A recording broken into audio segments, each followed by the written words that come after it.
Yeah, we got a new box. There's hippies. We'll talk about that. We'll cover that, all that stuff, all that good stuff. Anyway.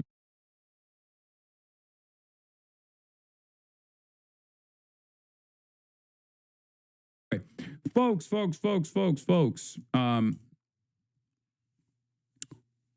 Personal news. We're not going to do that yet. Personal news is what we're going to do instead. Okay? This is a part of the broadcast where I tell you about my personal news. Now, in the broadcast last night, another, what was it, like 8-9 hour broadcast in the books. You already know what it is. And of course, I didn't really do too much. Hung out with the family, and that's pretty much it. Hung out with the family, went to bed, woke up early, started lifting, and in the process of lifting, I got some, not much personal news, but in the process of lifting, I did get some not so great news, okay? That the Congressional... There is going to be a congressional hearing on the radicalization on platforms such as Twitch. And it's because of this. They want to stop this.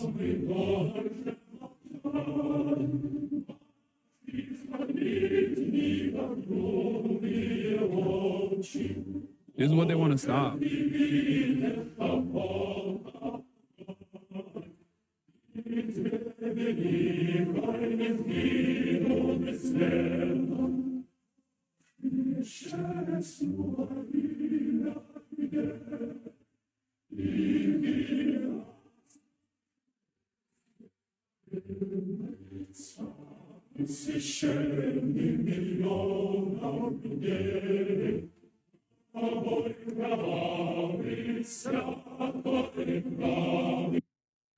Anyway.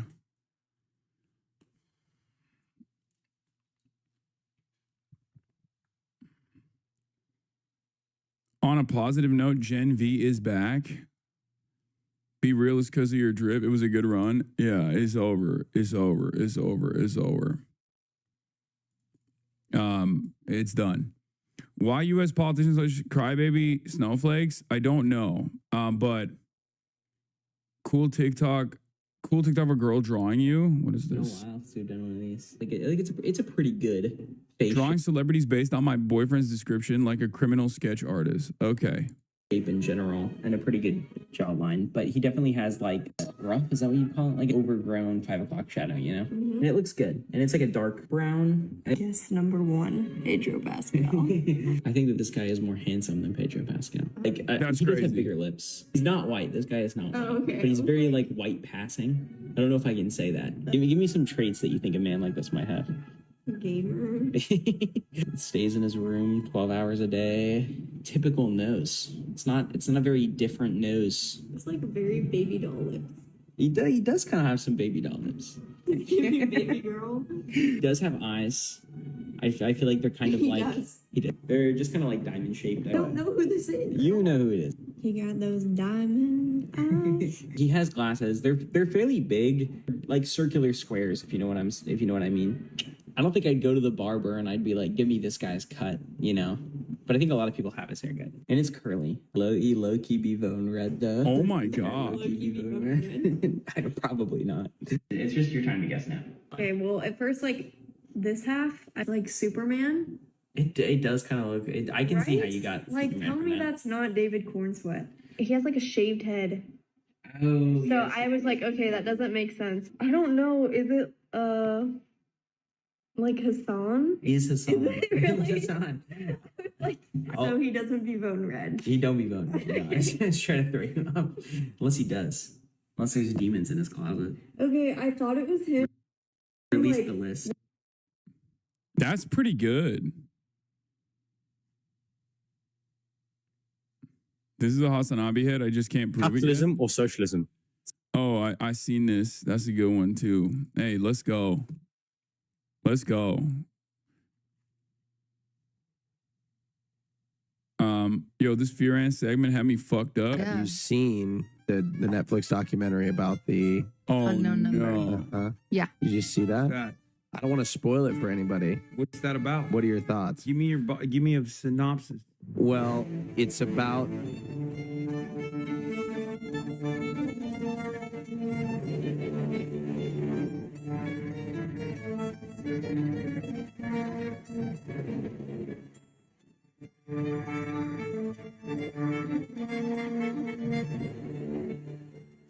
Dude, it is horrifying. See the full reaction on Fear and Patreon. This was such a good episode, Lamau. Dude, this was a terrifying. This was a terrifying thing that we watched, okay? This was a terrifying thing that we watched. Or not even watched, but a terrifying thing that Cutie Cinderella showed me. Explained to me. The Patreon episode was not good, though. Yeah, I mean, it'll fuck you up if you watch that Patreon episode because it's mostly just her explaining this documentary. No spoilerinos. People on Twitter saying this edit finally got them to sub the Patreon. Good job, Emma. It just sucks because it's like probably the worst Patreon episode we've done aside from that because it's like shorter and that the documentary I think is called like Unknown Number or something. Unknown Number is the name of the documentary, and Cutie Cinderella explains it piece by piece to me. And the sheer horror that I felt in my soul, I did not know anything about it. I did not know anything about it. And the sheer horror that I felt in my heart, in my soul, I mean, it was terrifying, bro. It was terrifying. Now, of course, as far as the rest of the Patreon goes, I mean, obviously there are limitations as to what we can and can't talk about, or at least what I can and can't talk about. And considering that my entire life, is revolved around very divisive political things that are taking place, and I can't talk about those things on the Fear and podcast. Like I wasn't at my, I didn't deliver my best performance. Shorter by like 5 minutes. The Patreon app never hits the mark. Streets are calling you Turkish Cesar Milan, the dog whisperer. Bro, you sound like you want this to happen. What do you mean? Oh, that's the What do you mean?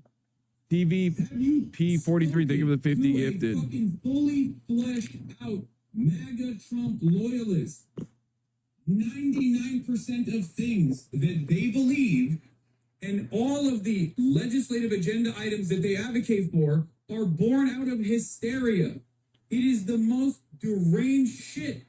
Literally, you could solve so many issues if you would just make these motherfuckers read a book, any book.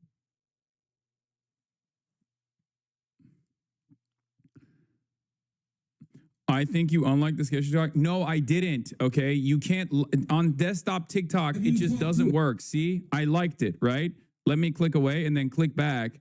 And it literally sometimes turns into like unliking it. Okay. I didn't unlike the fucking TikTok. See, I liked this TikTok before, but the like is gone. Why is it gone? I do not know. See, do you see? It happened in real time. Okay. Calm down, everybody. I'm not out here in the business of unliking TikToks. Okay, calm down. It happened in real time, so I'm glad you saw it. Okay, it's a bug. It's a bug. It's a bug. Web TikTok is busted. Will they fix it now that it's in the hands of American patriots? Probably not. Yes, Ben and Jerry. Jerry quit Ben and Jerry. We'll talk about that as well. But yeah, as far as personal news goes, there's not much else going on. Okay, there's not much else going on in my life other than the fact that it's coming. It's coming. It's my goat Bernie finally calls it a genocide after the UN findings. I'm glad that it took him this long to get there, but it just, I guess we'll take it whichever way we can. All right.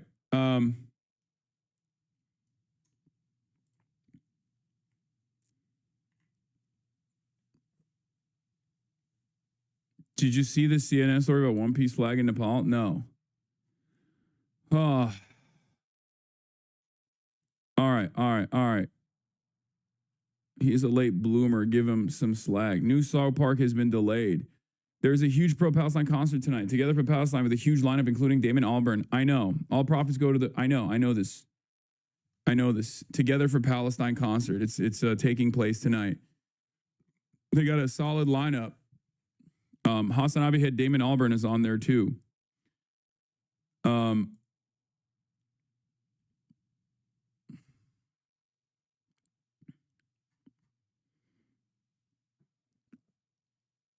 But friend of the show, Phineas, yeah, I saw that.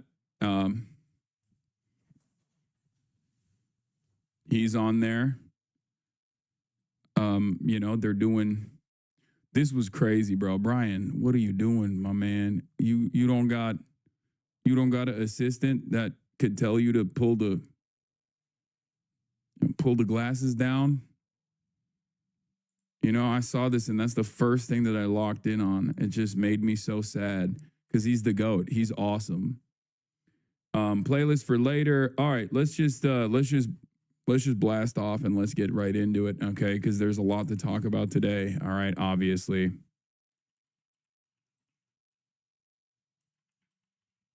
Congress is starting.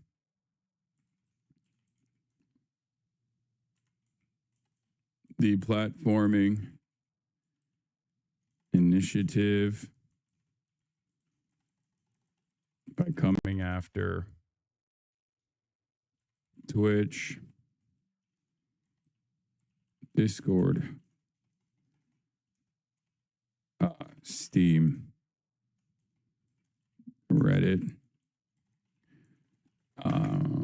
Remember Brian Cox is the voice of the antagonist in the Manhunt video game in the back in the day? Oh yeah, that is fun trivia.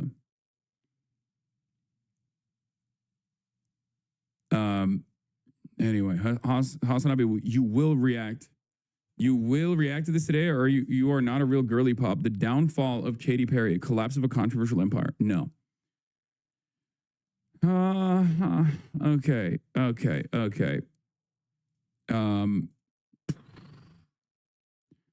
Yeah, I wonder why they're going after Twitch, even though Twitch wasn't even mentioned in the investigation. I think we all know why. Okay, it's cancel culture, and they love it, and they love weaponizing it, and they're going to keep weaponizing it against their ideological opponents. Okay, it's very clear what they're doing. The GOP Oversight Committee is going to pull, if they can get them, CEOs of all these platforms and just fucking yell at them and play some clips off of their platform, clips that you have seen already being thrown around to try to be like, why do you have this guy on your platform? He's a radical. He's a dangerous radical.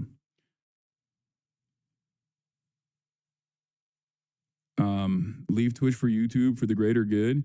I mean, I think if I get banned off Twitch, I'm sure they'll pressure other platforms too. They'll try to like Alex Jones it. You know what I mean?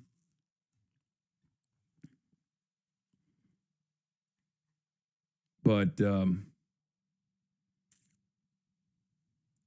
at what point do you think they'll realize that maybe, just maybe, the worsening conditions taking place all around us and the fascistic takeover is what responsible for the radicalization happening? Yeah, we'll see. All right. Anyway, I'll get to that in a second. Start your own platform to compete with Rumble. Call it Crumble, man. Get in the right headspace. Okay.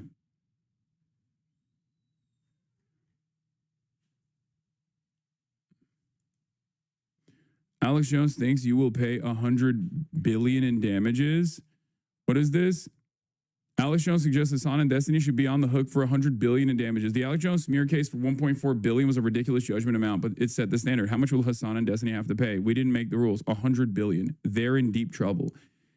I mean, the reality of the matter is they're fucking hallucinating, right? They're hysterical. They're hallucinating. But also, this is an administration that leans into that sort of thing. So who knows? Who knows? This doesn't necessarily mean that it's like real or appropriate or honest, but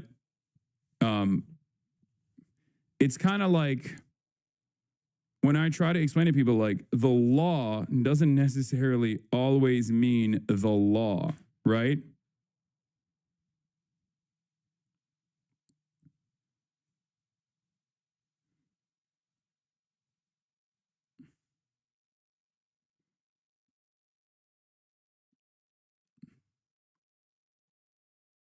Um,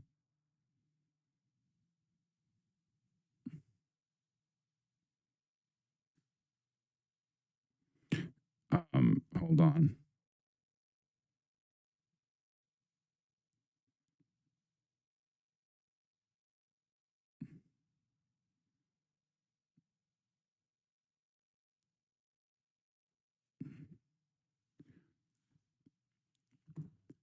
Hassan pays off federal debt for us. Yeah.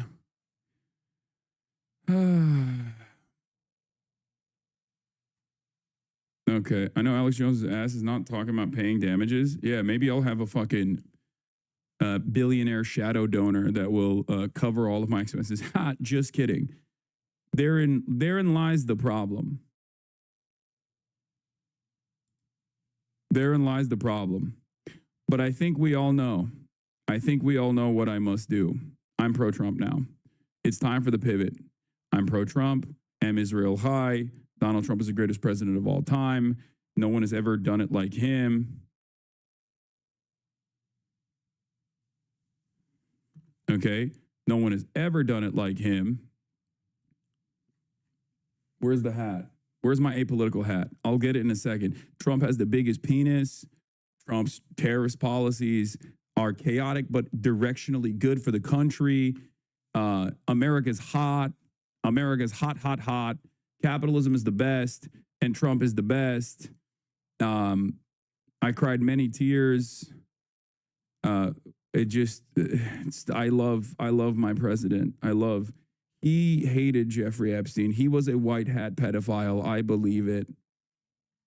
I believe that he was a white hat pedophile. When he was allegedly, potentially alongside Jeffrey Epstein, like maybe allegedly diddling children, it was always for the betterment of mankind.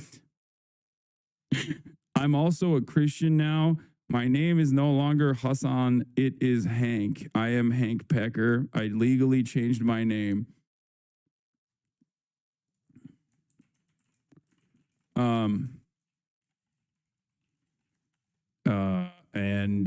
Yeah.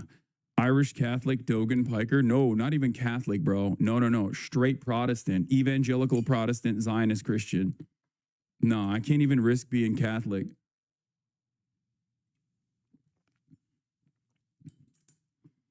Yeah, I think that America should be able to have a white utopia. That's what I believe.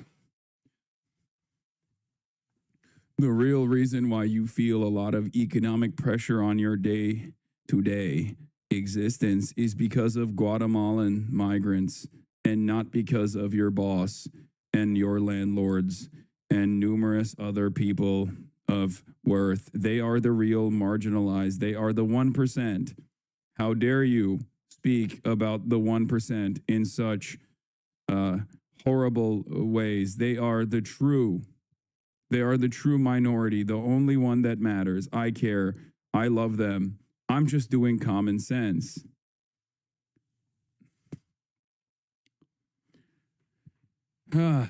Also, QAnon is real. Ay.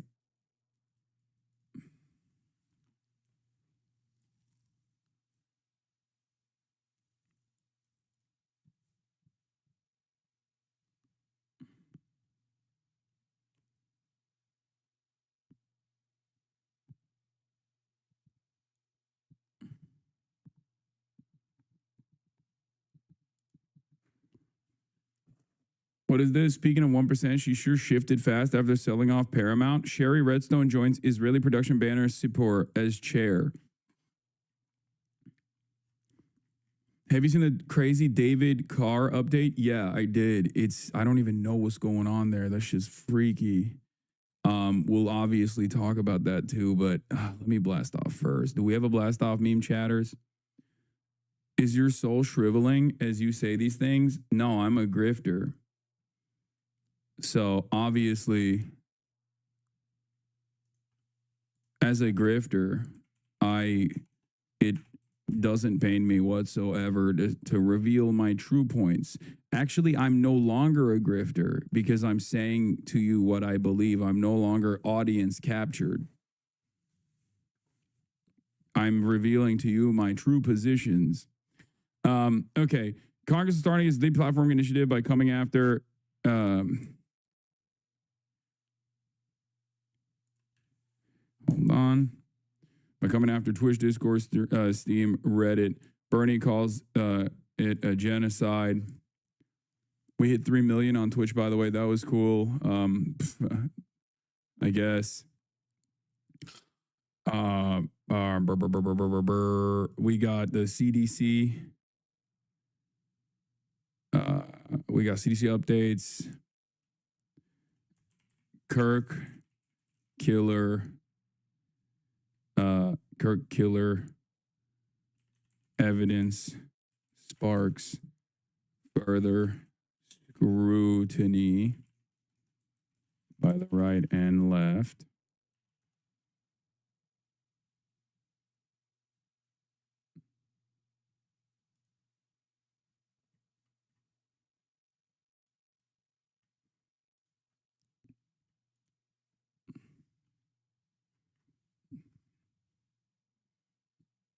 Okay. Get in now. I know you covered it yesterday, but it's reassuring how much the Ta-Nehisi Coates article got motion. Yeah. You have lied. It's 2 mil. Congrats on. Wait, where is it? Is it 2 million or 3 million? I don't even know, dude. I don't know. Nobody cares about Twitch. What is it? No one cares about like Twitch followers, dude. That's not a real metric that's of importance. What is it at? Where can I see? I don't even know where I can see the. Oh yeah, it is. I have 3 million followers on. I have 3 million followers on Twitch now, which is so funny because like I never actually urge people to follow or anything like that, and I think people just do it because they want to speak in the chat. But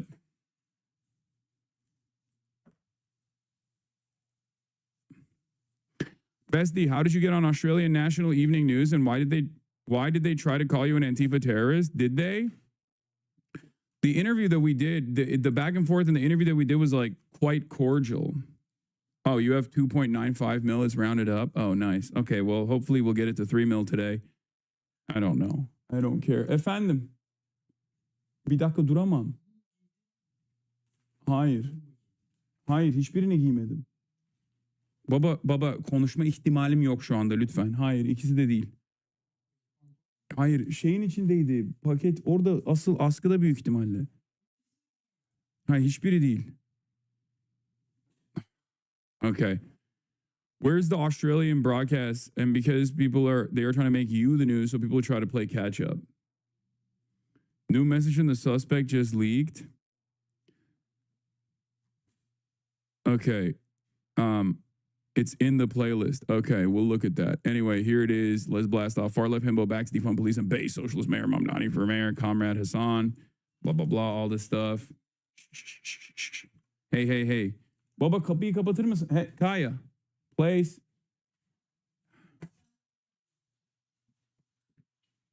I don't even know why I try to do this. I don't even know why I try to do the stream. This is crazy. Okay.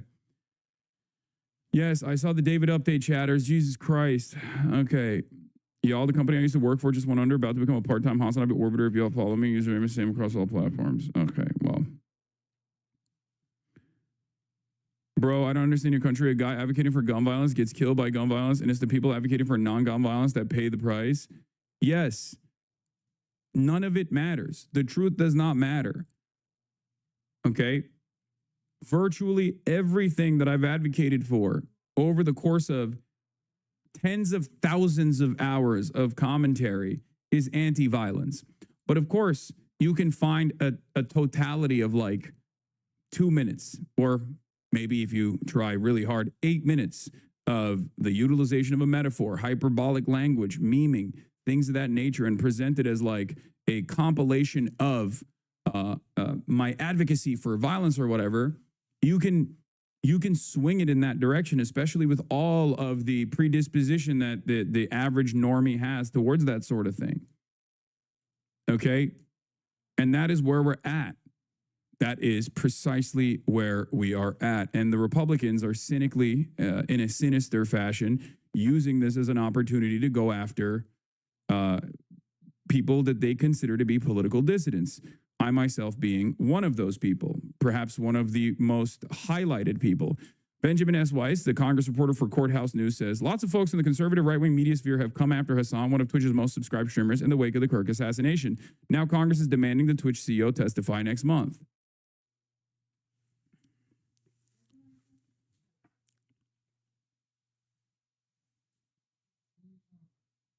Yeah. Do you think rates get cut today? From what I read it's voluntary and not a subpoena to appear.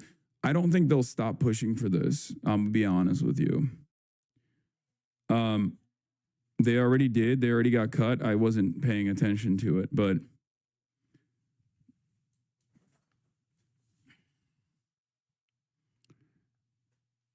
I wasn't paying attention to it. But yeah, I mean, I would show up for something like that, but I don't think they would. I think they would probably much rather.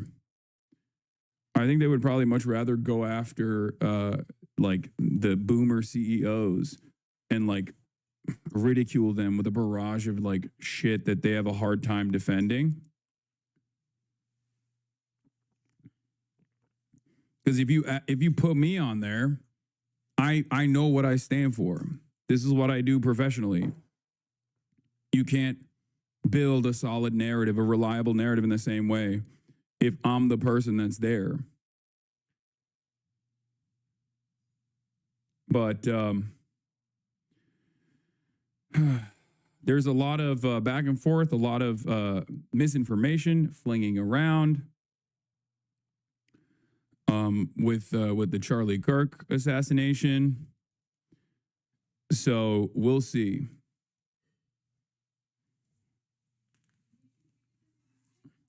There is also a lot of people who don't believe the text messages that they revealed. But in any case, let's get started on the Charlie Kirk suspect, Tyler Robinson, allegedly confessing in a note. Tyler James Robinson. This was Tyler Robinson's first court appearance since being arrested on suspicion of murdering political activist Charlie Kirk, fatally shot while speaking at a university campus in Utah a week ago. Counting or not counting gang violence? Great. The 22-year-old appeared virtually from a special unit at Utah County Jail, wearing a vest. Bro, it's not even Blue Anon just going crazy, for the record. It's not just Blue Anon going crazy. A lot of groups are going crazy. Right-wingers are going crazy on the story as well. Okay? If we're being honest, it's not just the Blue Anon guys. It's not just Democrats that are just like making up their own minds about this thing. And obviously this happens. Listen. Obviously, this happens whenever there is a high-profile incident, right? Anne, yeter ama. Ne olur? Biraz dikkatli olun lütfen. Çok bağırıyorsunuz. My entire family is like literally right next to me, and they're screaming at one another, and I can't think at all. Which is, I don't know. I don't know what to say. Okay. So it seems nobody trusts any info that's been released on this guy. Yes. And part of that is because this always happens whenever there is an issue of national importance. There is an issue of global importance, and this story has obviously become like a global issue. So there's a lot of misinformation flying around. There's also this also happens with like the partisan media landscape that exists. People make up their own minds, right? People make up their own minds about like what took place, what transpired. There's also one very important aspect here, and that pertains to complete societal collapse in some ways, the erosion of the infallibility of institutions, the erosion of the confidence people have in these institutions, partially due to people like Kash Patel being the head of the FBI, partially people being propped up into positions of power and positions of prominence in this administration simply due to their loyalty to Donald Trump rather than their competence. And that's specifically why a lot of people understandably are like, I don't really trust whatever you're saying. Even Republicans are having a hard time trusting what Kash Patel has said. And I think it's because, you know, Kash Patel seems very untrustworthy. It's an unfortunate reason, but not only is he incompetent, but he also literally looks like he's lying all the time. Okay? He could be telling you that he's drinking a glass of water and you'd be like, I don't think that's water. I just don't believe it. You know? No matter what, he could be telling you the most basic shit. Kash Patel could be like 2 + 2 = 4. And I'd be like, I don't know about that. Is that actually the case? I thought that was the case for my whole life, but now I'm not so certain. He just looks so untrustworthy, so suspicious, so nervous at all times. He looks perpetually flustered. And I think that is playing a role in why people are just like, I don't really know if I can trust you. And that paired up with his incompetence has led to a lot of people going, this is crazy. This is not real. Many people are saying the text messages that were revealed in the preliminary investigation are fake, for example, for different reasons. I'm going to be talking about what those reasons are. It's kind of funny how the right is also at odds with this, but let's take a look at the rest of the story for now. Designed to stop him from self-harming. Caused the death. Charlie Kirk was a hugely influential ally of Donald Trump with a massive following online. Prosecutors allege Robinson confessed to killing him in a hidden note to a roommate left under a keyboard. The roommate looked under the keyboard and found a note that stated, quote, I had the opportunity to take out Charlie Kirk, and I'm going to take it. Police found a photograph of this note. After reading the note, the roommate responded, what? You're joking, right? I gotta grab my rifle still. To be honest, I had hoped to keep this secret till I died of old age. I am sorry to... Bro, this, like, I'm sorry. Some people are criticized. Some people are suspicious over the veracity of these text messages because they're like, no fucking Zoomer talks like this. And I kind of understand that suspicion, but my suspicion over it is because he engages in cop speak on numerous occasions. And also on top of that, it plugs every hole in the investigation. Like, it is far, far too fortuitous. Like, he literally at one point is like, remember when I was doing the bullet casings? Lemao, I love writing memes on bullet casings that I will inevitably use in an assassination of a high-profile political speaker. It's like, that makes no sense.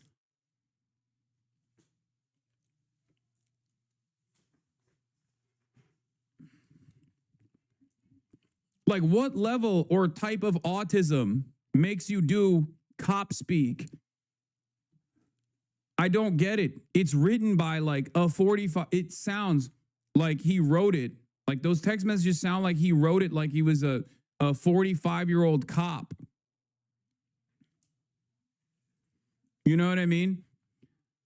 Hey, lover, I have tactically ascertained that there is a vehicle engaging in a kinetic situation near the drop site that I will inevitably retrieve the weapon from. Like, I'm not Mr. Everything is fake. I'm not Mr. I'm suspicious. There's a grand conspiracy here at all. And I've actually been quite critical of a lot of the different conspiracies that have been flung around in this issue. People saying he's a groyper. People saying, you know, that this is Trantifa. People claiming that this was Israel doing the assassination, things of that nature. But like, like, it just sounds very, very weird. Like the text message back and forth is so strange. Okay.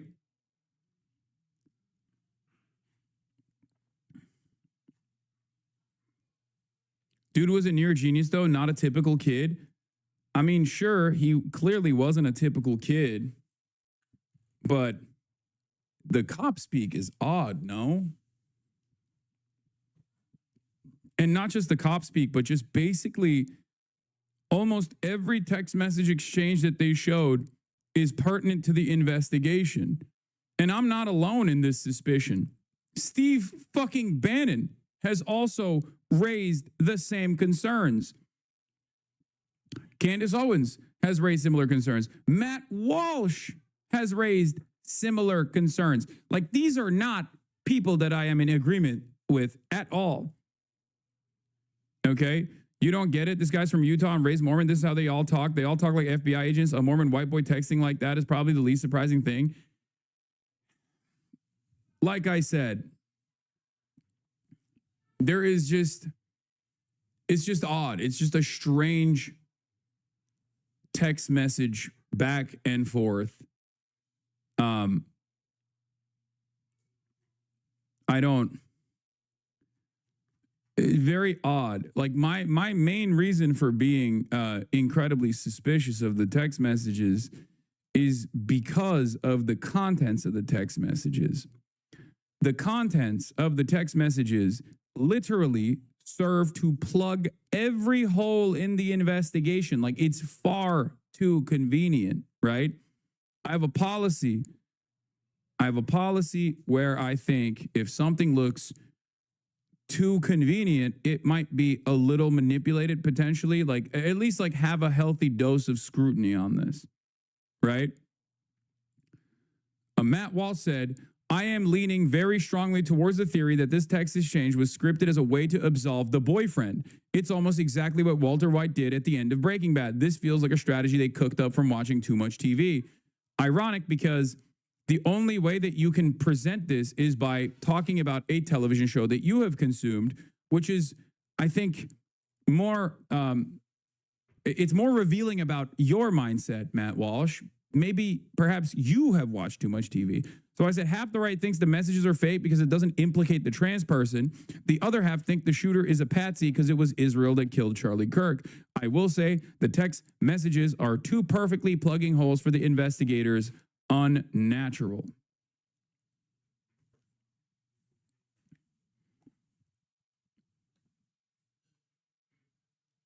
Yeah, this feels like Breaking Bad. Guy who's only seen Breaking Bad. Yeah, I know it's not a back and forth. There are ellipses in the convo because it's cut together. The cop speak is consistent with his upbringing, and the rest of how he talks is consistent with being a Reddit kid. Also, the messages seem to cover all the bases because they're cut together from a longer convo and used to justify the charges. No, I understand that. I know that. That's not like an unnatural conversation that just took place like that. I know they cut the most valuable aspects of it. What I'm saying is putting that in writing is, I mean, this is the worst fucking screenshot. Jesus Christ, these guys are so stupid. Like, saying that there's a squad car near the drop point, or, you know, shit like that. Even bringing up the fact that he like was stamping the bullets, like stamping the casings, you know? Like, that's fucking strange. That's a strange ass thing.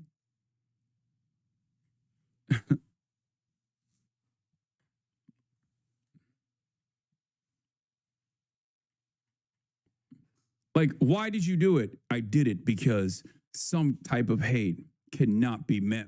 Some type of hate can't be reasoned with. Like, what the fuck? It's just, he did a, if I did it, you know? Like, who the fuck would talk like that?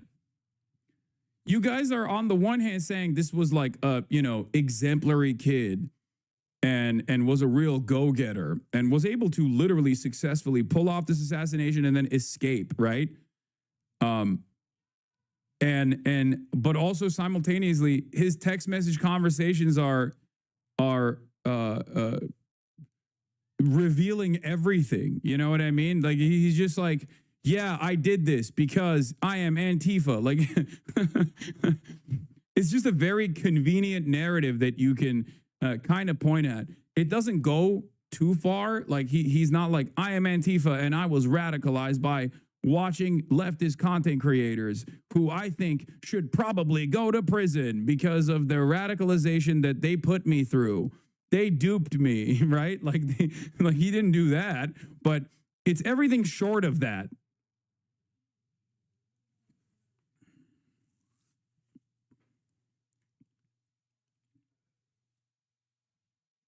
Do you feel me? Do you understand?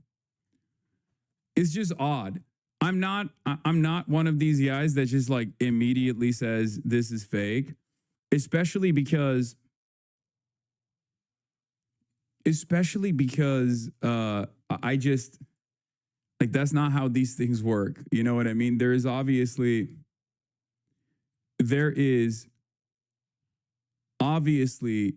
a level of healthy scrutiny that you can apply to official organs of justice. There's obviously always going to be like some fucking around, but it's just strange. It's just strange. That's all I'm saying. It's a strange thing because it's a very convenient narrative. Involve you. In the text exchange, Robinson's roommate asks him why he did it. Why? Why did I do it? Yeah, I had enough of his hatred. Some hate can't be negotiated out. This TikTok goes to what you're Robinson's saying. text messages have just been released. I mean, they Dog, did you just send me a fucking drama alert TikTok? What the hell is this? Oh. are so egregiously bad. It's almost laughable. How dumb do they think we are? Tell me that this is how a 22-year-old communicates with their boyfriend back and forth after they just body somebody. Drop what you're doing, look under my keyboard.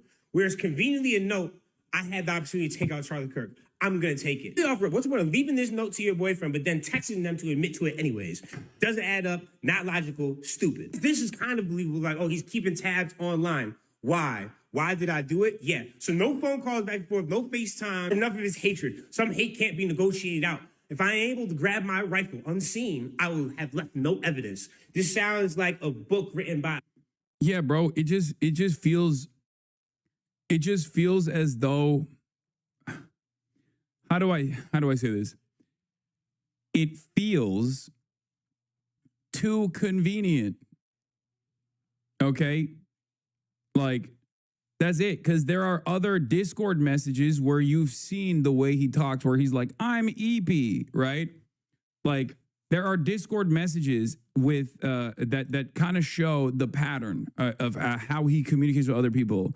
You know, talking about like fucking cat memes or talking about the weather or saying he's EP. And then here he's like, this is me. I did the assassination of Charlie Kirk because I hate, and some hate can't be negotiated with. I was going to retrieve the murder weapon by circling back, but there was a squad car that was placed around.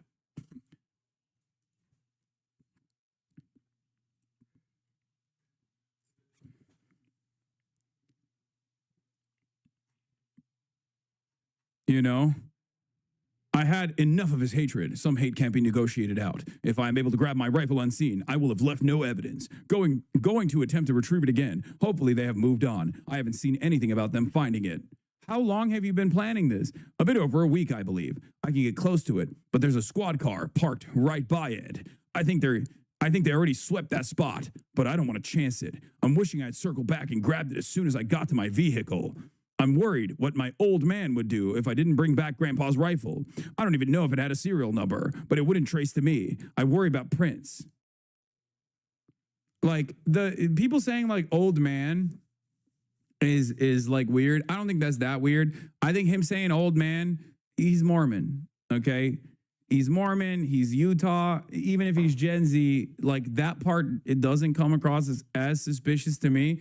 Do you see what I mean? Like I'm more so I'm more so weirded out by like how much, let's just say, this is exactly what a 50-year-old investigator would hope to find. Like, it's the perfect chain of back and forth correspondence between the potential suspect and the immediate loved one of the potential suspect. Not to say that it's fake. I'm not saying that at all. I'm simply saying it's very strange.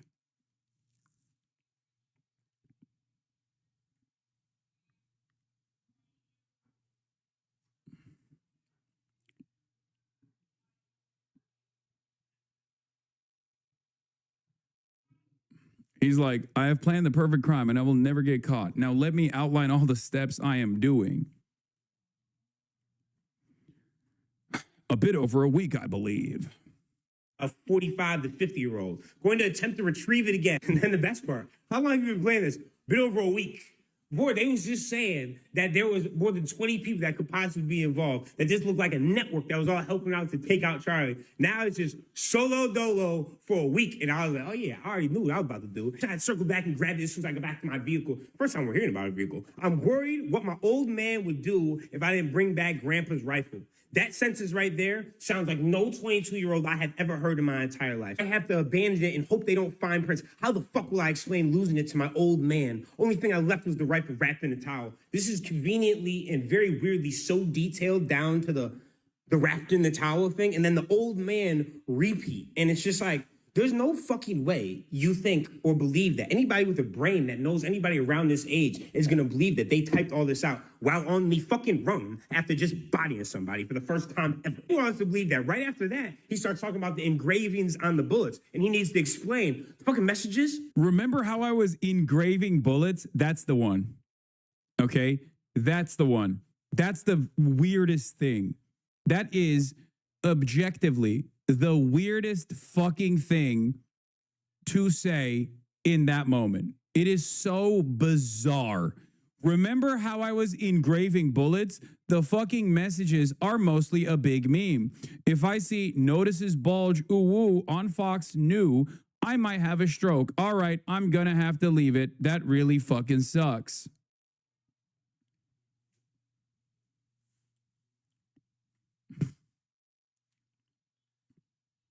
Why would he?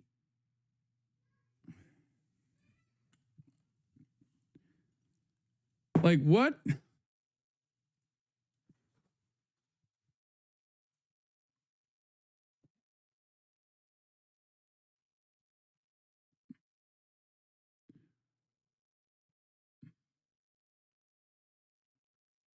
Do you think maybe his fan was telling him what to say? No. I don't know. I don't know how, what caused him to write this kind of shit unprompted.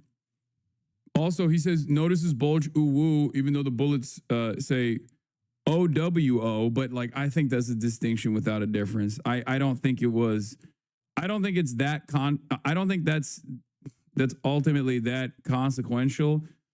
Because like many people also say ooh, right? Like that's what people say, that's what I thought it was.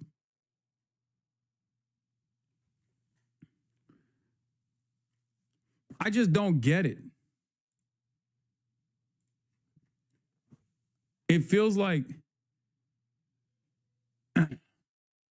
yeah, Muhammad said, Tyler Robinson messages read like those IDF recordings of Hamas members being like, did you see that rocket we shot at our own hospital? We're so evil, ooh. I mean, that's what it felt like to me too.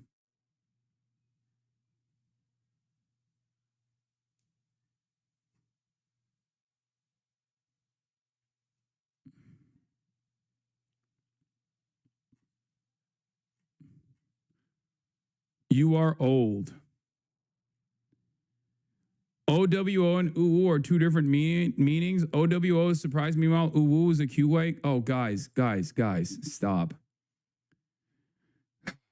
I don't think that's that important of a distinction, man. I think y'all are you trying to fucking say that ooh and OWO are the same thing?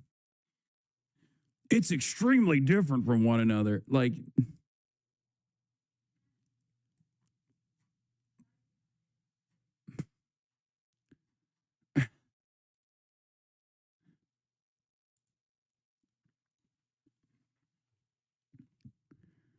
bro, your entire fan base takes that shit seriously. Let's not pretend. Okay, I don't give a shit what my entire fan base takes seriously. That's never stopped me from telling you what I think. And if something is inconsequential, I will call it out. Or mostly just a big meme. Notice his balls, ooh woo. He only mentions that one with the trans ideology. None of the other bullets. Just the one that has the trans joke. So convenient. How funny. Then mentions Fox News. I might have a stroke, all right? I'm going to have to leave it. That really fucking sucks. ... I mean, people, it's like they really think we are stupid as fuck. You gotta wonder, why would somebody that's extreme left-wing be watching Fox News for updates? Would they be watching CNN or something? Or do you guys just not think that lie through? You know? I don't know. Judging from today, I'd say Grandpa's gun does just fine. I think the scope was like 2K. Why the fuck would he mention that out of all times? Delete this exchange. My dad wants a photo of the rifle. Oh, that's convenient. Since Trump got into office, my dad has been pretty diehard MAGA. He just so conveniently added in there. And these people are dating. So the person you're dating didn't understand the memes or the jokes. Didn't know your dad was MAGA, even though you're supposed to be dating each other and in a trans relationship. It never got brought up where he's like, oh, what would your parents think of this? You guys AI these texts? Or did you just have like some fake old guy that say he's an expert at creating text messages who actually has never talked to a 21-year-old or a 22-year-old in like the last fucking 20 years? I just like is definitely strange. Okay, is definitely strange. Doesn't make quite a bit of sense. And I guess I'm not the only one who considered the text messages to be like a little too convenient. And like I said, some on the right are unhappy. Some on the right are unhappy because they think it doesn't they think it doesn't like criminally hold the trans roommate liable. Okay. And Matt Walsh's assessment on it is that, you know, it doesn't implicate the trans roommate enough, and therefore the text messages are faked, but also not faked by the FBI, but instead faked by, you know, the shooter and the partner, right? And then others just think it's totally fucking made up because the shooter is not the real shooter at all, but instead a patsy, and it's actually the shooter is not the shooter at all, but instead is a patsy, and it's actually Israel that killed Charlie Kirk because they think that Charlie Kirk was any moment now going to come out and reveal that he was anti-Israel, which would have brought about this wave, I guess, of anti-Israel sentiment to the Gen Z right, which there's already tremendous discontent towards Israel in the Gen Z right anyway. So, I mean, there's a majority opinion against Israel amongst the Gen Z right. To which he replied, I had enough of his hatred. Some hate can't be negotiated out. He went on to speak about his dad, saying since Trump got into office, he'd been pretty diehard MAGA. The exchange ends with the pair sharing concern for one another before Robinson pleads with his roommate not to talk to the media or the... Guys, I know Bernie called it a genocide, bro. Calm the fuck down. I know. I'm going to get to it, okay? You think I'm oblivious? Like, please, you keep spamming it. We're covering something else right now. The roommate, who hasn't been named, is cooperating with the police. Tyler Robinson's arrest followed a 33-hour manhunt. His father encouraged him to surrender after recognizing his son from images released by the police. Robinson hasn't entered a plea to the 7 charges he faces, which include committing a violent crime in the presence of children and aggravated murder. Join me in welcoming the next Vice President of the United States. It's alleged Robinson targeted Charlie Kirk because of his political expression. Bullet casings found with the rifle used in the shooting are engraved with anti-fascist slogans. Plan on designating Antifa finally a domestic terror organization? Like, we had this back. God, we're just relitigating 2016 over and over again forever. I think we are doomed. We are desperate to relitigate 2016 forever. Anti-fascism is not an organization. There is no organizational structure. Anti-fascism is an ideology. Anti-fascism is a movement. It's an act. Okay? There is no like Antifa. And therefore, there is no way to tackle it. Fascism requires organizational structure and discipline. Anti-fascism does not. Okay? People engage in acts of anti-fascism, but it doesn't work in the same way. There's no like 3%ers or the Proud Boys that are of an anti-fascist variety. There's no CEO of anti-fascism. Okay? This hasn't stopped dumbass Republicans and even some dumb liberals from going along with this narrative. And it certainly was heating up in the 2016 era, and they're basically bringing it back, right? They're bringing it back big time.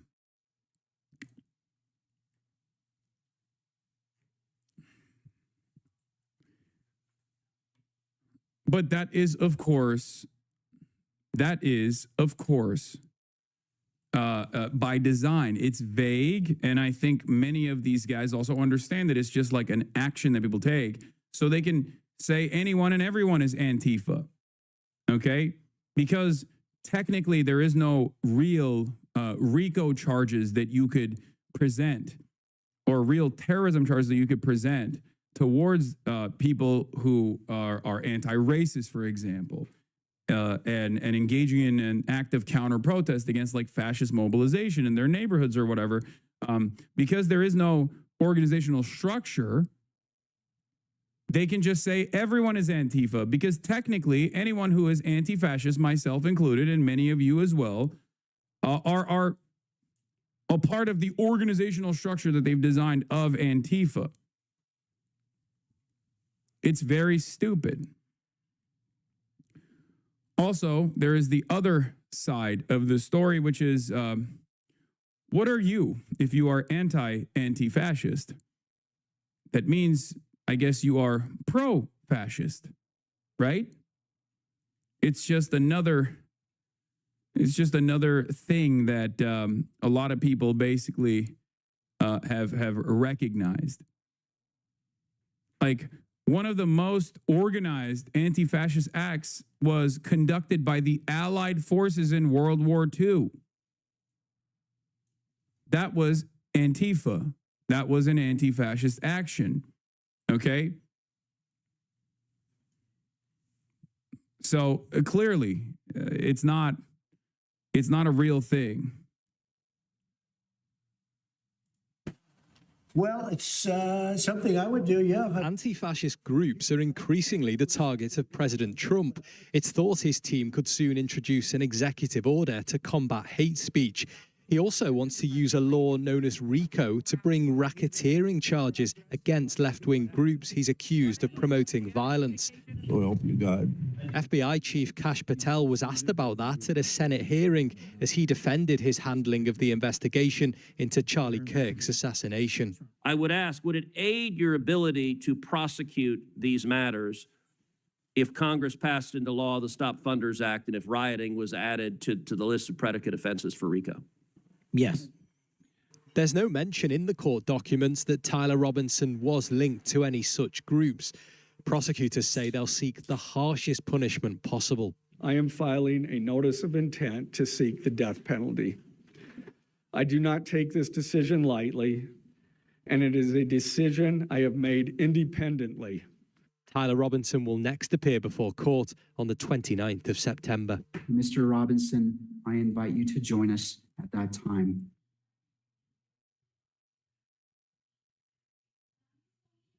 After sleeping on the text exchange released by the prosecutors, you guys, I just want to say I'm calling bullshit on it.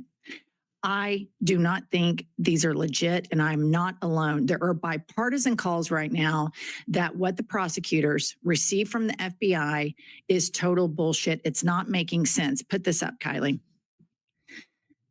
I am still okay, my love. Now, I have a 22-year-old son. He doesn't speak this way. A little while longer yet is another quote from the letter. Till we died of old age. He used grab my unseen, a bit over a week. And then he refers to a squad car. He uses the phrase circle back. He refers to his car as a vehicle. This is just, there's something incredibly fishy about this. I do not trust Kash Patel's FBI. He's a conspiracy theorist. Dan Bongino is a conspiracy theorist. They had podcasts where they trash talked the FBI for 4 years, which was their audition to get this job. Their number one thing is that they are Trump loyalists. I'm just not buying that this kid texted, ever since the election, my dad's been hardcore MAGA. If he and this roommate were in a romantic relationship, why do you have to say that? That would be assumed. Why are you giving all these details about changing clothes? I'm just telling you guys, it stinks to high heaven. I'm not buying it. I don't trust anything that this administration puts out. They immediately, here's one of the main reasons as well, aside from knowing that 22-year-olds don't text like this. One of the main reasons is immediately after Charlie Kirk's murder, there was a organized, coordinated messaging attack on the right, that this was left-wing ideology, that these were leftists that did this. And then within 12 hours, it had swollen into left-wing transgender terror cells. That's what, before they even had this guy. And here's another tell in this letter, in the text exchange. He says, the roommate allegedly says, I thought they caught the guy. And then Robinson responds, that was some old crazy dude. So let me get this straight. You're worried about the rifle that you reassembled while you're changing clothes, and you're texting all these details to your... I'm 22 and I called my girlfriend my love. Yeah, no, that part is not that suspicious. I don't think that is the part that invites scrutiny. I think the part that invites scrutiny is where he says, remember when I was actually doing the bullet casings? Ha ha, I wrote those memes on the bullet casings. It's making me lose my mind every time I hear the notices bulge ooh woo on Fox News. Remember? It's just like, what do you, like, what does that, how does that come up in any conversation at all? Like, try to put yourself in the mindset of either of these people in this back and forth, and you will realize how crazy that sounds. It comes across like he's basically tying himself back to this crime. Your roommate, but you're also logged into your phone analyzing, and you know that some guy was picked up and then released. I don't know that I even knew that at that time. And I'm not trying to allegedly stash a murder weapon. I'm calling bullshit. I don't believe this for a second. I agree with you. It's too convenient, given what you said. The immediate narrative was it was a leftist trans person, but he didn't fit the narrative. White, Christian, MAGA, Mormon. It did not fit their narrative. And that's never stopped Donald Trump from lying or corruption before. So why should it now? And moving along, I want to highlight this tweet from Hassan Piker.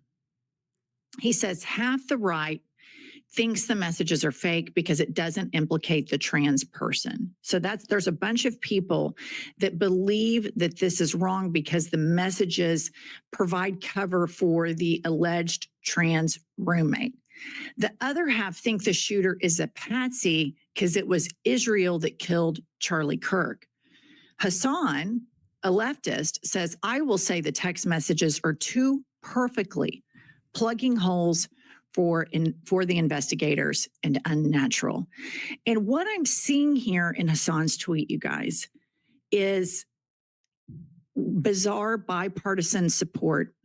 And to fight this fascist regime, it's going to require this. It is going to require people on the far right that have these podcasts and people on the far left to save our Constitution and our First Amendment.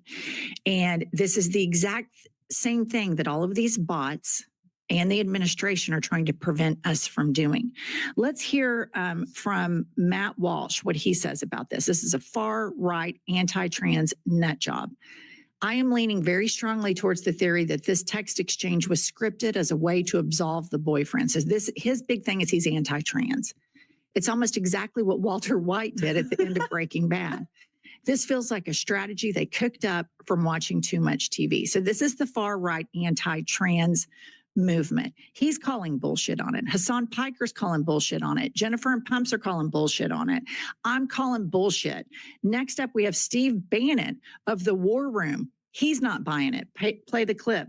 As is presented in Utah, I'm not buying all of it. I'm particularly not buying those text messages. It just seems too stilted, too much like a script, actually a bad script. We've always said that this administration is incompetent. And this is the highlight of this incompetence. But what's so sad about this is incredibly dangerous. This is a wild time to live in the United States, and they have eroded the institutions so much that within 9 months, I don't believe an effing word coming out of the FBI. Not one word, because Cash Money Patel is blindly loyal to the cult leader. And then behind the cult leader, you've got the failed drag queen, smoky eye sociopath, Little Smokey. And then it gets even darker. You get to Palantir, you get Elon Musk, you get to these very dark forces.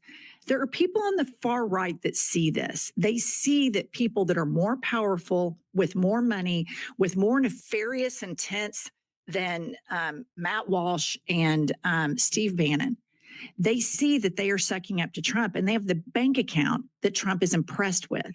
And so there is a very weird time right now where we all need to focus on, because I believe we're at a precipice. I believe it's going to take some level of bipartisan voices to save this democracy. And I'm starting to see that this could possibly happen, because if the right wing is calling bullshit on the FBI that they wanted to take over, this is a window that we cannot close the door on. Here's Candace Owens. I'll be honest, I don't think I think Candace Owens and like Nick Fuentes and Matt Walsh and Steve Bannon would love for people like myself to be deplatformed and maybe even arrested.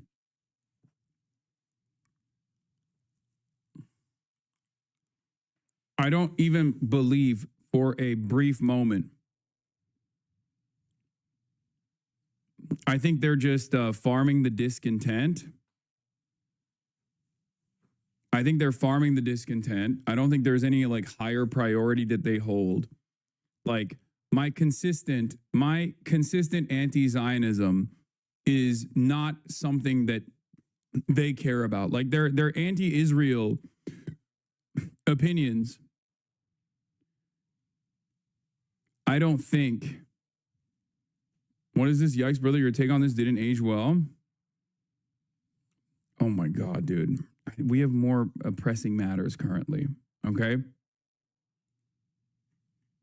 Like this is a great example of this. Jackson Hinkle, Hassan Piker, Destiny, you're going to jail forever, right? Like these guys are fantasizing about this. To jail, little man. Jackson Hinkle, you're going to jail. You're going to prison. You are going to jail. I can't wait until they put Jackson Hinkle under the jail, dude. Do they even make a cell that small? They're going to have to get the cell for animals.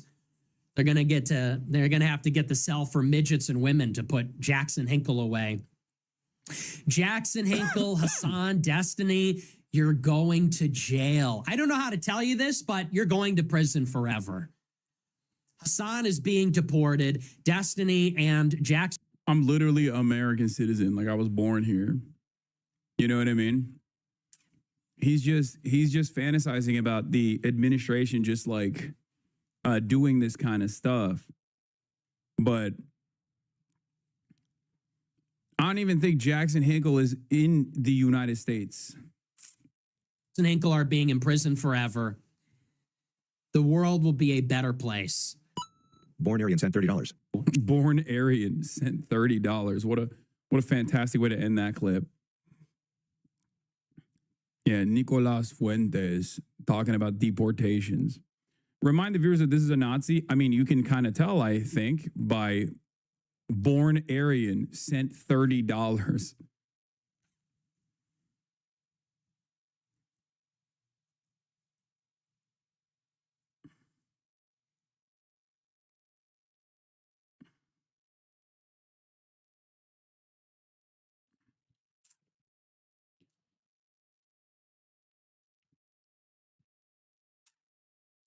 What's happening with the Jerome Powell thing? Yeah, we'll get to that in a little bit. But yeah, this is a real push, though. Okay, this is a real push that's taking place. The House Oversight Committee Chairman James Comer, Republican from Kentucky, invited the CEOs of Discord, Steam, Twitch, and Reddit to testify on the radicalization of online forum users. Okay, and the reason why they're doing this. The reason why they added Twitch onto this specifically is even though Twitch has no factor in this investigation whatsoever, whereas Reddit, due to the profile of the roommate being prominent on Reddit, Steam, due to the Steam shooters, the shooter's Steam profile, and Discord, due to the fact that the alleged shooter was on Discord.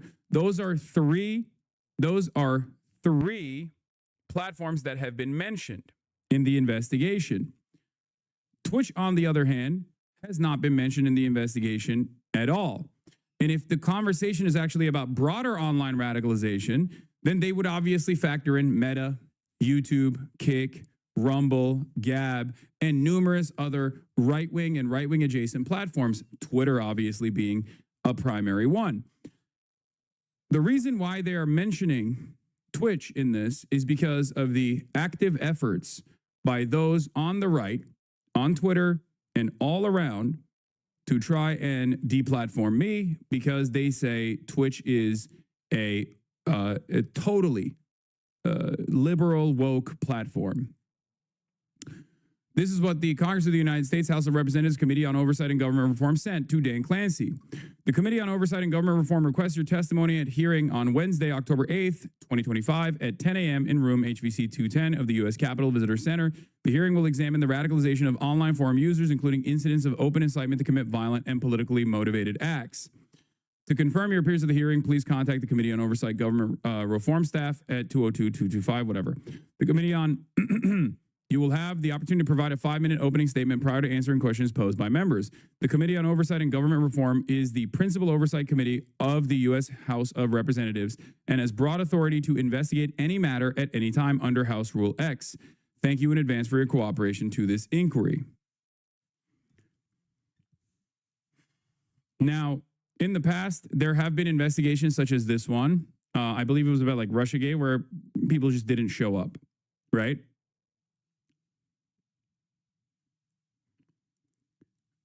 Let's be real. The reason why they sent this to Valve is because Discord, Valve, Steam, and Reddit have been mentioned in this investigation. Twitch has not. So why are they factoring Twitch into this if they're not going to factor in all other social media platforms? I think you all know why. As I tweeted, I said, Twitch is not a factor in the Tyler Robinson investigation at all, and yet they want to bring the platform into the story. There's a sinister reason, and I think you all know what it is. There is a broader conversation to be had about radicalization that's taking place online, which would, of course, include Twitch as well. Okay? If this was being done in a fair and balanced way, I totally would understand it.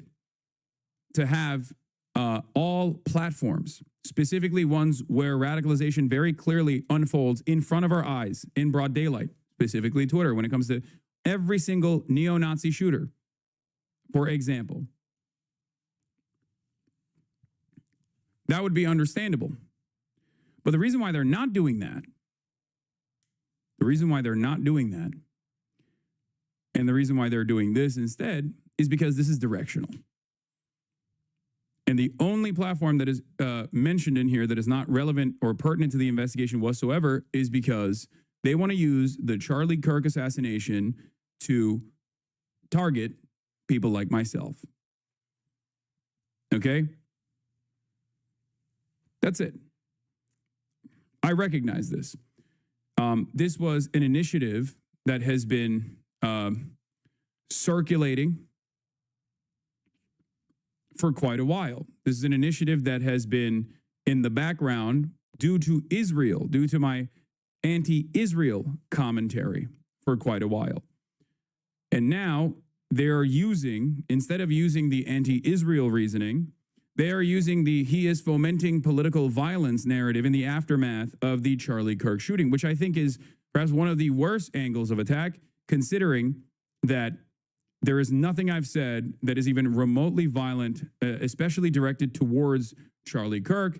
And also, I myself was slated to engage in spirited discourse, back and forth, debate in a public setting against Charlie Kirk. Okay? Twitch does stand out among companies, Steam, Discord, Reddit, that oversight wants to scrutinize, especially since Comer has directly tied the testimony request of the Kirk shooting. The suspect used Discord and reportedly Steam. Right-wing folks have long said Reddit is left-leaning.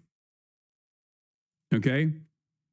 And everybody is going to do, everybody on the ideological right are obviously making it seem as though this is totally relevant, right? Here is Charlie Kirk was asked why he wasn't willing to debate Nick Fuentes as opposed to someone like Hassan Piker, who he was set to debate less than 2 weeks after the day he was shot. According to Kirk, he saw Hassan as an honest, genuine, good faith actor. This is true, right? You know, it's funny. I personally do not give a platform to bad faith actors. And I had a whole open about this. And by the way, a really important thing is not to lie and to not bear false testimony. It's fine. I'll answer your question. You know, you said, oh, you know, I want to have a question about turning point events. And you obviously lied about your question. Doesn't surprise me because you have deceit. But you know what? Honestly, I'm asked that question all the time. I don't platform trolls. And I don't platform and I don't discuss people or I don't debate with people that are not good faith actors. You know, it's funny. I personally do not give a platform to bad faith actors. And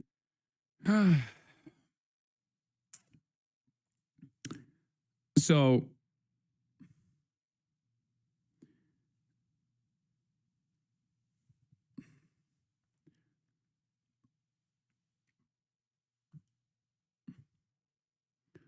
Mr. Hassan, did you see the forward dated letter saying, sorry, Charlie got dead from Israel dated September 2nd? Yeah, I saw that. I think that's just, I mean, I can chalk that up as a accident, like in the initial, when they were putting it out there. Yeah, Slasher says the government is scapegoating social media, chat, and video games under the guise of political de-radicalization as a way to censor the internet. Meanwhile, all the free speech guys cheer this on because they want certain streamers banned over personal vendettas. It is pathetic. They don't understand it. There is a reason why I have, especially in the aftermath of October 7, consistently said, whenever people go, hey, shouldn't this person be deplatformed? I've consistently said, I am not going to advocate for deplatforming anyone, especially because I know that the crosshairs are on me first and foremost. Okay?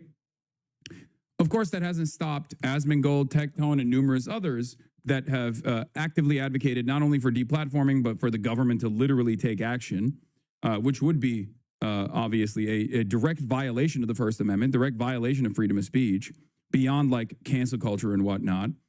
And now it's unfolding. Not that it matters. Moral consistency in this regard does not matter.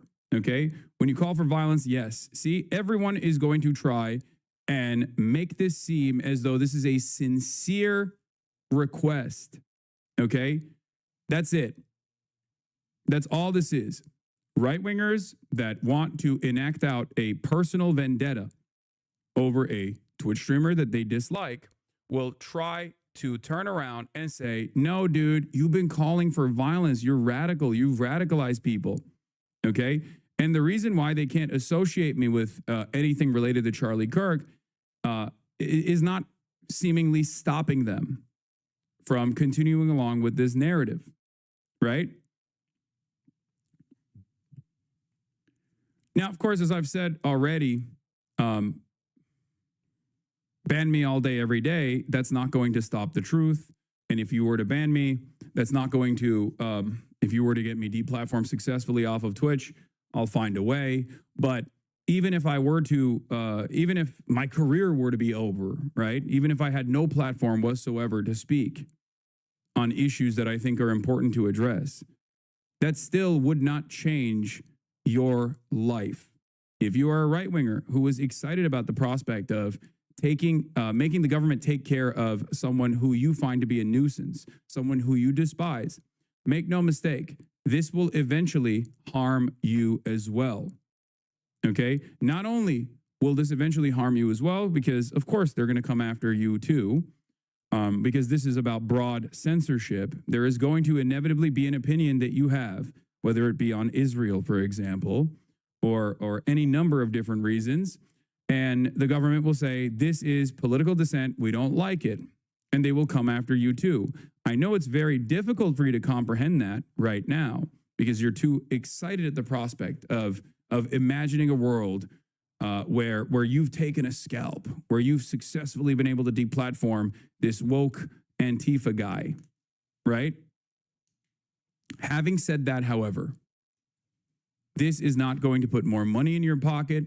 This is not going to make you more likely to retire at a reasonable age. This is not going to make your health care more affordable or free. It's just not going to fix any of the real issues in your life, the issues that I fight for every single fucking day.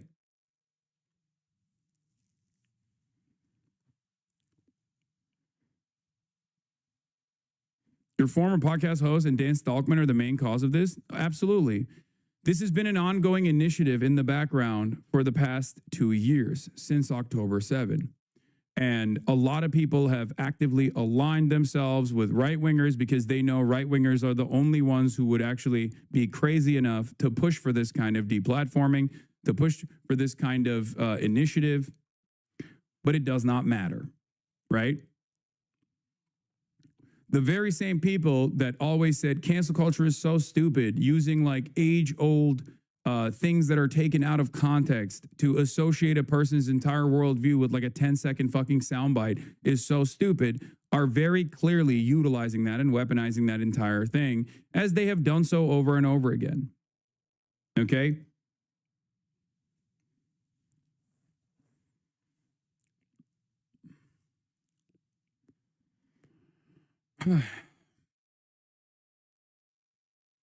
But that's the goal. People who don't want to fight for improving their situation need something to feel better about.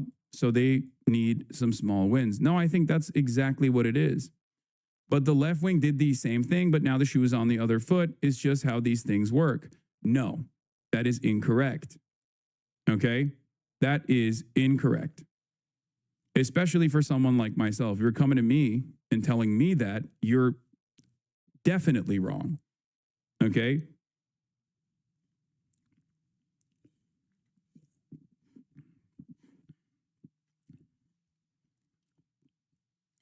As a matter of fact, the reason why there's a lot of radlibs who fucking hate me is because of my consistent advocacy for reform, rehabilitation, and my lack of interest in hyper-focusing on culture war issues that pertain to cancellations and things of the like. Do you understand? There's a reason why there's so many like people who present themselves as leftists who will be like, I fucking hate Hassan. He's right-wing. He's actually secretly right-wing. The reason why they say that is because whenever people come to me with demands of deplatforming people, I always say, I'm not interested in that. That's a big part of it. No, that's not the reason. Okay. Well, there's also a bunch of different things that I advocate for that they disagree with, whether it be like, I don't know, American imperialism, whether it be Israel, you know?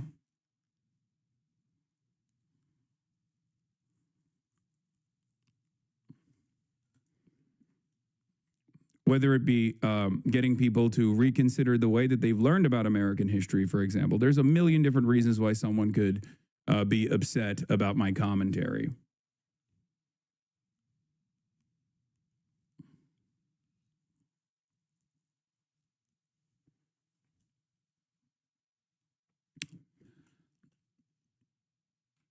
They posted on IG that you wish this would happen to Hilo, like how deranged they have to be. Yeah, that was so ridiculous that no one actually picked that up because it's a completely hysterical perspective.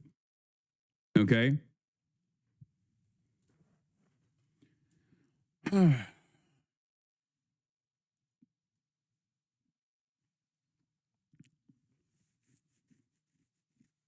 Yeah, these guys don't realize you talked to Asman the literal day after he made those genocide comments.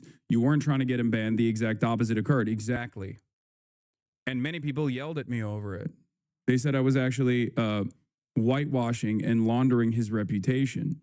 If you recall, there was never a moment where I actually advocated for deplatforming. Now, that doesn't matter, right? It's clear that that doesn't matter. Taylor Lorenz says, the government is using the shooting as a pretense to censor the internet and deplatform progressive creators, and Democrats continue to go along with it. They're going to jawbone all day, ram through COSA, repeal Section 230, and worse, unless we fight back hard to protect online speech.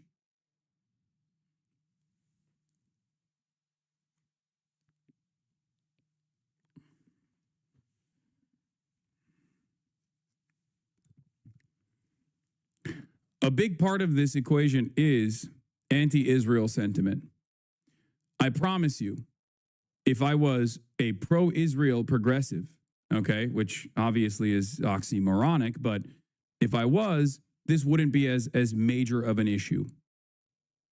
100%. There would be no calls to deplatform someone such as myself by the ADL. There would be no calls. There would be no liberals turning the other cheek when they see this initiative coming from the right. This is punishment directed for that issue first and foremost. You can try to find any way to cut it in your mind to make it seem as though there's other reasons for it. Oh, he deserves it, this and that. But people only say you're secretly a right-winger because many people prescribe to categorize beliefs instead of allowing for nuance where morals, belief, ethos determine specific responses to the real-world issues. Theory only applies so far.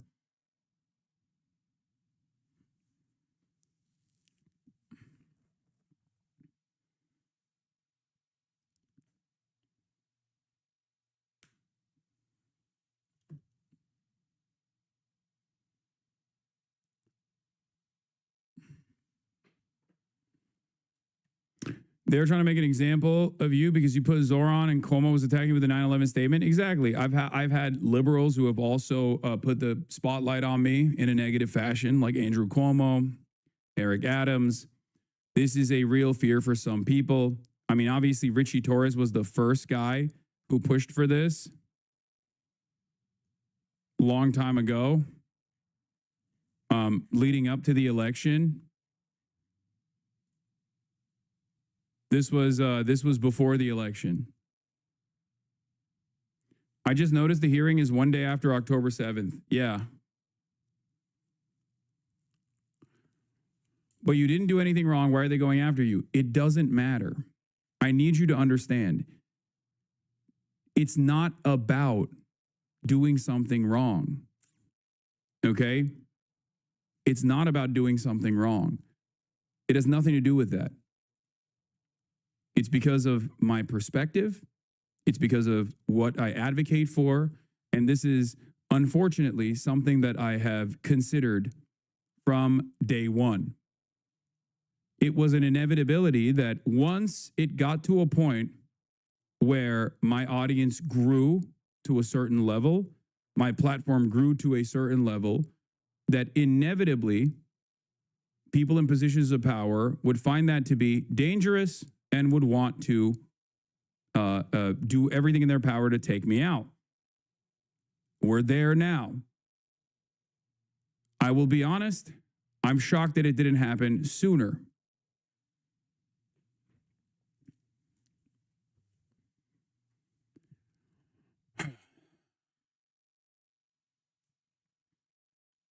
That's it. But remember, there is this mentality that you have in your mind where you think the government, why are they doing this? This doesn't make a lot of sense, right?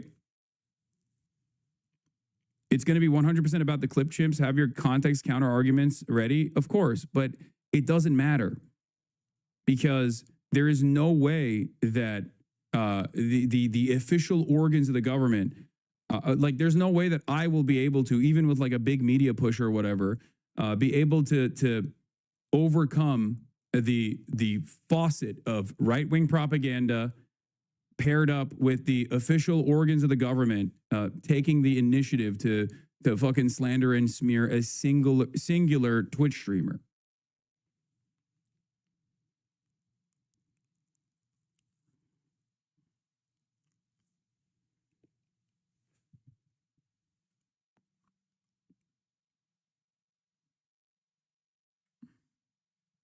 That's it. That's it.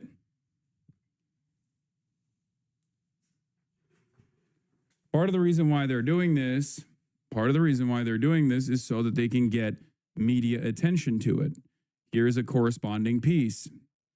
Laura Loomer, Elon Musk, and virtually every single right-winger since the moment of Charlie Kirk's assassination has actively put the crosshairs on myself and some other members of the left as well, or people that they foresee as being a part of the Democratic Party's messaging operation.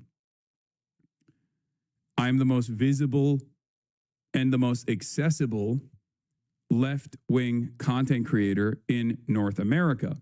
So, of course, I would be public enemy number one. There are Democrats on this committee as well, and I am certain, there are going to be Democrats that would want to be on this committee, that would waive to get on this committee as well, if this actually ended up happening and like the Twitch CEO actually like showed up, right? Because there's also that too. Dan Clancy could just not show up.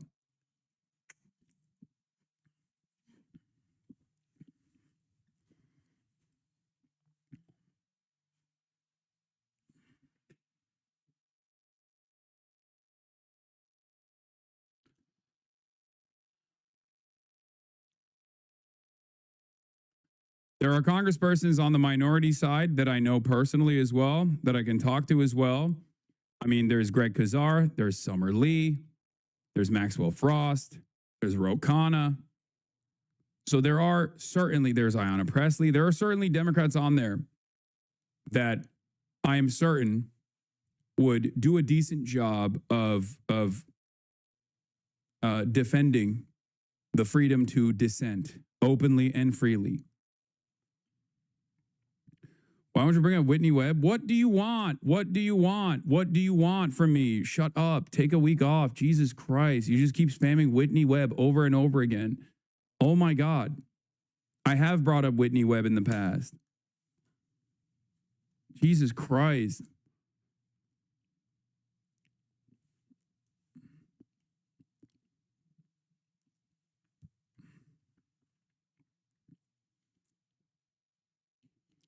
Your saving grace here is that ranking member Robert Garcia has said he's seen your content and knows that you're not the issue. He's also said he said more in some circles. I mean, there's that as well. Lamau, they didn't invite the YouTube CEO. That means they have control over YouTube. I hope Dan doesn't go in there like a naive guy. It's very odd.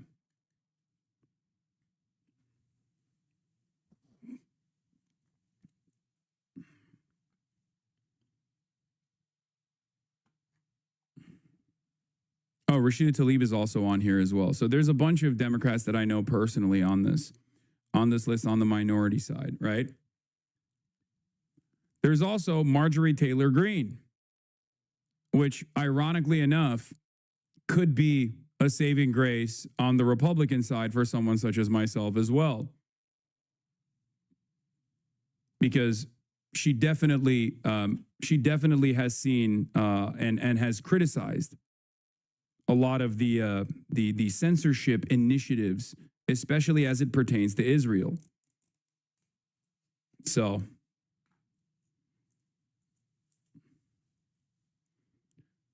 of course, that doesn't matter. I think there is a higher priority to clean up and pack up any kind of political dissidence, any kind of political counter messaging. So I suspect that she won't be as enthusiastic. For people that say, dude, spam the context, there will come a point, I hope, where you will understand that context is irrelevant. Okay? For slop tubers, context is irrelevant. This is about smearing. This is about attempted deplatforming. Context does not matter. The truth does not matter. Okay? What matters is the fight you have to put up. It's that simple. Lying is overpowered, and everything here is being done in a partisan basis.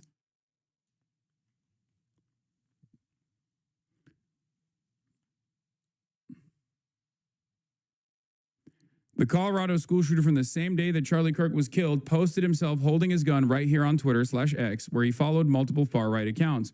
Weird how you wouldn't call on Elon Musk to testify at an online radicalization hearing. Yeah. That's the thing. Every platform, America is violent across the board, and every single social media platform has reflected on that violence. Every single social media platform has had a shooter, a political shooter, a mass shooter, a school shooter, either get radicalized on said platform or post on said platforms.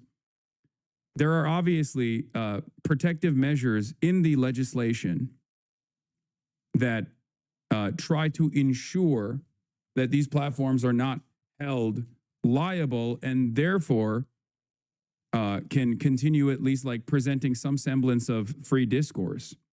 But that environment is changing. It is very obvious that environment is changing. It's very obvious that these guys don't want that to be the case anymore. And I think a big part of that reason is Israel. Just as the TikTok ban that was passed in a bipartisan manner came at the directive of the ADL and numerous other advocacy organizations.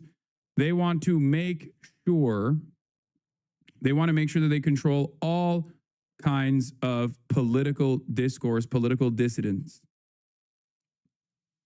Tyler Robinson, as far as we know, didn't have a fucking Twitch account. He might have. And the last part of this story that I want to address is this.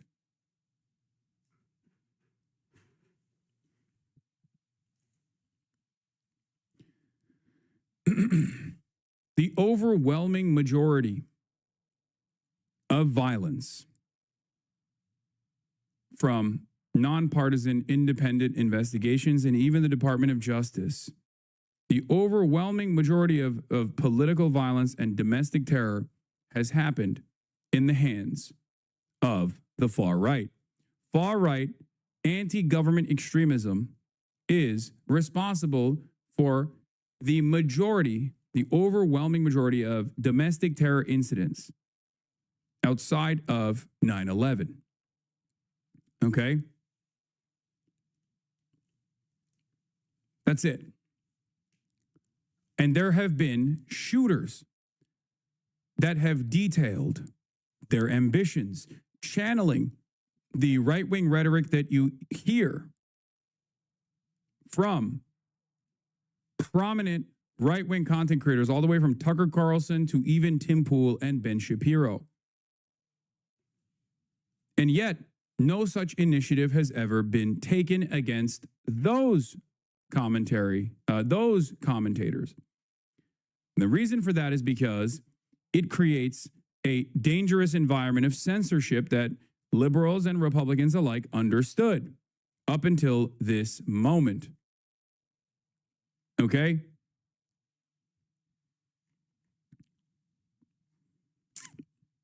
That's it.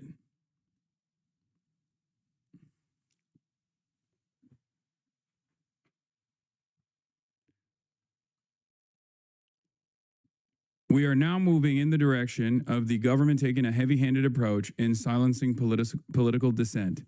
And a lot of people on the right do not understand what they are doing. Okay?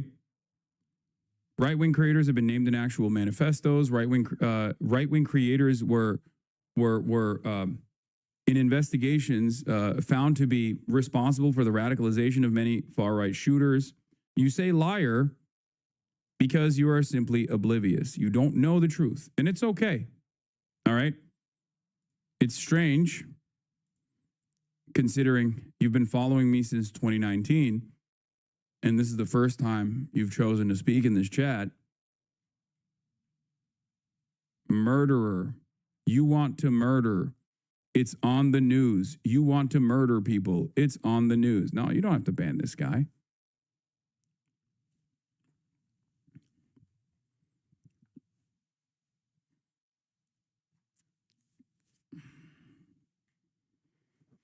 So many 2019 followers chirping for the first time this week. Yeah.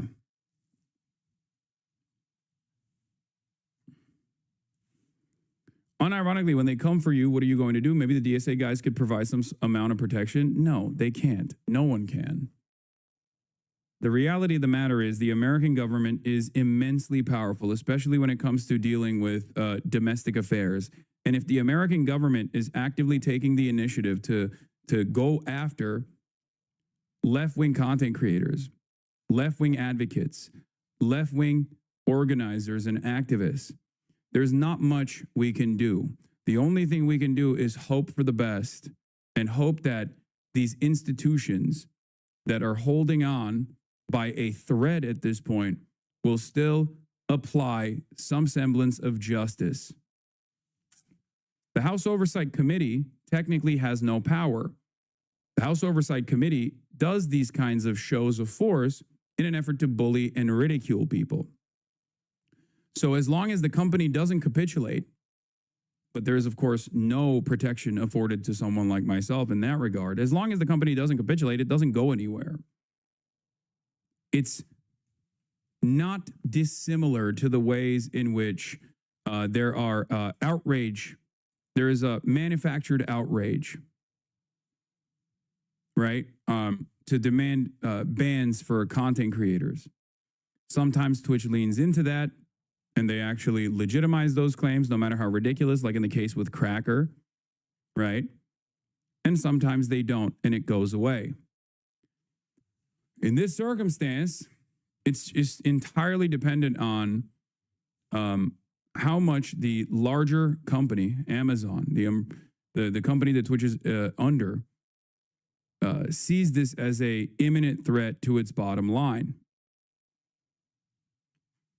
There's also a real fear from these companies, no matter how powerful they seem, about what Donald Trump might do in retaliation to them. That's precisely the reason why so many top law firms immediately caved to Trump's demands to offer pro bono service to the federal government. The reason why they did so is because the Trump administration straight up said, you will never be able to step foot inside of a federal building if you don't do this. That is unprecedented. And instead of taking on this legal battle, many of the top legal companies in this country decided to cave and capitulate. But there is a little bit of hope that I have, at least, with respect to how they have behaved how Harvard has behaved, for example, and chosen to fight back, because that kind of response shows that these institutions are still there and they are still beholden to the truth, at least to a certain degree, and that this government is not all powerful. So it's entirely in the hands of billionaires and mega corporations and how much they choose to capitulate to demands being made by this authoritarian government. That's it. I hope people understand exactly what is going on here, okay? I hope people understand that it's not just me either. House Republicans urge Treasury to investigate Code Pink, Palestinian Youth Movement, Breakthrough Media, and other anti-genocide left-wing orgs. House Oversight Chair James Comer and Representative Anna Paulina Luna, and by the way, neither of these guys are very serious people on the right. It would be far more consequential if it was like Tom Cotton, for example, that's pushing for this sort of thing. Those guys have a lot more institutional motion within the Republican Party. James Comer and Representative Anna Paulina Luna are not seen as like super serious individuals on the Republican side, just like Richie Torres on the Democrat side is like not really a serious person, right? Having said that, it's entirely in the hands of the Trump administration and how much they entertain this. They sent a 5-page letter to the Treasury Secretary Scott Bessent asking for a formal review of Neville Roy Singham, a U.S. citizen living in China, and the networks he funds.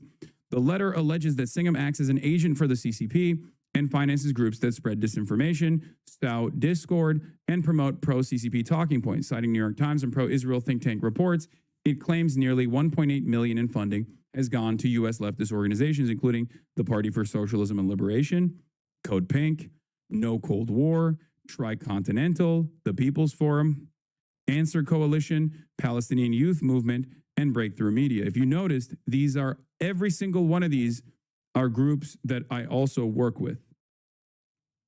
Okay? The committee wants the Treasury to consider freezing or seizing assets, apply FARA enforcement, and evaluate possible criminal penalties.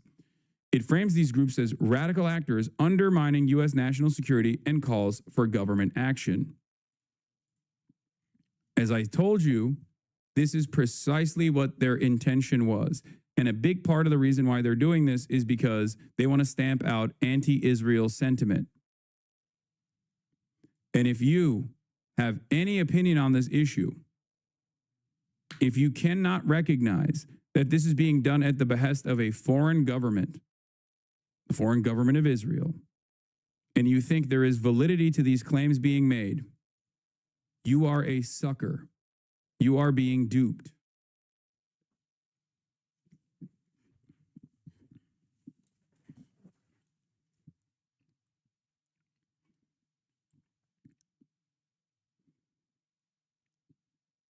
Can Amazon use some kind of power they have against Trump in the future, kind of like Qatar and Al Jazeera? I don't know. I don't think Amazon knows me all that well. I hope they don't.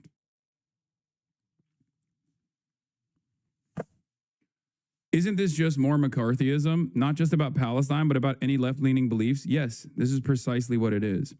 And for the longest time, the reason why this kind of counter-narrative and leftist commentary was allowed on U.S. airwaves on the independent side of media, it was obviously not allowed on mainstream discourse all that much with regular frequency, but it was allowed to be on the independent side of news media, was because it did not present an institutional threat. But as tensions keep bubbling up, as the material problems that Americans are experiencing are not solved, and the discontent grows,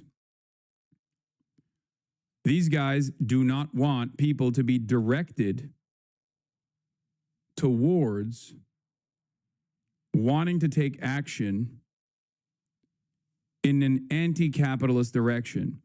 They are not fearful of fascism. They are fascists. They are, however, fearful of socialism growing. This is no longer a LARP. This is no longer an accurate assessment of history. This is happening in real time. It feels like you're giving up. What makes you think that I'm giving up? I'm just telling you what I foresee happening, as I have done so for the past decade. As many naysayers and haters of mine, both on the left and right, have said, you're a LARPer. You're not a serious threat. You're not a real radical. I have always tried to moderate my discourse to the best of my ability. But of course, if you're live for fucking 8 hours every single day, 7 days a week, there are always going to be things that you've said that can be manipulated, that can be used against you. And you can cut hours and hours off of shit like that, as a matter of fact. You're a joke. I see myself as one, and I wish the government would see me in a similar vein, because if I was seen as simply a joke, this would not be happening.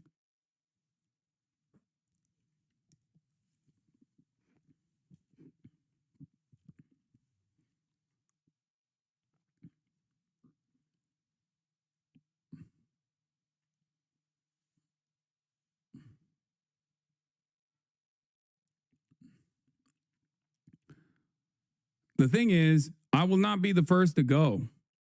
Okay? It's not going to stop. It's not going to stop with people like myself. It's going to expand.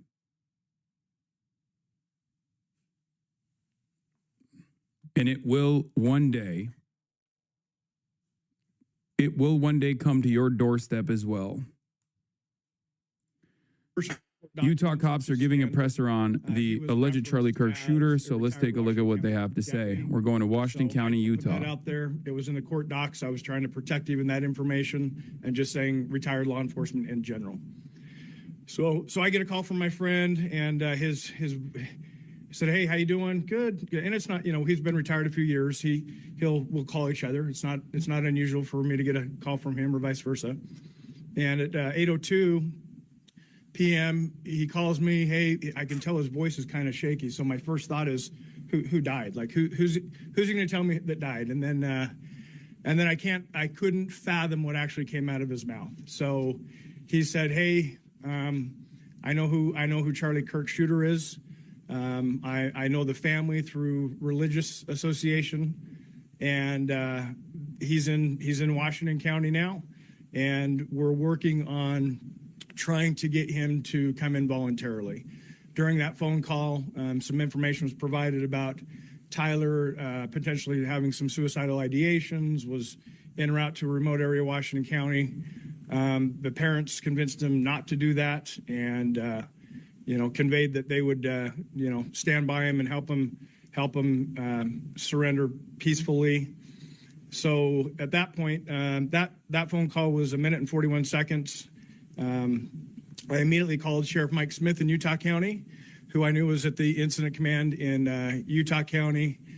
So for about 40 seconds, I'm telling Sheriff Smith, "Hey, I'm confident we have the shooter in Washington County. We're working on getting him to come in and surrender at my office." We didn't have him yet. And after about 40 seconds, Sheriff Smith's like, wait, what are you talking about? So he was shocked, as I was, to hear the news. And so I repeated myself. He said, "How credible is it?" I said, "I trust this guy that called me with my life. And I think it's time you need to get your people, the lead investigators, headed to Washington County." Within the hour, my friend drove Tyler and his parents to my office, where he was greeted by plainclothes detectives. So that was part of it. Part of the deal is Tyler knew it was just inevitable with all the law enforcement pressure that his picture in the news, the gun on the news. He knew it was inevitable that he would be caught. He was fearful of a SWAT team hit on his house, or he was fearful of being shot by law enforcement. So part of the negotiation and getting him to bring himself in was that we would treat it as delicate and as soft as possible to make him feel comfortable to where he would show up at my office, and that's exactly what happened. So since we weren't the lead agency, basically it was about a 2.5 hour waiting in a room, not communicating with the suspect. Our job was not to interview. Our job was just to get him here. So after about 2.5 hours, we ended up getting federal agents and state agents in, and some of my detectives were asked to go out into the community and secure 2 locations. So the parents' home and the apartment that Tyler was living in, along with the vehicle that Tyler was likely driving up at UVU. So that's about it. Sheriff, how would you characterize that former law enforcement friend of yours doing something good here? Yeah, outstanding. He deserves full credit. I think that a lot of it's just the community relations, right? So Tyler's family trusted this individual.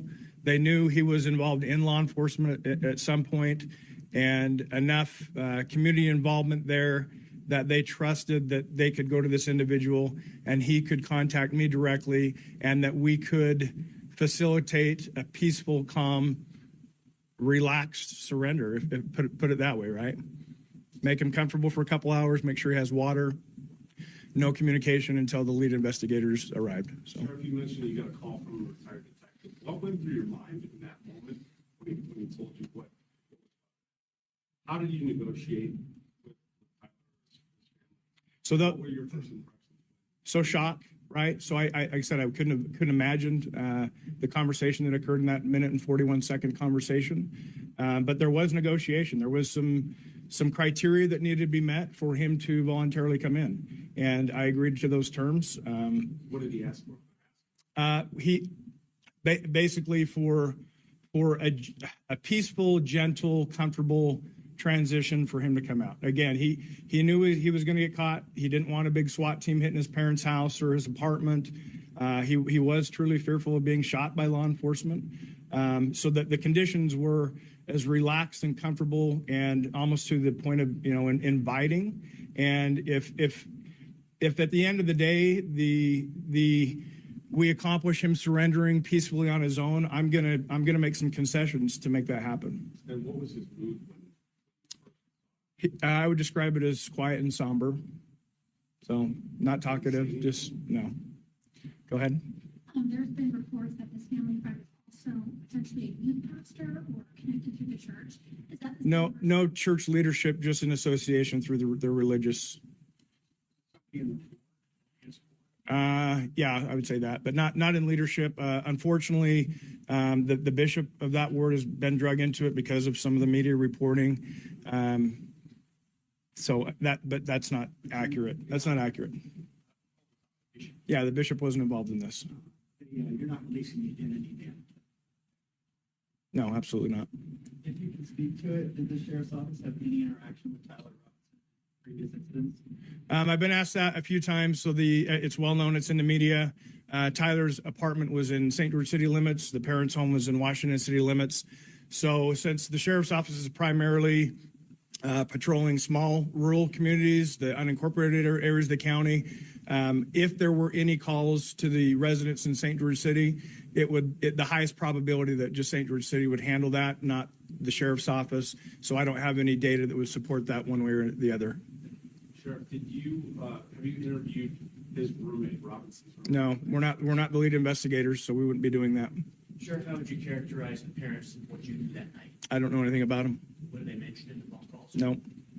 Sheriff, how do you feel about the fact that this surrender happened as it was in the police office, at the police station, and kind of was peaceful, inviting, as you framed it, and not like a SWAT situation or a big What do you have to say about your friend David? Right. Brother, my friend David, I met him one time for approximately 3 seconds. Is there something that happens around the world that you can't find a way to fucking tie back to me somehow? My best friend. Someone who I held near and dear to my heart and soul. Constant supervision and things like that, but that didn't occur. yeah. So How did you feel about that? David is a musician. well, obviously it was a big deal. You know, not only national but international. You're seeing And there's you're like seeing a people mourning crazy all over the update world on for Charlie the Kirk.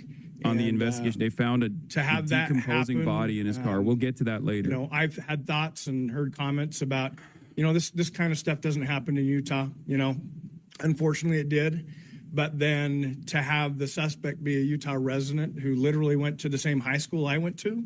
I mean, we're like 30 years apart, but I went to the same high school. He happened to go to the same high school here in Washington County. So it's a double shock factor that one in Utah, and then the suspect happened to be homegrown Washington County boy. So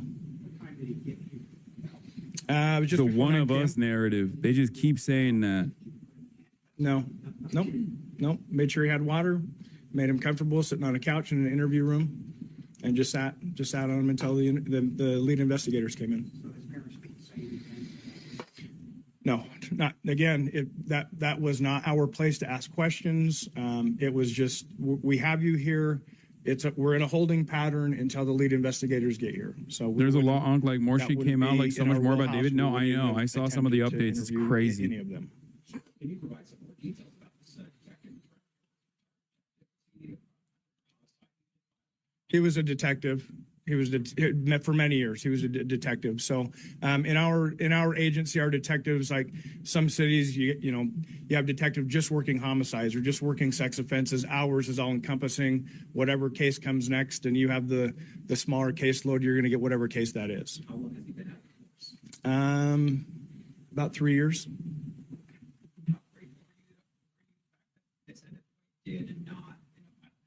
Oh, very, very, very much. Like I said, concessions were made to make that happen. So if, again, peaceful surrender, make him comfortable. He's accused of a horrific crime. So it's kind of odd to be in that, again, accused of a horrific crime, but then we are treating him very civilly, very humanely. And that's just part of the job. We do that on a regular basis, try to make people comfortable so they're relaxed and not bombard them with negativity or hammer fist or stormtrooper type approach. We wouldn't do that. Sheriff, how many total phone calls were made between you and the retired detective? There were several follow-up phone calls that night. One was between my command staff and my friend, just them letting me know, hey, he is in the building. We have him in an interview room, and there's been several follow-ups since then. Just me checking in on him, and All the way from that first call to say we're here, kind of phone call. correct. Prior to him turning himself in, did you guys have any clue that maybe he was in the Washington area? No, not even a hint. That was part of the shock factor, right? Is he could have been anywhere. Most people that are involved or accused of things like that, they'd want to get out of the area as soon as possible. So the fact that he came home basically was part of the shock factor, I think. You said he was afraid of being shot. What did he say exactly? How did he express that? Just that. What do you think the rhetoric would have been that. if the killer was actually left wing or, God forbid, not white? I mean, one of his you know fears what of it being would have shot by the been. police. Period. That's it.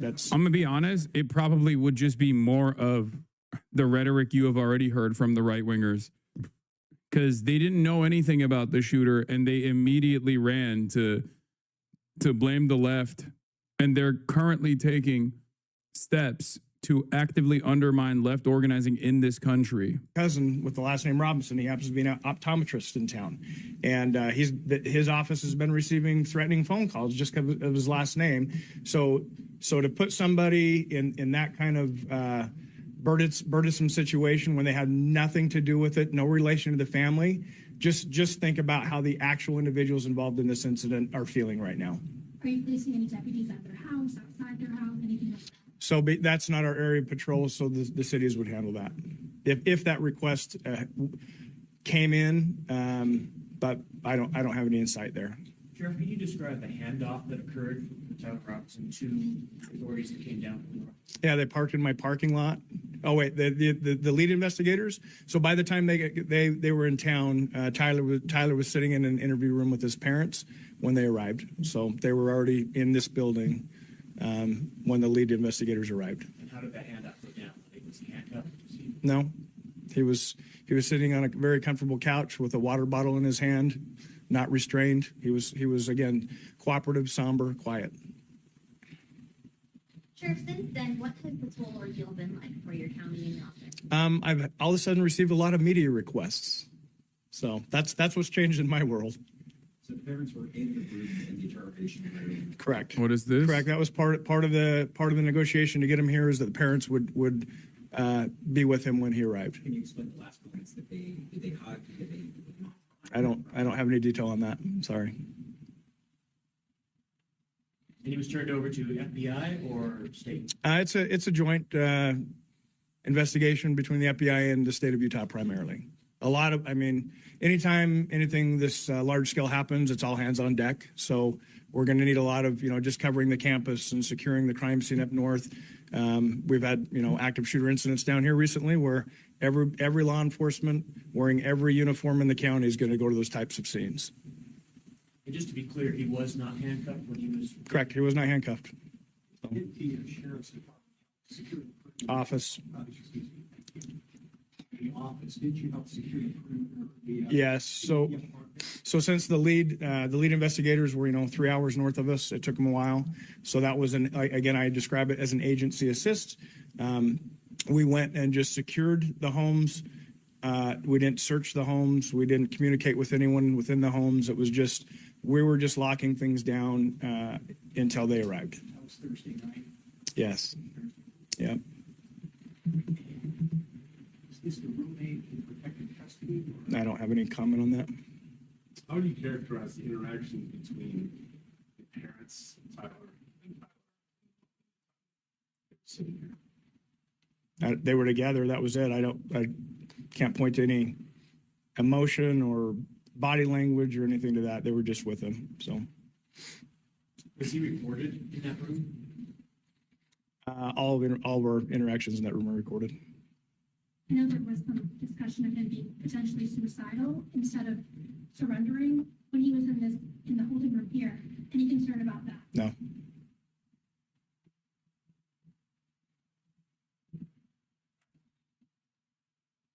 Okay, we can sit here and stare at each other all day, or we can be done.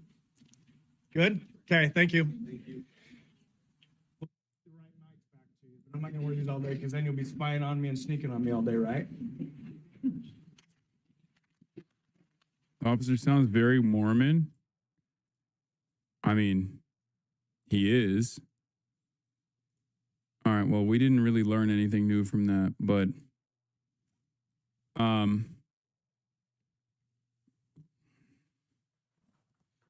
weird energy. I mean, he's a cop, dude. What do you expect?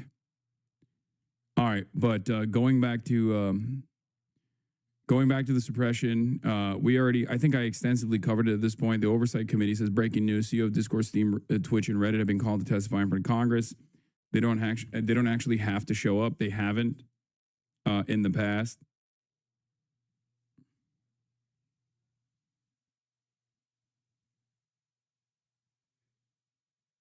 But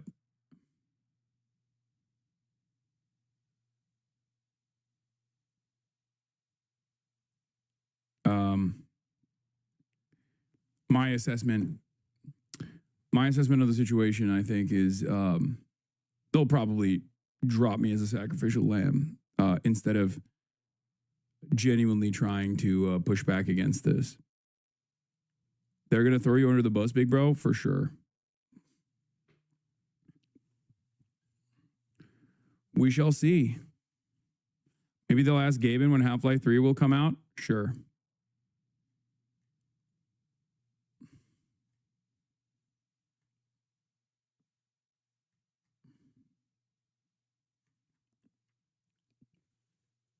Are they asking every social media guy except Twitter? No, the other social media companies that they're demanding show up to this because they're angling this as like radicalization in the aftermath of the Charlie Kirk assassination. The other social media platforms are ones that have been mentioned in the investigation, right? Reddit, due to the roommate being on Reddit. Discord, due to the fact that the alleged shooter was on Discord, and Steam as well. Twitch is the only platform that they added on to that, even though it was not mentioned in the investigation whatsoever. There's no evidence that the shooter was on Twitch. He could have been. I mean, he could have been on every single platform, right? But the reason why they are doing that, in my opinion, is because of the reason why they're doing that is because there has been an active deplatforming initiative concocted by not just the right wing, but also people who present themselves as liberals, specifically Destiny and Dan Saltman, working alongside the ADL and numerous other advocacy organizations, doing mass calls to advertisers, as you guys know, mass calls that quite literally had unsubstantiated and false information in it, like active slanderous claims in those spam emails that they blasted out to every single person, every single company, with the hopes of getting their advertisers to pull back from Twitch, creating material pressure against the platform to take action against me. Now, there's obviously there's obviously a level of material harm that any platform will take on in an effort to stand on the principles that they abide by, which is, this is a platform where we're not going to take the initiative to ban certain people that are not in violation of the terms of service. But clearly, if it gets to a level where there's like this much political pressure, then the company Amazon is most likely not going to sit there and defend it. There's a high likelihood that they will succumb and offer people like myself or whoever they demand as a sacrificial lamb.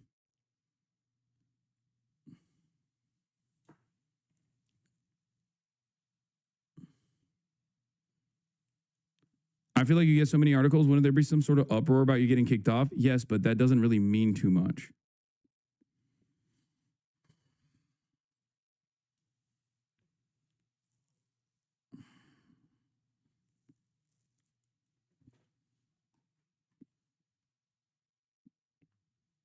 If you recall, there have been certain institutional pressure from organizations that have some semblance of legitimacy that Twitch has caved to, the ADL being one of them, but up to a certain degree. Obviously, a million New York Times op-eds are not going to be able to change the trajectory when the federal government is making these decisions. So we shall see. You say stream on TikTok, but obviously TikTok is also being sold.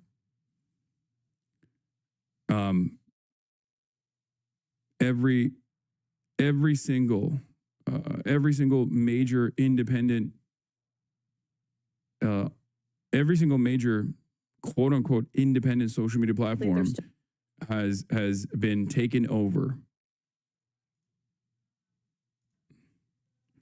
Anyway, there was also this Theodore Jedediah Cruz. Yeah, as Todd Blanche, the Deputy Attorney General, just said, right now they don't have any evidence of an organization. Obviously, they're still looking into this. But on the bullet casings, I don't remember there being a transgender one on there. I remember him saying there was one that said, if you could read this, you're gay. It was referencing internet memes. But on what you just said there about investigating... Yeah, there is... Hold on a second, Caitlin. There is a transgender if there is funding... Hold on, Caitlin. Caitlin, there is a transgender. Go ahead. There's a reference to... Do you see my bulge, which is, and I'm told is an online meme for transgenderism? And Director Patel testified that the murderer here was living with his romantic partner, who was a transgender man transitioning to being a woman. And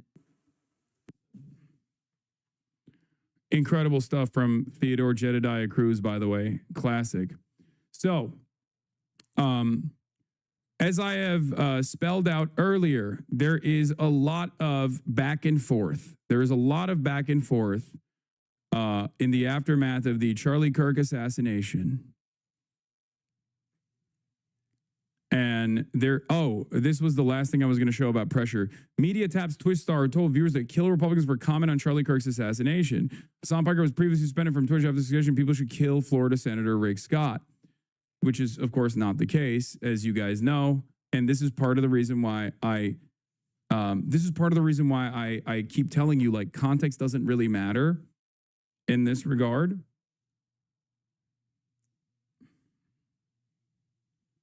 Do you understand? Context and clarifying these sorts of things do not matter. That wasn't even a joke. Like what I was saying in that situation was not a call to assassinate Rick Scott. I mean, it clearly wasn't.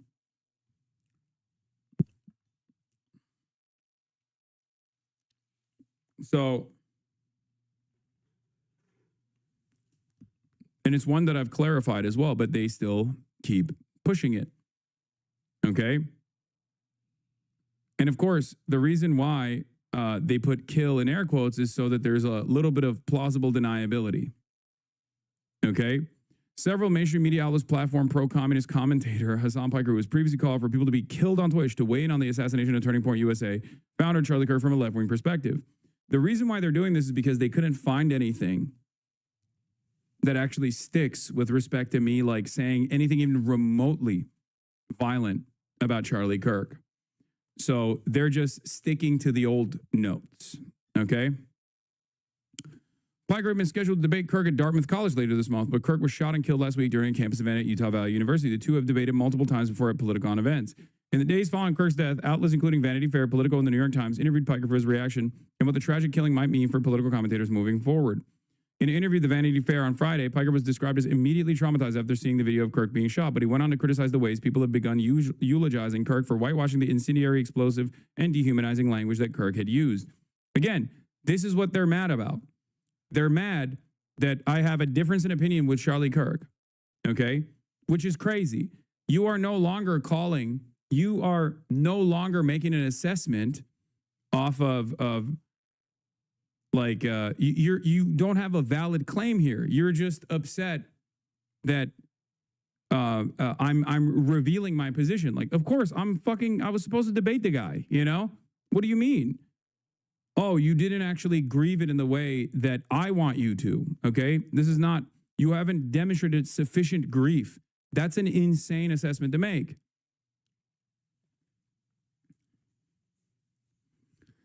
It's just that I think people venerating a person with what I consider to be morally repugnant political ideology is going to have unforeseen secondary consequences as far as normalization of this ideology, Piker said. We're seeing that in every aspect of society already, and this is very frustrating. Though he criticized Kirk, Piker condemned political violence across all publications, telling Politico on Thursday that he never advocated for such a thing and never would. He added that he feared political repercussions in the wake of Kirk's death, though did not elaborate on which side. I think it's pretty obvious what I was talking about, on which side. Okay?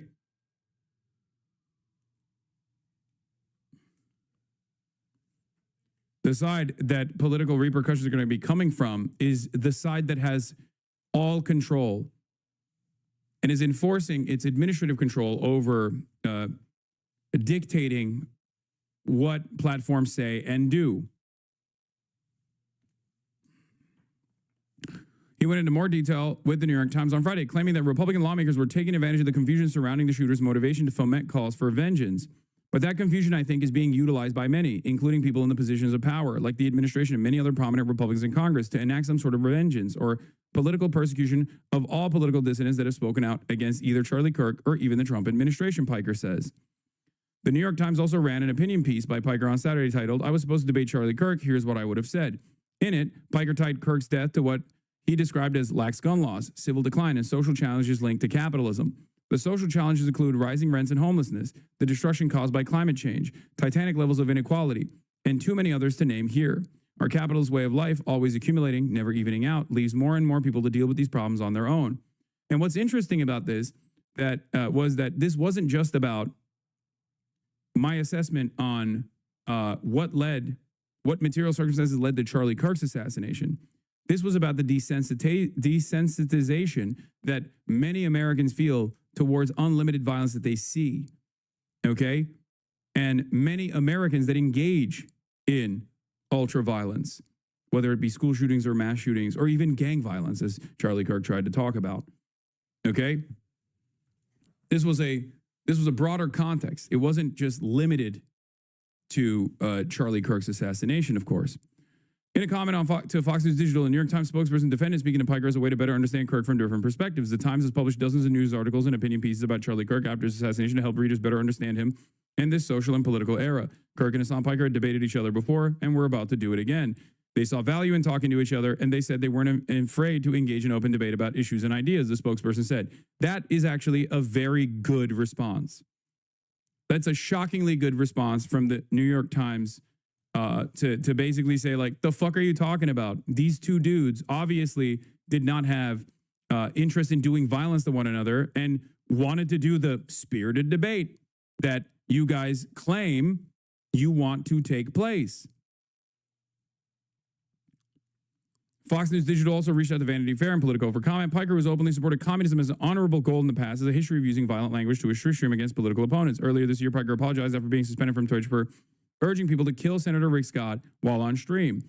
Republicans are not tackling providers. They're not actually going after false billing. They are trying to cut recipients. Fraud is not happening at the point of the recipient. If you cared about Medicare fraud or Medicaid fraud, you would kill Rick Scott, he said.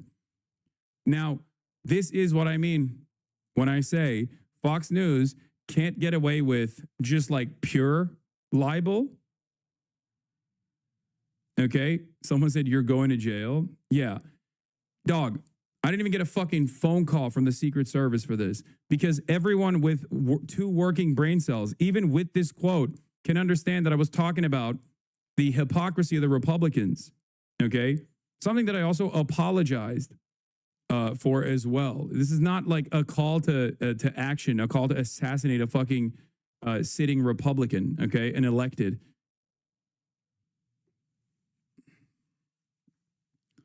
Fox News' digital side is very different from its editorial side, okay?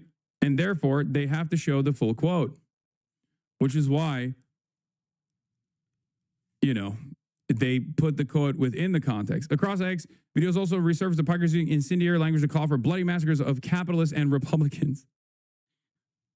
Yeah, kill them, kill those motherfuckers, and murder those motherfuckers in the streets. The streets soaking in fucking red capitalist blood, dude. Piker said regarding property owners who choose not to rent out empty homes. Okay. Once again, a quote from 2018, where I was talking to, at the time, a friend of mine who is no longer a friend of mine, who is a landlord himself, and I was LARPing. This is not a sincere policy demand. This is not something that I advocate for. And if it was something that I sincerely advocated for, I suspect there would be more to it than just a 10-second clip from 2018.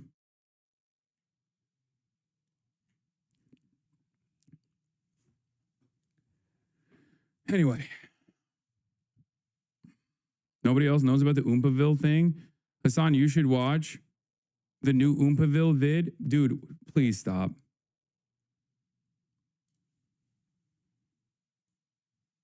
Yeah, I say in a video game, but that doesn't matter. It's like obviously not a sincere position that I hold regardless, okay? It's fucking so stupid. Left-wingers, liberals, you need to be fucking showing your opponent's guts on there. You need to be gutting them, Piker said in a video, presumably following the 2022 Georgia Senate debate. Okay? Yeah. Left-wingers need to be more cutthroat. Liberals need to be more cutthroat in a debate. Wow, I can't believe he means, like, he wants Nancy Pelosi to fucking cut someone's throat. What are we talking about? It's very obviously a fucking metaphor. Okay? In any case, they still at least add the context to a certain degree. Okay? At least they add context to a certain degree, but that's not enough for people to run along with it and to go crazy over it. Okay?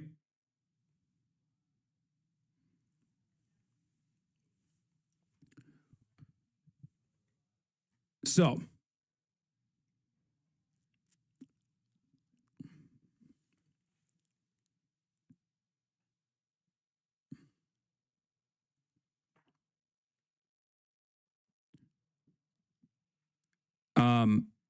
this is the best day they got, and it's really fucking silly and really stupid. But one thing I will say is the commentary surrounding Tom Tillis receiving death threats was obviously so fucking stupid that even Fox News didn't put it in the compilation. Okay?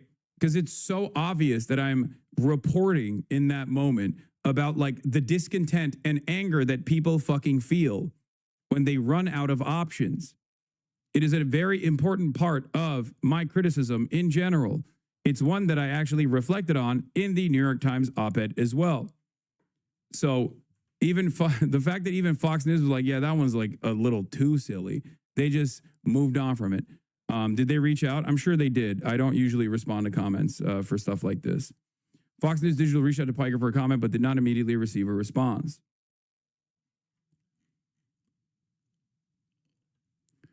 I can't imagine this is going to be a story a month from now. Right wingers have the attention span of infantile goldfish. I feel like the masses won't care about a meeting on political radicalization on social media. It'll be just roaches of the world. Yes. But I do think that this is a part of a broader initiative, and therefore it is up to the administration. If they actually push for it more aggressively, it will become a bigger problem down the line. Now, here's the thing. Okay? I need you to understand something. It doesn't even feel like Trump has his heart in this. Okay?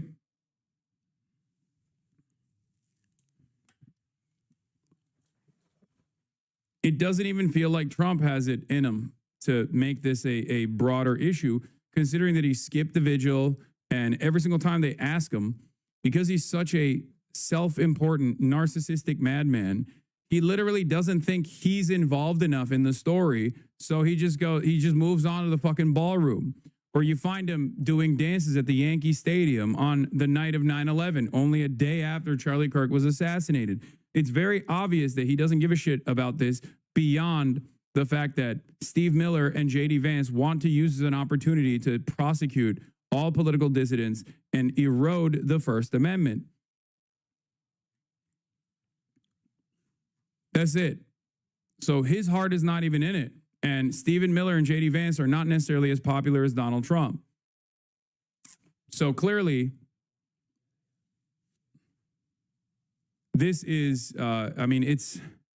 it's up for debate exactly how successful this initiative will be. Previous hearings have been a pretext for boosting a right-wing algorithm. Exactly. Every single one of these previous hearings have always been around how the right is suppressed. And it's interesting because it's funny. I think I debated Charlie on this issue as well. The notion that like these social media platforms are woke. Back in 2016, that was all the rage. That's what people used to say all the time. And they used to say that even though Ben Shapiro and numerous other right-wingers were dominating these platforms, and they just still kept saying that. They designed a media narrative that the right was constantly being undermined by these supposedly woke, transgender, DEI, Antifa social media platforms.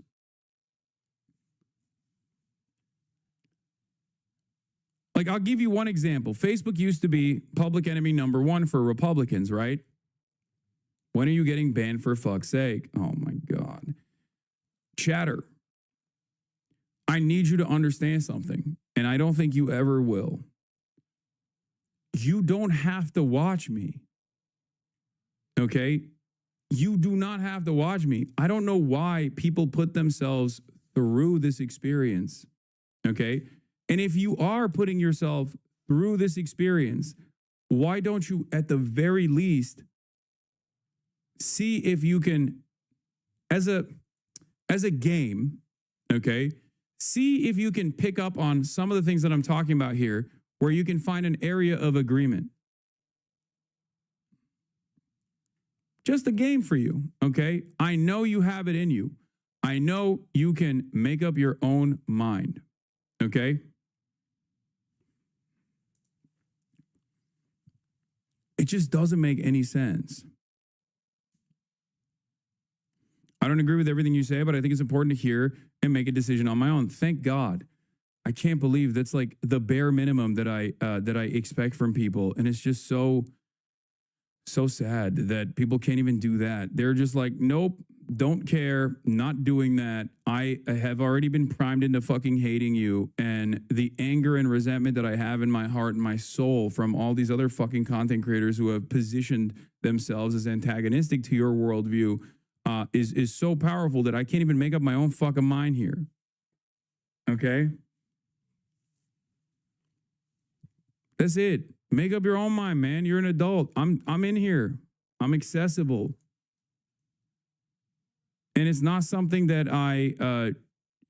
my position, I'm very stubborn. My position is not something that I shelter people from. I just openly will say exactly how I mean, exactly how I feel. I think everyone has biases, okay? Myself included.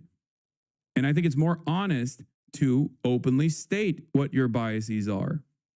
Do you understand? I think it's infinitely more honest to say, I'm looking at this objectively. I'm looking at the actual data. I'm looking at the actual facts. Having said that, this is my position, right? A lot of people don't do that. And so many people have been farmed by individuals that present themselves as apolitical, right? People who basically say, oh, I'm apolitical. I'm actually looking at this completely from an unbiased perspective. They betray the truth by not revealing their position. Some do it to become better propagandists, and others do it because they're fearful that you will find out what their position is and you will no longer watch them. Michael Jordan talked about this when he said, Republicans buy sneakers too. There are a lot of content creators online who are terrified of revealing their political perspective, both on the left and on the right, for a bunch of different reasons. I'm not one of those people. Not gonna lie, I used to hate you, but I've come around after your stance on Palestine, and now the hypocrisy of right-wingers who are trying to cancel you is sickening. I am a firm and committed believer that if you spend enough time in this chat, if you actually came here with an open mind, you will realize that you most likely have been duped. You most likely have been lied to about what I believe and what I don't believe. And that's the reason why you have this kind of resentment. That's why there are so many people. That's why this community keeps growing in spite of the endless amounts of smears. Okay? The reason why is because people, for every 1,000 people, that see a clip out of context and like outrage farming coming from supposedly apolitical vessels online, there are 100 people that go, you know what, I'm going to tune in and check it out on my own. Okay? Now, of course, there are content creators that have made it their lives mission to actively come after me. And for some of them, it's political. Some of them, it's an ideological disagreement, whether it be the reality that they want to defend Israel and feel bad, and they can't cope with that after developing a progressive audience, or whether it be because they were purely spite motivated and spite driven because they feel as though I never deserved the position I got to. Okay? It's very stupid. For some, it's just engagement farming, and that's it. I thought you spent the entire stream shouting at chatters before I started watching because that's all I'd seen in clips. Yeah. In any case, let's get back to the situation at hand. Megyn Kelly breaks down the controversy surrounding Candace Owens, Bill Ackman, Israel, and Charlie Kirk. Tucker Carlson also had some statements that he made last night. A lot of people who are anti-Israel are coming out to say Charlie Kirk was also secretly moving in the direction of being anti-Israel. Okay?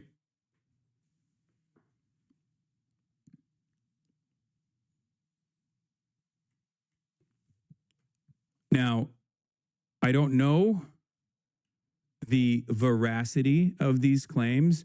Do I believe that Charlie Kirk was annoyed by all of the pro-Israel advocates that were major donors to his organization? Absolutely.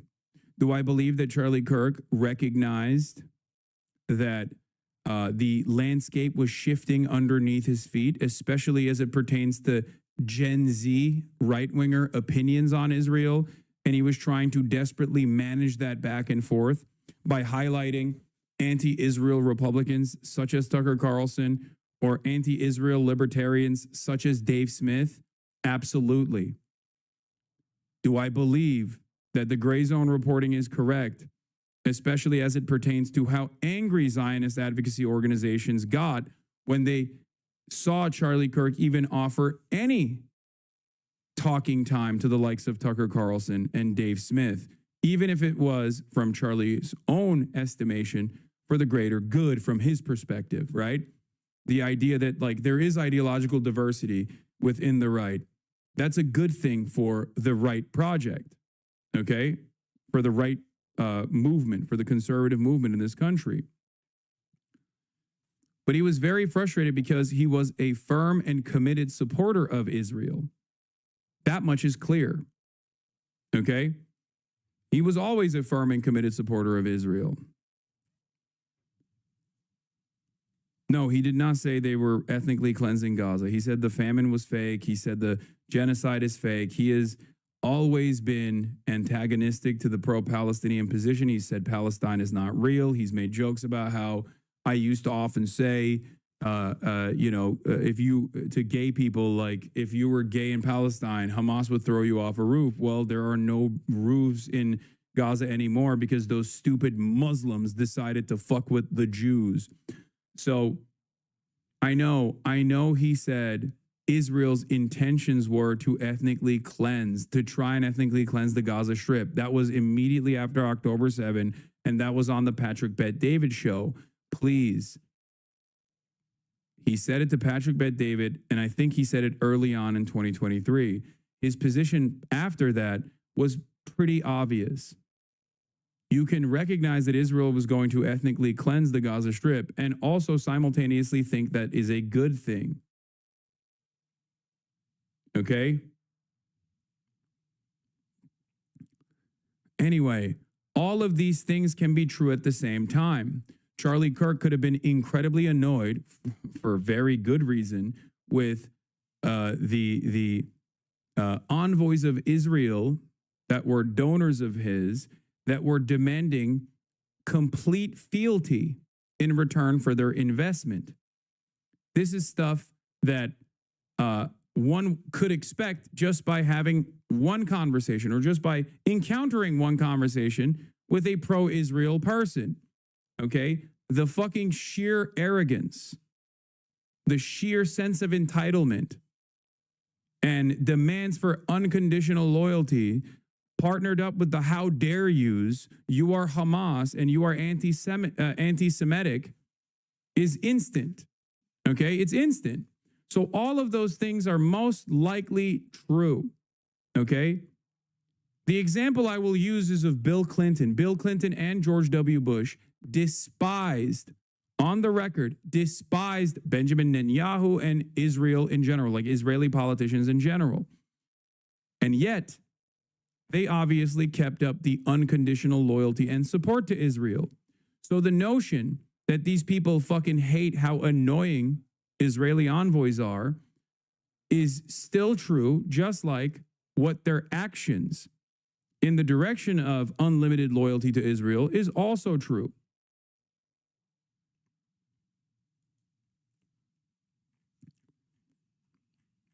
Okay?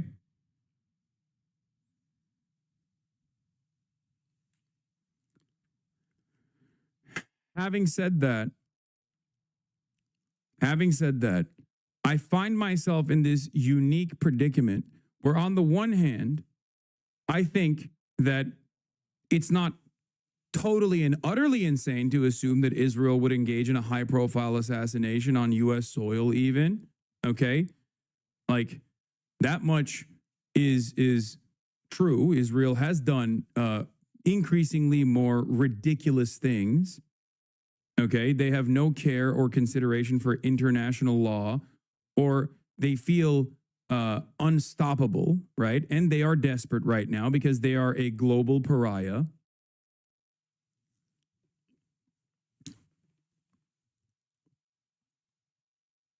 But even then, the thing that I take issue with is the notion that Charlie Kirk was getting cold feet on his support for Israel and was going to publicly turn on Israel. And that was going to create a faucet of anti-Israel sentiment amongst the Gen Z right. The reason why I take issue with that is twofold. One, Charlie Kirk does not command the attention of the Gen Z right in the ways that you think he does. He is not capable of hypnotizing them, okay? And perhaps even more important than that is that Charlie Kirk was not going to sidestep the Trump administration. That is the most consequential aspect of this speculation. The notion that Charlie Kirk was going to sidestep Israel or go against Israel publicly is silly. And the reason why it's silly is because Charlie Kirk was not going to go against Donald Trump. And Donald Trump is the #1 dick rider of Israel, maybe #2 after Joe Biden. Okay?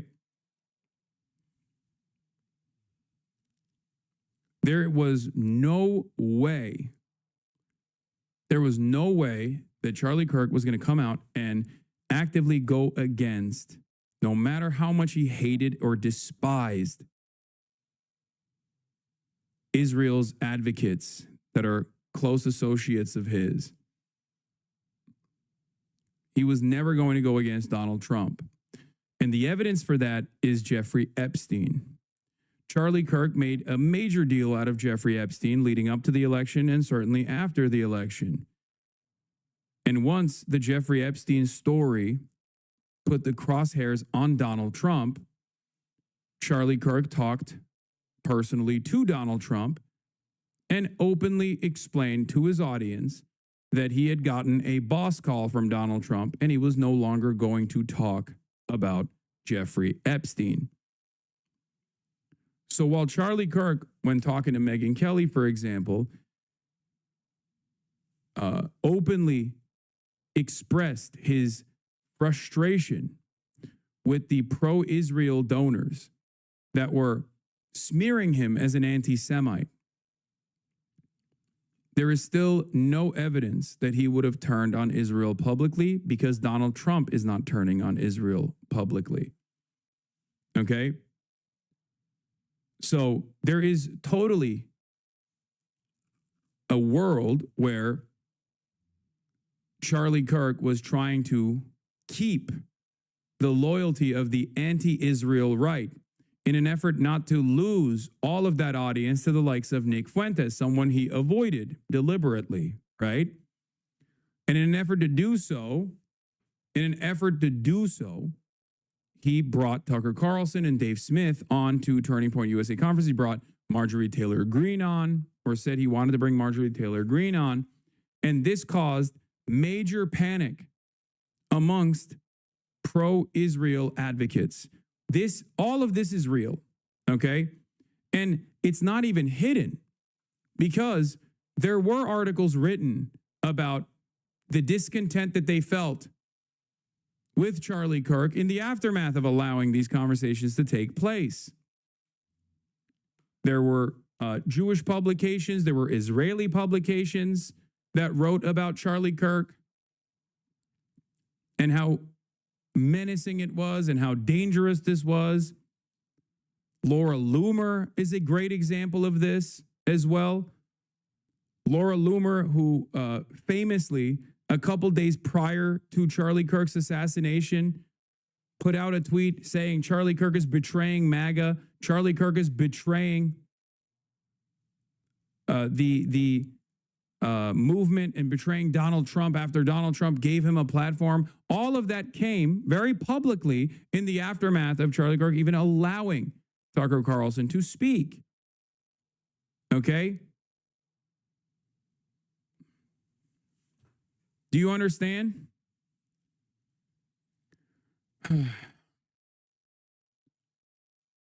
But once again, as Sina Tusi also points to, what's striking isn't the conspiracies, it's the scale.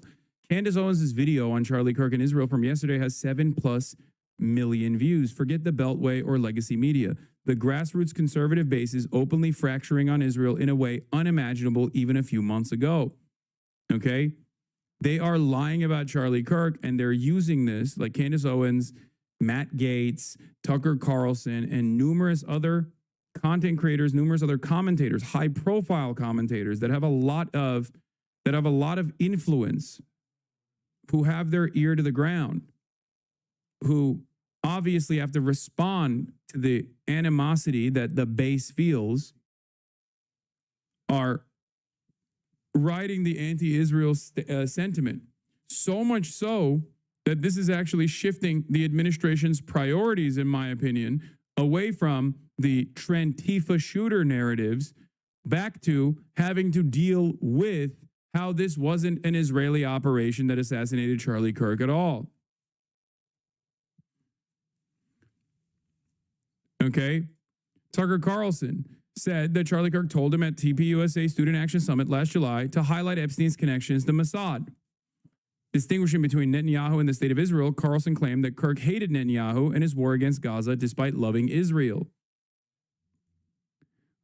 Roger Stone also confirmed it, as so did Matt Gaetz. I have personal knowledge as to many of the claims Tucker is making here. They are 100% true.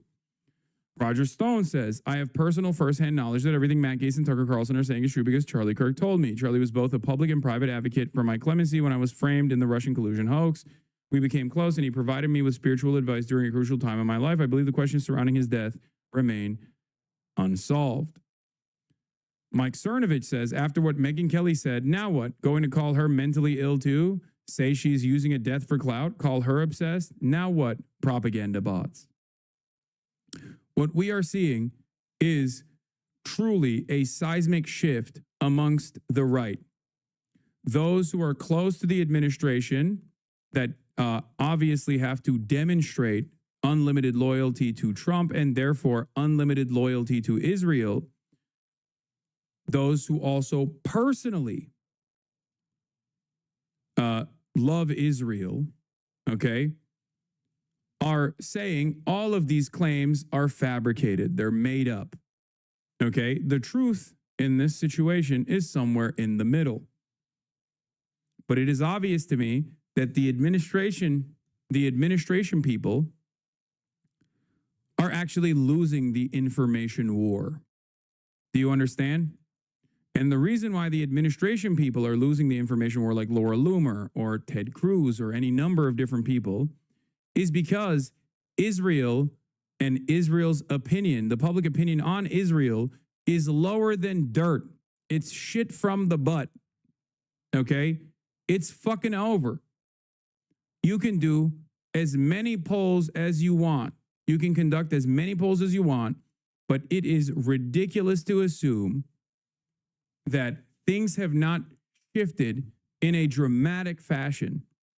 The things that I am seeing in the aftermath of a political assassination of a high-profile figure that they're hailing as Martin Luther King Jr., but for white folk, I never would have expected from the right. I never, ever in a million years would have expected this kind of narrative framing from the right when the opportunity presented itself for them to perfectly capture the attention and go along with the administration's wishes and never bring up Israel whatsoever, and instead focus on the Trantifa narratives. Okay?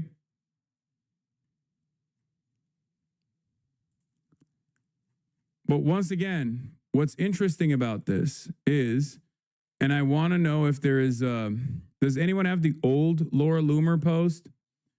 They keep presenting it. Oh, here it is. Here it is. Here it is.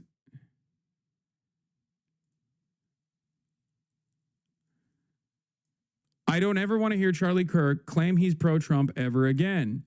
After this weekend, I'd say he has revealed himself as political opportunist, and I have had a front row seat to witness the mental gymnastics these last 10 years. Lately, Charlie has decided to behave like a charlatan, claiming to be pro-Trump one day while he stabs Trump in the backs the next. TPUSA was only able to thrive thanks to the generosity of President Trump. She said this after the Turning Point USA conference had a bunch of high-profile speakers, such as Tucker Carlson and Dave Smith, that were able to speak out against the state of Israel and its genocide. Okay? So the discontent from the pro-Israel MAGA side wasn't even hidden. Laura Loomer is, unfortunately, a moral compass for this administration. It sounds insane to present someone who once famously got banned off of every application, including the goddamn weather app, basically, for being so Islamophobic. A person who tried to start an ISIS fan club at her college campus and got expelled for doing so.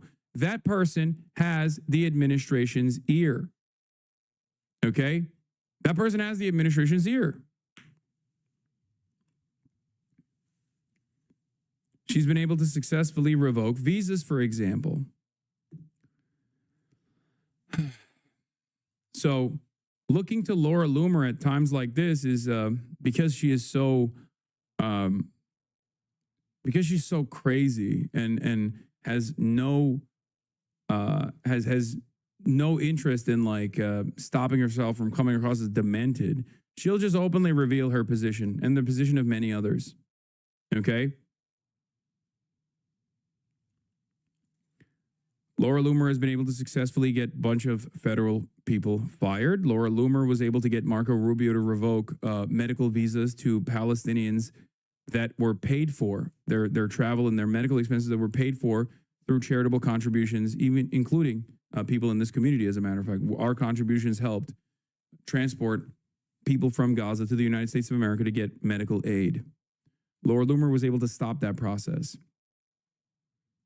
So just remember that. Just simply saying she's loony, Laura Looney, betrays the amount of influence that she has over the administration.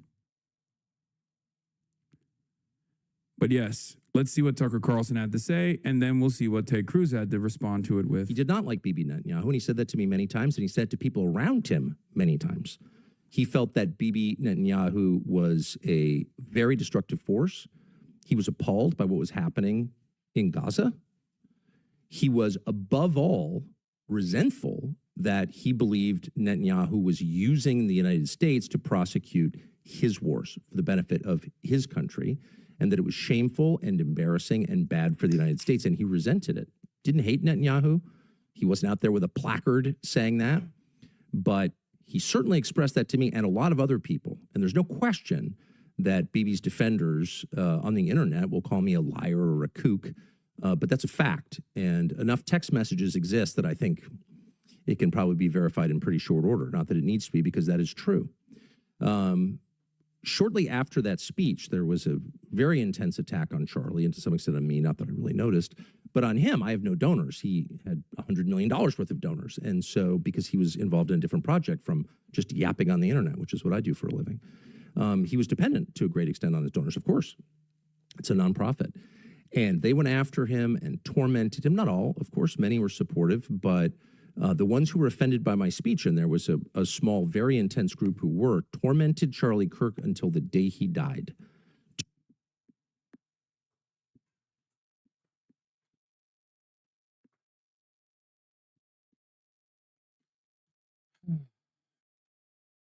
Ted Cruz responded to this and said, "I'm getting really tired of Tucker and his cronies falsely claiming Charlie agreed with me that Israel's a terrible and the problem in America is all the damn Jews. I knew Charlie well, and indeed, the very last conversation we had was how deeply concerned he was about the rising toxic wave of anti-Semitism on the right." You want to know something crazy? I believe that too. Okay? Because in many respects, and I think this is because I understand Charlie Kirk's position and the Turning Point USA's position on this. He was seeing himself as the connective tissue that would hold together all of the different right flanks, including anti-Israel right-wingers and pro-Israel right-wingers. So this actually corresponds to much older conversations that I had had in private with Charlie Kirk, all the way from 2017. Not sure if he actually had changed his perspective or not on this stuff, but like there was a time and place where it was very obvious that he was worried about Nick Fuentes gaining prominence. Okay. Now, do I think that this was because he was like a person who deeply resented anti-Semitism? No, fuck no. Okay. It was because he understood the importance of maintaining some pro-Israel support at a time when the attitude was shifting. So when he had this conversation with Ted Cruz, I'm certain that this was a genuine concern, but it wasn't a genuine concern about like anti-Semitism. It was a genuine concern about the like losing out market share to the likes of Nick Fuentes. Do you understand? It was about losing the conversation completely to anti-Israel forces. Is this right-wing sectarianism? Lamau Charlie is the prophet. It's crazy how much contention there is around Kirk's worldview and standing, considering it's very thoroughly documented. It feels like a bunch of people competing to absorb his audience and evoking his legacy to legitimize their own perspective. Absolutely. You are 100% correct. That's precisely the reason why Nick Fuentes, who is the greatest example of this, went from pursuing Charlie, hunting Charlie, all the way down to now celebrating his life and his accomplishments and talking about how much he actually respected him and how much he revered him. It's all for market share. It's also partially the reason why Nick Fuentes, I believe, is not even entertaining the narratives that Israel was somehow responsible for the death of Charlie Kirk, because that kind of misinformation, especially for like any kind of misinformation that you could somehow tie back to Jews that has any sort of fucking relevance in the broader audiences, will always be weaponized by anti-Semites. So it's shocking. It's shocking that he's not using this right now. You know what I mean? Not to say the suspicions of Charlie Kirk's assassination being brought back to Israel would be always anti-Semitic, of course. That's not even what I'm saying. Okay? The reason why he is desperately trying to move the attention back to the left is because he understands that he has a real opportunity. He has a real opportunity to try to eat away at Charlie Kirk's market share and become the new face of the Gen Z.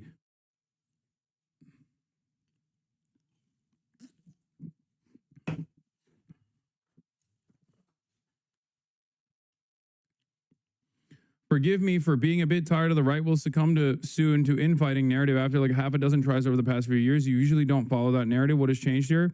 I don't believe the right is going to succumb to infighting on this issue, because in order for them to succumb to infighting on this issue, they would have to be sincere and committed to an anti-Zionist position. For many people on the right, I would say their sincere anti-Israel position oftentimes comes from anti-Semitism. For many others, their anti-Israel position is simply a response to the market moving on and anti-Israel sentiments growing. It's a way to capture market share. It's a cynical way to do it. It's a self-interested way of doing it. Okay? And if there is no real, genuine, firm commitment to anti-Zionism, okay, an anti-Israel sentiment, they'll just discard it in a moment's notice in order to gain prominence in the right. grifting. Okay?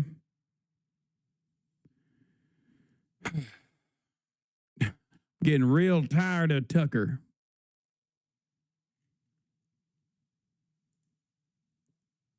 So, let's hear what Megyn Kelly and Tucker Carlson had to speak on. Oops.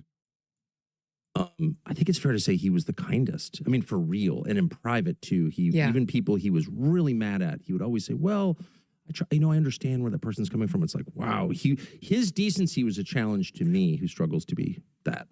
Why was that so offensive to people? Because it was power. It's so much more powerful, frankly, than negativity and anger. Yeah. It's infectious. It's a contagion. It's like a magnet for people, whether they like him or not. They're drawn to him, and he was converting people. So he was a huge threat. That's really, like, I've been asking myself this question a lot over the past week. Let's take the accused shooter in this case. Yes. And let's say, okay, it was motivated exactly as the authorities say. And he thought Charlie was, quote, too hateful. And this is a guy who's into furries and he's into trannies and he's living with one and, all the things. Why would Charlie have been targeted by this guy for that? Why would it be Charlie? You say all the same things. I say all the same things. Most of the people in our space and in conservative or independent media say those things. Why? Why Charlie? And sadly, I think it's this factor. It's this magnetism from him, this positivity, this aura, like that, this angel-like aura around him that was so incredibly threatening, way more threatening than the rest of us, because it was powerful and it was winning people over. It was converting people at a rapid rate, and not just any people, but young people. The people who had never been converted before, the people for whom people who talk like you and talk like me had never even tried. They weren't even players on the field. They were seated in the whole battle. And he said, no, we're not seating them. I'm going to start at 18 to speaking to them in a way that they can hear and understand me. And I'm going to practice it. For the past 13 years, he practiced. He went out campus after campus. In the beginning, he wasn't as good as he was in the end. He was good, but he wasn't as good. And so it was a skill he developed over time that made him more and more threatening, more and more effective. And you look at the numbers just in the presidential election. It's not an overstatement to say that Donald Trump has Charlie to thank for his election in November 2024, swinging the youth vote by 9 points. Yeah. We've never seen anything like it in the past 100 years. You don't swing the youth vote toward a Republican, nothing in modern presidential politics. So he was a really integral, hugely important player, even though he was so... Once again, if Charlie Kirk was this impactful in changing the minds of the youth, then the Gen Z attitude towards Trump would not have swung in the opposite direction in the first 6, 7, 8 months of the presidency. Okay? Charlie Kirk was still around to see the attitude shift dramatically back in opposition against Donald Trump. So my point always is, he certainly played a role, especially on TikTok. He got an algorithmic boost on TikTok because TikTok and the Chinese government wanted a stay of execution at a time when they were threatening a ban. They gambled. They offered Donald Trump this fantastic opportunity to be in front of as many young people as possible, and that certainly played a role. Having said that, however, these are still very much systemic forces at play. The resentment that the youth felt towards the Democrats were not born out of Charlie Kirk's acumen, his political acumen, his SJW slam dunk compilations. That's not the reason. It would be nowhere near as successful if the Democrats were seen as truly invested in bettering Gen Z's future, truly invested in improving people's material conditions. They were not. And Donald Trump was seen as an alternative to the people who were looking at these institutions and recognizing that these institutions don't help them. It's that simple. Understated and projected zero ego. So you didn't see him like that. He didn't have sort of the swagger of that in most of his public appearances. He was quick to subjugate himself to whomever he was talking to. But he was way more important than he ever let on. And I think that's why he was perceived as such a threat. That's why him saying the things others would say carried an extra layer of threat, yet both to this shooter and to Charlie's many detractors. And I just want to add as a period to this, as a footnote, I guess, to this, Tucker, you have a lot of it too. And it is the reason why Charlie is not the only one who's been threatened or was threatened to cut ties with you or not platform you. I too have gotten that, especially since you've been more outspoken on Israel. And wow, shocking. I can't believe it. Even if you sidestep a little bit from full tilt loyalty to Israel, all of the Israel dick riders will come after you and yell at you and call you a fucking anti-Semite. Who could have predicted that? Who said early on in the month of October in 2023 that a big part of the reason why a lot of people were going to turn on Israel was because of the rapacious, relentless, arrogant nature of those who were doing advocacy for Israel, the entitled attitudes that they openly demonstrated, the how dare yous, the you're an anti-Semites.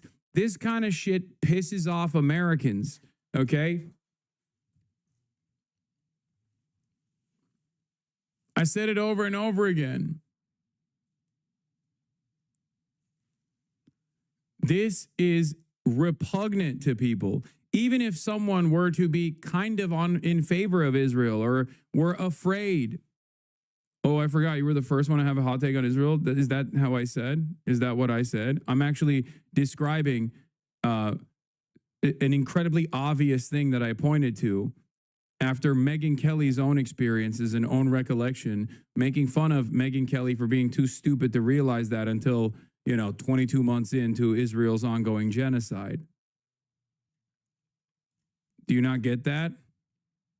I'm saying it's the most obvious thing on the planet that Americans were going to get frustrated by, the constant fucking blood libel accusations, anti-Semitism accusations, and the constant attempts to fucking deplatform people for expressing their discontent with this seemingly unlimited loyalty to that the administration has to fucking Israel, whether it be under the auspices of the Democrats or the Republicans under Donald Trump.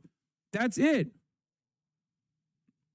I said over and over again that the institutional control that Israel advocacy organizations that masquerade as Jewish advocacy organizations, the institutional control that they have over declaring people public enemies and demanding they get deplatformed was going to be fucking annoying for people. And they're so horny to control messaging discipline that they won't ever let anyone sidestep away, even remotely question Israel at all, while simultaneously speaking from the other side of their mouths and being like, of course you could criticize Israel. Of course you could criticize Israel. But if you do, you're a fucking anti-Semite. And also, who knows what we'll do to you.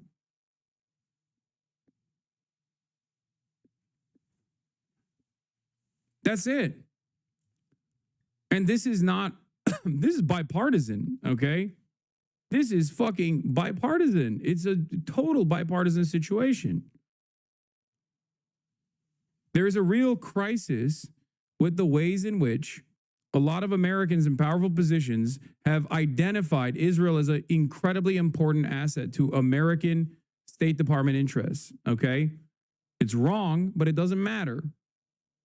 And there are plenty of people who have been primed and socially conditioned into believing that as well, regardless of how liberal or progressive they may present themselves as. That much is also true. I think we here in this broadcast are fairly familiar with a figure that I was closely associated with, that I had a podcast with, who once again has never let go of an unlimited vengeance quest that he has been on to a degree where it just is so unsustainable, so insane, so unstable that he's like ruining his own fucking career, ruining whatever goodwill that he had cultivated over an extended period of time on YouTube, throwing that all aside because I dared to tell him, hey man, you're coming across a little bit too much like you're pro-Israel here by likening Jewish Voice for Peace to capos, Nazi collaborators, calling them tokens, or crying about how fearful you are that someone is saying from the river to the sea,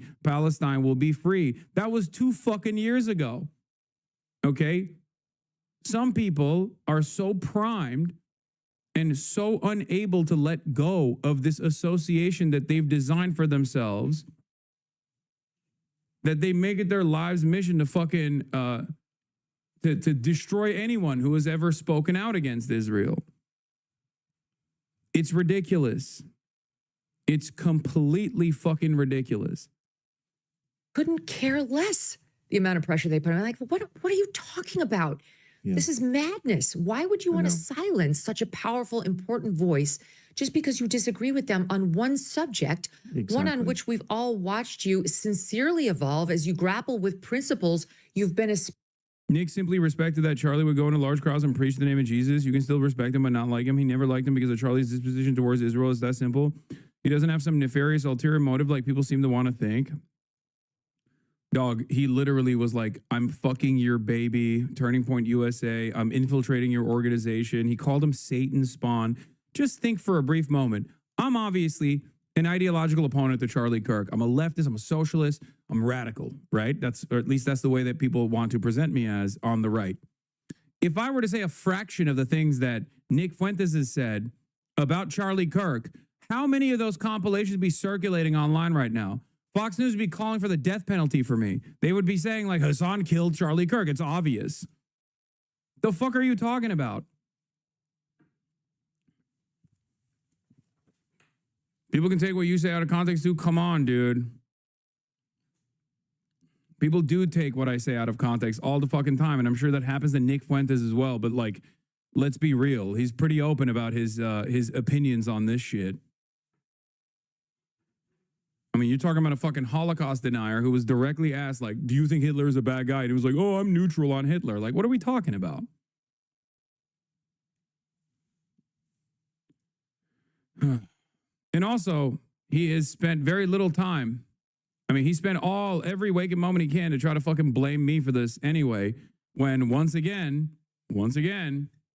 Charlie Kirk did not fuck with Nick Fuentes, did not want to be around Nick Fuentes for a multitude of different reasons, right? I'm sure that part of that was because he was fearful that he would lose his audience to Nick Fuentes, okay? He would lose his audience to the anti-Semitic, anti-Israel right flank, for sure, for fucking sure, okay? But the other reason why is because Nick Fuentes pursued him endlessly, stalked him fucking endlessly. His fan base stalked him endlessly, okay? And harassed him endlessly. He didn't have this opinion over someone like myself. And yet Nick Fuentes is still turning around and saying, I'm responsible for his death. Why do you think he's doing that? Because he wants Charlie Kirk's audience. And he knows he has to venerate and show respect to Charlie after years and years of shitting on him. It doesn't matter. I don't know why he's coming at you. I'll say that. But if you listen to what he actually says, it makes sense. People just want to meme and compartmentalize instead of being open-minded. Fuentes, of all people, isn't even blaming Jews for Kirk. Oh, man, I'm so glad that the neo-Nazi has decided not to blame the Jews on this instance. I wonder why. Perhaps it's because he has a higher ambition of becoming a person of notoriety. Okay? Perhaps there is a higher ambition there for Nick, a career ambition there for Nick. That's it. And he's using the opportunity in the spotlight very well, if I do say so myself. Espousing for years, like America First, like what's happening to Christians, like what's best for us and our kids here. How do I keep them safe? That's my number one priority. And I've been just absolutely disgusted and recoiled from people who have tried to pressure me on it. It, of course, never happened. Yeah, ask Nick Fuentes fans why the ADL has put the beat on me since October 7 and not on him. ADL used to come after Nick Fuentes all the fucking time. Why is it that when push came to shove and it actually became an issue of importance, America's unlimited loyalty to Israel was finally being called into question, the ADL notoriously dropped all of its coverage of Nick Fuentes and focused on me? Why is it that Jonathan Greenblatt goes on fucking CNN every goddamn night and tackles someone such as myself? Nick Fuentes can turn around and say, oh, Hassan loves the Jews. Hassan loves the state of Israel, or whatever the fuck he wants to say. And there is truth to that. I have no issue with Jewish people. I'm not a fucking anti-Semite. But that is a far graver threat, at least in the eyes of the ADL, to be someone who is not an anti-Semite, to be someone who actually combats anti-Semitism while simultaneously taking an anti-fascist position against the state of Israel and Zionism in general. Anti-Zionism, not anti-Semitism. Anti-Zionism is the real problem for the ADL. And that much is fucking clear.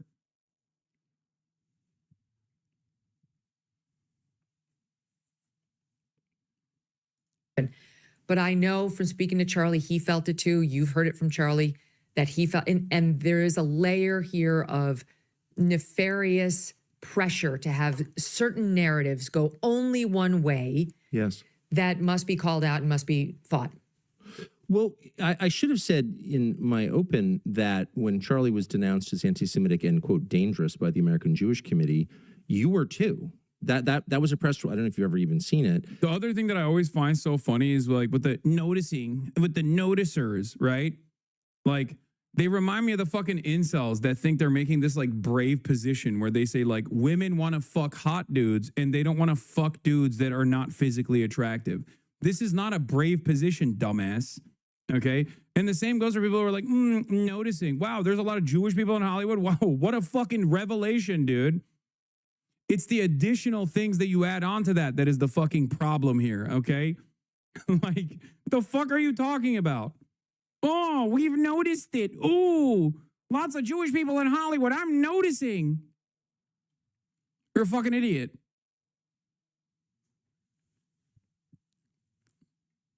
That's not true at all. I've seen plenty of ugly motherfuckers being married. I know. I'm just saying that, yes, physically attractive men have a easier go at it than physically unattractive men do. That's it. It's not like a fucking incredible revelation. That's my point.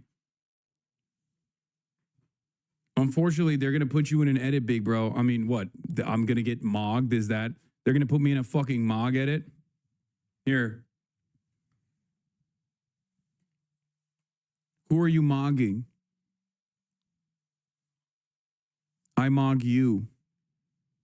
I am the mogger. I am the one who mogs.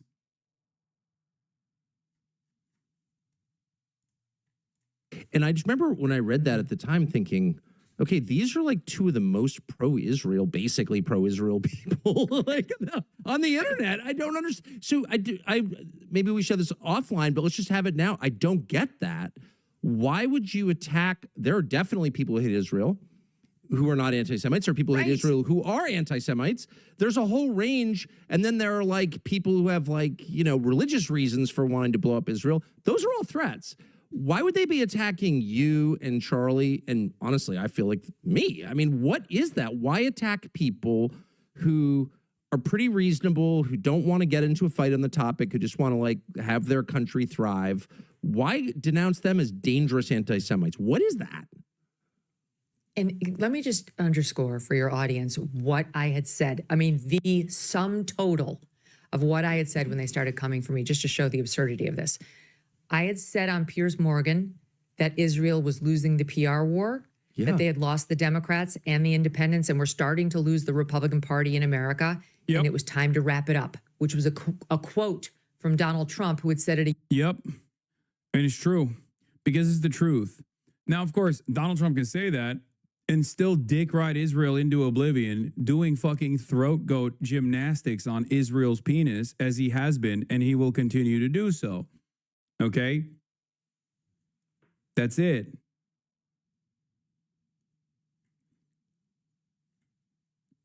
And what I don't understand is how these fucking morons on the right,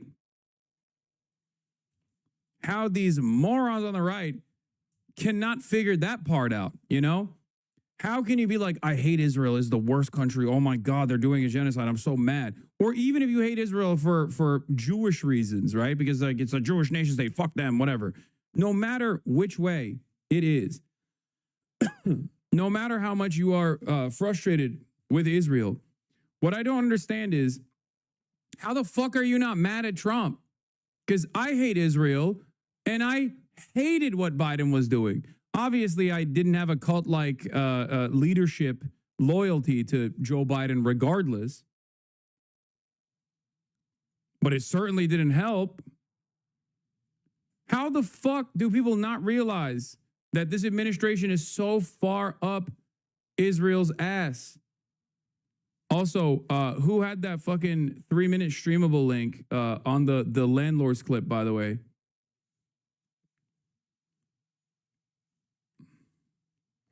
Someone was talking about it before earlier, and I didn't click on it. Lil F, not gonna lie, I don't see it on my end, but perhaps little Fs are happening.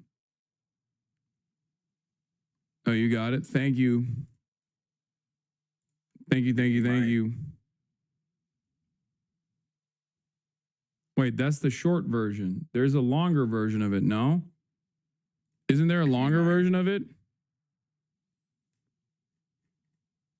Like there's like a 3-minute version of it as well that shows the additional context, I thought. A year earlier when he was still a candidate. Time to wrap it up. That's what I said about Israel. And then at Turning Point at the Student Action Summit with Charlie, we talked all about Epstein in my appearance there. It was all about Pam Bondi, frankly. Right. And we talked about whether he might possibly be an asset for someone. And I said he might be. And Israel, yeah, would make sense to me. Didn't know, but that's one of the things we should consider and look at. And that will conclude the list of things I said about Israel. That after 2 years of going on the air and defending them every week, turned some weird crowd into, she's an anti-Semite. So, I mean, F these people, because it's a lie. It was even more of a lie about Charlie, who had said even less than me. He had said nothing, like absolutely nothing. And they use those terms about him because he was on the other side of me when we had that discussion, and because he hosted you, and because he had the nerve to— I'm gonna keep it $1.50. It's because this is the reality. It's because they are fascist, okay? And they have a formative opinion that revolves around ethnic and religious superiority, and they're fucking racist. It's very difficult to comprehend this when you look at it with an American lens, because Jewish history is exactly the opposite of that kind of sentiment. It's the complete opposite of that sentiment. It's centuries of being dominated, being singled out to be the primary villain, unjustly being cast aside, experiencing pogroms, right? But Zionism is a fascist ideology that revolves around ethno-religious supremacy, okay? And therefore, Zionists will carry that level of arrogance to their conversations with those in the fucking out-group, okay? It's that simple. Thank you. I got the link from Merv XA.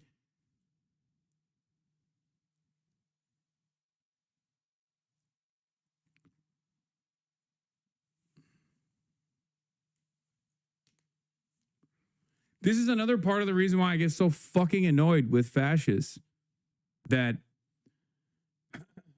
fascists both on the pro-Israel side, the Zionist side, and fascists on the anti-Israel, neo-Nazi, anti-Semitic side. Okay?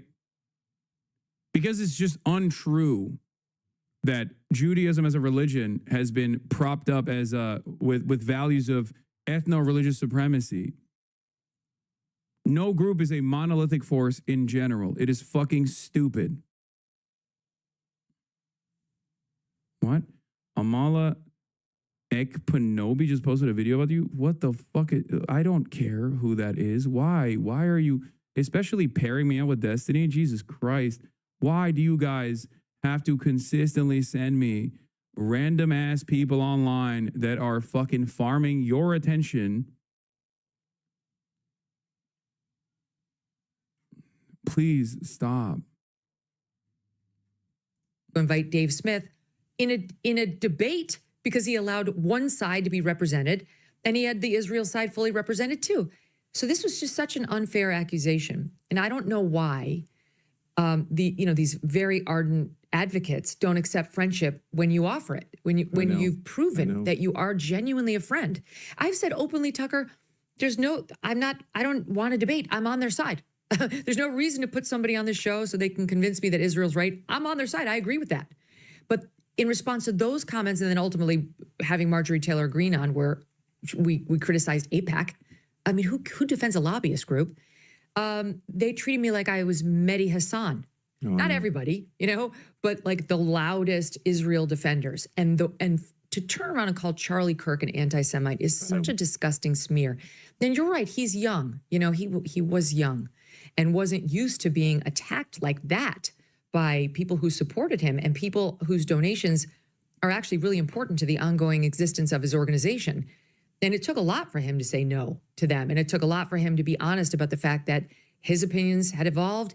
And let's face it, Charlie was like an unofficial spokesperson for the youth of America, in particular, conservative youth. And I don't know if people have checked, but they no longer support Israel. And everybody under 30 is against Israel. Charlie was 31. And so as a friend, he's saying to them, as same way I, as a friend, am saying, I am telling you, you've lost Dems independence and you're starting to lose Republicans. In some ways, I feel like cynical grifters and charlatans aside, in some ways, I do feel as though these people are also trying to save the Republican Party to a certain degree, where they also recognize that this is untenable. The unlimited support to Israel is untenable.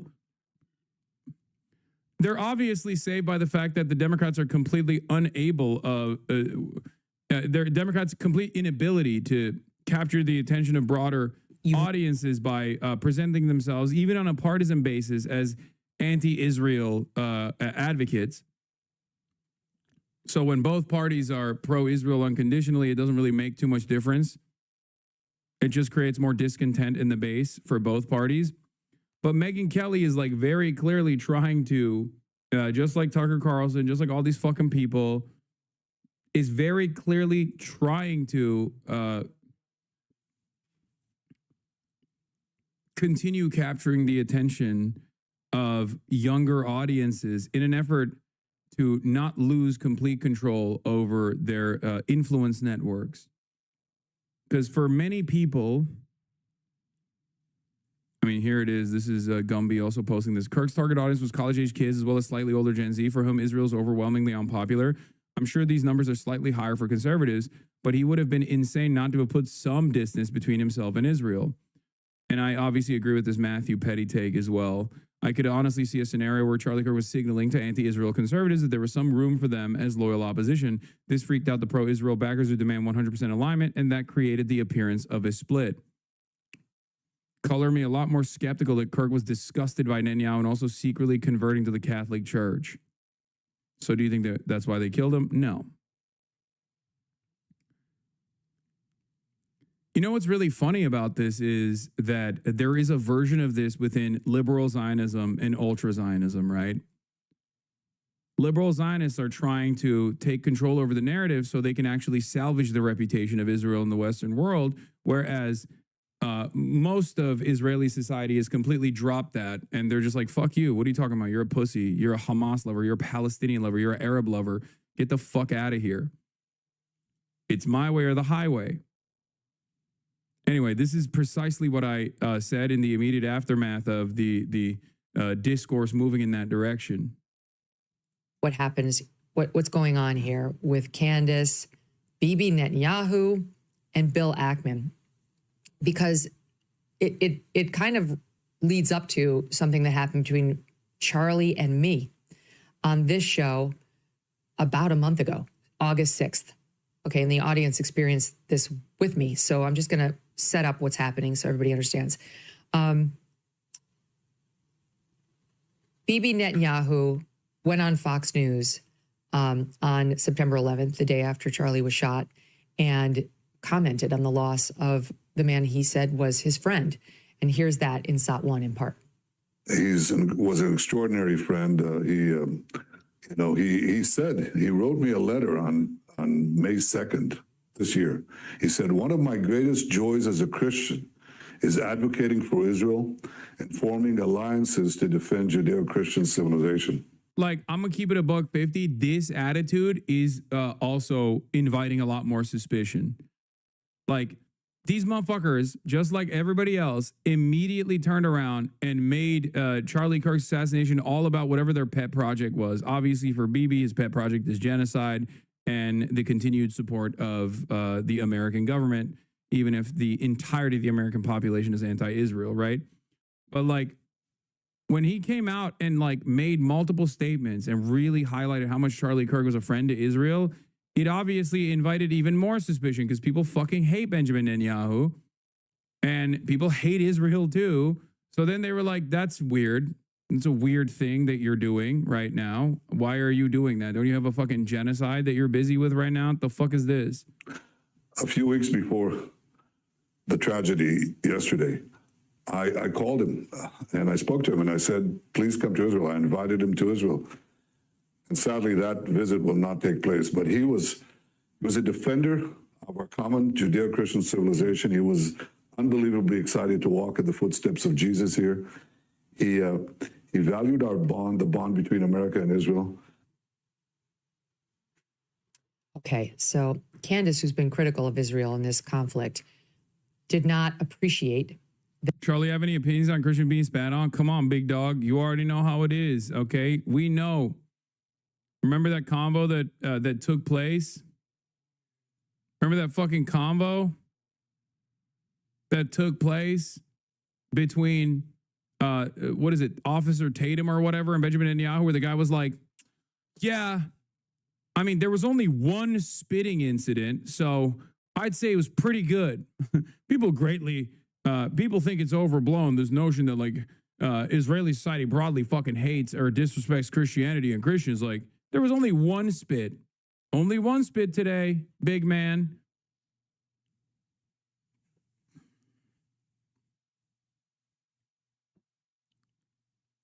And by the way, Candace is still on this shit with 227,000 people watching, which leads me to believe that perhaps she's farming it a little bit, okay? I'm going to keep it $150. Because I feel like if this was a big investigation, she would be leaking the text messages, dangerous. No? Charlie Kirk, an anti-Semite. Yeah. He was not an anti-Semite. He was the opposite, and he was not dangerous. Yeah, the major irony here is that a lot of these conspiracies would have been put to bed if I were able to talk to Charlie Kirk and fucking debate him on the issue of Israel, specifically from the perspective of the Gen Z, which is why I'm so fucking mad about this narrative that's like exploded about Charlie Kirk turning on Israel any day now. Like, the reason I'm telling this story, like that was my fucking point. That was the argument. That was the wedge that I was going to use to separate the administration from the base of support. this is actually not the most important issue to me. So fucking I can talk about. I don't need to come to Turning Point. I can take a year off, no problem. I hated seeing how much he was suffering, the hassle he was getting from people, and I was being attacked too. By the way, it was a huge effort. I wasn't fully aware of it, actually, because I don't go online that much, but there was a huge effort by people, some of whom I know and have helped, and like Seth Dillon. Who did you tell? What do you mean? It was very obvious that we were going to be fucking talking about Israel. The entire thing was like Gen Z focused. I like Seth Dillon. I had him on a couple of times. I had dinner with him to show support. Seth Dillon was out there demanding that Charlie Kirk take me off the roster, pull me off stage, because I had said things that Bibi didn't like or that he didn't like or whatever. Shocking that someone whose whole persona is wrapped up in the idea that we all get to speak, and if you don't like it, make a more compelling case, that person and many others like him were advocating for me getting pulled off the stage because they don't like what I'm saying. This is a trend, and one that we should be really concerned about. It's not just about Israel, by the way, at all. The trend is really simple. People with power don't want to hear disagreement. They don't want to be challenged, ever. That's why we have free speech, to acknowledge that even those of us or people with less power still have a right to talk because they're human beings. You don't own them. So time after time, Charlie would call me or come to see me and let me know, wow, or show me text messages. These people are really mad that you're speaking. And I would always have the same thought, like, I feel pretty moderate, actually. I've never been an Israel hater. Obviously, I'm not an anti-Semite. I just don't want more wars, and I don't want a foreign country humiliating my country and telling us what our laws have to be. I mean, this seems like pretty basic America First stuff, and he would say, I totally agree with you, but they want you off the stage. And I would always say, no problem. And he would say, no, it's important. It's a matter of principle. I want you to be there. Great. By the way, I'm not accusing anyone of Candace being involved XTC in that React murder. channel era? Yes. Mutter darkly or imply anything. Chatters. There's a lot we don't know. While this about is who- irrelevant to us in the grand scheme of things, understand that this is a very relevant fissure within the base of support for a lot of Republicans, okay? She has 231,000 people watching, going over Tucker Carlson's commentary. She literally had 7 million people in the first day of her Charlie Kirk was assassinated by Israel conspiracy theory. This is it. This is what the conservatives are talking about. We can watch 1 million fucking Ben Shapiro videos. It's got no motion. Pressuring, threatening, intimidating Charlie to then flip in 1 second after he dies and say, pretend it never happened, like they were just great friends. That's weird to me. It's very weird to me. We wouldn't be here if they didn't do that. They could have said anything, by the way, like, Josh Hammer, I know how you were messaging him. Like, release the messages, buddy. Just release all of your threads with Charlie in the 48 hours leading up to his death, okay? Let people see it. They did it at first regarding me last year. They insisted, and I said, Charlie, I couldn't even come up for air. Why aren't they calling out Laura Loomer, who already released the messages and her discontent for Charlie Kirk? This is another thing that actually invites scrutiny from my perspective to the commentary that they're engaging in. Not a single one of these people is actually shitting on Laura Loomer. Laura Loomer is a major advocate for Israel. She is a massive Islamophobe. So why the fuck are they not talking about Laura Loomer that much? Is it perhaps because she is seen as an insider and has a lot closer of a relationship with Donald Trump than these people do? Is that the reason why they're afraid of touching the Laura Loomer angle here? Then became the fastest people to try to eulogize him and to say, look no further. He effectively died for Bibi Netanyahu. It's wrong, and we have to stand up to that narrative. Matt Gaetz jumped into the ring and basically just doubled down on what Tucker Carlson said. He tweeted this. I have personal knowledge. Now you're grasping at straws here. Nah, man. If I was in Candace Owens' shoes, okay, I would 100% tackle the narrative from the perspective of Laura Loomer. And the reason why I would call her out a lot more, instead of like going after Bill A. Packman, I'll go after Laura Loomer a lot more. Why? Because she's crazy. And she is willing to just openly fucking say shit, okay? She has no self-restraint whatsoever. I really regret my last correspondence. And then I would have been like, okay, that was really authentic and real. Instead, they were like, we had a wonderful time. I just wasn't, what? Oh, love Charlie. Just loved him so much. Something is weird about that. Spiritually, it's evil. That's what it is. It's evil. And in case you needed any more, another person to tell you that he was being intimidated and they were bullying him about who he could speak to, here's Megyn Kelly. She joined Tucker Carlson and she says this very quickly. Take a listen. Charlie is not the only one who's been threatened or was threatened to cut ties with you or not platform you. I too have gotten that, especially since you've been more outspoken on Israel. And I couldn't care less the amount of pressure they put on. I'm like, what are you talking about? Yeah. This is madness. Why would you want to silence such a powerful, important voice just because you disagree with them on one subject, one on which we've all watched you sincerely evolve as you grapple with principles you've been espousing for years, like America First, like what's happening to Christians, like what's best for us and our kids here. How do I keep them safe? That's my number one priority. And I've been just absolutely disgusted and recoiled from people who have tried to pressure me on it. It, of course, never happened.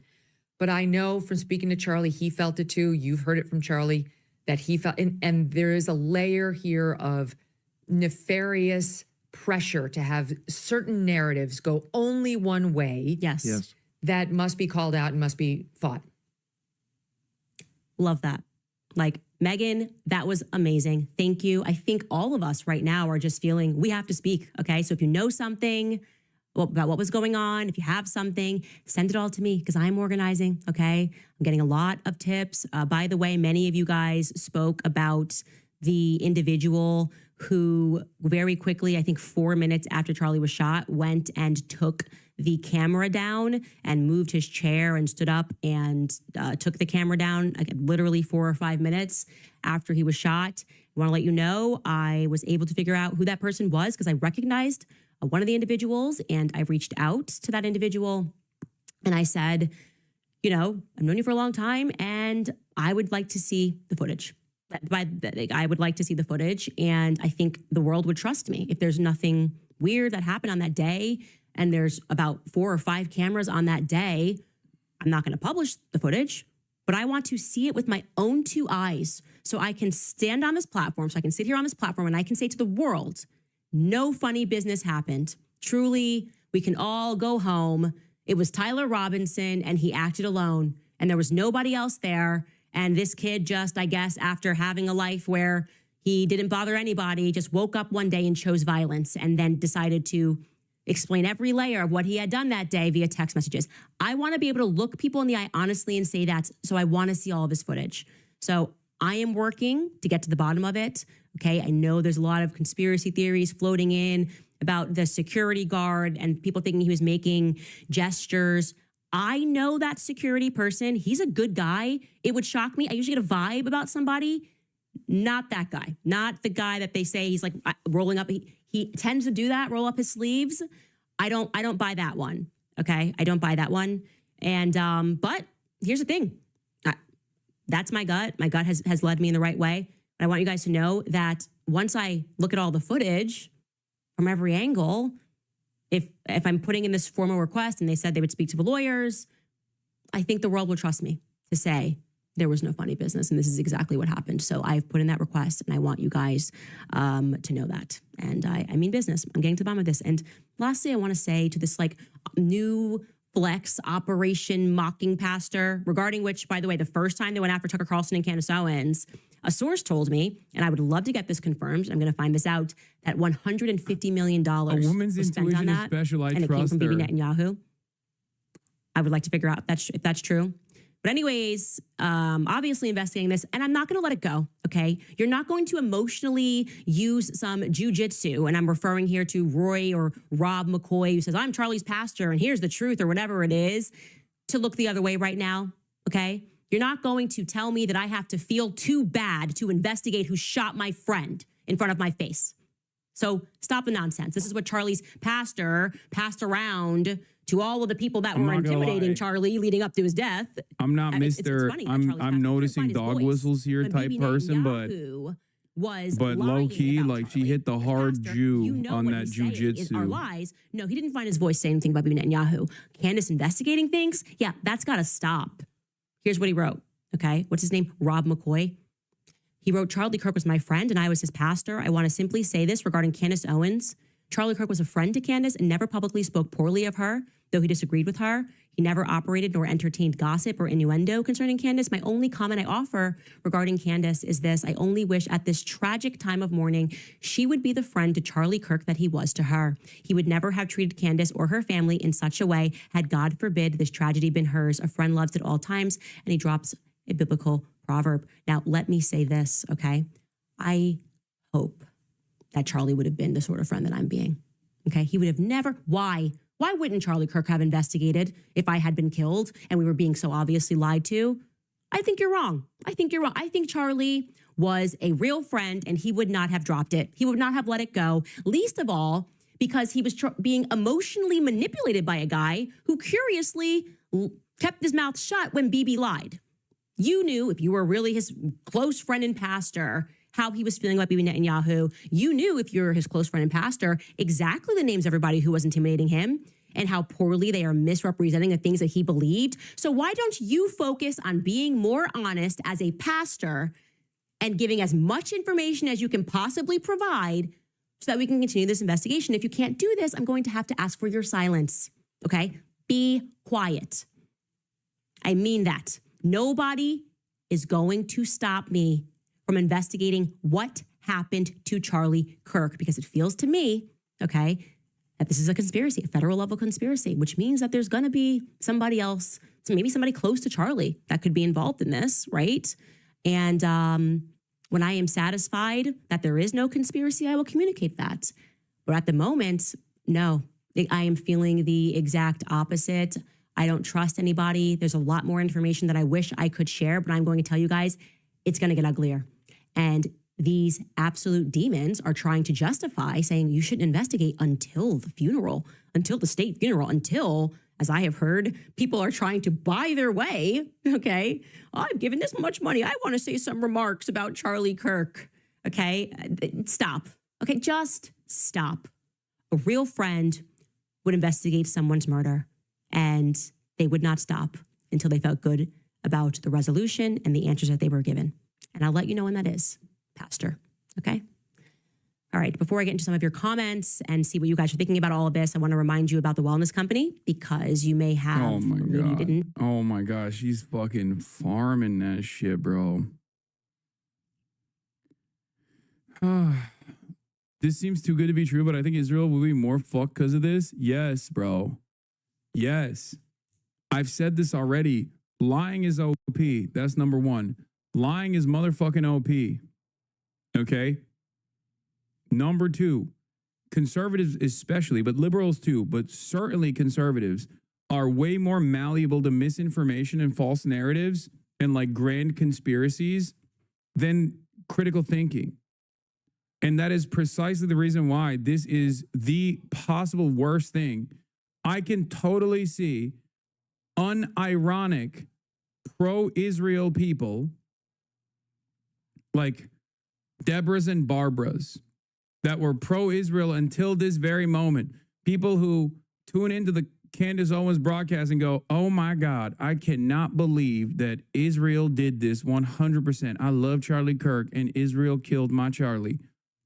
I can totally fucking see people developing resentment towards the state of Israel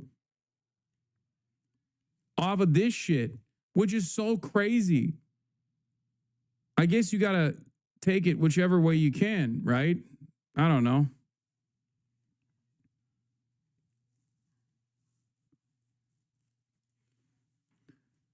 Yeah, look. Wrote about the Israeli rights rush to weaponize Charlie Kirk's assassination, casting them as a martyr in its anti-left, anti-Muslim, Judeo-Christian battle. Violence is the right's natural currency, whether as perpetrator or as victim.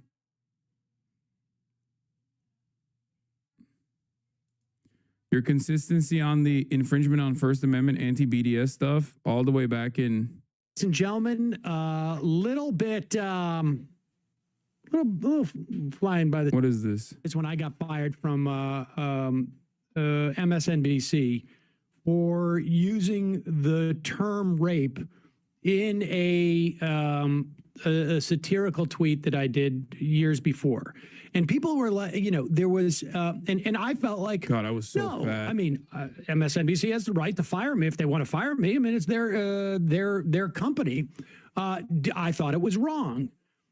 When the eventual purge comes, that's what I think that. I mean, that's like the functional equivalent of cheering on, you know, saying that unvaccinated should not go to the hospitals, right? I mean, like his whole brand has been an unwavering, principled stance, regardless of who the players are. Maybe. I mean, I don't know if Greenwald, but that principle was a bit shaky around the Nathan Robinson Guardian thing too, among some other those substackers, like taking a little bit of victory laps or look at a little bit gleeful at the leftists getting banned. Well, all right.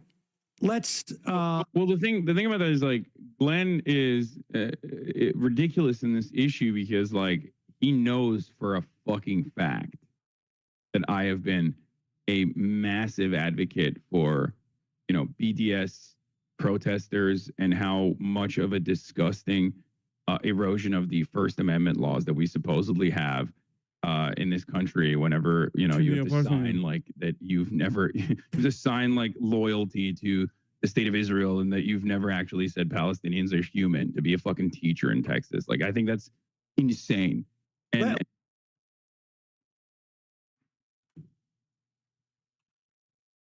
look at that. All the way back in 2021, baby. All the way back in 2021.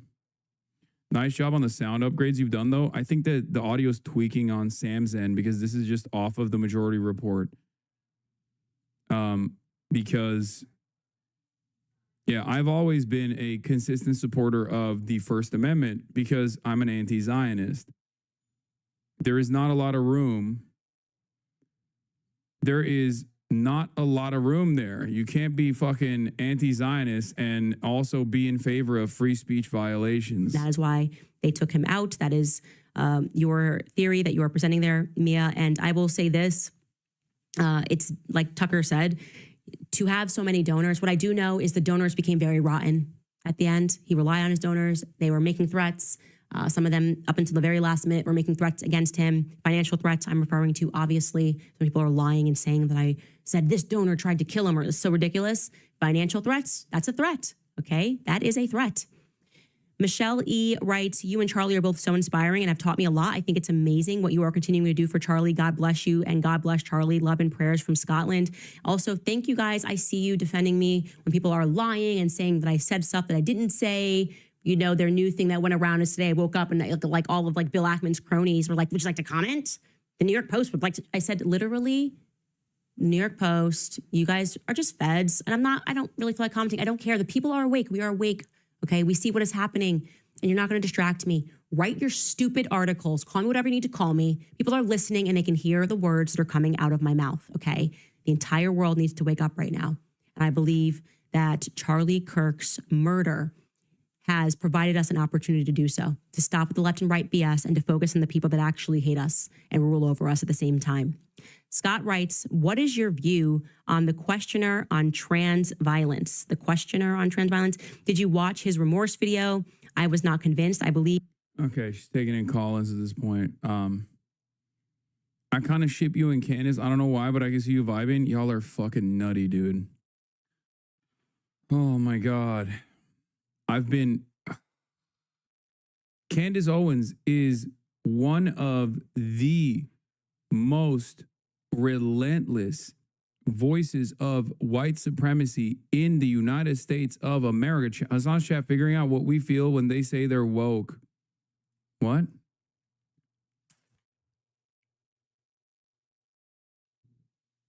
Like, there's just no fucking agreement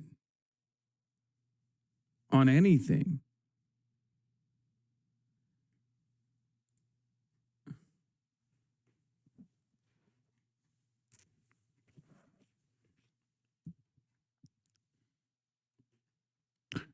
Also, Tommy Vitor has a really good take on this as well.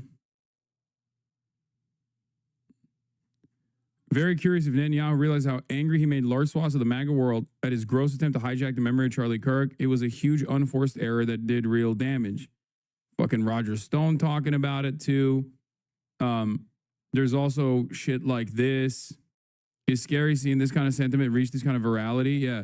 Stu Peters, who is a literal anti-Semitic, fascist, neo-Nazi, white supremacist, all that good stuff, says, Israel assassinated Charlie Kirk, and now the Jews have literally overtaken his show.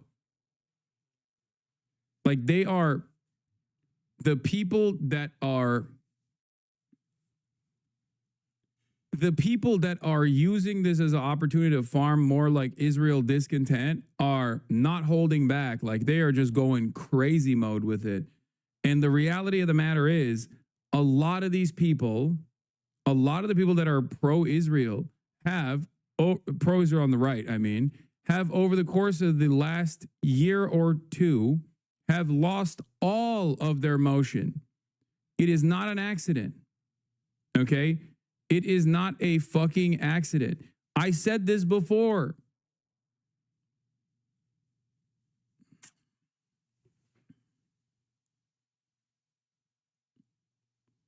This is unironically something that I think Charlie Kirk also recognized, which is precisely why he was just like desperately trying to hold on to some kind of like loyalty pledge for Republicans that are anti-Israel. And it's also ironically what is causing even more discontent amongst the base.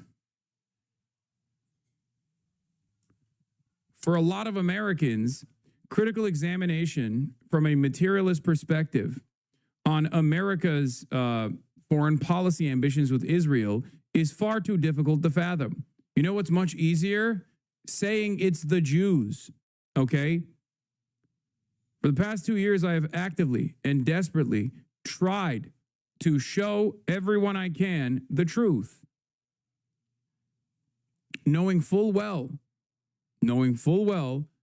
that Americans are much easier, Americans can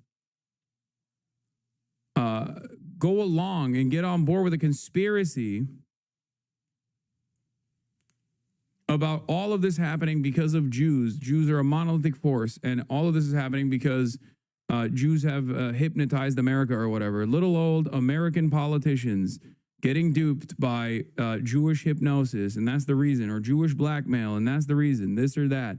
It doesn't require critical thinking. It actually corresponds to preconceived notions that already exist out there. You can also point to certain things like you can invoke suspicion off of pointing certain things like, oh, well, look at how many Jews are in Hollywood. You know what I mean? That sort of shit. And if someone already has this notion in their minds, like the perspective that, like, you know, the unrealized, unexamined notion that like Jews control the media is seen as an innocuous statement in many parts of this country, and then they see all of the fucking Israel dick riders being like, we're doing this for Jews, we're doing this for Judaism. How dare you criticize us? You're criticizing Jews. You're an anti-Semite. You need to get deplatformed. What the fuck is the expectation? What is the expectation from the average American? You think they're going to look at all of that? You think they're going to look at that and be like, well, you know what? I'm going to dig deep here and assume that actually the real reason why all this is happening is because our politicians don't care about us, and they would rather extract as much natural resources from all around the world and control and dominate entire swaths of the population of resource-rich regions such as the Middle East by basically using a settler colonial operation such as Israel to do so as as easily as possible. You think that's what they're going to think? You think that's the reason? No, they're going to go, oh, Jews, I knew that they controlled the media, and here it is, they control the government. Okay? That's it. It's much harder to convince people. It's much harder to convince people of the truth, especially when there are no honest people that are being highlighted in this process. And a lot of these like fucking idiotic advocacy movements are way too predisposed with coming after people like myself. They're fucking stupid. So, you know, you did this, all right? You designed this. You designed this future for yourself. It's disgusting. That is not a both sides problem. My friend is dead because of left-wing political radicalization. And if you want to cut that out, then be honest about it and look yourself in the mirror. Yeah, he just keeps saying like left-wing radicalization. They just keep doing it. Got those numbers to historic lows just like you asked. Democratic mega firm SKDK drops Israel as a client.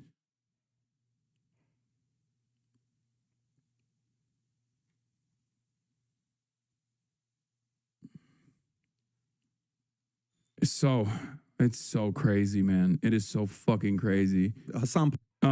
Anyway, Patrick Bet David, streaks soaking capitalist blood. Hassan Piker and Destiny blasted for extreme Charlie Kirk rants. Ironic because none of the rants here are about Charlie Kirk at all. I mean, I guess Destiny's rants are, but none of the things I've said are about Charlie Kirk at all.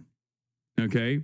I'm not even going to watch that, though. I'm just going to listen to, I'm just going to help you guys listen to the ABC News Australia back and forth, right? It gets a little heated at the end. I don't know if they kept it in. Hassan Let's Piker, take a welcome look. to 7:30. Now, you were live streaming when Charlie Kirk was killed. Can you describe that and also what your immediate thoughts were about what the consequences would be? I was live streaming, covering the day's news as I do every day. And at first I didn't believe it. And then we immediately started scouring the internet to find if there was any footage from the incident, because I knew that there would be people filming. And we found some. And then there was, complete confirmation after I saw a close-up incident shot. Oh my God, I can't believe I just saw that. Oh my God. And obviously I was horrified. And watching that unfold to someone that you were supposed to sit next to publicly. But the last bit they rat fucked you, it's all good. Guys, come on. There's gonna be criticism. Okay? People are gonna see all of the fucking narratives that are being presented by the right. It's appropriate for me to in a public setting. It's appropriate for me to fucking talk about that too. It made it even more real. Someone that I knew, someone that I was not exactly friends with, but a counterpart on the ideologically opposite side. As you're watching that, you've got a lot of people live commenting. How do you manage what they say? Yeah, I mean, we are very desensitized to violence, I think, in general. So there are always going to be people that especially under the guise of anonymity online, people to just say things without really thinking about it, being careless. And I wanted to stamp that out immediately. First, because I feel like it reflects poorly on them, it reflects poorly on everyone involved, but also because I think that instantly I knew that this was going to be something that the administration will use against those that they've declared political dissidents. And unfortunately, my fears were realized shortly after when Donald Trump came out, only a couple hours after announcing Charlie Kirk's untimely demise, and make a statement about how they were basically going to start prosecuting and persecuting political dissidents, the left, as he said. Since then, we've had J.D. Vance, other senior figures in the administration say that they're going to go after what they call terror networks, who they say are behind this. What are you expecting, or what do you fear from them? I don't know. I don't know what that political prosecution is going to look like, considering that we have a First Amendment in the American Constitution that actually makes the government attempts at doing things like that wholly unconstitutional. So I don't know. It's not like this administration is shy about eroding constitutional protections or going after people's civil liberties. So who knows where they might take it? I just hope that the broad American appetite for anger and vengeance will be soothed by how fast they get distracted elsewhere. Is it actually safe to be in the public sphere right now? I mean, I have a policy of not letting fear dictate my life, and I'm going to continue abiding by that policy because, like I said, time and time again, this is an unfortunate but all too common side effect of this field that I'm in. And I don't just do rallies, political rallies. I don't just do public events where I go out and speak or even debate people. I also go to protests, protests where I get shot at by the American police. So I'm no stranger to putting myself in harm's way. And it's unfortunately something that I have to do in order to do my job properly. So I'm most likely going to continue. I'm just waiting out this initial period of unrest and anger and resentment and taking extra precautions. But I will probably go back to business as usual, hopefully when things, when the temperature is lowered a little bit. Charlie Kirk's language included offensive statements about Muslims, about black and brown people, about immigrants, about transgender people. But since his death, he's been praised for his openness to debate. What do you think about that praise from people like Ezra Klein from the New York Times, who said he was doing politics the right way? I think it's dishonest, simply put. And it's not necessarily because Charlie Kirk wasn't open to platforming people which he disagreed with. I myself am one of those people. So technically, it's not incorrect to say that he is willing to debate people. But to state that he was doing politics the right way without actually reflecting on his political output, I think is dishonest. The medium itself obviously was utilized for cutting propaganda for the Trump administration. But also, what I found to be distasteful was the lack of quotes or the lack of recognition for Charlie Kirk's ideology.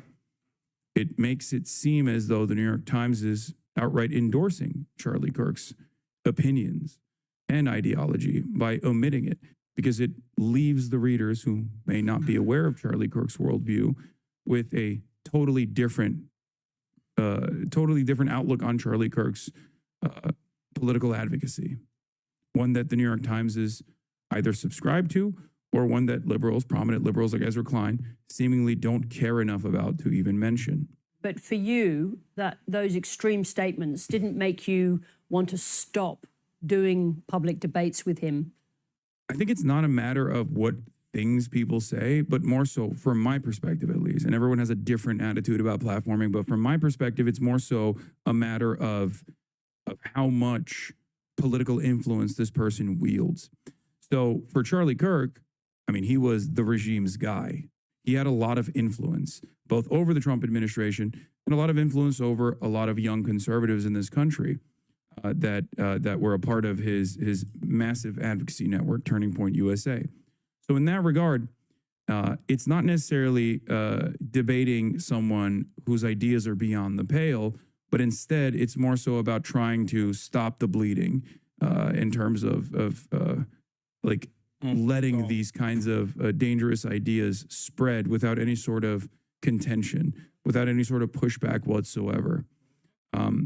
Once a person gets to a level of notoriety and a level of legitimacy, it's impossible to avoid them. I think closing your eyes and plugging your ears and just hoping they go away simply is not going to work. So at that point, I think it's valid, no matter how strange or horrifying or dehumanizing their rhetoric might be. You've written about meeting with him a few years ago, saying he was much more genial than you expected. What did you learn about him that day? He was he was very professional. He was very cordial, and he wasn't shy about trying to develop a personal relationship with even someone like myself. But I didn't really entertain that because I did find his opinions, which were much more moderate at the time, back in 2017, as opposed to what it became by 2020 and onward. But even then, I did not understand the productivity of hanging out in a cordial manner with someone who I opposed so vehemently because of their worldview. Having said that, reflecting on our private correspondence at the time, I realized, like I'm telling you right now, his opinions definitely changed quite a bit. I recall a time where he was talking about writing a piece potentially on how he found it morally repugnant to compare Black Lives Matter to the KKK. And what's interesting about that is today's Charlie Kirk and today's media environment in this incredibly divisive landscape, when I say that, you would assume that maybe he was actually highlighting the KKK as a good thing and BLM as a bad thing. But at the time, he actually was saying, look, I have disagreements with Black Lives Matter, but the Ku Klux Klan is an entirely separate organization that is just totally and utterly morally repugnant. And I think that was interesting for me to find out, because I had forgotten about this conversation, but it was interesting for me to find out and really reconsider how much the American right has shifted on a lot of issues. Can you explain why Charlie Kirk resonated so much with Generation Z? Just TikTok. I think TikTok was fearful of a ban, and they recognized that if they give Trump something, that if they give Trump more access, or if they give him or his main guy, Charlie Kirk, an algorithm boost, which TikTok seemingly did do, and this is Trump's own statements on TikTok, that they would probably get a stay of execution, which they did. And I think the reason why he had a lot of staying power with Gen Z was, as opposed to how little influence the organization Turning Point USA had prior to Charlie Kirk's TikTok initiatives, was both because of the algorithmic boost that they most likely got, or they were in front of a lot more people, like real eyeballs that they were getting, real attention they were getting from a fairly young platform. And also the structural issues that my generation and the generation after mine have been experiencing. And the Democrats at the time and their inability to address these structural issues with reasonable legislation created a lot of anger. The very same type of anger that led Donald Trump to win in 2016 was still there. And it was not addressed by the administration at the time. So people looked for that exact same alternative that would be a destructive force to these institutions that very clearly were not helping people mitigate the affordability crisis that they were experiencing. Very clearly not helping people buy houses. A lot of people in Gen Z, I think, recognize that they're never going to retire at a reasonable age, that they're never going to be able to own a home, and that hopelessness and that anger was palpable. That's the reason I think why they chose to take a shot in the dark in the direction of a dangerous and unstable and incompetent fascist like Donald Trump. So it wasn't all Charlie Kirk. It was more so environmental factors that played a big role in this. And the reason why I say that is because the Gen Z opinion on Donald Trump swung dramatically back in the opposite direction, because they very quickly realized that Donald Trump is also not invested in fixing any of these problems that he was tasked with solving. I want to ask you about your own rhetoric. I noticed that Elon Musk has been posting about you. Yes. And I don't know the context of these particular statements, but here's a quote from you about landlords who don't want to rent out their properties. You said, kill them, murder them, let the streets soak in their red capitalist blood. Doesn't that make you part of the problem with violent discourse? This was in a conversation that I was having with a landlord friend of mine, and it's, of course, hyperbolic, and it's not meant to be sincere. This is not sincere advocacy. It's not a real policy that I would ever advocate for, and that's precisely the reason why when Republicans were desperately looking for any sort of incisive language that they could present, they went back to a very obvious instance of LARPing, an insincere statement that is obviously hyperbolic from, I believe, 2018. My question stands nonetheless. Doesn't that kind of language contribute to the atmosphere of violent, even lethal violence in the United States? I don't believe that my insincere statements that don't reflect on any of my beliefs whatsoever in 2019 has led to any sort of real world violence whatsoever. Just talking about what people are being exposed to online, Australia's about to introduce a social media ban for people under the age of 16. Given the violent discourse that we're discussing, could that be a solution? I don't think so. I don't know if a walled garden approach would perhaps be a little bit better and a little bit more productive in terms of dealing with the early stages of the journey that people go through online. I'm certainly not opposed to something like that. But as far as an outright ban of social media, I'm not so certain that this would be appropriate or productive, because I feel like sheltering the youth from a way to communicate with one another and a way to learn what's going on around the world is probably not the best idea either. Hassan Piker, thank you very much indeed for talking to us. Yeah, thank you for having me.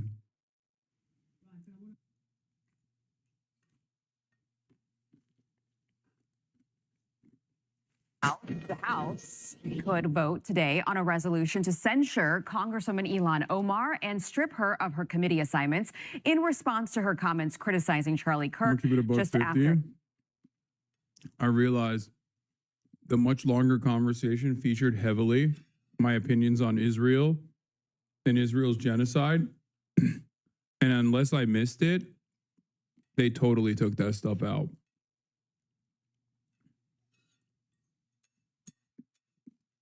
I also, when she asked me about like what actually is responsible for the violence, I said, rhetoric aside, rhetoric can actually increase tensions. But what certainly is responsible for the violence, especially in a place like America, is the unlimited violence that we dish out overseas and the unlimited violence that we see at the domestic level. And oftentimes that is born out of our loose gun laws.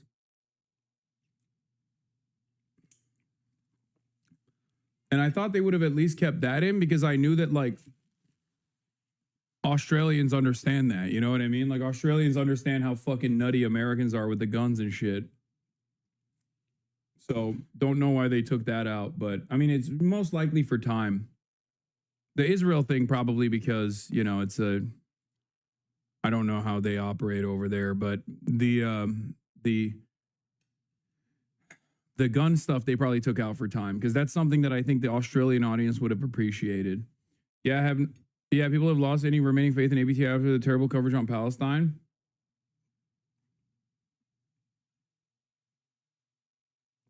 His assassination. Chad Program is live on Capitol Hill with the latest on this effort. Good morning to you, Chad. Aisha, good morning. Republicans believe Ilhan Omar has gone too far again. She called Charlie Kirk reprehensible and reposted a video condemning him. Nancy Mace wants to censure Omar. This comes amid calls for calm. This is the only time to do this. We have played nice for far too long. I mean, we've been so nice. Now is the time to push. It's crazy that the only time Congress ever censures someone is if they're just objectively correct. At least in the last, like, did they even end up successfully censuring Marjorie Taylor Greene for saying like Jewish space lasers caused wildfires or whatever? Like, I guess that's the only time where they have, if they did, I can't remember. That's the only time where they went after someone for like being insane. But I don't think they did. Like, the last time they did this kind of censuring was over Rashida Tlaib saying from the river to the sea, Palestine would be free. It's crazy. Censoring is a joke and it's a fucking political tool, but it's just annoying that they're flexing like this so aggressively. I hate it. Back harder than we've ever before, figuratively. Censure is the second highest form of punishment in the House. Just censure below failed by expulsion. one vote. Omar One has vote is crazy, by the way. Been in trouble before. The House voted to remove Omar from the Foreign Affairs Committee after she made anti-Semitic comments. That was in 2023. Omar dismissed Mace's efforts. I mean, if she wants to lower the bar on what a censure looks like here, go ahead. Do you have any regrets about the comments that you made about Charlie Kirk? I did not make the comments that she's accusing me of making, so. Omar has not apologized. Fellow squad member Alexandria Ocasio-Cortez said Republicans are abusing their power. The House has censured 4 Democrats in the past 2 years. Like every single one of these things, every time a Republican in this House is offended, they file a censure resolution. I'm not here to be fighting over whatever people's like schoolyard thing is for the day. Republicans want to get Democrats on the record opposing the censure. The GOP will argue that Democrats are not doing enough to rebuke violent rhetoric and lower the temperature. Yeah. By the way, the violent rhetoric is just saying objectively what Charlie Kirk's opinion was. How is that fucking violent rhetoric, dumbass? Like, it's crazy that Nancy Mace just like made up quotes and was like, why don't you apologize for the things that I made up about you? Like, she didn't even quote anything that Ilhan Omar said. Fun fact, Nancy Mace is trying to censure me over comments I never said. Her res does not contain a single quote from me because she couldn't find any. Unlike her, I have routinely condemned political violence, no matter the political ideology. This is all an attempt to push a false story so she can fundraise and boost her run for governor.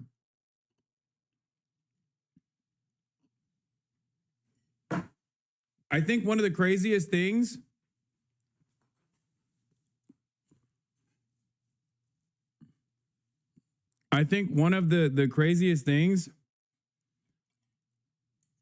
is that these guys, I could totally see them being like, "Oh, this is violent rhetoric," and then unironically be like, "Well, you're just posting these statements, these quotes in context that Charlie Kirk has made, and that comes along with the recognition that that rhetoric itself is actually inherently violent, and then try to get a censure off that way."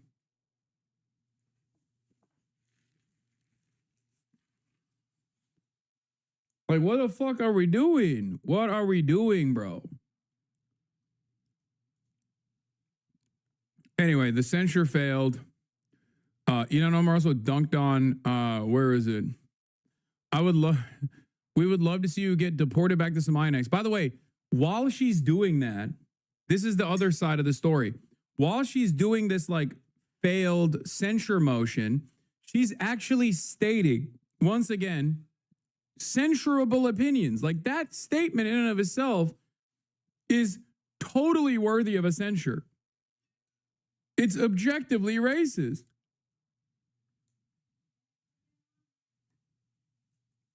Like, what do you mean? Once again, demonstrating the total asymmetry of who gets to say whatever heinous shit they want in Congress. It is so fucking annoying to watch this unfold in real time every goddamn day. What is it going to take for liberals to be like, enough is enough, man? Enough is fucking enough. They're dabbing on us. They're dunking on us.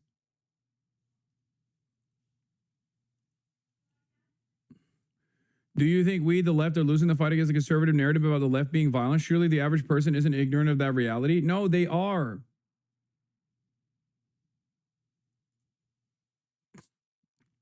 This one is... Wait, what is this? They mentioned D in the committee, by the way. She didn't quote anything Omar has said.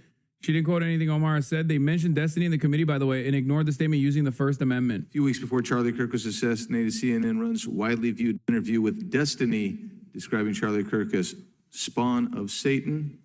Without objection. And let's see here. I think the next one is, gosh, I'm having trouble finding it, sir. Dang it. I will submit it for the record later. The rest of these, I have another 30, so I'll just submit this. Speaker, Mr. Chairman. Gentleman from New York is recognized for what purpose? Point of information with respect to everything that Mr. Biggs just read. So what? It's all free speech. First Amendment is alive and well in this great country, and thank the good Lord for that. Next one is, yeah. That's right. Of course, bro. This should be laughed at. What are you talking about? You can't say a guy is a fucking spawn of Satan? What are we talking about? The irony, of course, is that Destiny has said incredibly violent shit, both I mean, about all conservatives in general. He can't stop himself from going crazy mode.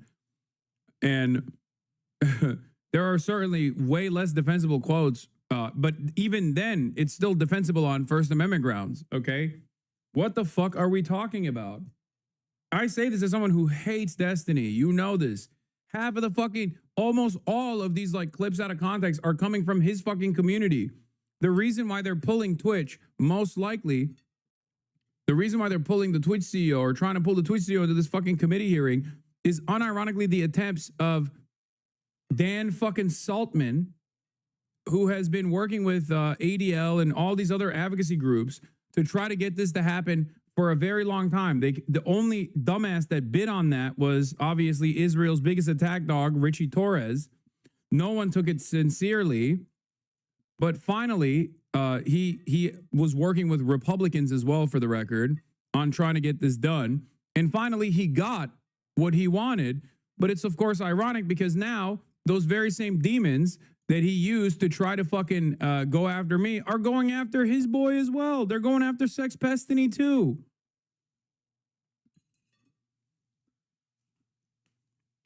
They're talking about like, no, I know they said they wanted me to be pulled in front of Congress. That is what they have been actively working on. He's like flown to DC and shit to try and get it done. He's been talking to Republican congresspersons. The problem is, the problem here is that these institutions are so malleable and they're such pussies that they just don't want any fucking negative attention or association whatsoever from the Republicans. No company is ever going to turn around and defend anyone that is currently drawing the ire of Republicans, okay? That's it. Nexstar Media, which owns around 24 ABC affiliates, says it will preempt Jimmy Kimmel Live indefinitely tonight due to his commentary on the Charlie Kirk assassination.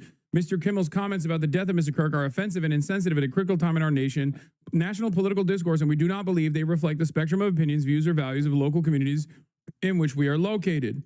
Andrew Alford, president of Nexstar's broadcasting division, said. And it's like, dude, what the fuck are you saying? The president is literally, the vice president is saying it's war. We're going to tackle the left. We're going to tackle the left. They killed my best friend.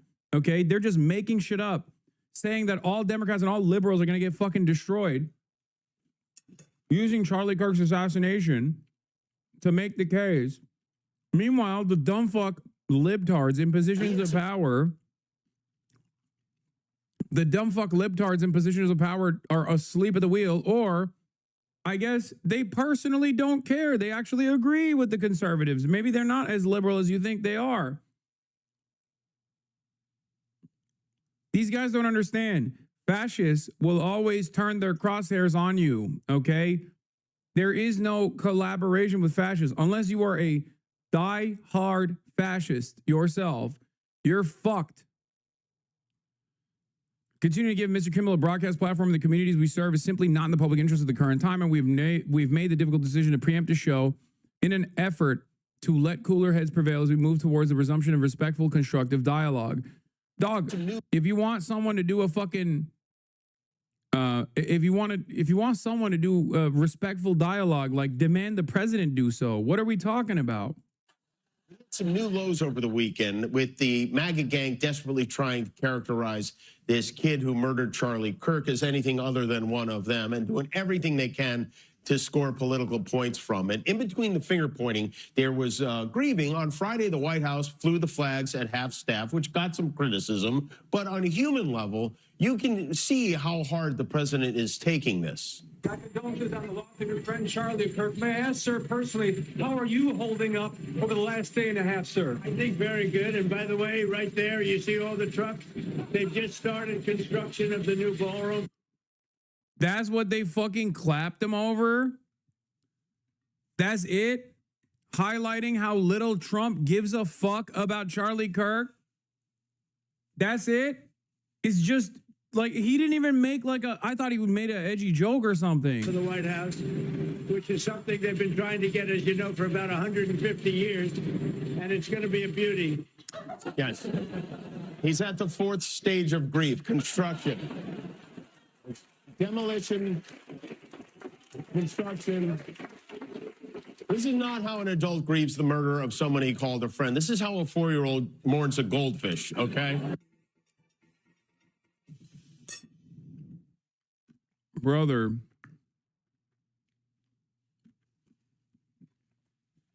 The one time Jimmy Kimmel is like kind of funny because of Trump's funniness.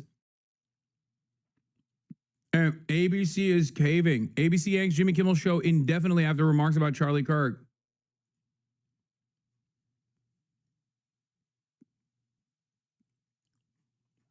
Brother.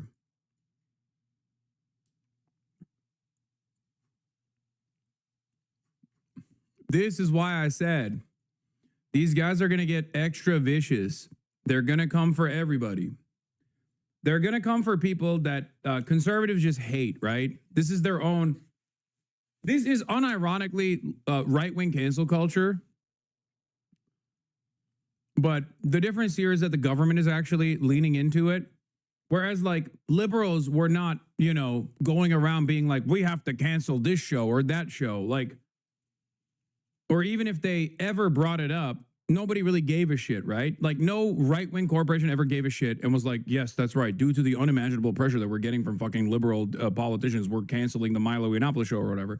Like the irony in and of itself is that the irony here is that like the cancel culture pressures and this kind of like SJW behavior is done from a place of powerlessness when you recognize how little power you have to actually change the systems. You actually want free healthcare. You want to have a better job. You want to have better benefits. You want to be able to take time off whenever you see fit, build a family, own a home. But you know you can't get those things. So you just focus on like things that are immediately in front of you. This fucking asshole pissed me off. Remember when he cried? Remember when he cried during COVID? Like that's the gripe that conservatives have with this guy. Okay? And therefore he was always a target. And now that the Charlie Kirk thing happened, they're using that as an opportunity to go after him. He didn't even say anything wrong here. He didn't even say anything even like remotely off base.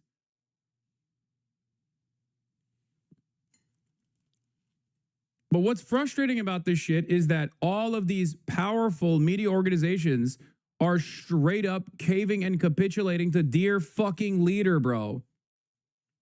Yeah, Nexstar CEO praises Trump administration as local TV giant announces $6.2 billion merger with rival. The initiative being pursued by the Trump administration offer local broadcasters the opportunity to expand reach, level the playing field, and compete more effectively. What the fuck are we doing? And now CBS is owned by Larry Ellison's son. And he's bringing in Barry Weiss so they could do better pro-Israel propaganda. I don't know how the fuck that's going to work. And on top of that, on the other side, as mainstream media is fucking dying, they are actively putting the clamps on independent media. I covered this already earlier with the whole like bringing in the Twitch CEO. It's fucking bullshit, dude. And what's crazy about all of this is that a lot of people are just sleepwalking. Like a lot of people are just like, oh, from a partisan perspective, it's great. It makes me feel good that Jimmy Kimmel is fucking banned. Okay, great. See, someone in the chat immediately said, not sure who lies more, Jimmy Kimmel or Hassan. If you are truly confused by that, he got banned, which we shouldn't have. I love the hogs, okay? I love my little piggies. Mods, don't fucking pull the trigger finger so fast. Like, you can do that for this fucking dipshit, but you don't have to do that for like an honest-to-God hog who's like, oh, I hate Jimmy Kimmel and Hasanabi Piker, right?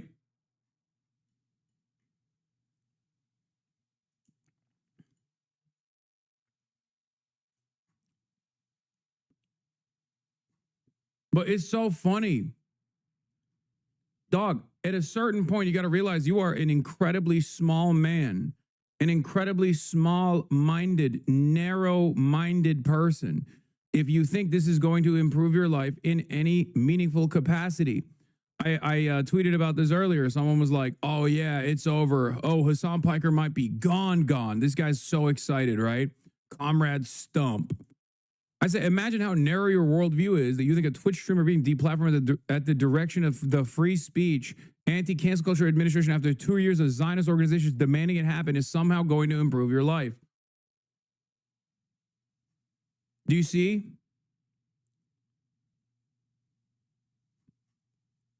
That's it.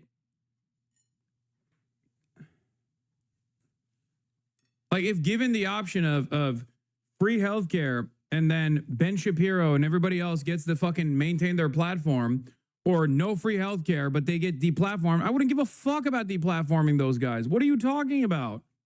It's not even a fucking question. The entire reason why they're doing this is because they're throwing red meat in front of you, you fucking idiots, to make you feel like one of your dreams is being realized, because they realize that you are brain-broken, small-minded morons that will literally go, oh, hell yeah, he banned transgender athletes from the NCAA, so that you can't realize that you're still getting fucked over by a person who promised no new wars. He's the peaceful candidate. He's going to end all the wars, and he's going to fix the fucking prices.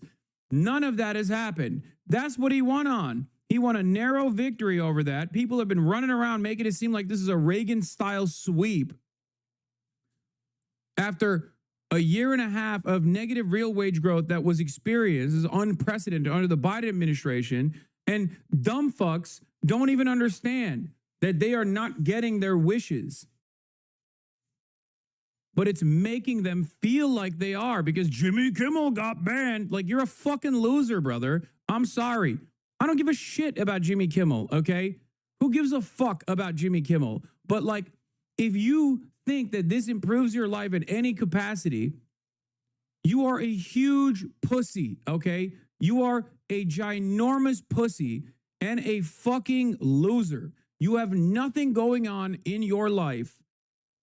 Nothing. Like, how the fuck is this a big W for you? What was going on earlier today when I saw this pop up on Twitter? This is the FCC chairman, Brendan Carr, on a far-right podcast talking about what Kimmel's comments were. Let's roll that tape. You know, when you look at the conduct that has taken place by Jimmy Kimmel, it appears to be some of the sickest conduct possible. Obviously, look, there's calls for Kimmel to be fired. I think, you know, you could certainly see a path forward for suspension over this. And again, you know, the FCC is going to have remedies that we could look at. Joe, are you comfortable with the FCC playing this role? I don't think this is a legal issue. I don't think this can be pointed to the FCC or the Trump administration and say, well, this is about them going after Kimmel because of what he said. Personally, I think it's more of a cultural issue. And I got to tell you, look, I'm about as moderate a Republican as you're going to get. I'm from New York. I have not been comfortable watching late night television 15 years, because when you have conservative leanings and you're constantly mocked and you constantly feel like you're doing something wrong, you shut it off. You don't watch it anymore. It's so hard. It's so hard. No, oh my God. Oh my God. Oh my God. I want to say things that I can't say. There's a lot of attention on me right now. Oh my God. But I'm thinking it. You are the biggest pussy on the planet. Turn off the television. You are the biggest pussy on the fucking planet. Oh my God. Clip.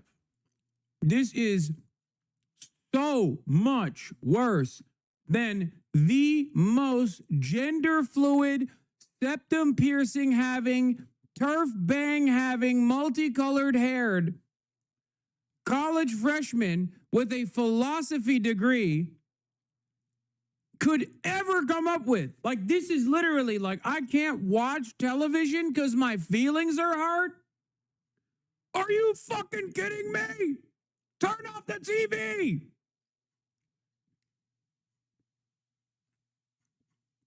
Oh my God. That is sincere advocacy? Oh, I'm too scared to watch Jimmy Fallon.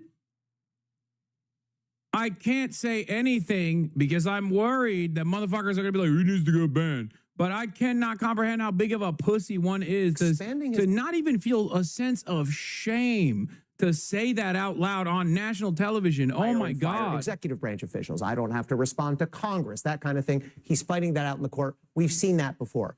What's unprecedented, however, is the way Donald Trump is using official power from the FCC on to go after universities, law firms, and media companies that he disagrees with on policy or on politics. That is new. We've not seen that from any president before. This is actually cancel culture. I mean, that's what this is. The chairman of the Federal Communications Commission, Brendan Carr, added on Benny Johnson's podcast that the broadcasters, including ABC, have a license granted by us at the FCC, and that comes with it an obligation to operate in the public interest. Elsewhere in the interview, Carr attacked Kimmel as talentless and suggested the late-night comedian's comments displayed some sort of, quote, desperate irrelevance. Is that what we want the FCC chairman to be doing? It's a very slippery slope, and there's a pattern. We keep talking about it like it's not happening, and it just keeps happening over and over and over again with folks he disagrees with.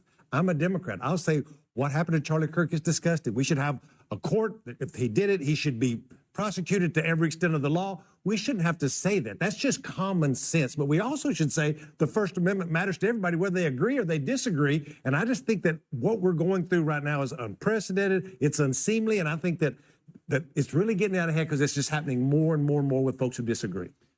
We do have the clip that Jimmy Kimmel said Monday night. Obviously, this is not the entire 8 or 9 minute monologue. This is just one clip of it, but this is what he said. We hit some new lows over the weekend with the MAGA gang desperately trying to characterize this kid who murdered Charlie Kirk as anything other than one of them and doing everything they can to score political points from it. Now, the way that Fox covered what he just said there was Kimmel suggests Kirk assassin was one of the MAGA gang, despite reports of leftist leanings. I don't know that I think that is an accurate description, but they have the First Amendment to write what they want to write. The job of the FCC is not to regulate and police content. It's not, do we like this? Does this make us comfortable or uncomfortable? I don't like anything about what Jimmy Kimmel said, frankly. I agree with Joe. I find his comments reprehensible, but it's not the FCC's job to say, do we like this or do we not? And the FCC, of course, is a government actor. And I'm thinking sort of off the top of my head here, but if ABC wanted to fight this, clearly they don't because they've made the decision to dispatch or suspend Jimmy Kimmel. If they wanted... If you found those comments from Jimmy Kimmel to be reprehensible, again, you're not cut out. You're not cut out for this environment. That is crazy. What is happening? Wake up. Wake up. This is not about a sincere request to return to normalcy and commentary. The worst part about it isn't even like the procedural influence that is unprecedented and directly in violation of the First Amendment. Okay, that's a problem for sure. But the broader problem here is that they are actively doing this. It's not just Jimmy Kimmel. They're coming after everyone that they personally perceive to have even a little bit of smoke for Republicans. That's it. How the fuck are you not aware of this? Like, this is some real fucking fascist bullshit.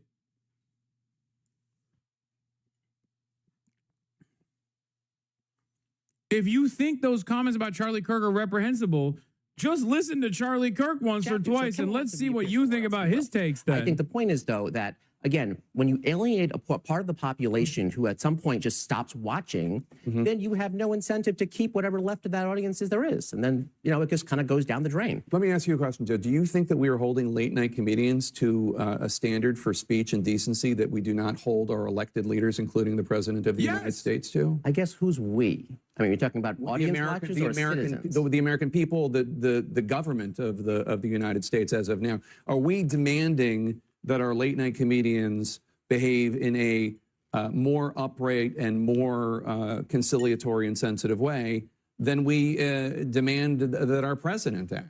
Well, I think it's not so much demanding. It's if you don't like what Kimmel's saying, you turn it off. If you don't like what Trump is doing, you don't vote for him. So I think that's the power you have. And so I don't know that there's any kind of Yeah, but we're not demanding. turning off Jimmy Kimmel. There's being pressure applied to have him canceled. That's ABC's choice, though. They don't have to cancel him. If they feel the heat, that's when they do it. Like everybody who gets in the line of fire of this administration feels the heat, and they're like, whoa, whoa, whoa, whoa, we don't want any heat here. This is the big boys, and they all back down. Yeah, I'm actually surprised. Look, we've seen law firms back down. Many law firms settled. I was surprised. I was disappointed by that. We've seen many colleges, including Columbia, settle, right? And it's, I think, noteworthy and alarming to note how many free actors in the private sector have decided to give in to settle rather than to stand up and fight. There are some counterexamples. There are law firms that have fought. This is what I've been trying to explain to people. Like, that's a decision that every private entity has to make for itself based on the bottom line. There's also a plethora conciliatory of district statements court judges all across the country that are more than capitulation happy, though, to fight again, to push back against Trump administration. They've lost most of those lawsuits, though, the Trump administration. a new Deservedly. era of All right, fascism. thanks one and all. Appreciate Corporal it. You can follow me on fascism. Facebook, Instagram, Threads, X, and on the TikTok at TikTapper. I'm telling you right now, we are in the era of corpo fascism, woke fascism, homo fascism. Okay? That's where we're at right now. Like, these guys will behave as though these guys will just fucking complain and cry and lose their shit.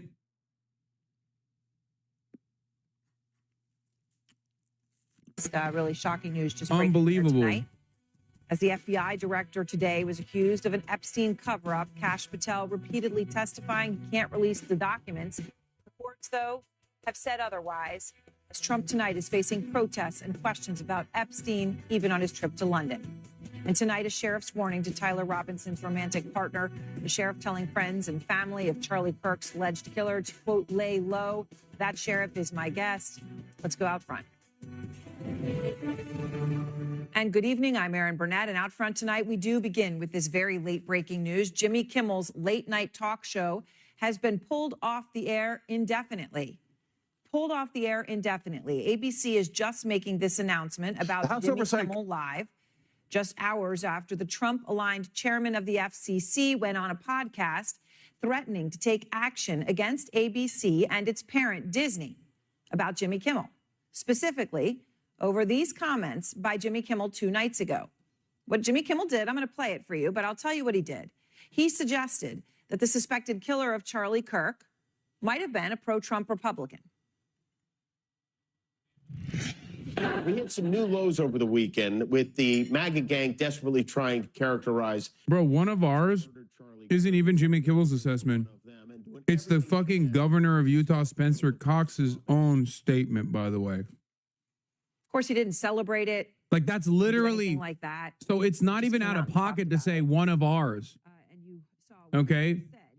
Because Tyler Robinson was one of theirs. It's true. It was white on white violence. What the fuck do we mean? That's the direct quote of what Jimmy Kimmel said. So why does that warrant this? Right? Again, it wasn't even a celebration, and I know people are very torn on that and what is free speech or not free speech. But here is what the FCC chairman, Brendan Carr, just warned. You know, when you look at the conduct that has taken place by Jimmy. Bro, this kind of shit was so whack when SJWs were doing it. And it's somehow even more whack when it's the Republicans doing it. Even harder because the Republicans are using like institutional muscle to do it. It's not even like hysterical college campus freshmen now being like, oh, I don't want to hear this. I don't want to see this. It's just like bald ass dipshits that work in positions of power going on Benny Johnson's show talking about how we got to use this. We got to use our institutional muscle here to fucking flex on Jimmy Kimmel.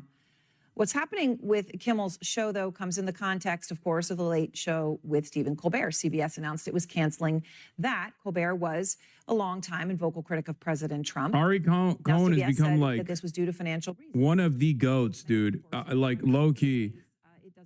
I never fucking thought that I would be on board with like Fire, which I always thought was like somewhat a little too conservative coded. Even though they were like. To say that this is anything other than what it appears. Like, it's crazy. Kimmel came out, he spoke. They hyper focused on like to a possible suspension, and now his show is on. they hyper focused quite a bit about SJW shit. No, I know he tweeted about me too. No, he is somewhat of a goat, actually. No U.S. citizen should be detained by law enforcement at the border or anywhere because of their protected speech. ICE and CBP are the enemies domestic that federal officials swear an oath to defend against. And it's so funny because people were like, platforming terrorist propaganda isn't protected speech. You are certainly no constitutional scholar. I'll say that much. Like, that was my favorite thing to read at the time. That was my favorite thing to read at the time, of like blue checkmark dipshits being like, no, it's actually a good thing that he was detained, to a fucking First Amendment and defamation lawyer. Like, that's his fucking job, bro. That's his life's mission. With really, again, no explanation from ABC, just it is what it is. It is stunning. Anyway, Ari Cohn, a hero in these times, okay? Never thought we would get here. I always thought that, like, Fire was very conservative coded because they kept on talking about fucking campus controversy all the goddamn time. But they also would release reports on book burnings regularly. They did. They would, like, Fire regularly brought up how much conservatives are actually suppressing freedom of information, freedom of speech, and how much they were, like, actively going after whatever kind of books can be, whatever kind of books can be read in, like, libraries and stuff. But ultimately, in this day and age, heroes, and more necessary than ever before, we need, like, when it comes to the speaking on the humanity of immigrants, we need, like, OG Cato style fucking libertarians. And when it comes to defending the First Amendment, we need these libertarians. We were a campus org until like 3 years ago. Yeah.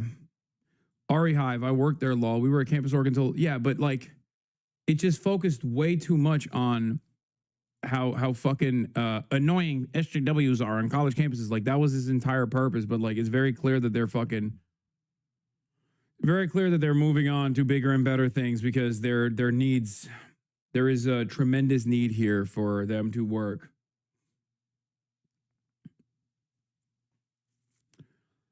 Ari Cohn, counsel of the Fire Org, reacts. The government pressured ABC and ABC caved. The timing of ABC's decision on the heels of the FCC chairman's pledge to the network to do this the easy way or the hard way tells the whole story.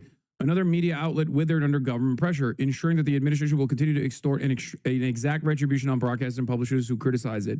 We cannot be a country where late-night talk show hosts serve at the pleasure of the president. But until institutions grow a backbone and learn to resist government pressure, that is the country we are. Oh my God, I'm nutting, dude.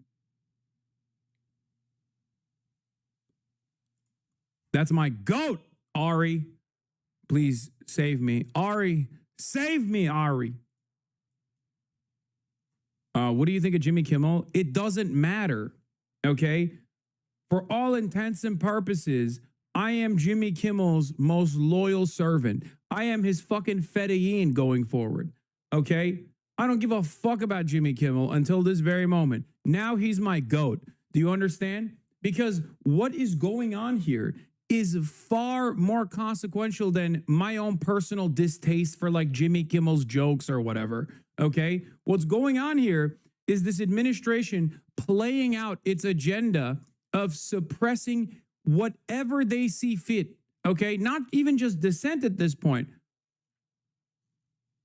I fucking love Jimmy Kimmel, okay? That is my goddamn goat going forward, okay? Comrade Kimmel. It's so ridiculous. And a lot of dumb fuck liberals do not understand that an administration that decides we are going to pull the plug while utilizing the FCC's powers that it does not have against Jimmy Kimmel's, like, not even remotely offensive statements. What the fuck do you think is going to do to everything? Until everyone is just like on their hands and knees like the DPRK lady about fucking Kim Jong-un, you know, millions must suffer, I guess. Nah, that's bullshit, man. He didn't say anything even remotely edgy, which, by the way, even if he had, he has every right. He has every fucking right Make no mistake. Make no fucking mistake. This isn't even about like the public pressure, okay? I mean, that lady is the GOAT, for the record. I love her. And she got a wonderful new flat that Kim Jong-un gifted to her for her many, many years of voluntary contributions to the Democratic People's Republic of Korea, and also Marxist-Leninist Judaist principles. She is a beacon of light and journalistic excellency. Having said that, okay, that was cool. She cried, I crowed, we all crowed when we watched her get into her new flat. So, no, she is not dead. No, she is not dead.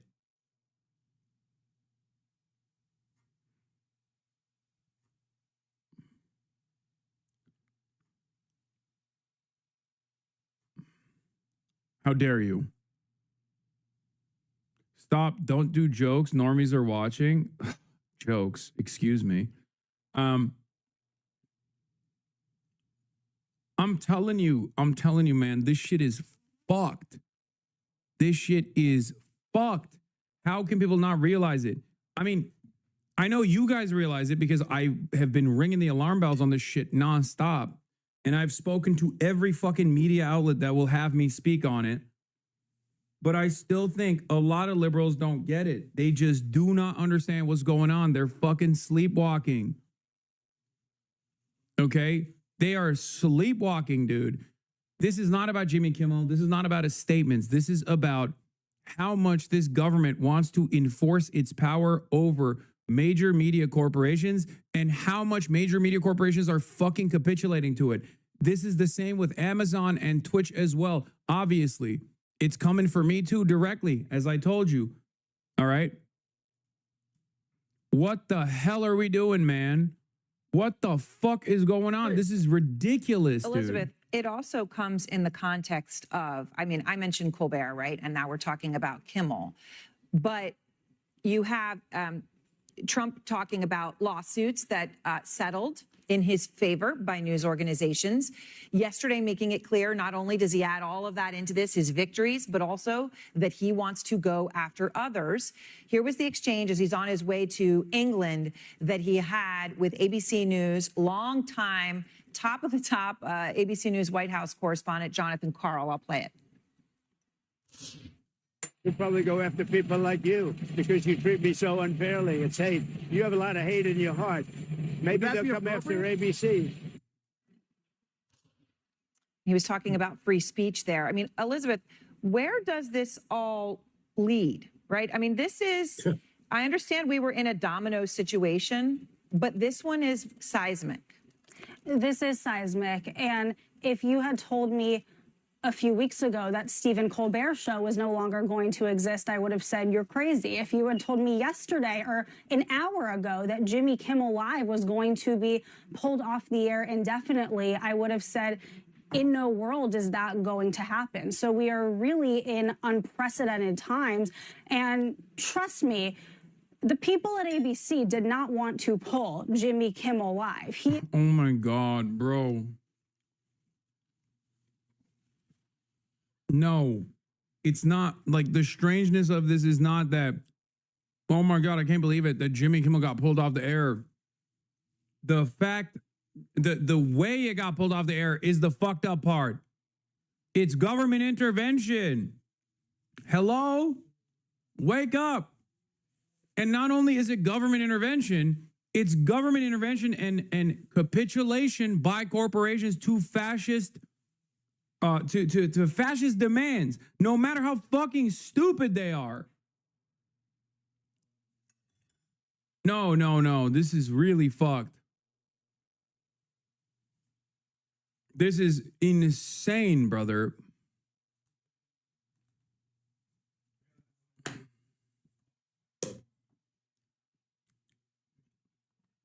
What are we doing? We're at the mercy of fucking losers and freaks. These schizophrenic monsters put the beat on you because they decided they didn't like your commentary one fucking time because you cried too much about COVID or whatever. And then they're like, nope, one day the administration will actually force a major corporation, after years and years of fucking being like a online guy, being a famous newscaster, they can just come after you and decide that the corporation will just let you go.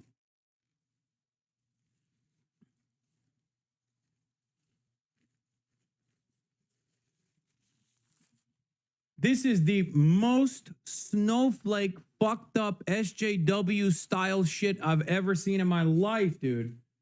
What are these guys doing?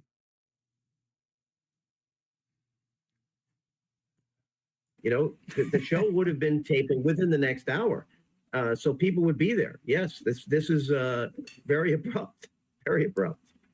And this is all about jawboning. It's all about public pressure. You know, actually revoking FCC licenses is extremely difficult. I wrote about this last fall when candidate Donald Trump was talking on the campaign trail about wanting to punish stations by taking away their licenses. And throughout the history of the country, ever since we've had broadcast television, license revocations are extraordinarily rare. Once you've got one, you're pretty much guaranteed to keep it. So the threat is not that the FCC is actually going to take away a license.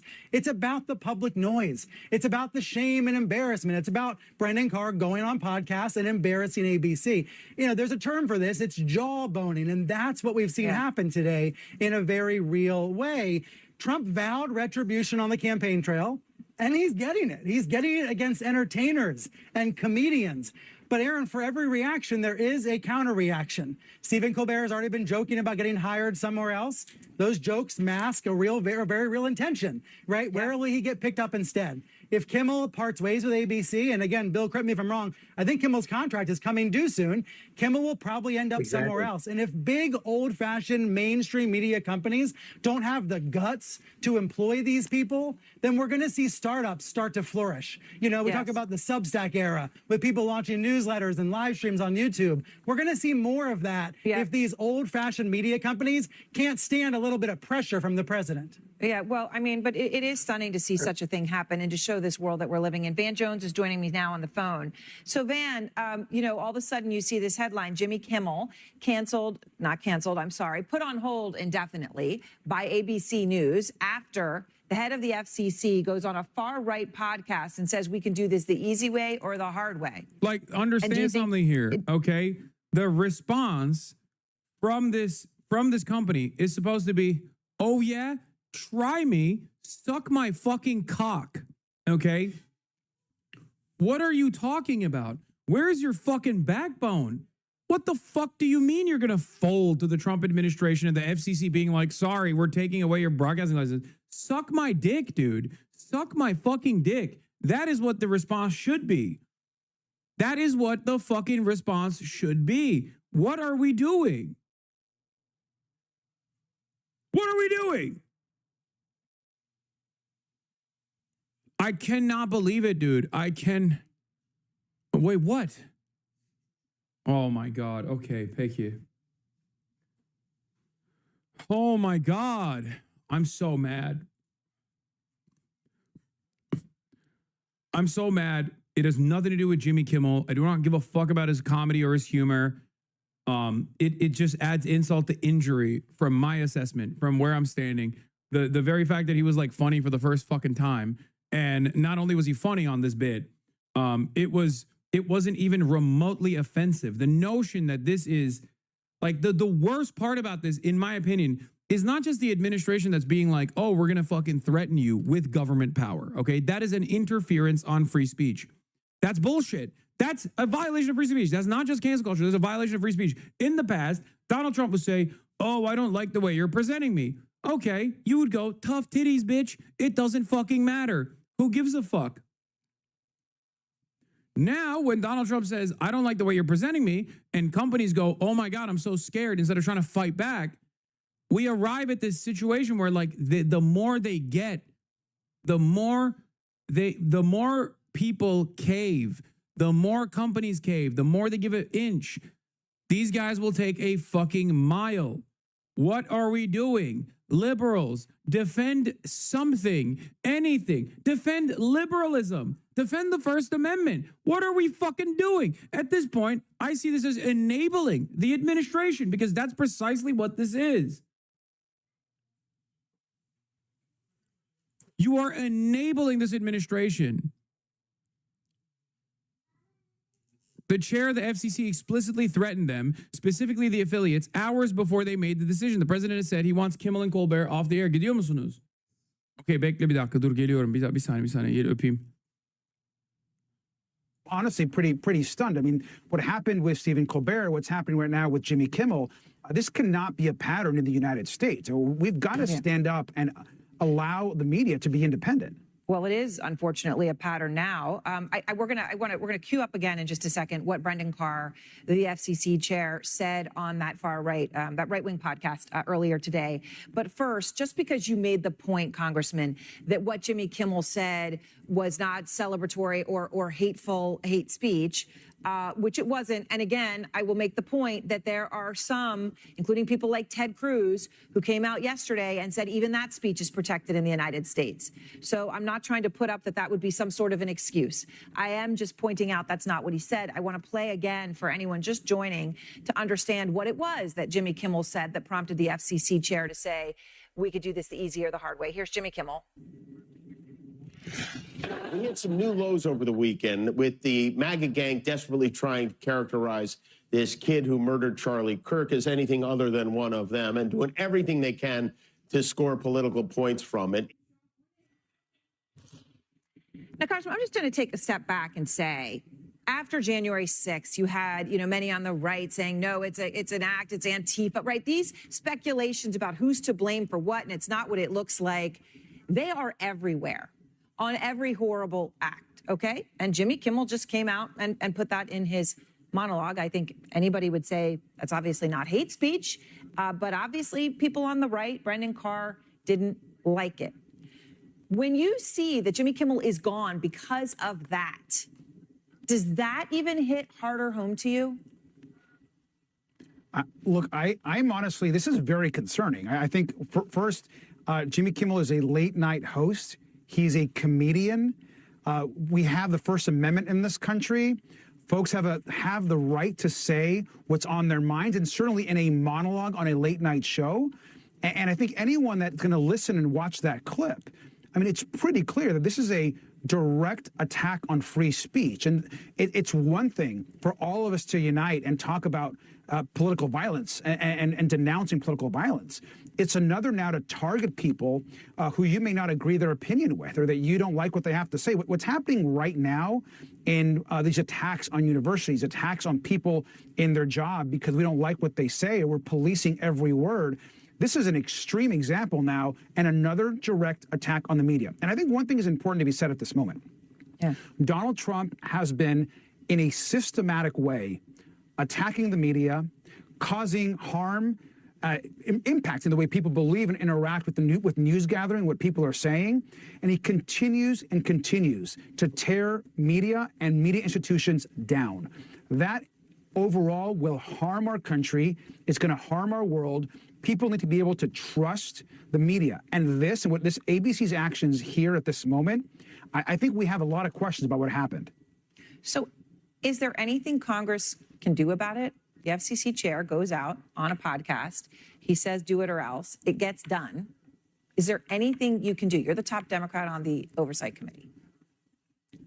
Look, I will tell you this. I have a lot of questions, and I won't be the only one. I think there's no question that there are going to be some conversations Open president with 100 bones. Very quickly about this and this pattern that continues on from the president. And you cannot have the FCC making and pushing these political decisions, let alone on a podcast, on a podcast that you're sharing an idea with another right-wing commentator, and then all of a sudden you're implementing this, which is a huge impact. I mean, there are, as you know, Dude, I mean, millions of people. You know what it feels like to me? It feels like Trump is hitting the same route that he did with the Epstein stuff, basically coming out every single fucking day and being like, I'm a pedophile, I'm a pedophile, I'm a pedophile, right? Like, oh, I love Jeffrey Epstein. Like, basically doing that, but this time for I'm a dictator, I'm a dictator, I'm a dictator, I'm a dictator, I'm a dictator, I'm doing dictatorial shit, I'm doing authoritarianism, I hate free speech. You need to fucking listen to me. I am becoming a dictator. It's fucking bullshit. And just speculation, his opinion, again, as I pointed out, Ted Cruz, your colleague Don Bacon, all came out and said even hate speech in their view would be protected, right? It was a bipartisan protection. Again, that's not what this was. This is just pure opinion, but I want to make the point. How is this any Thank you different so than much, liberal cancel Congressman. culture? I appreciate your time. Dog. I want to go straight now to What Anna the fuck Gomez, are you because talking about? Point to me a time when the fucking liberal administration turned around and said, we're going to revoke your fucking broadcasting license because we don't like a joke you made about Joe Brandon. I hate the goddamn liberals, but you need to understand. Be fucking serious.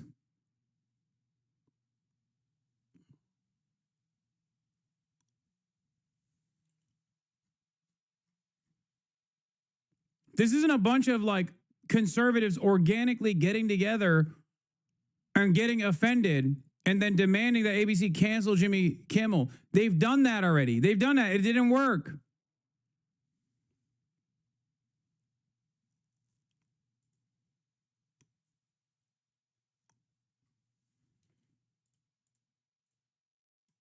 Using the weight of government power to suppress lawful expression, not because it glorifies violence or breaks the law, but because it challenges those in power and reflects views they oppose. All right, so Anna, let me just try to break this down a little bit, because you're sitting here obviously as somebody who, you know, you're a commissioner of the FCC, right? You work with Brendan Carr. So he goes out on this podcast, okay? And he says something very specific. I'm just going to play again the explicit threat that was made. Here he is. They have a license granted by us at the FCC, and that comes with it an obligation to operate in the public interest. But frankly, when you see stuff like this, I mean, look, we can do this the easy way or the hard way. These companies can find ways to change conduct, to take action, frankly, on Kimmel, or, you know, there's going to be additional work for the FCC ahead. The easy way or the hard way, right? There's no, frankly, obviously there's no even attempt at ambiguity here, right? It's just a blatant, bald, direct threat.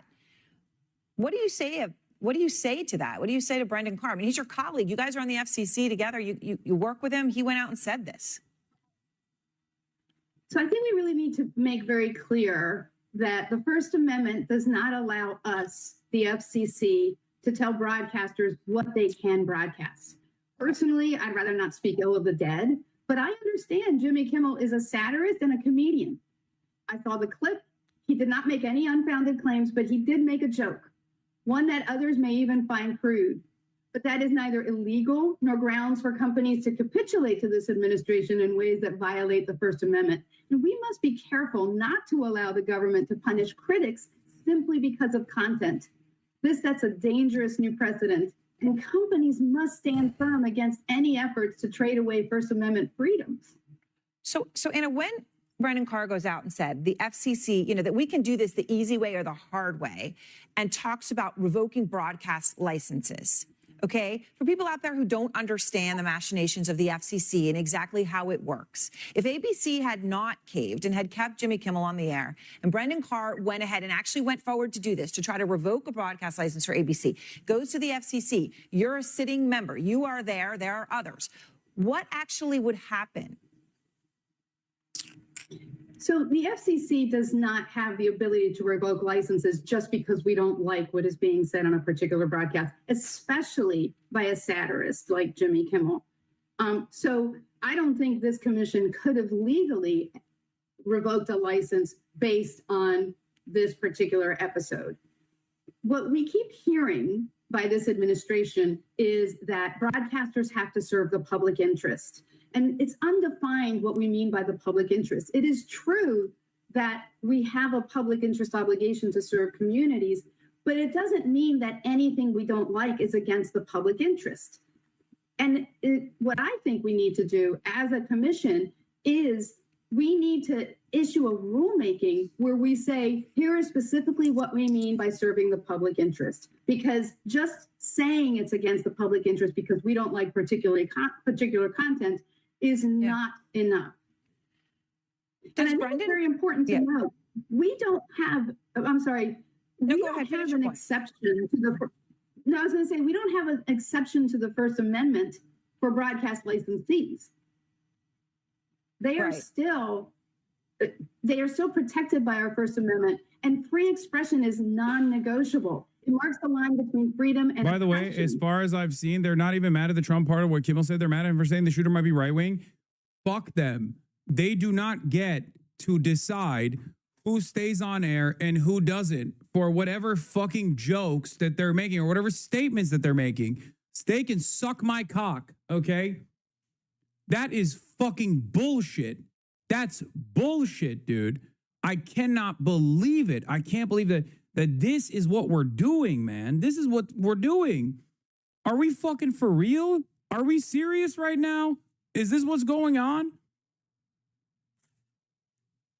Bro, this is so goddamn annoying. I saw this happen in Turkey. Oh my God, this is literally what's going on. Are you a Kimmel stan? Holy hell. No, dumb fuck. Do you not understand? I don't give a shit about Jimmy Kimmel. I'm standing on the principle of the First Amendment. The very fact that this administration is actively going after people because of things that they said on television and utilizing the FCC in an inappropriate manner is completely and utterly unacceptable. It is illegal. It is unconstitutional. Are you fucking dumb? This has nothing to do with Jimmy Kimmel. Fuck. Don't even fucking come at me for that and be like, oh, you like Jimmy Kimmel so much. Don't try to fucking bastardize what's unfolding in front of our goddamn eyes, dumbass. An administration that does this to the most inoffensive, unfunny guy like Jimmy Kimmel, what the fuck do you think they're going to do to anybody else? This is how they control the flow of information, by causing every mega corporation that owns any of these fucking media channels to capitulate to their whims, to be at their mercy, to be at their disposal.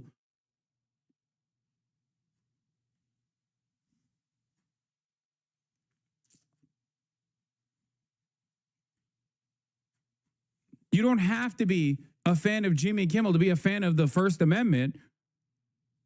I'm a fan of the First Amendment. And if that requires me to fucking behave as though I'm the #1 fan of Jimmy Kimmel, so be it. Are you kidding me? What is this shit, dude?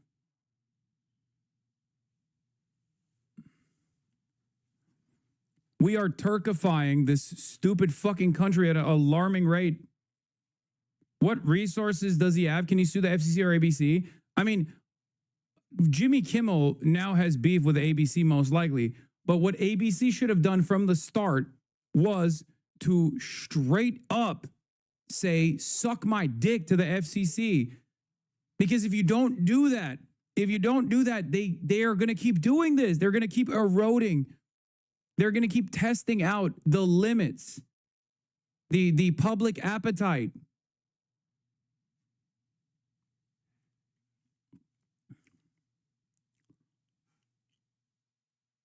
To the ones who bend the knee, it'll be profitable. To the ones who don't, steamrolling away. This is what the Nazis did as well. No, you're wrong. The existing court structure still at least offers some kind of protection, as it did to Harvard, for example. There is no reason to obey in advance. There's no reason to obey in advance. And as a matter of fact, when you actually allow the administration to steamroll over you, then you are creating an environment where they will continue doing so without any fear of repercussions whatsoever.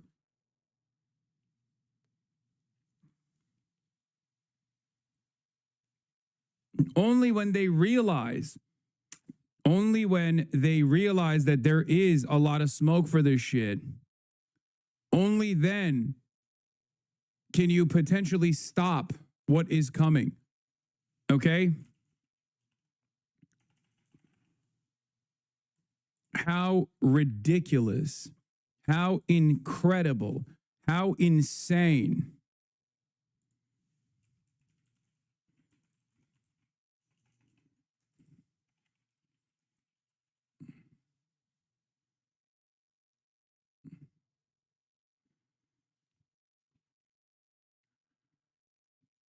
Look at the difference between Columbia and Harvard.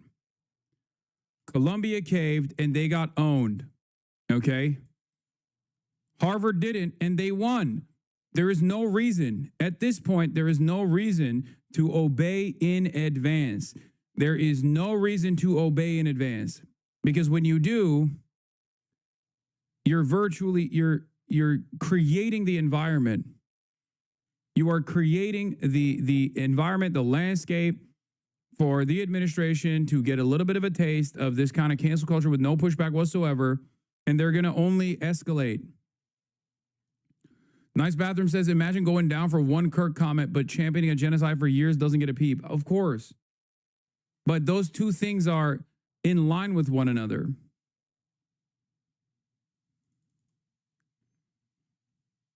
You've been called a terrorist and been accused of inciting violence. Do you not have a defamation case? I know you're not litigious, but fucking call them out on this shit.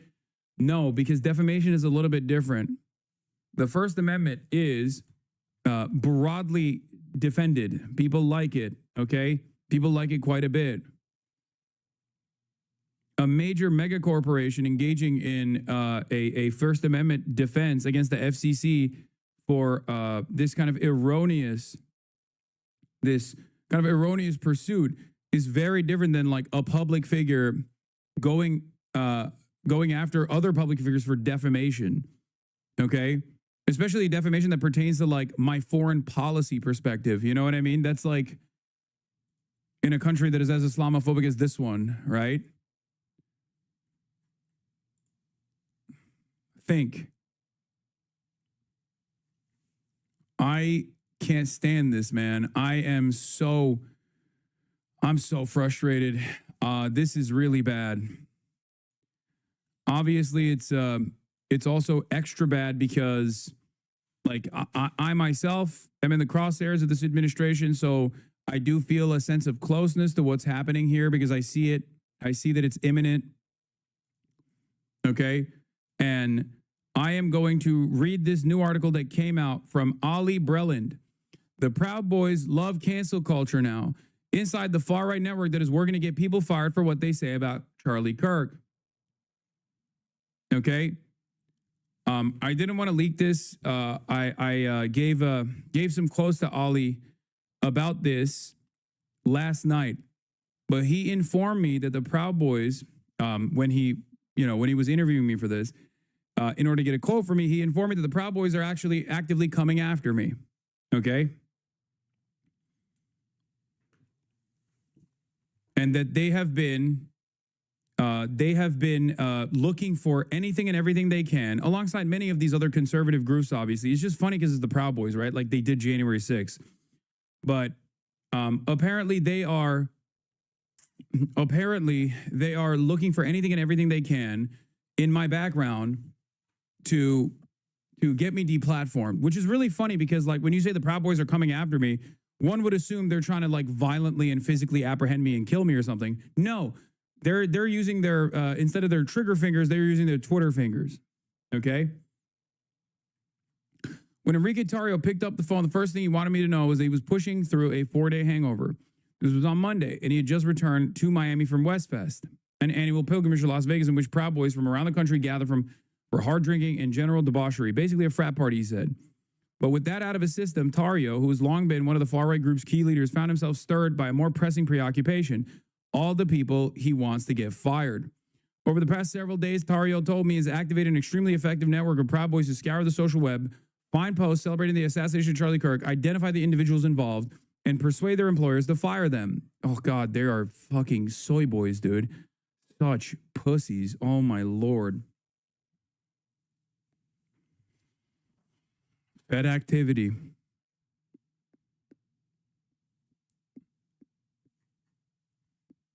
In many of these groups, people celebrate over growing tallies of firings, or growing tallies of firings, in which they refer to as scalps.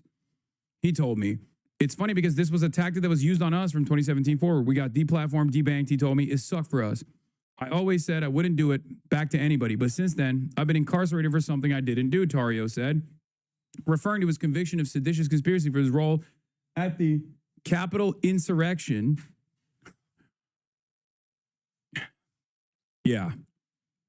Those are the guys that are after me, by the way. On January 6, 2021. So I'm in a different mindset now. An eye for an eye right now. In 2023, when officials announced that Tarrio had been sentenced to 22 years in prison, They emphasized that no organization put more boots on the ground on January 6th than the Proud Boys, who were, under Tarrio's direction, at the forefront of every major breach of the Capitol's defenses, leading the on-the-ground efforts to storm the seat of government. In January, Tarrio was released from prison as a part of Trump's blanket January 6 pardons. In recent days, Tarrio told me, he and the rest of the Proud Boys have been mostly focused on targeting employees in government and higher education. But his white whale is far more prominent. The left-wing influencer Hassan Piker. Tarrio told me that his campaign to get Piker kicked off Twitch wasn't about anything in reference to Charlie. As my colleague Spencer Kornhaber recently wrote, Piker condemned the shooting and anyone who attempted to justify it, though he has at times used his own violent rhetoric in the past. Piker was temporarily banned from Twitch earlier this year when he said people who truly oppose Medicare fraud should kill Senator Ray Scott.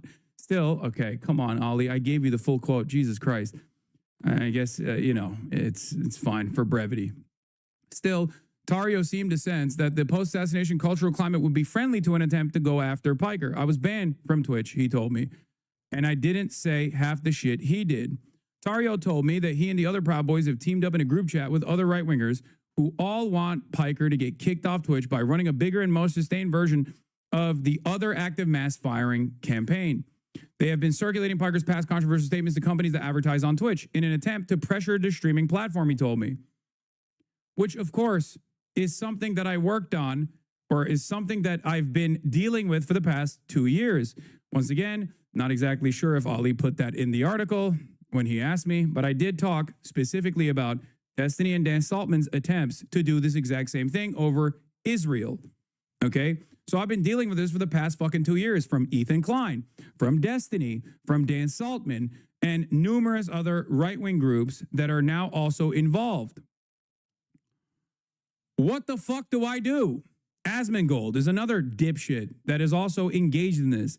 And the more they attempt this and the more it doesn't happen, the more insane they get. I thought you greatly disliked The Atlantic. I like Ollie Brelin. He has covered me in the past. That's why I chose to give him a quote. The Atlantic is far from my favorite publication. Let's be real. Yeah, Richie Torres, Andrew Cuomo, Eric Adams, Ethan Klein, Destiny, Asmongold, Dan Saltman. What the fuck are we, ADL? What is happening? What the fuck is happening? Elon Musk? It's gotten to a point where it feels like if you're not fuck it, bring some goddamn Marxist-Leninists in there too and throw them in the pile too, you know? Just what a rotation of people who have decided that ideologies aside, we can all get together, shake hands, and take out the true evil in American society.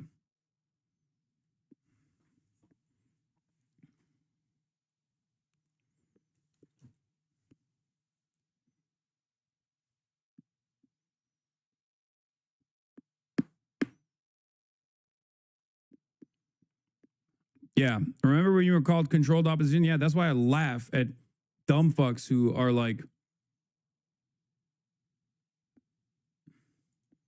Enrique gets 20 likes on his tweets. I mean, yeah, he's gone. He's irrelevant.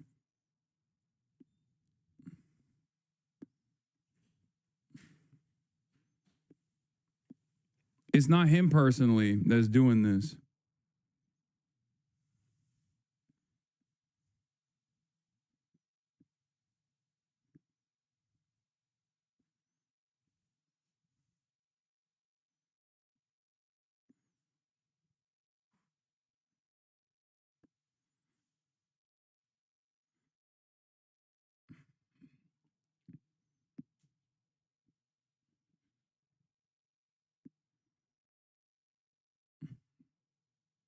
What a wild list, dude.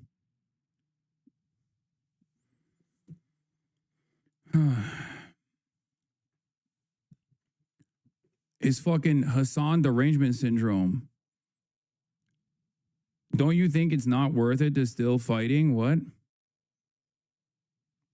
Why would I fucking, what? The CEO of Twitch is set to be interrogated by Congress alongside other CEOs in an effort to suppress leftist speech online. Ethan Klein's H3 subreddit can't figure out if they like this. The consensus is we wanted fascist censorship, but it was only supposed to be for Hassan. You would think this moment would be a wake-up call that Ethan had been pushing an inherently fascist agenda when he screams about how dangerous, un-American, extremist, tanky leftists need to be deplatformed and silenced. But no, they think it's Hassan's fault for existing. Yeah, you got it, guys. H3H3 foot soldiers, you got what you wanted. Why aren't you celebrating? It doesn't make any sense. Isn't this what you wanted? What do you think was going to happen? I don't understand. What the fuck did you think was going to happen? You're getting what you wanted. I disagree with that. They love this. They're not conflicted. These are the few dissenters. Hassan and other radical propaganda should be banned from Twitch. However, this being a government action and not an action taken at the platform's sole discretion opens an extremely ugly precedent. Also, those Republicans won't stop with people like Hassan and use this to go after any and all people, even slightly left of MAGA. This is not a good thing. They didn't realize that when they were fucking propping up Asmongold as an alternative, highlighting his active attacks against me. What happened? I told you, if all you spend your time on, Dan was telling Lonerbox he regrets it because he didn't actually think it would ever happen and that Destiny and you are both targeted by politicians now. Oof. Yeah, I saw that too. What happened to all those trips to D.C., lobbying Republican congresspersons for them to come after me and deplatform me, for them to go after Twitch? What fucking happened? How many times did I say that this fucking administration was going to inevitably do that to everyone? I didn't think the leopards would eat my face. How did this happen? Part of the reason why it's happening also is because I have to 1v99 motherfuckers on this, okay? Every goddamn day. From all different walks of life, all different backgrounds. Like I said, from Andrew Cuomo to Eric Adams to the fucking ADL to Jake Tapper. Down to the fucking Proud Boys. You got the Proud Boys and the ADL shaking hands on this shit. And now you know who else is shaking hands on this? Nick fucking Fuentes. You got literal neo-Nazis up in here being like, hell yeah, brother. Time for the deplatforming.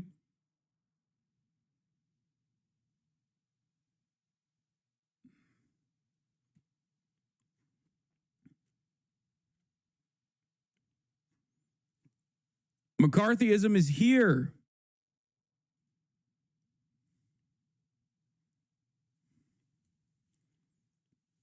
And it was championed by a lot of self-described liberals as well. Wake the fuck up. If you're conflicted in this moment, wake up and realize who the fucking real enemy is here, okay?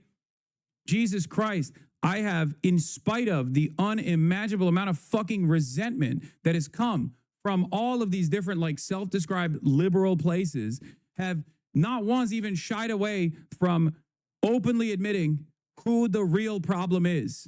It's Donald Trump and his administration, and these fucking idiots are still holding on to petty grievances. It blows my mind. I'm split on this. On the one hand, I want bozos like Mike from PA and Hassan to be held accountable for their rhetoric. On the other hand, I know that no matter what the context of what is shown is, Republican Senate will use this as a justification to further paint the left as dangerous and attribute these morons to political violence where it actually wasn't attributable to. I think some of you guys are losing the plot if you're cheering this on. This will literally only hurt left-leaning and progressive political commentators while fascism, right-wing radicals will continue to dominate the airwaves. Oh my God. Oh my God. They're finally realizing it. What happened? I thought Asmongold was just like kind of MAGA. It was fine, right? When you guys were fucking hyping up every dumb fuck Republican on the internet that wanted a crumb of clout, like that fucking sex pest lawyer guy that you guys thought was the most esteemed legal mind anyone's ever seen. What happened? What the fuck happened? The fact that the Republicans are in charge means we shouldn't trust them to handle any investigation in a fair, balanced, and trustworthy way. But as long as they are in power over the government of the United States, they're also the only hope to enforce just the most basic standards that Twitch has been flagrantly violating. That's one of the main issues with tackling escalating anti-Semitism or escalating calls to violence online. These are problems that cross traditional left-right boundaries, but they still get funneled into the insanely divided and polarized landscape of American politics right now.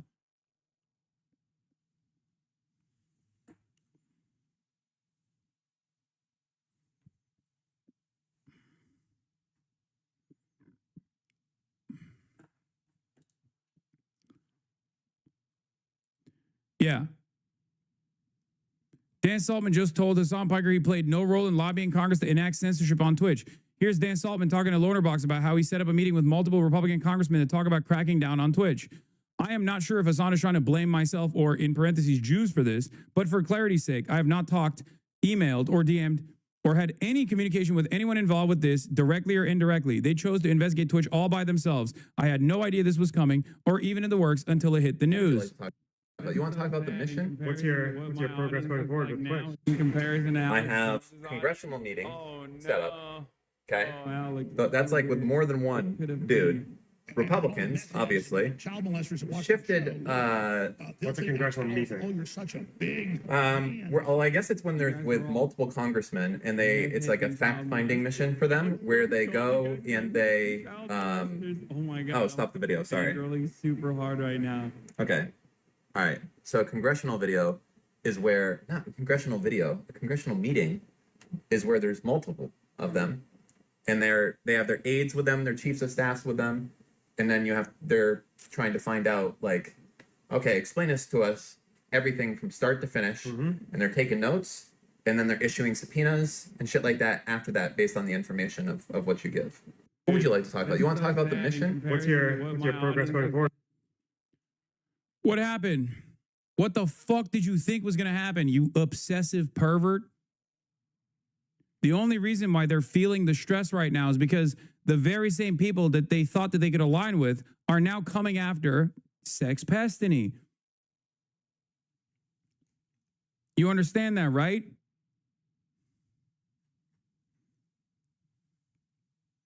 Yeah. Mike from PA is right. This is a total lie. Dan Saltman and various Destiny orbiters have been working behind the scenes to work with some of the worst fascist Republicans in an attempt to target Twitch and Hassan. He only regrets it now, as Destiny himself gained their attention by mocking Kirk's death. I am not sure if Hassan is trying to blame myself or Jews for this, but for clarity's sake, I've not talked, emailed, DM'd, or had any communication with anyone involved with this directly or indirectly. In addition to that, I don't think the government should be telling companies who to ban. Hassan Piker should have been banned many times over, and he wasn't. I do think that Twitch should be brought before Congress for their illegal ban of Israeli signups, as well as the CEO's blatant discrimination and protection decisions affecting Jewish people. The best result moving forward is not Hassan being banned. It's a new executive team and a clear set of rules that will be actually followed moving forward. If they want to be a free-for-all like Twitter, fuck it. But you can't be banning people for 2 weeks for calling someone fat if you go to that route. They're still talking about people getting banned for calling someone fat. He was literally tagging the FBI and Laura Loomer in his tweets targeting me. And now he's turned around and he's like, oh, I didn't realize it was like that. Yeah, the only reason why he didn't realize it was like that is because they're coming after Destiny too, you fucking idiot. Good job, you fucking moron. Are you happy?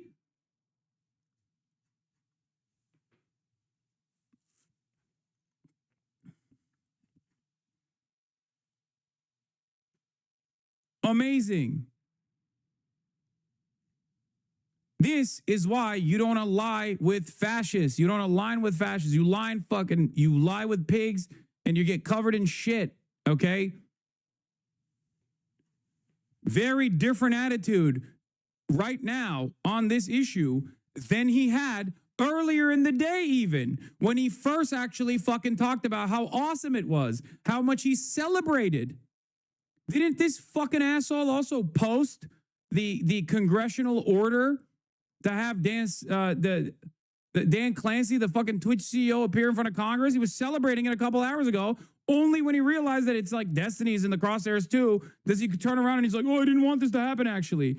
This loser literally ruined ad revenue for anyone who's queer, Venezuelan, or even remotely attached to things that this platform thinks is political. He ran such a huge campaign. It literally hurt so many people who aren't as rich as you. It was such a catastrophic failure. Everyone hates this motherfucker, even people who hate you.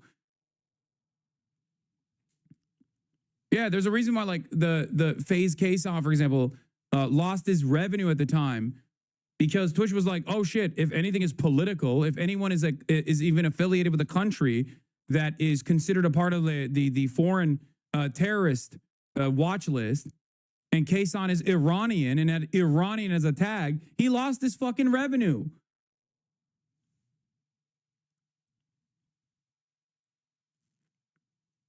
And now queer creators can't even mention that they're queer without risking and getting demonetized and getting labeled. What the fuck did these guys think was going to happen, dude? Congratulations, by the way. You did it. We did it, Joe. We did it, Reddit.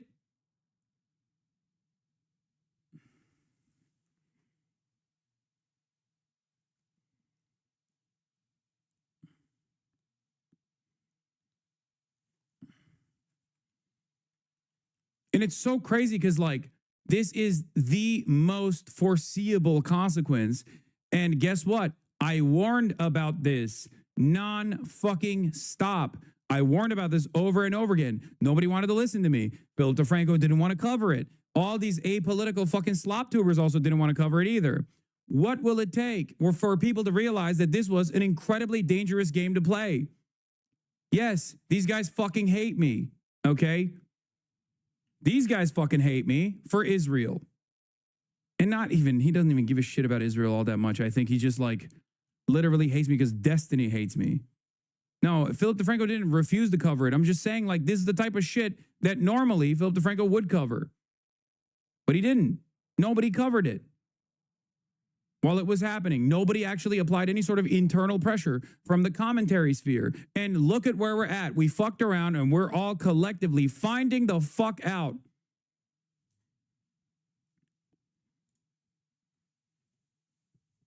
What is the it happened? I just got here.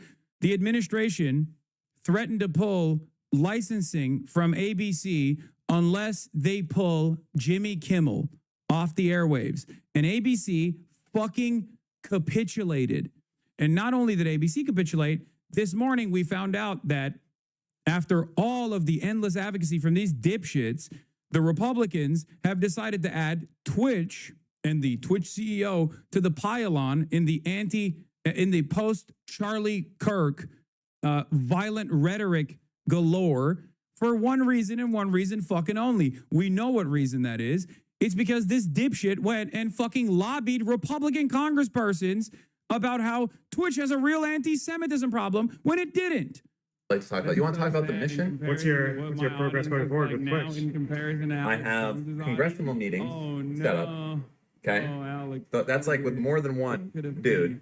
Republicans, obviously, shifted. What's a congressional meeting? Oh, you're such a big. Well, I guess it's when they're with multiple congressmen, and it's like a fact-finding mission for them, where they go and they. Oh, stop the video. Sorry. Rolling super hard right now. Okay. All right. So. As much as I agree with everything you're saying, all these content creators would have been covering this the whole time. The Trump admin still would have done full fascism. No, dude. I know that they would have. But at the very least, they wouldn't have fucking put the crosshairs on Twitch, for example. At least one avenue would be safe from the additional scrutiny. They redirected the attention to Twitch for their own personal ambitions, for their own personal vengeance quest. Do you not understand? Of course, the admin would inevitably come after someone like myself. But there is no reason to accelerate it, you know? There's no reason to work alongside them. These fucking idiots gave them the clips to post everywhere that the fucking Proud Boys are now using. The article that we were reading before this is Enrique Tarrio, famous leader of the fucking Proud Boys. Look at what he was tweeting. Hassan is calling for someone to attack Hila because she served in the military over a decade ago. Thanks, Twitch.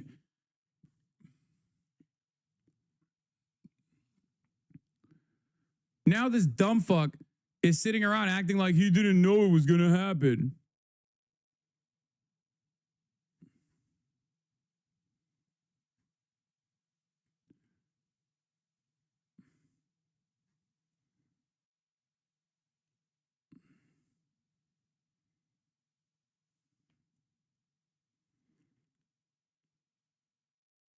It's faster than you thought? Yes, it is.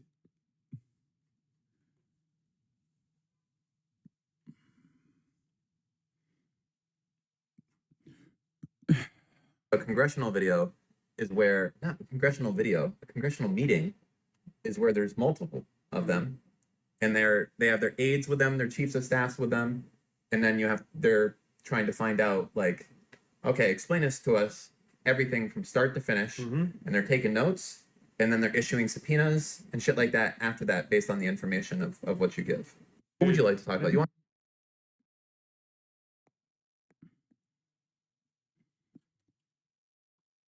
Moody versus Net Choice 2024, the Supreme Court ruling had the result of companies not being required or their rules/community guidelines being regulated to be enforced to the letter, as that would violate First Amendment rights. Congress and states can't force a company to follow their guidelines if they don't want to. Of course, there are a million different First Amendment violations here. You cannot get the FCC to fucking, you cannot get the FCC to regulate like this over the content of Jimmy Kimmel's joke.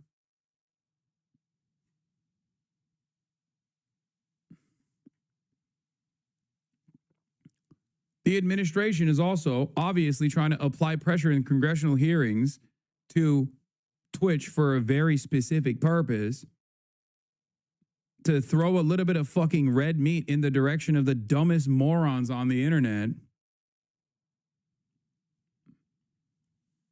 Boner Box be sitting there like he didn't know what the fuck a congressional meeting is. Yeah, don't even get me started on that guy. Oh, man. I guess this is it, you know? You made your fucking shit sandwich. Now you got to eat it, right?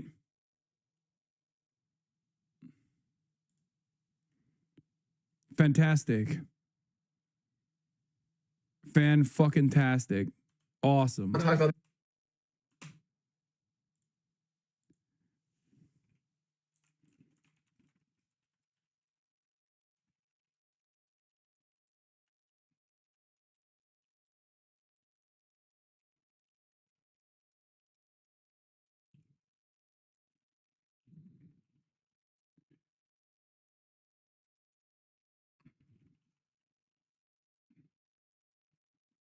Now used to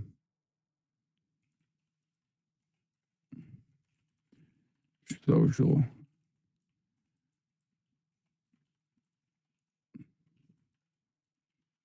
to be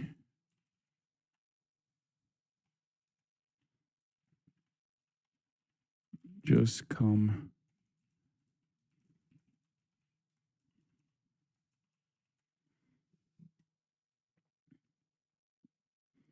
Make no mistake, television broadcasts are growing increasingly right-wing. Larry Ellison owns Skydance, and that's why Colbert got fired. I know. The problem is television is somewhat inconsequential. What we're talking about here is Twitch. And it's not just Twitch. It'll be TikTok.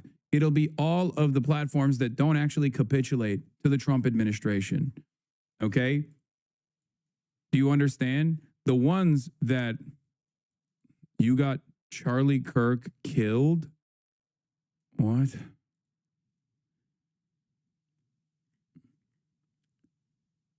That's why I'm so fucking pissed off.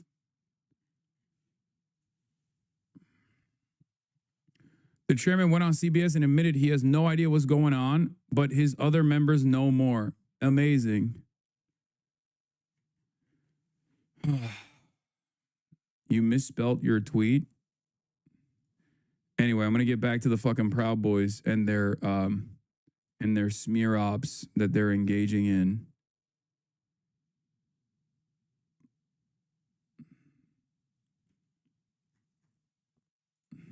Stupid fucking idiots.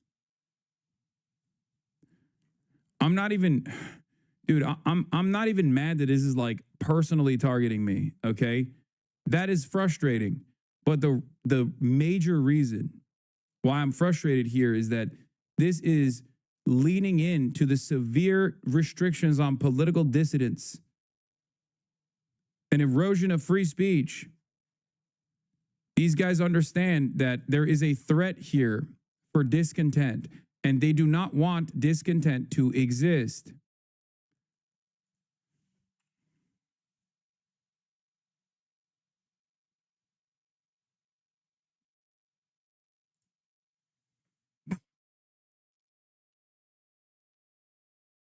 I cannot believe it, dude. Aligning with Republican congresspersons for this? The fuck do you think was going to happen, dumbass? Your butt buddy is like infinitely more violent in his rhetoric towards Republicans than I am. And now he's experiencing the fucking repercussions.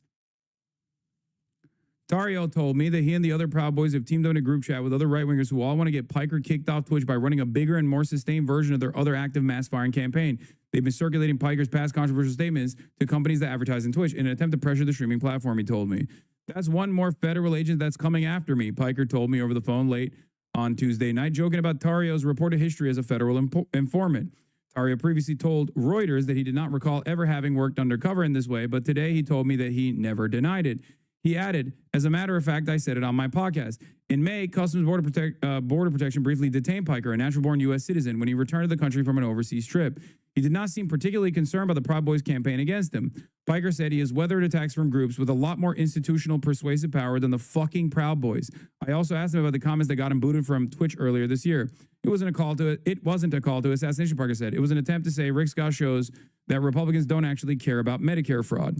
The Proud Boys' efforts are a part of a larger campaign to punish Kirk's critics. Okay, I'm gonna tell you the truth, and I think it's because it's the Atlantic. The editorial control was placed on this article. Okay, sorry, that 100%. I think Ali's a great journalist, but I don't see some aspects of my revelations here. The reason why I didn't seem so concerned about the Proud Boys campaign against myself is because I told them that I was dealing with the ADL on a daily fucking basis, okay? Due to my anti-Zionist advocacy. But of course, this is the Atlantic, so I suspect that they cut that part from my quotes.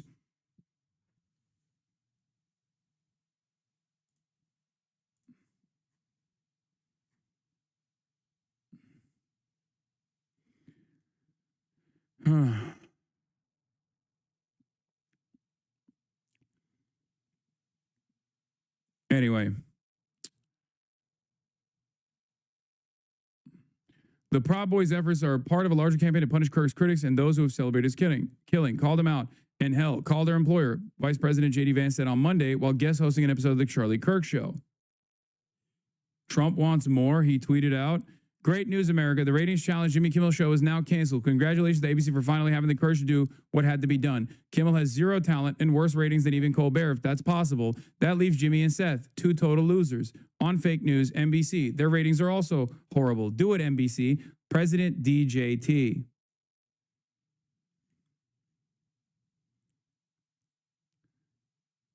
I'm going to be honest, I never thought it was going to be this whack. I did not, for even a brief moment, assume that modern American fascism was going to be this fucking lame. Like, I knew it was going to be awful. I knew it was going to be harmful. I knew that there was going to be a lot of horror.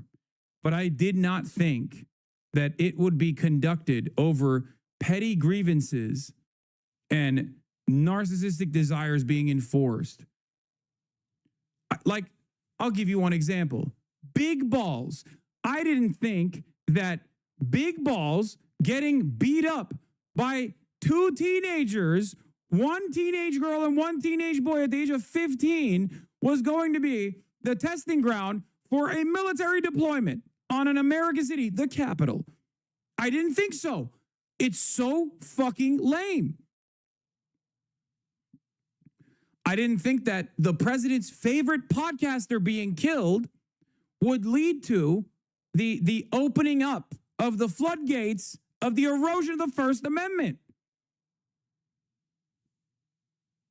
He is the Horst vessel of this admin. Charlie Kirk is being presented as the Horst vessel of this administration, something that we pointed to literally the first day.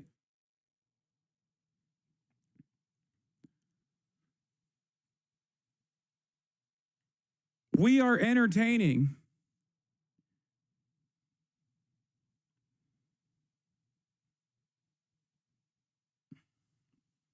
the dumbest fascist takeover of all time.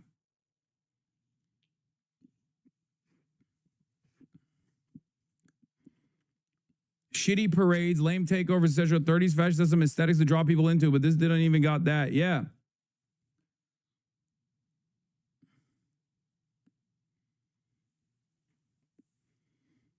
isn't it fucked up that even Charlie would probably disagree with this cancellation of Kimmel? I mean, yeah, he wasn't exactly the biggest fan of the First Amendment, but I think even he had the wherewithal to fucking understand that this doesn't look good, that this is not going to be reflected on positively. Maybe some of the dumbest fucking MAGA tyrant boomers are going to love it because they hate Jimmy Kimmel because Jimmy Kimmel made me feel bad during COVID. I hate that pussy. But like for the large majority of the public, they're either going to be like, the fuck are you doing? Or they're going to hate it. I don't give a shit about Jimmy Kimmel. And I hate this decision. ABC and their partners fired him, not MAGA. Man, what kind of fucking delusional cope are you on? The Trump administration literally threatened ABC by using the FCC, a government regulator, saying that the FCC was going to pull their fucking broadcast license. What are you talking about? Wake the fuck up, bitch. The reason why you have to lie to yourself like this is because you also recognize that this is lame as fuck, okay? This is bad. And you recognize that too. This was supposed to be a question mark, lol. Okay. Well, come on. Stop acting like a majority of people not liking something is a good point to make in these situations is irrelevant. No. But it's the only thing that creates pressure because clearly no one gives a fuck about like abiding by constitutional norms or the institutions, okay? The infallibility of institutions. So clearly the only thing that we have at our disposal is our numbers, okay? A way to experience, a way to showcase our discontent. So even if people don't like Jimmy Kimmel, it doesn't fucking matter. Dude, I've been watching every day for years. This is the weirdest day. I know. Well, it's happening. Just past 1 a.m. here in Windsor, President Trump comments on Jimmy Kimmel being yanked off air, calling it great news for America. The ratings challenge Jimmy Kimmel show is canceled. Congratulations to ABC for having done the courage to do what had to be done. And then he says NBC needs to cancel Jimmy and also Seth. Two total losers. Seeing you cope and see this hilarious. They didn't take South Park off the air. Kimmel has lied and incited violence. Stay mad. Oh my God, you are such a fucking pussy, dude. Suck my dick, okay? Sitting in your goddamn car away from your fucking ex-wife who's fucking the neighbor with your children who absolutely despise you does not make you a fucking man, okay? Fantasizing about the administration taking action against your least favorite late night TV show doesn't make you a fucking man. It makes you a bitch. You are a bitch, a coward, a worm-like individual. You have no relevance on this planet, and you know it. Fantasizing about literally one of the wackest late night show hosts, Jimmy Kimmel, somehow being a violent guy to try and justify it in your fucking mind, because otherwise it would make maybe a little less sense, right? If my big beautiful president was just simply annoyed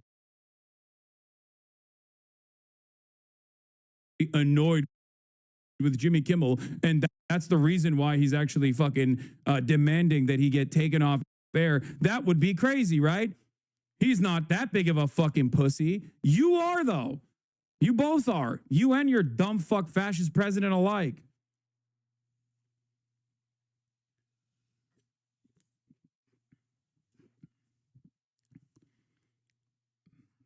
What a small-minded loser this guy is. But again, here's what it comes from. Here's where this kind of lame pussy shit stems from. Okay? It stems from how weak these people recognize themselves to be. It stems from them recognizing that they have no power. Okay? There are horrible things that are happening to them. Horrible things. They have an affordability crisis. They don't know how protected they are at their job site. They can't take care of their family. They'll never retire. All of that pressure is mounting every single day. So this kind of red meat is exactly what allows them to, for a brief moment, feel like this administration has their back. And the administration recognizes that. And that's the reason why the Trump administration throws red meat in the face of dullards like yourself, so you can feel like you did something. This is exactly the same nonsensical bullshit that SJWs were doing in 2016, something that I also was very fucking annoyed with. Oh, my favorite movie doesn't actually correspond to my ideological leanings. What the fuck? We need to cancel it. We need to do this. We need to do that. The reason why people were doing dumb shit like that is because they too recognized their inability to change the systems. You understand? The difference there, however, is that this is not hysterical college campus freshmen. This is the goddamn administration doing this. So it's a severe violation of the Constitution. That's it.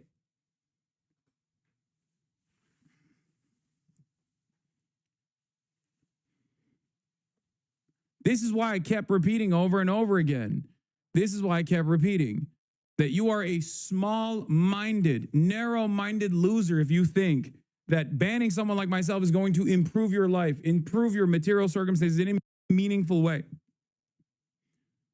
Go ahead, celebrate it. I'll find a fucking way.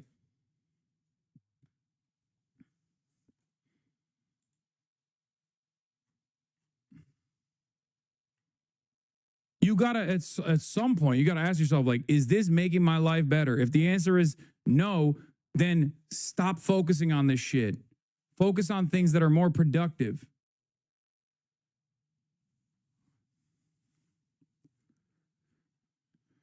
Oh. Insulting someone is the weapon of a weak argument. Yeah, it's also really stupid if you can't comprehend the broader points that I'm making here. The insult is just seasoning added onto it. You understand that, right? I'm not just saying you're stupid or weak-minded. I'm explaining to you exactly why you're weak-minded, but I guess you're too stupid to fucking understand that. Hyper-focusing on insults instead of the broader argument is also a recognition of how stupid one is.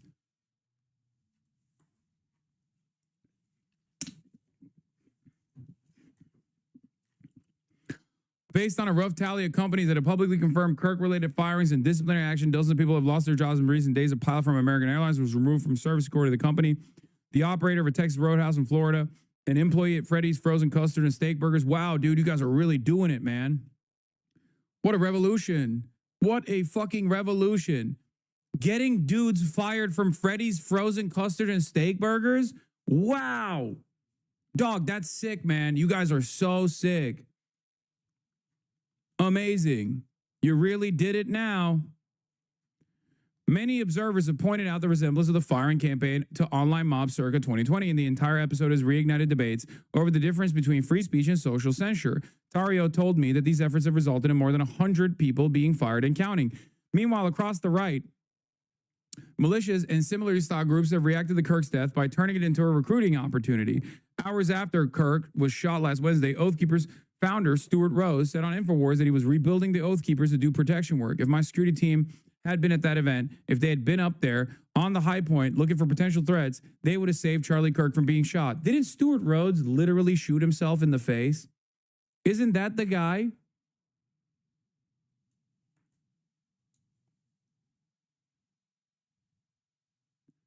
That's the guy, right? Fuck's he talking about? Who is he going to protect? He can't even protect himself.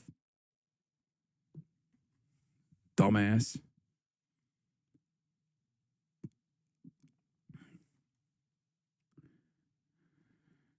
He claimed that he was writing a proposal. That's the funniest part about it, is that like all of these incompetent losers, like all of these fascists are so insanely incompetent. Like they're hilarious. So you know, so you are saying he knows what to look for. Yeah. My attempts to reach Rhodes were unsuccessful. A White House spokesperson declined the comment. Other far-right groups have been the most visible in recent days. Members of the white supremacist group Patriot Front marched through a vigil for Charlie Kirk in Orange County, while his leader spoke at a vigil in Texas. Patriot Front achieved minor notoriety in recent years when some of his members were all arrested. They had crowded into the back of a U-Haul truck en route to an LGBTQ demonstration, local law enforcement said at the time, and 5 of them were later convicted of conspiracy to riot. Amy Cooter, who tracks militias and as the deputy director and co-founder of the Institute for Countering Digital Extremism, told me that after Kirk's death, she also witnessed an uptick in calls for violence among smaller, less formal militias. Such groups can be brittle, however, they can be more extreme and more comfortable with violence than what we see from a typical militia unit, she said.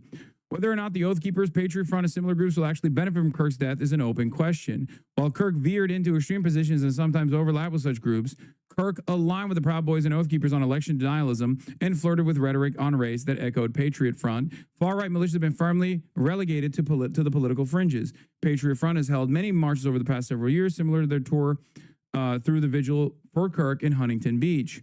The limited results have been operating since 2017, but experts estimate its membership to be in the low hundreds. The Oath Keepers have fared even worse in recent years. In 2022, the Southern Poverty Law Center found that there were only 5 remaining Oath Keeper chapters, after finding 79 just 2 years prior.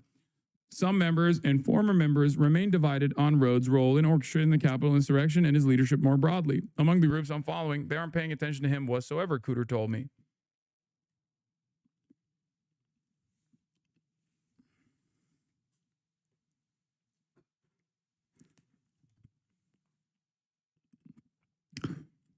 But she noted the thing that has caused so many Oath Keepers to depart from the group is what attracts others in. I can never rule them out, largely because of Rhodes' ability to come off as someone close to Trump. That perceived proximity to the president is still a draw for some potential recruits. Yet many of these groups don't associate one with another. I just think they're R-worded, Tario said after I asked him about the Patriot Front. Don't go to a vigil and try to make it about you, he said, claiming my guys confronted them after Patriot Front members walked away from the event. While Proud Boys still operate on the ground at physical events, they roam the streets and get into fights much less than they used to, according to data from the Armed Conflict and Location Event Data, ACLED, a nonprofit that tracks political violence. Some extremism experts have told me that the real reason Proud Boys have become mellower is because the organization has lost momentum and energy. Tario claims otherwise. The culture has shifted dramatically, he said. It's kind of like, we won. We got what we wanted. Just last month, I posed a question of why the Proud Boys had seemed absent compared with their boisterous presence throughout Trump's first term. One answer seemed to be that the second Trump administration had taken on a mission of the Proud Boys from within the federal government. Now the Proud Boys are focusing on other things, Tario said, shifting to behind-the-scenes work such as their ongoing cancellation campaign. I guess it's kind of hypocritical for us after saying, oh, free speech or whatever, he acknowledged. But the problem is the right isn't good at fighting dirty. Now they figured it out, he said, and it's working. Something Ali didn't actually put in this article, but he presented to me in quotes as well, is that I mean, he basically does kind of mention this, but I thought it was really funny, is that Enrique Tarrio basically alludes to the fact that he doesn't give a shit about like whether or not I've made a statement about Charlie Kirk or not, and simply just wants me deplatformed. You can kind of tell from the article itself where they are like, we looked to see anything in reference to Charlie and we couldn't find it, so we just decided to go after his old quotes.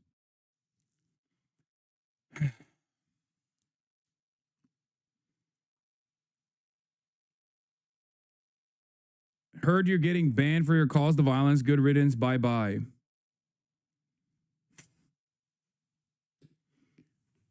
There's going to be a lot more of these fucking losers in here, but I welcome all of you stupid fucking hogs. I love all of you, okay?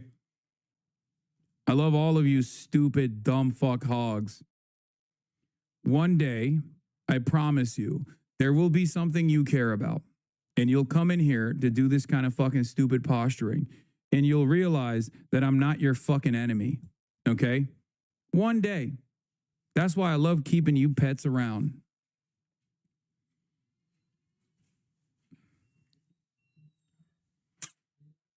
Why are they being so blunt? This article makes them look bad. They're the Proud Boys, chatter. What the fuck are you talking about? They literally got clapped for doing January 6th. They were in prison. The guy, Enrique Tarrio, who is like now trying to do Twitter finger shit to me, is unironically a dude who was supposed to be in prison for 22 years for facilitating the January 6th insurrection.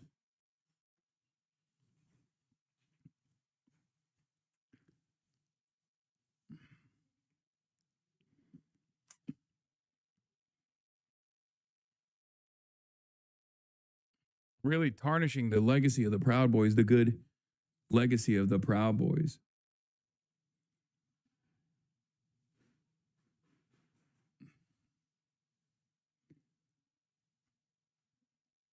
Didn't it come out that he was a Fed? Yes, he was. He was an FBI informant. And one might assume he still is, which is ironic because I made that joke. I said, that's one more federal agent that's coming after me. Parker told me over the phone late Tuesday night, joking about Taria's reported history as a federal informant. And he didn't even stand back from that. He was like, yep.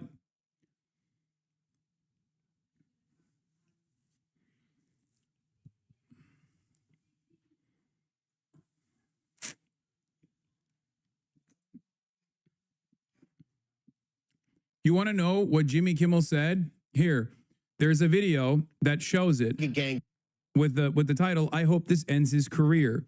I can't believe, I'm about to play this again. I know a lot of people are probably like circling in and out of the stream, but get ready. Trigger warning, okay? Trigger warning, you're going to hear some really, really scary, really divisive language.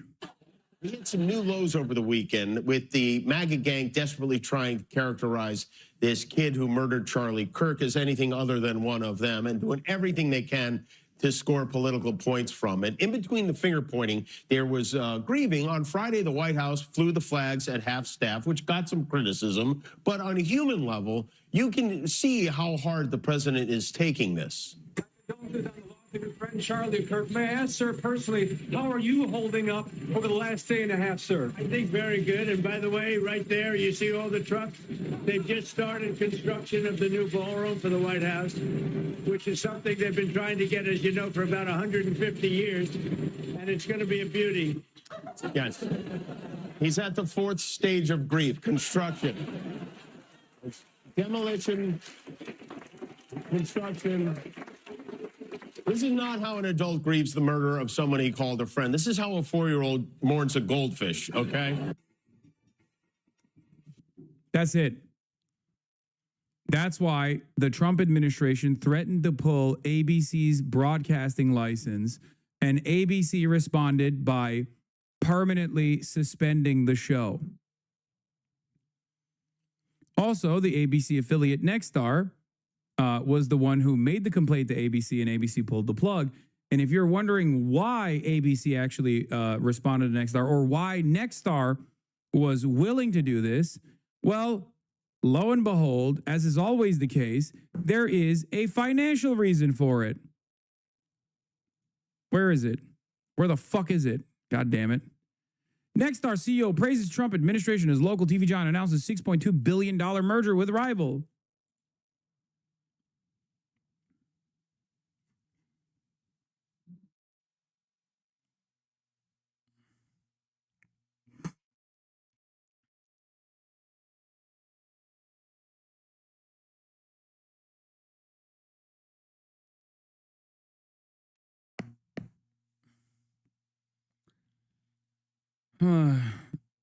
How can you act like it's okay for broadcasters to sow division by daring to go on broadcasting and criticizing our dear leader? Exactly. Millions must mourn, okay? Billions must mourn. Thank God. Thank God our big, beautiful president is finally stamping out Jimmy fucking Kimmel. I hope people understand right now in this moment, if they're going after Jimmy Kimmel for that shit, dude, you're cooked. Your favorite content creators are cooked. Anyone that dares to speak out against this stupid fucking administration run by a bunch of goddamn hyenas is in the fucking crosshairs. That's how it is. And there is a real reason for it. It's because they don't want any kind of fucking dissent. They have no appetite for dissent whatsoever. Okay?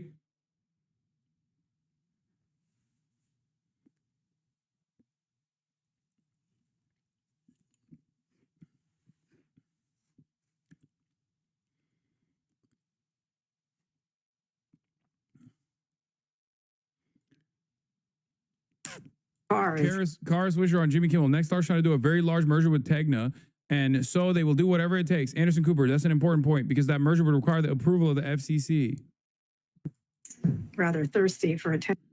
Liberals And corporations will always capitulate to fascists as long as fascists don't harm their profit margins. Okay, that's it. That's one thing, and it's unbecoming a public official. But that's nothing new for him. This is what he does. I mean, I think one thing you're leaving out is Nexstar is trying to do a very large merger with Tegna, and so they will do whatever it takes to satisfy someone. Also, bragging, Trump says he will designate Antifa as a major terrorist organization. I'm pleased to inform our many USA patriots that I am designating Antifa a sick, dangerous, radical left disaster as a major terrorist organization. I will also be strongly recommending that those funding Antifa be thoroughly investigated in accordance with the highest legal standards and practices. Thank you for your attention to this matter.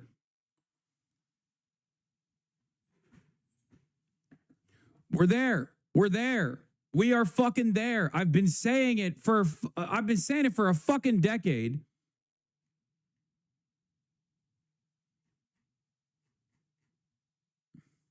Is Antifa an organization or an ideology? It's not. It's not an organization. It's just something people do. Anti-fascism is something that people do. It can be, an anti-fascist action could go anywhere from easy company during World War II all the way down to people protesting a racist fucking rally in their neighborhood. Okay? That's what it is. But the vagueness of the terrorism designation and also the lack of any sort of like institutional organizational structure you can actually grab onto opens up the faucet of ridiculous prosecution. Do you not understand? It's perfect. You can say anyone is Antifa now.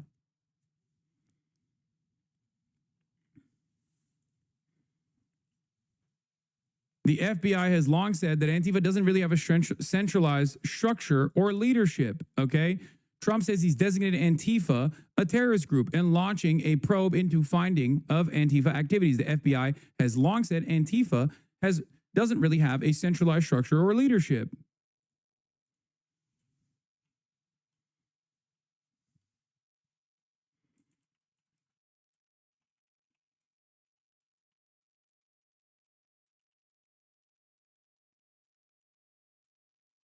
Not an organization.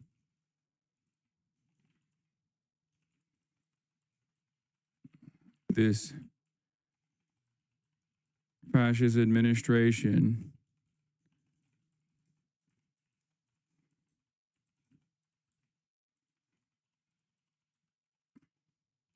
discontent with its fascist policies.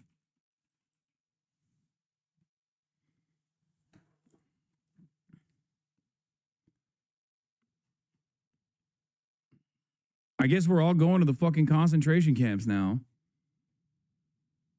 Yeah, it's 1:30 a.m. in the UK, by the way. And this is what the fuck he's up to.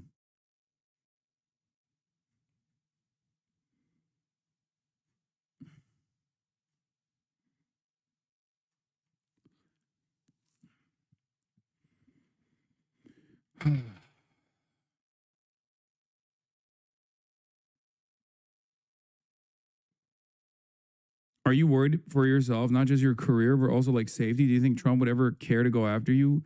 I mean, maybe not directed by Trump, but if you think that it's just like, they already are. Why the fuck do you think Twitch was included in the congressional hearing that's happening next month? Do you think this is the time for people on the left to openly and widely express support for Antifa as a concept, like the Palestine Action folks in the UK in protest? They were handcuffing people just for having signs that looked like they said Palestine Action. I will. I am an anti-fascist, okay? Fuck this administration. This administration is a fascist one. I am an anti-fascist. What the fuck are we doing? What's next? Are they going to openly go, nope, we are a fascist government now? They're going to just say that? Is that what we're doing? Because anti-fascism is just fascism. Bro, don't say that right now. Oh, what the fuck? Get out of here, dude. Listen, you need to understand something, okay? These people are not strong. They're fucking weak. They fear you being united, okay? We have the numbers. There are Americans of good conscience everywhere, okay? And because they're so fearful that if the people stand united, that they'll never be defeated, that they try to pick apart. They try to divide the masses. They try to make an example out of people, okay? And when institutions don't actually respond in defense of the citizens, in a country like the United States of America especially, okay, if institutions don't respond, if people don't respond, if they actually obey in advance, then regardless of how weak they are, regardless of how fearful they are, they win. And it doesn't stop. When they get a victory, they do not stop. That just emboldens them to dig deeper. This is how it fucking works.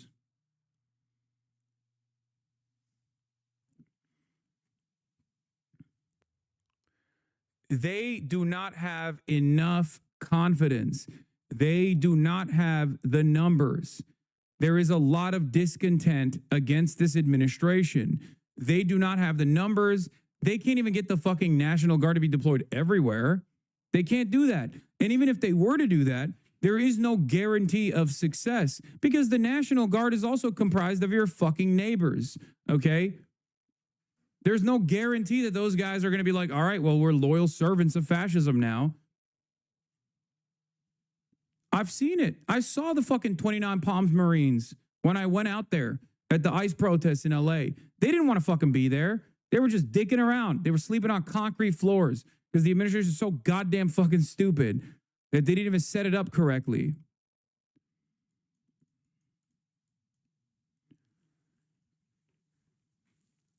Yes, I know Trump says he will designate Antifa as a terrorist organization and launch a probe into it. He's just doing back-to-back idiotic decisions. But once again, okay, I need you to understand, they are weak. These are the actions of a weak administration. These are not the actions of a strong administration. If they were strong, they wouldn't feel the need to stamp out any sort of discontent. If they were strong, they wouldn't feel the need to try to put the fear of God in your hearts, in your minds, in your soul, to stop you, to make you think twice before you engage in any sort of anti-fascist action, before you engage in any sort of demonstration, because they are afraid. What did I always tell you with Israel, right? This government knows that there are a fuck ton of people who are very mad about our unlimited support and unconditional loyalty to the state of Israel as it conducts a genocide. And because they're very fearful, they're actively trying to stamp out dissent because as their position weakens, as this administration's unlimited support to Israel becomes more and more untenable due to endless amounts of public pressure, due to these demonstrations, due to the anger and resentment. In their last dying breath, they turn around and try to strike back to the best of their fucking ability.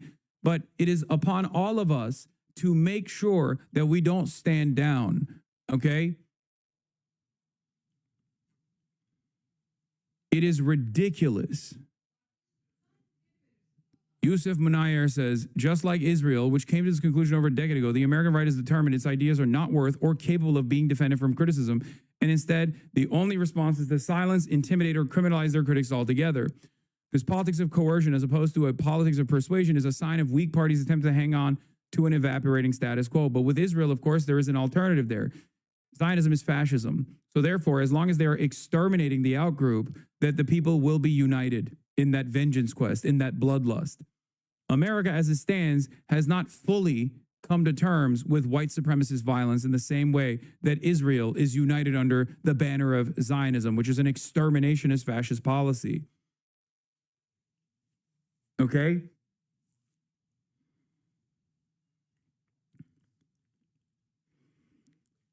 The imperial need for control is so desperate because it's so unnatural. Tyranny requires constant effort. It breaks. It leaks. Authority is brittle. Oppression is the mask of fear. Remember that. What is that fucking... What, is that Andor? Did you just quote me Andor, dude?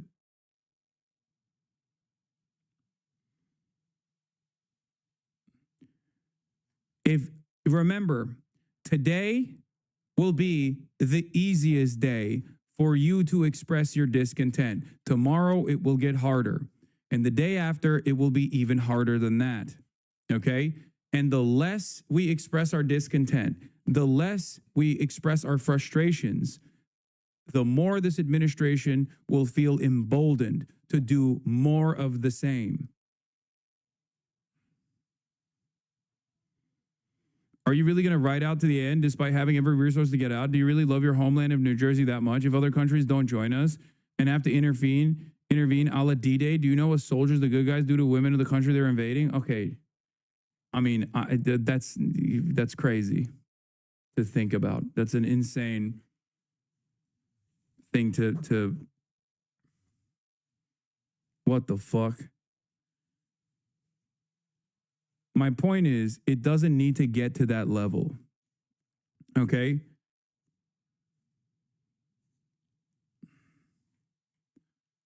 It does not need to get to that level.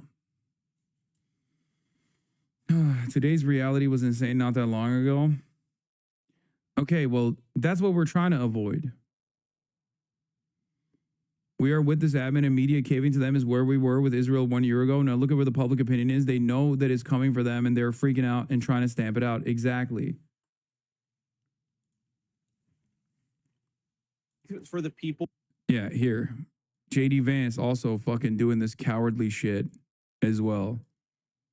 Who are celebrating Charlie Kirk. Look, we have a First Amendment in this country. The First Amendment protects a lot of very ugly speech.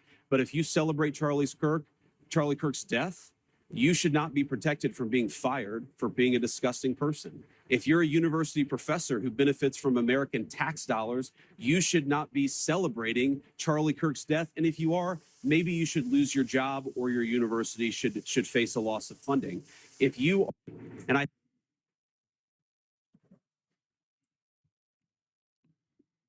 I'm telling you, man, you can't cave the pressure. You can't be fearful, especially when you know your cause is just.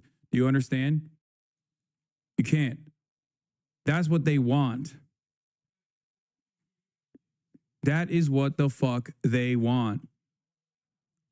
People in positions of power rely on you being too fearful to do anything.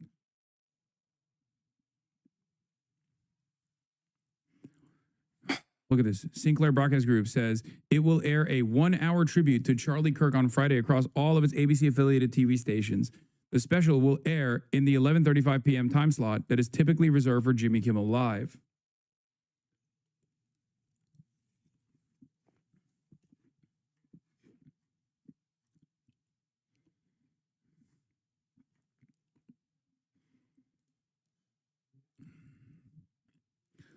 What's crazy, I mean, this is some straight up dear leader shit, right? But it's even wackier than that. This is something we would make up about North Korea that like they didn't even do in North Korea. Okay? That's what's so funny about it. We'd be like, oh, Kim Jong-un's favorite opera singer died. So now everybody has to fucking do a national day of mourning.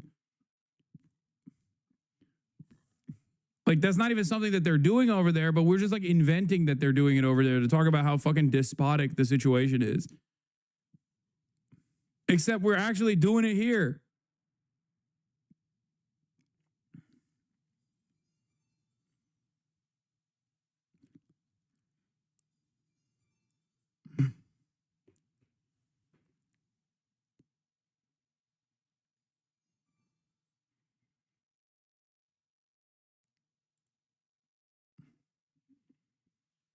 In America, the FCC controls what comedians can say about dear leader.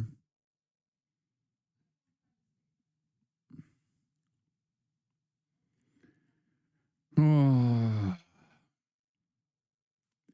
Fox News talking about Kimmel. One thing that gives me a little bit of fucking hope is that like Republicans on Twitter will celebrate this because they're fucking losers. They're asocial, antisocial, personality disordered fucking morons. But I think like normies overall don't actually fuck with this. Like even Republican normies are just going to be like, I hate Kimmel, but that's crazy. You know, that type of shit. And I do hope that they will also express their discontent. I don't don't know. I mean, listen, I think the affiliates are speaking their mind, and I think that's great. I don't like seeing people canceled over speech, over any speech. I'm a free speech absolutist, but I think in his case, the ratings have to speak as well. And I think President Trump's X post or Truth Social speaks to that, and I think that matters as well in a capitalist society, which we still are. Yeah, I'm a free speech absolutist, but the government intervention and direct enforcement, because they did not like the First Amendment protected speech that Jimmy Kimmel expressed towards the fucking president, is perfectly fine. Okay, so you're not a free speech advocate, okay? You can say Trump has every right to be like, hey, I don't fuck with Jimmy Kimmel, fire him, okay? That's already a tricky situation. But like when you actually bring in the FCC and directly pressure ABC and Nexstar to engage in this kind of thing, then there is no more free speech, because that is government intervention. Sinclair says it won't return Kimmel even if ABC does. Sinclair, regardless of ABC's plans for the future of the program, Sinclair intends not to return Jimmy Kimmel Live to our air until we are confident that the appropriate steps have been taken to uphold the standards expected of a national broadcast platform. What are we doing, man? What the fuck are we doing?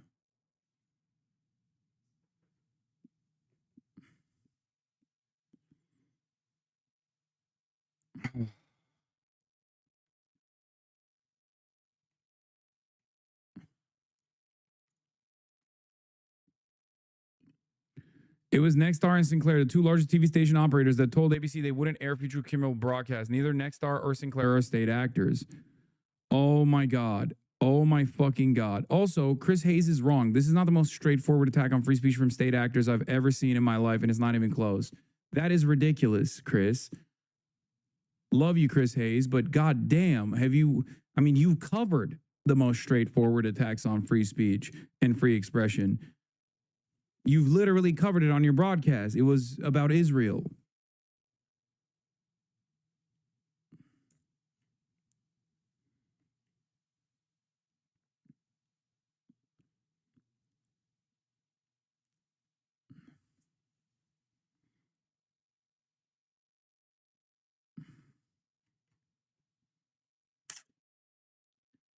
How is everyone not talking about the fact that Kimmel did not say that Robinson was MAGA? Yeah. Yeah, here's a extended fight against free speech. Immigration judge orders Mahmoud Khalil be deported to Syria or Algeria. Lawyers for the pro-Palestinian activists said they plan to appeal the immigration judge's order, which was revealed in court documents filed Wednesday. Khalil's lawyers suggested in a filing that they intend to appeal the deportation order, but expressed concern that the appeal process would likely be swift and unfavorable.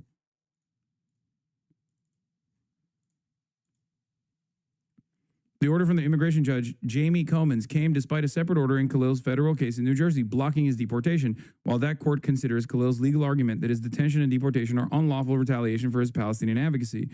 Khalil's March 8 arrest and subsequent detention in Louisiana was a part of the Trump administration's aggressive crackdown on foreign-born pro-Palestinian academics who were studying or working in the U.S. legally. Khalil, a former Columbia graduate student who helped organize campus protests, was arrested at his Manhattan residence and put into deportation proceedings. He has not been charged with a crime.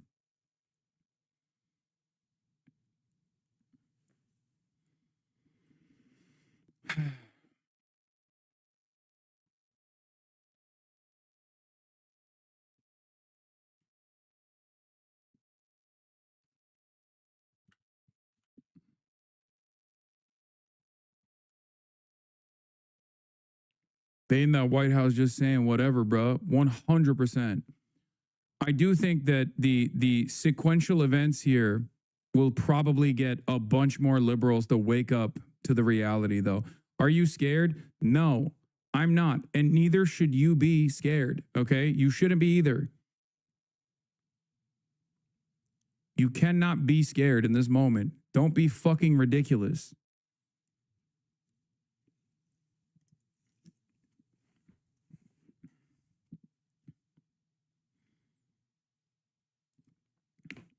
What is this? Breaking. Prager use Shabbos Kestenbaum. A judge has just ruled Mahmoud Khalil will be deported to Syria or Algeria.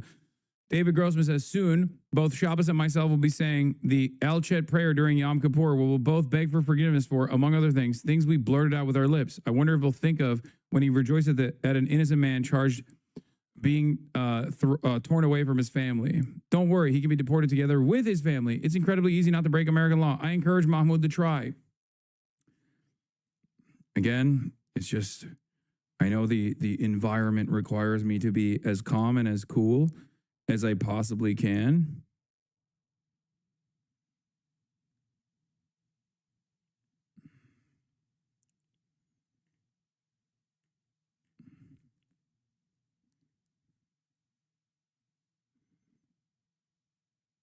I'm not going to say anything, but it's hard for me not to.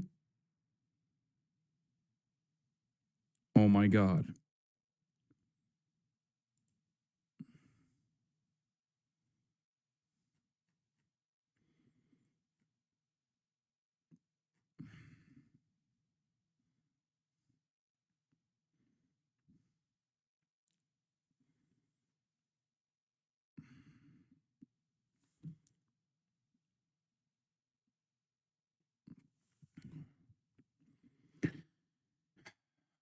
It's obvious that corporations have decided that if they shut the fuck up in this moment and let the Trump administration do whatever it wants, that means that they will get a stay of execution. Censoring centrist liberals such as Colbert and Kimmel, and in the process destroying any remaining credibility in middle-of-the-road institutions, is going to have consequences the right will regret.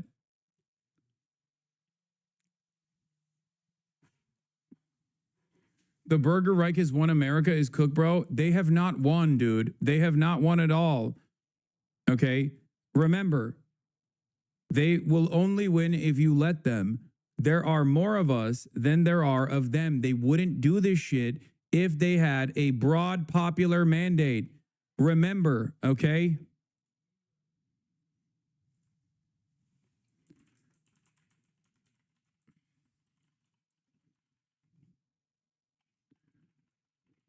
Attacks against free speech.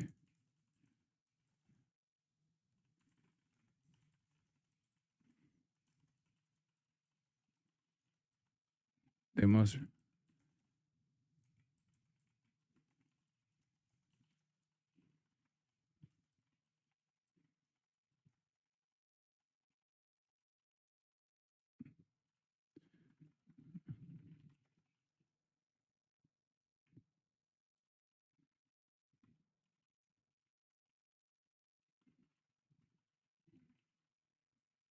Sorry. Oh, even Tucker fucking Carlson is turning on them. You hope that Charlie Kirk's death won't be used by a group we now call bad actors to create a society that was the opposite of the one he worked to build.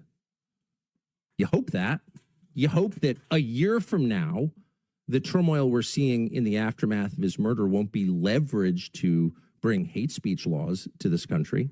And trust me, if it is, if that does happen, there is never a more justified moment for civil disobedience than that, ever. And there never will be. Because if they can tell you what to say, they're telling you what to think. There is nothing they can't do to you because they don't consider you human. They don't believe you have a soul.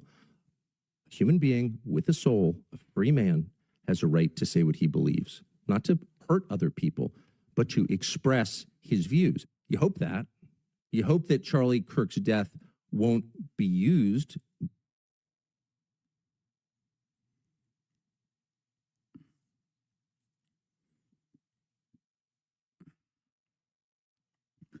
Is the right splintering? I don't think so.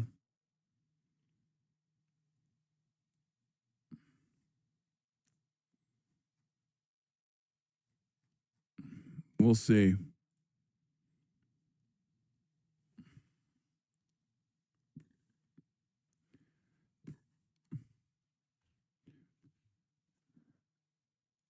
hold on.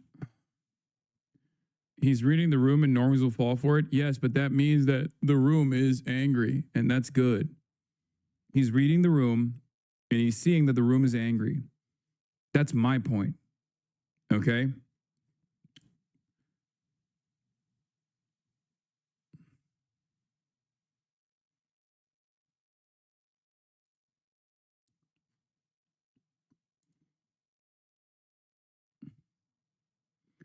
The Epstein list shit splintered the right and they're going to bring them back together, united and attacking the left. I don't think, maybe I'm wrong, but there are certain fundamentals that the normie Republicans, not the ones that you see on Twitter, but like normal Republicans don't actually appreciate. They might be racist. They might be homophobic, sexist, transphobic, whatever, right? But when you actually move in the direction, when you actually move in certain directions, they also push back. Targeting political dissent is one of those things. And I think this administration is calculating the discontent or miscalculating how much discontent exists for the Charlie Kirk assassination. They are actively trying to farm outrage from their base so they can at least present some level of defense so that at least they can have some backing. They do not have the popular mandate, but they are obviously trying to desperately farm outrage to the best of their ability so that when they strike down and erode First Amendment protections, for example, that there isn't like too much anger and too much resentment. Because they do still respond to that sort of thing. Okay? Even if you're right, normie Republicans won't like it. So what? They've been upset at Trumpism before. They always fall in line at the end of the day. No, there are certain, I mean, we thought that about Israel. This heavy-handed approach invites more anger and resentment. Okay? The problem here is that we do not have a competent, active, truly anti-fascist Democratic Party. We do not have a party that represents the interests of the population. We do not even have a party that will actually take advantage. We do not even have a party that can take advantage of the anger and galvanize the base. We did it for you, Charlie, and we're just getting started. Man, this is fucking whack as hell, bro. God damn it. Suck my fucking dick. We did it for you, Charlie. We did it. We canceled Jimmy Kimmel. Just wait. Just wait till the midterms. I don't think you understand. I don't think you understand. That's not your salvation either. I don't think the Democrats understand that. That's like Democrat thinking. Okay? Just wait till the midterms is Democrat thinking. Straight ticket Democrat thinking. Oh, you're being sarcastic. Okay.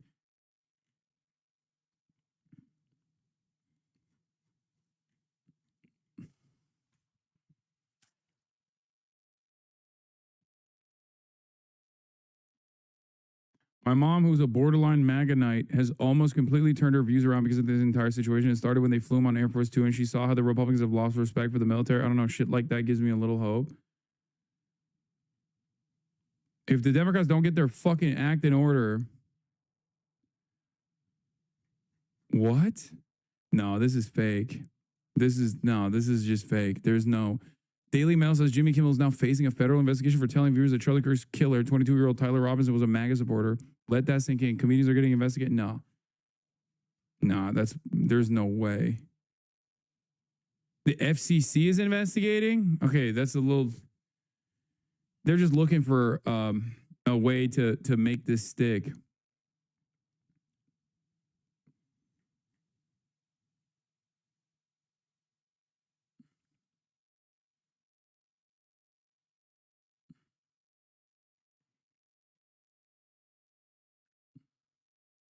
Comedy is legal now.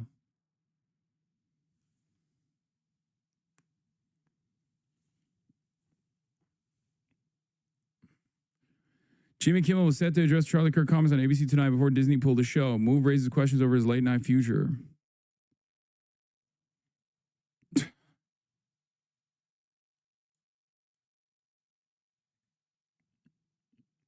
It's nuanced for sure, but it's unclear what Kimmel said that was inflammatory. He was expected to unpack the nuance of that statement on the show tonight, highlighting that he was not saying that Tyler Robinson, who allegedly shot Kirk, was one of them, referring to Republicans or MAGA supporters, but highlighting how right-wing supporters were trying to distance themselves from the alleged shooter who was charged with aggravated murder this week. When he said he was one of them, it could be seen as him saying he was MAGA. I'm not entertaining this. I'm not entertaining this. I don't even give a shit. If he said he was MAGA, he was a fucking Trump supporter. He does not deserve to get punished for it. I don't care. I literally don't care. Fuck it. Yeah, he said he was MAGA. Okay. He said Tyler Robinson actually voted for Donald Trump illegally in the state of Utah 18 times. Okay. Who gives a fuck? Suck my dick. What the fuck do you mean? You get to use the FCC to just like clean that shit up. The FCC really has no authority to sanction ABC or stations over what Kimmel said. Its own website reminds that it has limited authority when it comes to programming, but companies have to be willing to defend their First Amendment rights. That's number one. Number two, the real reason why they did this is because Hassan, stop appealing to the Dems. They will never move to combat fascism. The left elements in the party must split. Dude, shut the fuck up. Shut the fuck up. Shut the fuck up. Shut the fuck up. Okay. You got it. You're right. The Democrats suck. Okay. Are you happy? You're right, dude. You're right. Go fucking LARP with your 8-person Discord group, okay? Oh my God. Go LARP in the woods like these fucking dipshits do when they're like, oh, Charlie Kirk just got killed. Here's what we're doing this weekend. You don't even do that. You don't even go glamping like those fucking divorced losers do on the right. This is a moment, this is a wake-up call for the masses, okay? If they identify as liberals or Democrats, it's a wake-up call for them too. Shut the fuck up about a fantastical notion of a fucking third party that is not around right now with no infrastructure whatsoever, as the administration is literally going after the Party for Socialism and Liberation right now. They announced that today, and you're over here being like, you don't understand. The Maoist vanguard awaits, dude. The Cultural Revolution is imminent. You don't understand. Shut up. You don't understand anything. Hassan, bro, you're toxic. Oh, my God.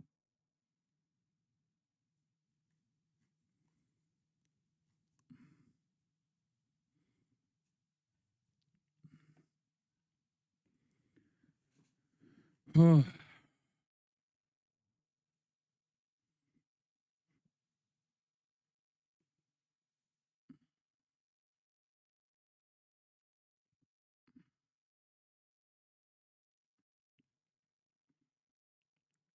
Source on him attacking the PSL.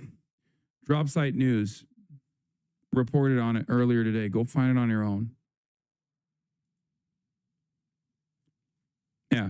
Nexstar Media Group, the largest owner of local TV stations in the U.S., announced its intention to purchase its largest rival, Tegna. And for the $6.2 billion acquisition to happen, Nexstar needs the approval of the FCC. And it needs the FCC to lift the 39% cap on the number of households one company is permitted to reach through TV station ownership. And that is the reason why this merger is the fucking reason why Nexstar is listening to whatever fucking demands the administration makes, no matter how silly or stupid.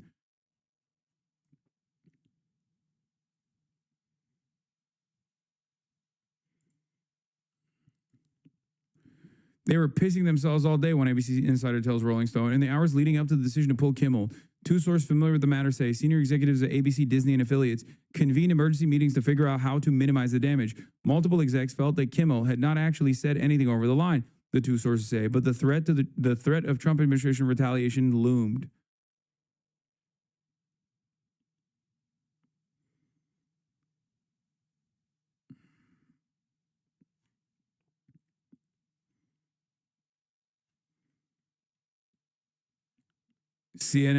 Fox News is going to have the chairman of the FCC.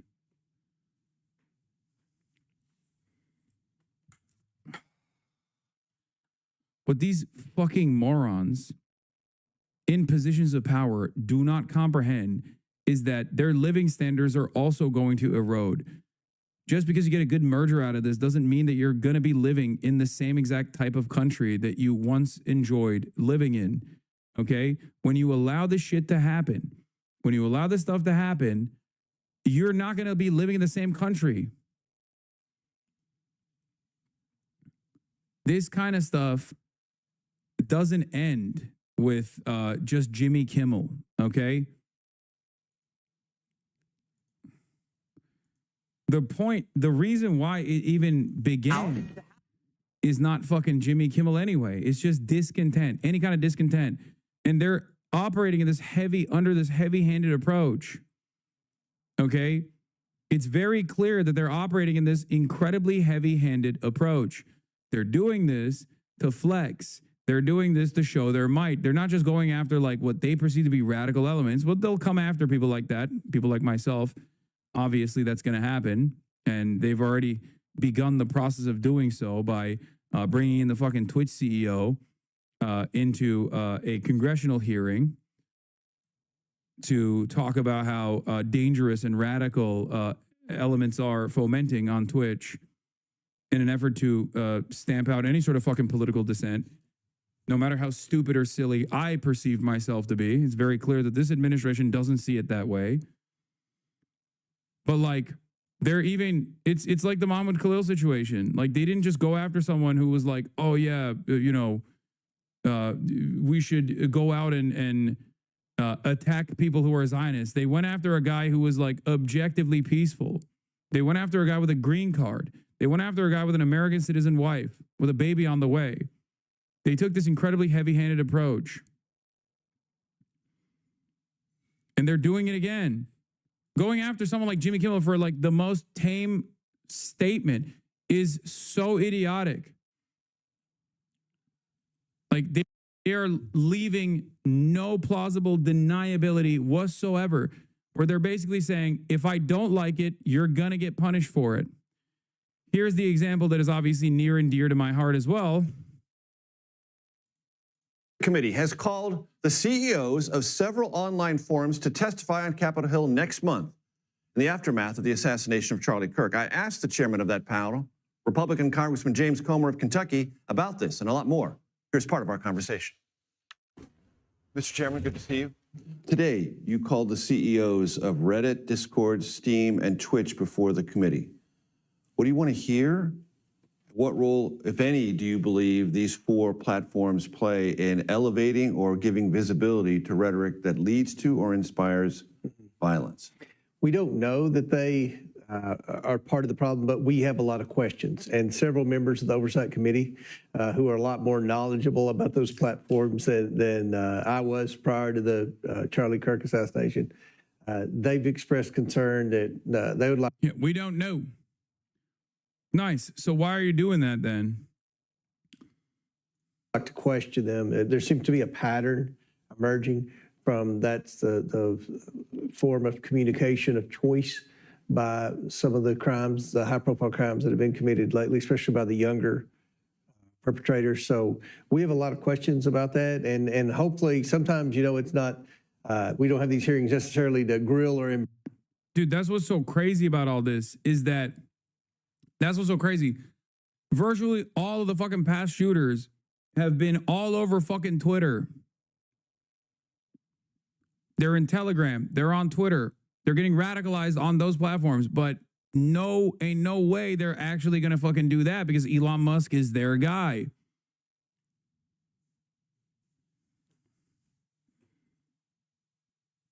So it is maybe to find solutions to the problems, because there are a lot of people that are concerned that this pattern may be because of some form of business model that they may have. Meaning, if I understand you correctly, Mr. Chairman, some of your committee members fear or have come to believe that communications on these platforms feel to a younger cohort in our country less visible, and so they're more comfortable discussing things that they are maybe contemplating? Well, again, the pattern that this source... Here's the FCC chairman. These legacy broadcast outlets, and he exposed them to these market forces. And a lot of these affiliate groups said, to your point, we're tired of carrying this stuff. Late night shows, something's gone seriously awry there. They went from going for applause, from laugh lines to applause lines. They went from being court jesters that would make fun of everybody in power to being court clerics and enforcing a very narrow political ideology. And Nexstar, as you noted, stood up and said, look, we have the license and we don't want to run this anymore. We don't think it serves the interests of our community. Sinclair did the same thing. So there's more work to go, but I'm very glad to see that America's broadcasters are standing up to serve the interests of their community. We don't just have this progressive foie gras coming out from New York and Hollywood. And there are plenty of other platforms. I mean, I think he'd be a perfect fit, for example, at Fake News CNN, considering he really didn't ever want to do a comedy show. He wanted to do a news show with, you know, maybe a dose of what he thought was funny for a very limited, small audience. You know, what's interesting, Brendan Carr, as I look at the media landscape out there, I want to get your thoughts on this. Even the broadcast channels and the cable channels and newspapers around the country, if you look back to the last election, they did everything to smear, slander, attack, besmirch Donald Trump day in and day out. The Department of Justice was weaponized under Biden and Harris. They threw everything they had at this man. And guess what? He still won. And I said after the election that the legacy media died, because if they had any impact, it's long gone. And I think they have lost the trust of the American people because of the very reason you're describing. Do you agree with that? Yeah, look, I mean, President Trump ran against immense odds. These legacy media outlets threw everything at him, almost every single hoax imaginable, right? Biden is sharp as a tack, burying the Hunter Biden laptop story, the Russia collusion hoax. And most politicians would have just gone along with that narrative or not fought at all. But President Trump punched back. And when he did so, he was standing up for the American people that simply don't trust those outlets anymore. We at the FCC are going to enforce the public interest obligation. If there's broadcasters out there that don't like it, they can turn their license into the FCC. But that's our job. And again, we're making some progress now. Do you believe, based on the list that you just gave us, that broadcasters that had a particular agenda were trying to use the license that they were granted, not in the public interest, but to advance a political cause? I think so. Is that an in-kind donation? I think there's evidence of that. Look, running a narrow partisan circus, whatever the public interest means, it's not that. And we are working to reinvigorate that. This action today by Nexstar and Sinclair, frankly, it's unprecedented.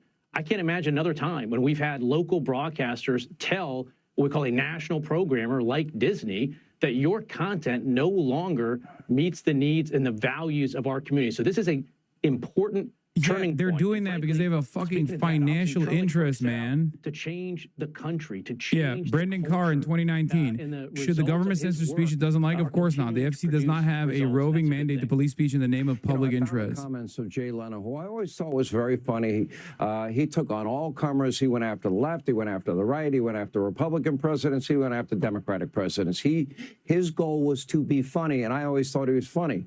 And he raised the question when Colbert got fired, you know, why would you purposely alienate half of your potential audience by just being one-sided?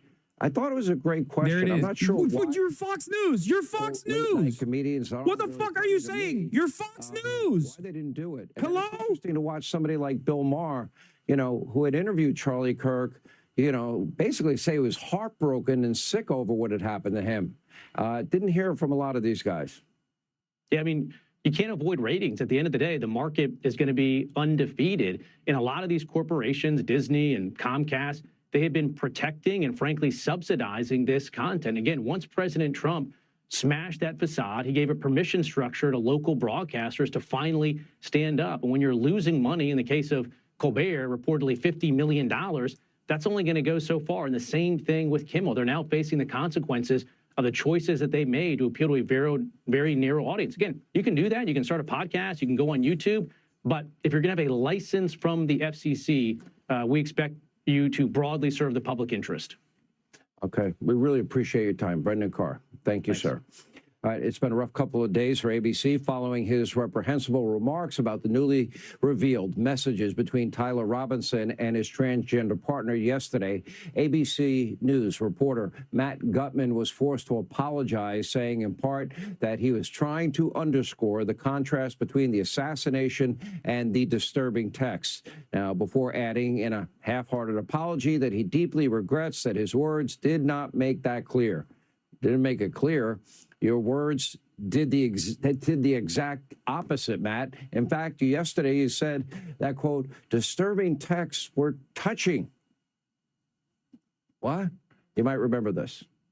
And I don't think I've ever experienced a press conference in which we've read text messages that are A, so fulsome, so robust, so apparently, allegedly self-incriminating, and yet on the other hand, so touching, right? With the suspect reaching out to his roommate, who is allegedly his boyfriend, who we understand they're literally drunk on a fucking power, dude. Now identifies as female, and the terminology he used. He was trying to protect him. He kept calling him my love. My reason for doing this is to protect you. All right, here to weigh in on all of tonight's breaking news, Fox News contributor, our media guru, Joe Concha, is with us. This was predictable for a long time. When Colbert got fired, what did I say on this show? What did you say on this show? No doubt he had higher ratings than Kimmel. Kimmel would likely be next. I would argue Kimmel did this to himself, but of course, people want to blame conservatives for this happening. Well, can you name one prominent conservative? I've been boycotted in my career. There have been calls for my firing many times in my career. No liberal ever came to my defense, ever. My private Dog, you text have a messages job. released. No liberal. The government, imagine if Joe Biden was like, we are going to direct the FCC to remove the broadcasting license of Fox News.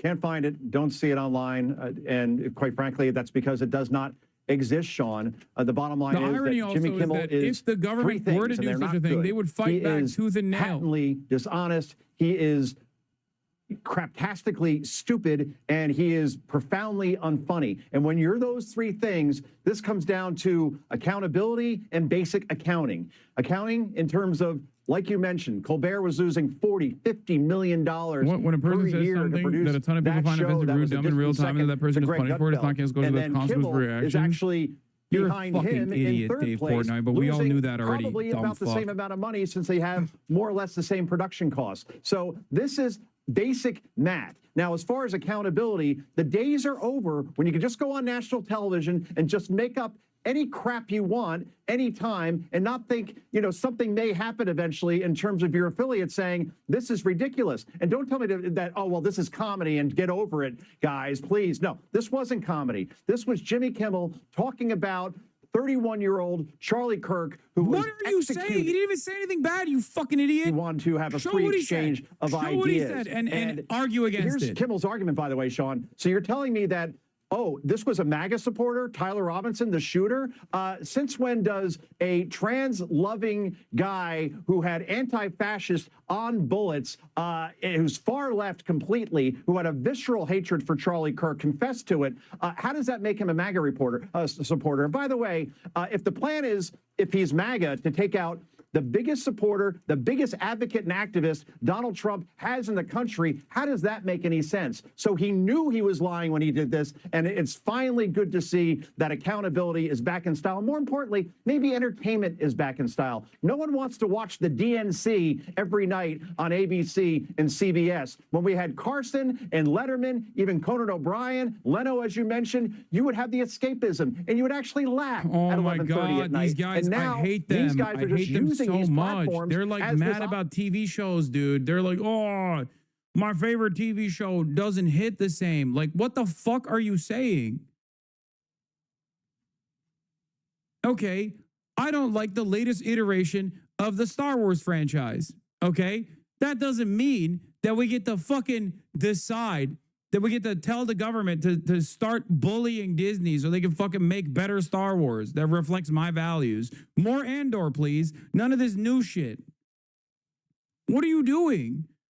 It's so fucking crazy. Arrest Disney now. It is a business. There is a business aspect to television. If you can't afford the production costs, you can't afford to be on the air, then that show's not going to survive. It's A squared, B squared, C squared. It's that simple. And then these companies are saying, okay, now you're going after a guy that was assassinated, a husband and father of two. Sorry, you're not worth it anymore. And they're the ones that pushed him out, you know, but they'll claim it's conservatives. That's the thing, right? I mean, Jimmy Kimmel literally went on the air in an interview with another network and said that he wished that no Trump supporter ever watched his show again. In other words, if you're a stockholder at Disney, you're like, wait a minute, you just told half the country not to watch you again? Why would you keep a clown like that around? What do you mean? Like, yeah, okay, they didn't see that as a fireable offense. What's it to you? This is what I'm saying. Maybe it's because I feel so close to the situation, but this feels exactly like motherfuckers who are like, why is Hassan on Twitch? Why hasn't he been banned? Like, it just doesn't make any sense. What is this? The plan to turn Charlie Kirk's murder into a crackdown on the left. I know. Like, don't act like you give a fuck about their financial imperative. Who gives a shit?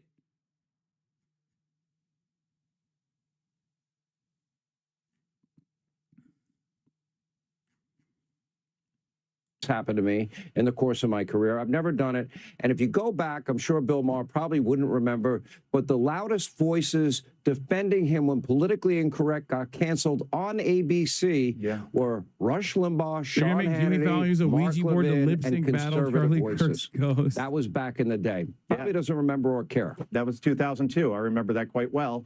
And that's the thing. You've never called for anything like that. Let the market dictate exactly what's going to happen here. And by the way, all these people that are getting fired for celebrating the murder, the execution of Charlie Kirk, I'm sorry. If you run a hospital, if you run a law firm, if you run a place where you get an education, I could go down the line, and you have an employee that is celebrating something that is that sick, I'm sorry, when you work for a company, you represent that company and that brand. And if you're going to celebrate the murder of a father of two like that, then you shouldn't be working there anymore. And employers are right to fire those people. It's not canceling. It's a matter of who do I want to work in my company? And that's literally, that's what it is. That's cancel culture. Okay. That is what it is.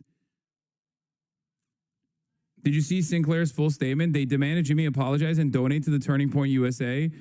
Oh my God, they're flexing. Oh my God, they're fucking dabbing on us, dude. They are dabbing on us. Understand and to declare that, no, we are not going to accept FCC control over private media entities in America. We are not going to accept the FCC trying to dictate what speech the people can hear. We're going to let the real market decide, not the phony market, which is just governmental coercion through the FCC. So yes, and that's why we need to take back the Congress. Forgive me for striking a political note on Constitution Day, but unless we get Republicans to come over and join us in a common alliance for the Constitution, the way that Liz Cheney did, the way Adam Kinzinger did, the way Mitt Romney did, then all of the burden is going to have to be on the Democratic Party to turn this around. But it's a very dangerous moment for those who believe in the Bill of Rights.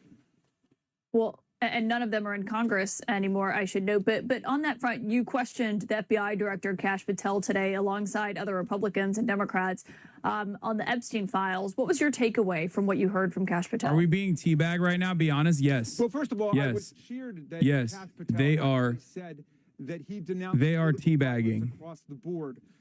They're dabbing on us. They're teabagging on us. They whip their dicks out and they're fucking, and they're showing it. They put it on the table and they're demanding you suck it. Okay. Straight up. But in any event, it shouldn't be some kind of game of counting wins and losses on both sides. We should denounce it across the board. We are so fucked. We are so fucked. What were we thinking? What were we thinking? What? Oh my God. Of course, if you have an administration filled to the brim with some of the dumbest psychopaths that you have ever encountered, people that you would not trust with your car, okay? People that you just would not want to be around at all. Some of the dumbest, most hysterical fucking losers filled to the brim with an administration that is only dedicated to dear leader, an administration that only cares about loyalty to dear leader above all else. What the fuck were we expecting? And all these stupid fucking companies are caving because they have a financial interest, thinking that as long as they keep their fucking head down, as long as they just go, yes, sir, we'll do whatever you want, the administration will allow them to keep bringing in higher profit margins every single quarter. With respect to the whole Epstein ring, and we moved to subpoena them to come in. Jamie, Obviously being sensitive to the rhetoric climate right now, but genuinely, what should we do about this? Posting in Twitch chat and Twitter and IG stories is obviously not enough, but I don't see how you protest in the streets over the FCC and ABC, even though it's obviously egregious. Why not? I think it should. I think we should be protesting against the anti-fascist designation. Congressman Jamie Raskin, thank you for your time tonight. I don't think it's going to happen until I don't think that mass discontent is going to erupt until someone goes to prison. Someone that doesn't deserve to be criminally punished is going to get criminally punished. It could be me. It could be someone else. But until that happens, I don't think people are going to wake up to the reality.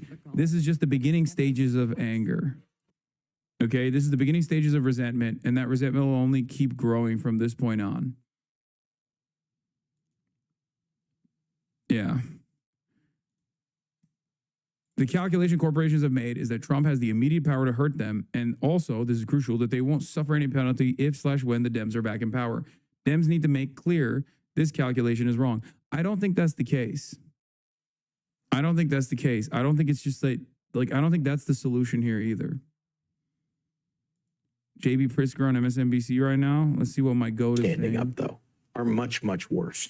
We see it in authoritarian regimes when things just happen. You know, there's a whole cadre of people who just step back, sit back, they're bystanders. They don't do anything about it because they're hoping if they duck and keep their head low, nothing will happen to them.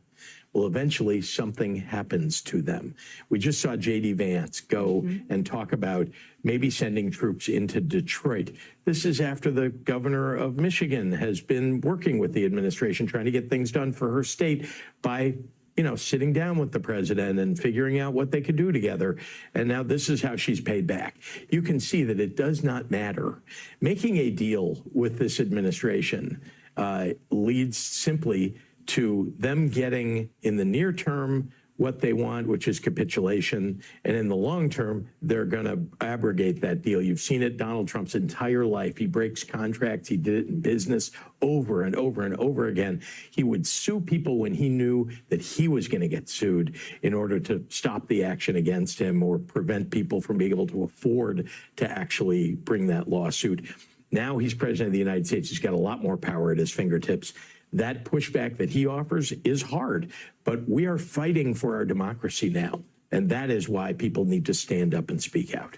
It's interesting you brought up the governor of Michigan. There are others who have decided, in Congress too, that they need to kind of lay low. They need to make deals. There's questions about keeping the government open or not keeping the government open. It sounds like what you're saying is that's just not going to work. Appeasing is not going to work. And that's a lesson to other states where Trump may want to send National Guard or send ICE or play nice, but then still has plans to come after you. Authoritarians want control. And every time they get someone to, you know, act in an appeasing fashion, right, they make one step toward control, and they will silence that group, move on to the next one. And this is actually it's the playbook. You know, read On Tyranny, read so many books about how authoritarian regimes come about. That is what Donald Trump's trying to effectuate here. And we're seeing it with regard to the media now, silencing people who are opponents, political opponents of his administration. I mean, when that happens, well, what's left, actually, if no one can speak out because they're too afraid or because they have been fired and silenced? What's left? We really don't have a democracy. This is such, I mean, you have been, you've had tough stories written about you. You've had tough broadcasts. Everybody who's a prominent governor has had this, right? You've answered tough questions. You've never called for media to be eliminated or to go away just because they're asking you tough questions. This is such an important part of our democracy. I've experienced this in a different way myself.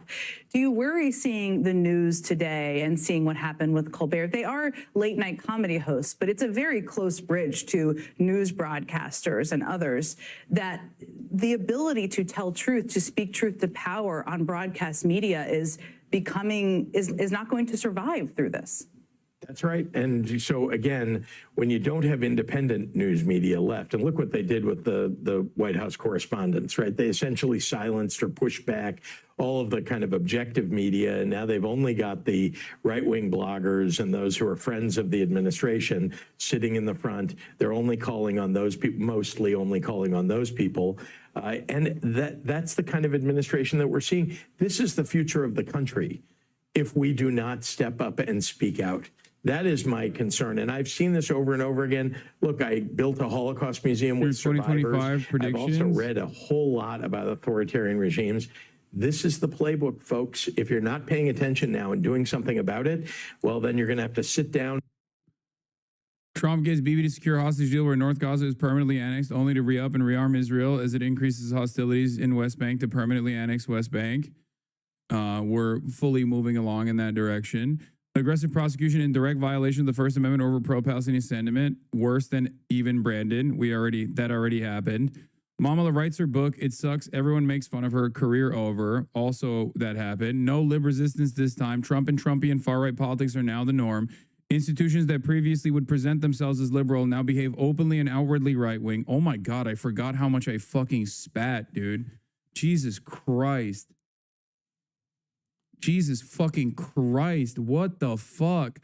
Trump, Elon, fallout, crash and burn also happened. Thin skin, China, Elon's connection to China. Well, it wasn't off that, but mass deportation initiatives are started, but never reach the numbers Trump promises since it's quite negatively impactful on the economy. Once again, fucking clock it. More celebrities are openly Trump. Clocked it. TikTok doesn't get banned. Pre-watch Piker. Bibi doesn't get locked up by the ICC. Trump will go to great lengths to protect Israel. Obviously, there you go. Trump sucks will cause the right-wing content market to continue growing, but will set the stage for their inevitable demise.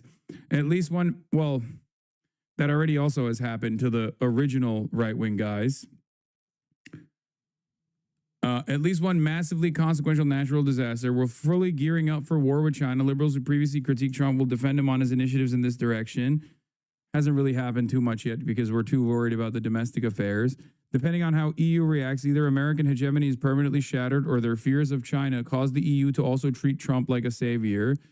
Oh my God, that is already happening. That second part is happening. Even both of them are happening. American hegemony is permanently shattered, but also EU is treating Trump like a savior. Europe far-right swing continues. Canada will not be annexed into the United States. PP victory for Canada. That was wrong. Wrong. I was wrong.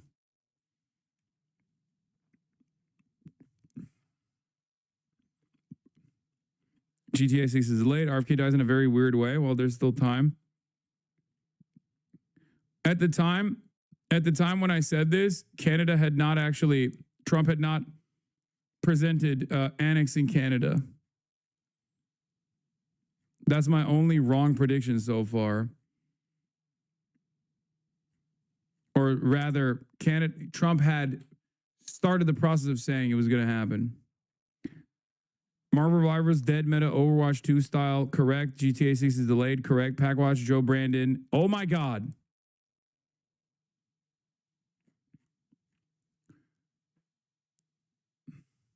Joe Brandon, Nancy Pelosi, Mitch McConnell.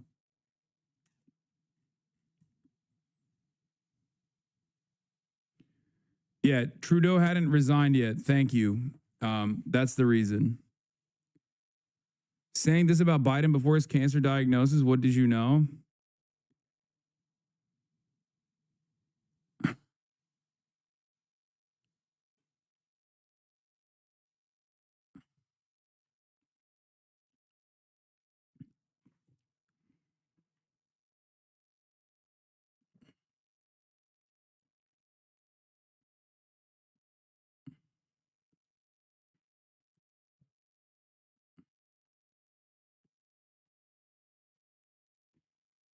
I'm actually shook.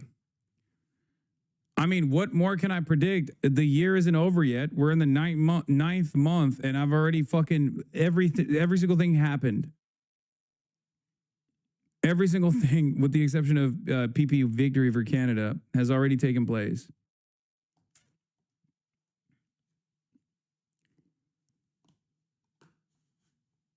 Bro, make some nice predictions. You're fucking us. Dog, I can only interpret events that have taken place to basically tell you what I think is going to happen. I can't just like invent a new reality. I'm not a Republican, okay? I can't just like hallucinate. I can't hallucinate an alternative reality. I'm not a Republican commentator. Well, I might have to become one soon, lest I get perma-banned from every platform, it seems. Jesus Christ. Pete Jars, you should do tarot card readings when political streaming gets banned by Trump. Yeah. Yeah.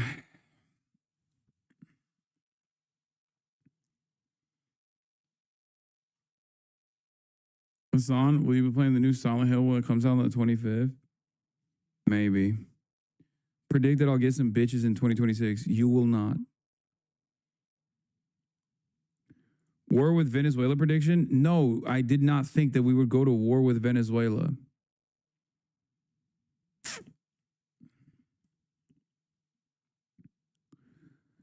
In the hours leading up to the decision to pull Jimmy Kimmel, two sources familiar with the matter say senior executives at ABC, its owner, Disney, and its affiliates convened emergency meetings to figure out how to minimize the damage. Multiple execs felt that Kimmel had not actually said anything over the line, the two sources say, but the threat the Trump administration retaliation loomed.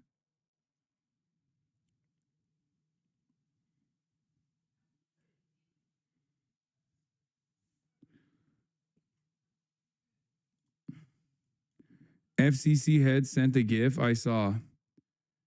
It's not enough for this administration to be anti-speech, apparently. They also have to be fucking cringe as hell. It's true. Cope harder, demon.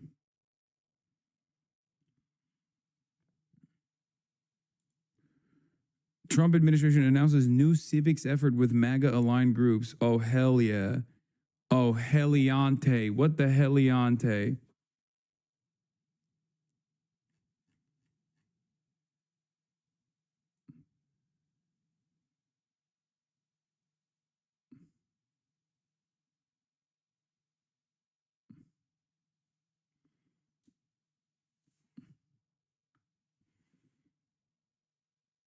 Anyway.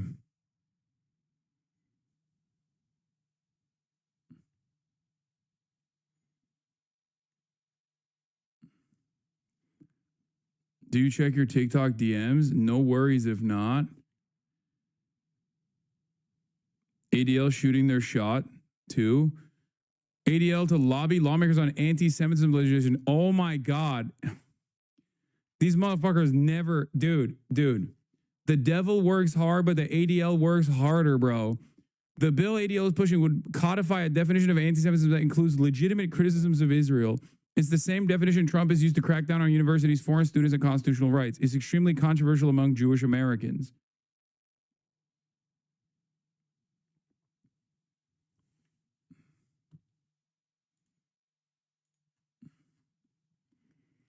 Anti-Semitism in the elementary and secondary schools and higher education makes up nearly 30% of anti-Semitic incidents nationwide. ADL parents and leaders from across the country are on Capitol Hill today to tell lawmakers to make sure Jewish students are protected in all classrooms. Oh my Lord.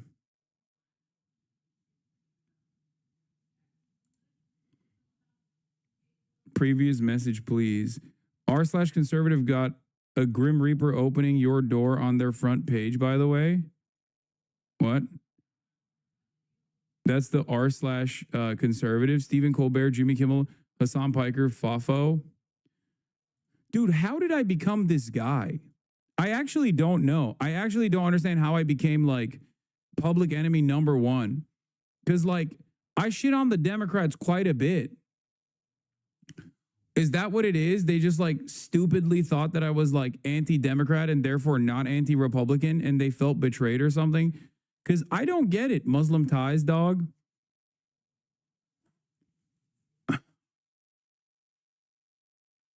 Both tankies and fascists think you're the vanguard.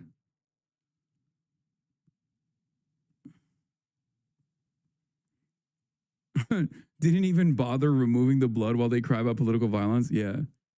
What is happening? Like, what? What is going on, bro? What the fuck?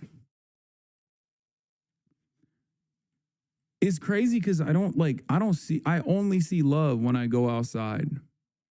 You know what I mean? I don't get it.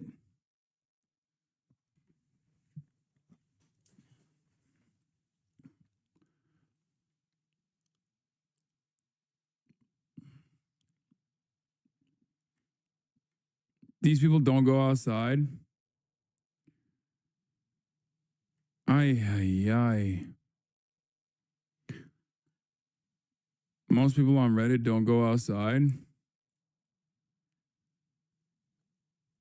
The View, please. Destiny around the corner, sitting in his cuck chair. With how unhinged he's been lately, they need to make sure he's not the next shooter. I don't like cancel culture personally. Yeah, man. In my city, I can't even disagree with anyone. I said I was fiscally conservative once. I was let go. That's all I said. A blue hair wonder complained to HR that I make her workspace unsafe. Turnabout is fair play.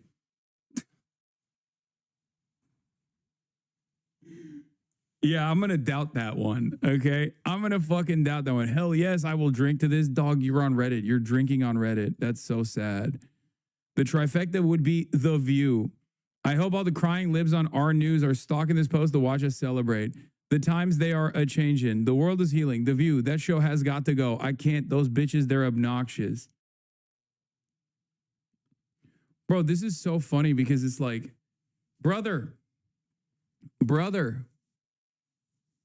you're still going to be addicted to fentanyl, okay? Like, it's still coming for you. You know what I mean?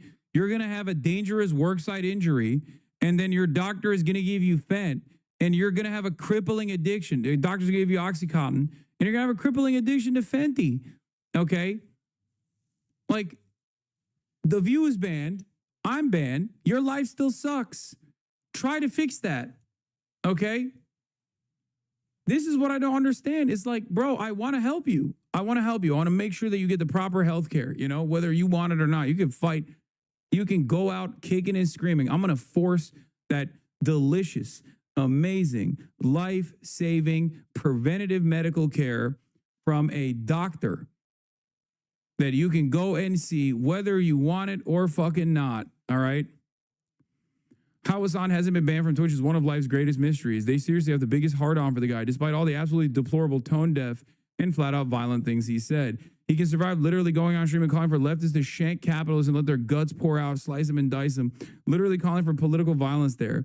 Not to mention, he basically said he didn't care that rapes took place on October 7th because the dude's an unhinged, terrorist-supporting nut job.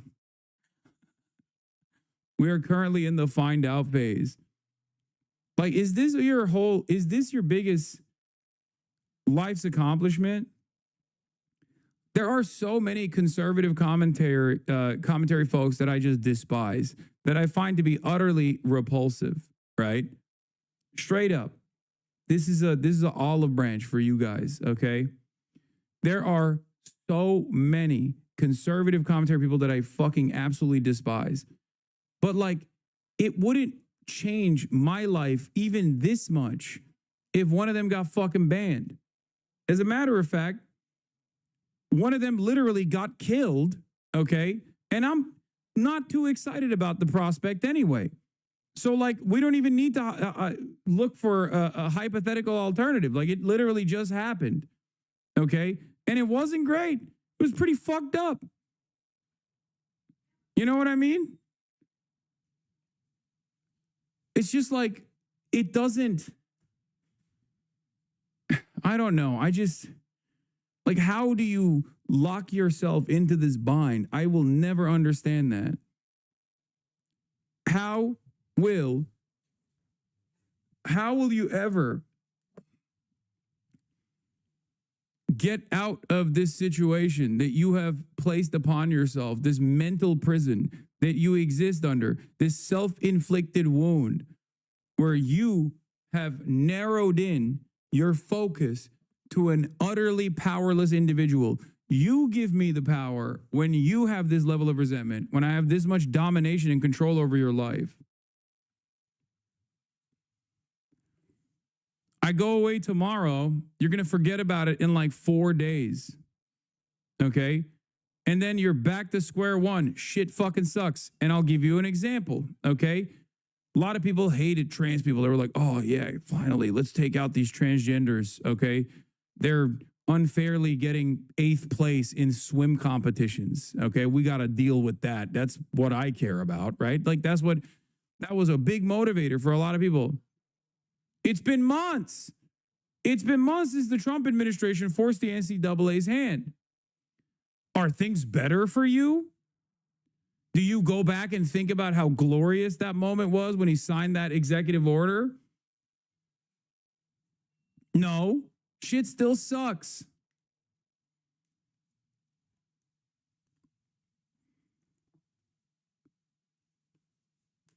Do you understand? Oh. All of a sudden, the left has a problem with cancel culture and thinks it's solely something. This is the other thing where it's like, oh, the left loves cancel culture. It's like, no, man, not everyone does, okay? Not that it fucking matters, because you're currently demonstrating how much you love cancel culture. So what good does that make to say, well, the left loves it too? Did none of you motherfuckers have parents? Did they not tell you an eye for an eye makes the whole world blind? Did you not learn about that phrase? What that means, you know? I'm so desperate for hog feedback that I'm literally, I'm so desperate for hog feedback, I'm going straight to the source. You literally co-sponsored anti-boycott legislation. You literally enabled this moment by undercutting free speech norms. It's true. Kimmel, Colbert, suits against the New York Times, Wall Street Journal, 60 Minutes, extorting settlements from CBS, ABC, and others, blocking the AP's access to the White House. This asshole is my senator, by the way. This administration is responsible for the most blatant attacks on the free press in American history. What will be left of the First Amendment when he's done? Yeah, you don't give a shit.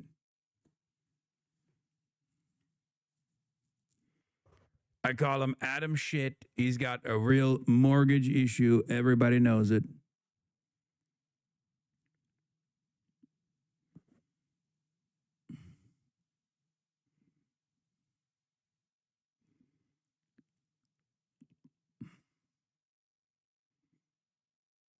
Anyway. Ugh.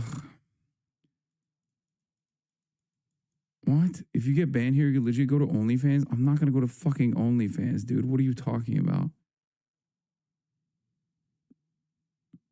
There are obviously other platforms out there that are even larger and less worried about government pressure, like fucking YouTube.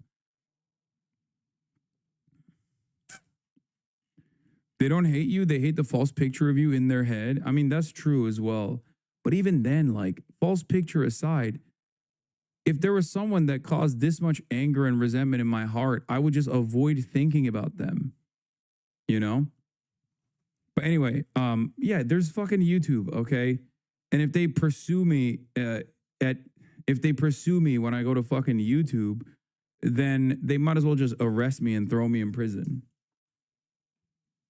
You know?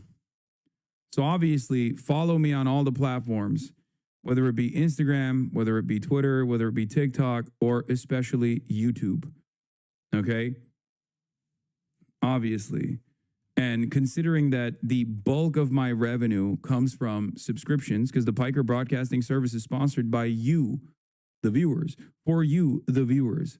An ad-free experience awaits all of you at the Piker Broadcasting Service. Your voluntary contributions are my only source of revenue. But basically, if they were to take that out, I'll just fucking set up a membership structure on YouTube and I just continue doing this. A big part of what I do here is completely grassroots, right? It's completely grassroots. That's another thing. Oh, fuck, I forgot. Another thing that Enrique Tarrio found out was the same exact problem that both Ethan Klein and Dan Saltman ran into, okay? They were like, oh, we wanted to go after his sponsors, but he doesn't have any, which is why we arrived at the conclusion of going after all of the Twitch advertisers. Even though I don't run ads and I'm on a political CCL.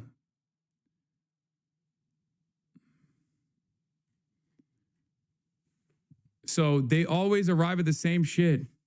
Sometimes I think, are you dumb? Stop daring the right winger saying you might as well go to prison. I mean, yeah. Yo, it's Pipes and Tank Erden. Thank you for the gifted. What is this? This you? Okay, well, a lot of that going around.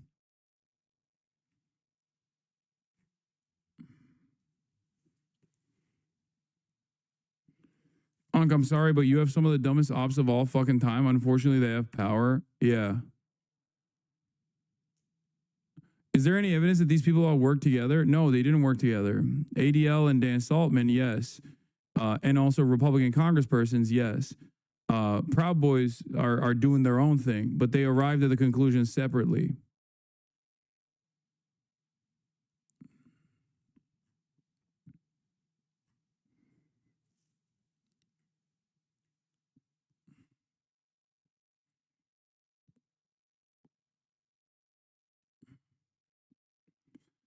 You've been shadow banned and relentlessly targeted for a decade. I don't know how you do it. I mean, one must ask themselves why, in spite of being shadow banned and targeted and relentlessly smeared by virtually every side of the political spectrum, that there is still an incredibly fucking strong 100% not shadow banned. No, they did. They did.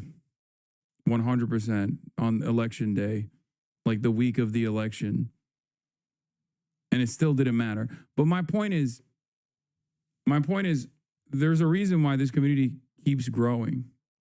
There's a reason why there's still plenty of people when there's news unfolding that they want to tune into, they want to hear what I have to say about it. And that's because all of the fucking smears are bullshit. If I was truly this like repulsive, monstrous piece of shit that my haters fucking present me as, then yeah, I don't think I would have a large community. But they think there's like a secret. Only if they watch the appropriate amount of like fuck Hassan videos will they will they turn around and change their minds, you know? Whereas in most circumstances, I feel like it just backfires.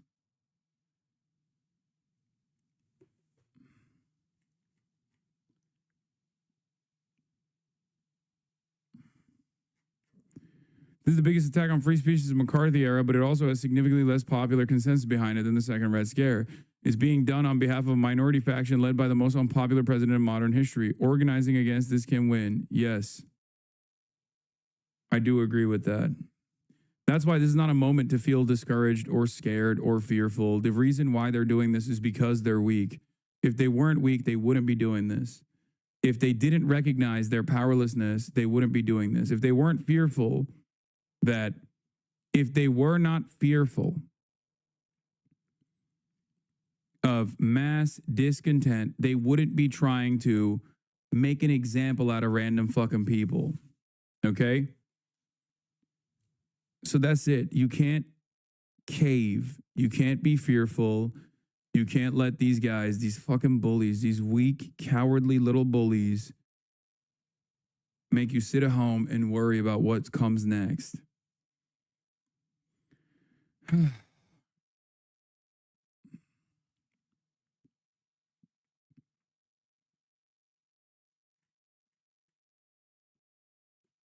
Anyway.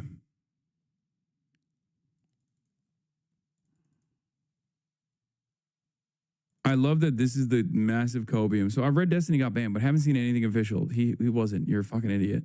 Does anyone have a link to any official confirmation of that? Personally, I want to see him charged for what he has said as well and get him some rehab. Dude genuinely look and has been acting like he's sniffing the fast powder. And then, yes, Hassan needs to be dealt with as well. I don't actually think he's as insane as he presents himself and is just scared of his audience turning on him if he comes back to reality. But that doesn't get him off the hook. See, I can win over this motherfucker. The reason why he's coping with this reality is that he actually likes my content. That's a conservative hog that actually comes in here and this is his like I am his bias. Okay.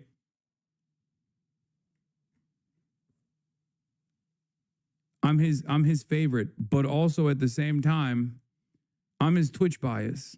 Okay. Where he knows like I'm his guilty pleasure. Yeah. He knows that there's like a lot of entertainment that he can derive out of watching me, but he can't get himself to fully lean in because he has been he's been pumped chock full of fucking conservative reactionary sentiment his whole life.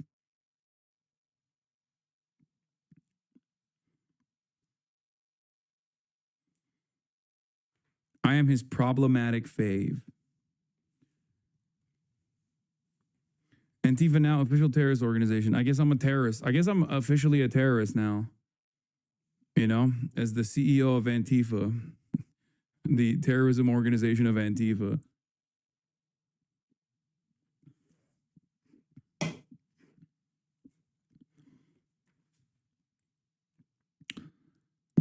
Don't say that, bro. Man, get the fuck out of here. What are they going to do? That's ridiculous.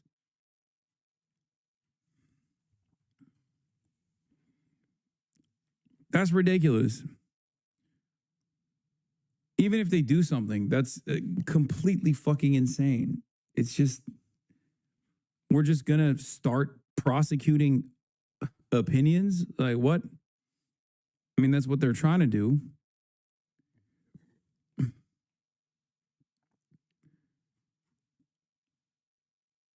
Throw Joyless Reed in there too. Joyanne Reed was fired for her fucking pro-Palestinian speech. And this guy's still holding on to some fucking gripe. God, conservatives are so funny.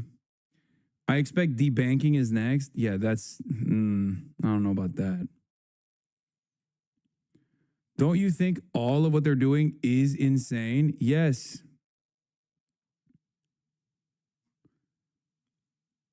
Does the terror thing mean anything? I mean, who knows?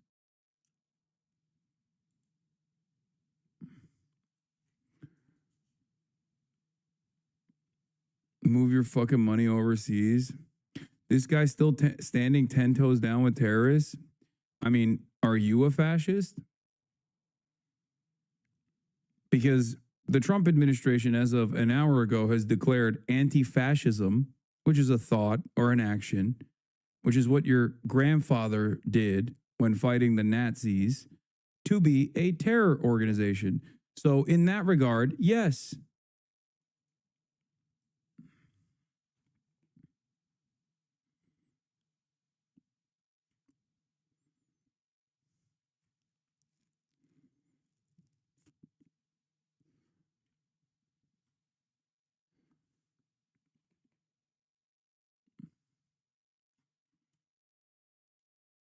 Think about that. Are you dumb AF? Don't answer that. We know. Check me on X. I'm pretty cool. Like, look, literally, look. Antifa, short for anti-fascist, is not a single group, but a loose network of activists who oppose far-right and fascist movements. They organize protests, counter rallies, and sometimes direct action against white supremacist groups or far-right events. Trump says he is moving to designate them as a major terrorist organization. There is no organization. Anti-fascism is an action. Anti-fascism is a movement. Anti-fascism is an opinion. Okay? So what do you have to say to that? That's your president, big dog. He just declared fascism to be legal and anti-fascism to be illegal. What? You follow a dude that talks about killing the president with a simp chick Taylor? What? Okay, never mind. He's hallucinating. I don't even know what that means. What does that even mean?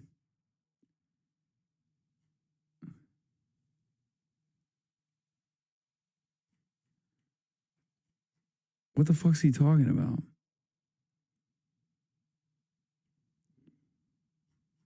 Sir, you have a gas leak in your home. Video of you saying someone has to do it? Oh my God. Oh, he's too stupid to understand. Brother, that's not me saying it. That's me talking about the air of discontent. You do understand that I cover the news all the time. Okay? when I cover the news and offer analysis, that does not mean I agree with everything that I'm covering.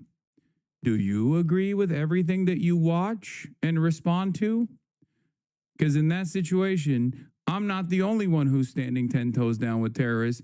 It seems like you are as well. Welcome to Antifa. You are now a part of the organizational structure since you're watching me right now. There you go.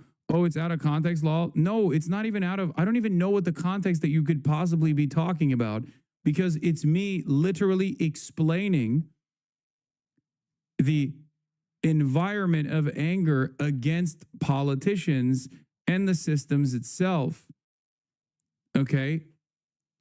You can't just go, oh, it's out of context, lol.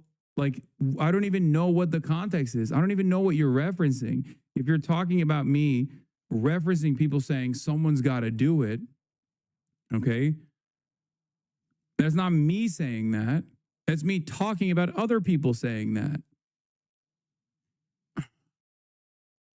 You're being way too charitable to the Shatterman. I think he can be salvaged. This is a dumb fuck fan of your former podcast co-host. He's hitting all the same talking points. Maybe.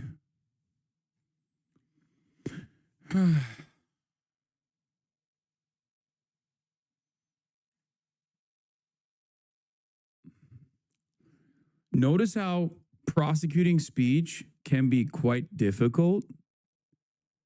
Perhaps this is a wonderful example of why prosecuting speech can be quite difficult, don't you think?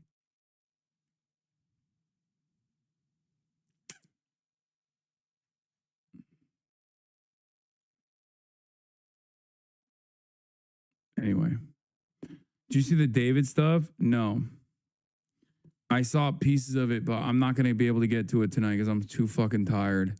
This has been a long day and a major roller coaster of emotions.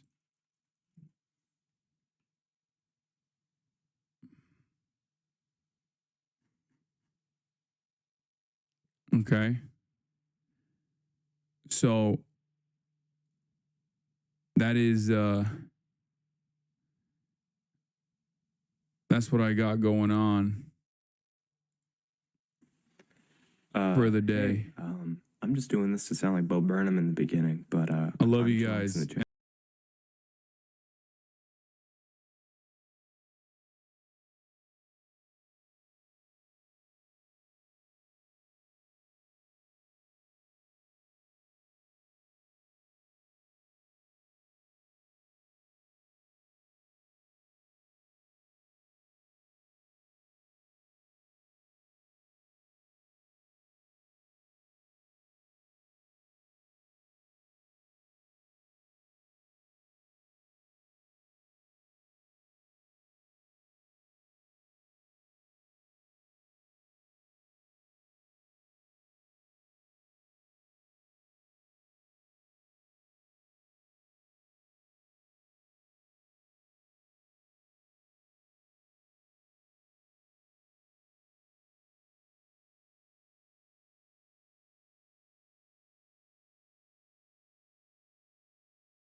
Watch 90 days soon.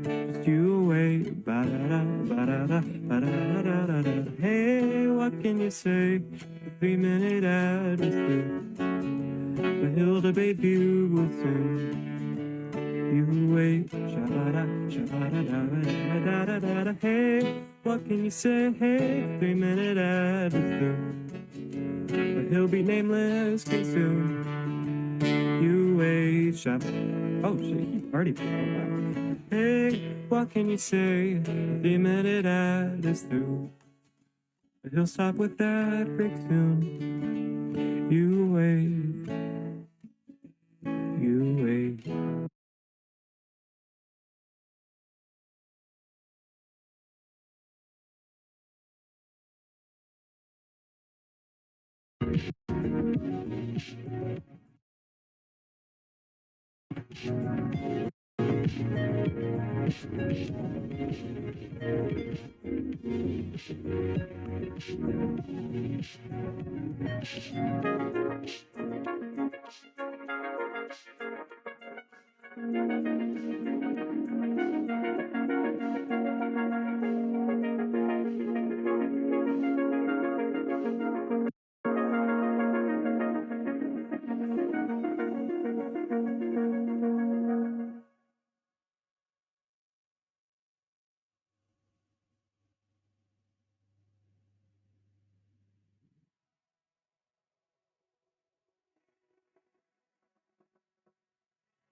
Liar, dude. What a fucking Weasley little liar, dude. Holy shit, dude. Fuck it. I'm saying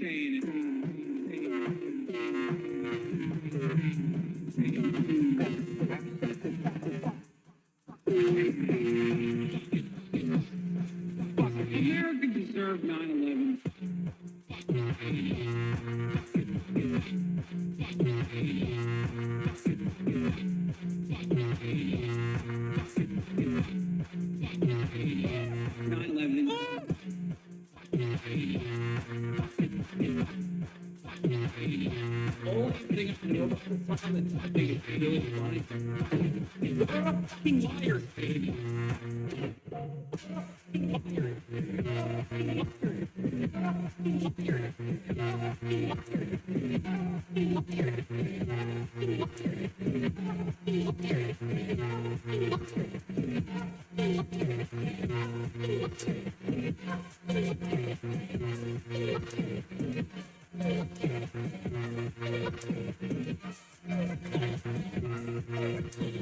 What a fucking liar, dude. What a fucking Weasley little liar, dude. What a fucking Weasley little liar, dude. Holy shit, dude. Holy fucking shit, dude. Literally lying.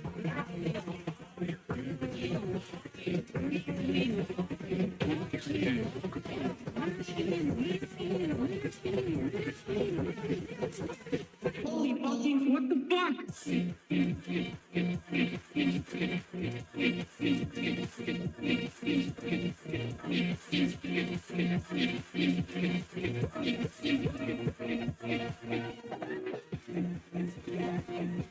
What's going on, everybody? I hope everyone's having a fantastic evening, afternoon, pre-noon, no matter where you are in the world. I'm Hassan Piker in this talk, and I'm broadcasting with you live from sunny California, Los Angeles, close to live and alive. And I hope all the boys, girls, and MBs are having a fantastic one because today's a beautiful day. Today's a wonderful day. Today is Newsday, Tuesday. Ladies and gentlemen, that's right. We got news out the wazoo. It's Newsday, Tuesday, folks. I'm live. It's Tuesday, September 16th, 2025. It is 78 degrees and hazy here in Los Angeles, California. I'm Hassan Piker, and this is the part of the broadcast where I tell you about my personal news. Obviously, we have the press conference that just took place where they announced they told the preliminary investigations, they showed their work, they announced what the actual what the actual charges were for Tyler approximately 15 Robinson, and that's still going on. Kirk you know was what? Answering a question about mass shootings by transgender. We'll get to that in a second. When a gunshot rang Actually, you know what? Fuck it. Let's just dive right into it. Mr. Kirk in the No neck. personal news, chat. He slumped to the ground almost immediately. The bullet's trajectory passed closely to several other individuals beside Mr. Kirk, including the questioner deserved the live stream broadcast of the special report. Kirk. Children were visible near Mr. Kirk's stage when he was shot. Mr. Kirk was rushed to a nearby hospital today as well. where Don't he was worry. declared deceased. The medical examiner's report is still pending. Some of the news perverts are going to freak out. Surveillance. So at the moment of the shot, a UVU police officer was watching the crowd from an elevated vantage point.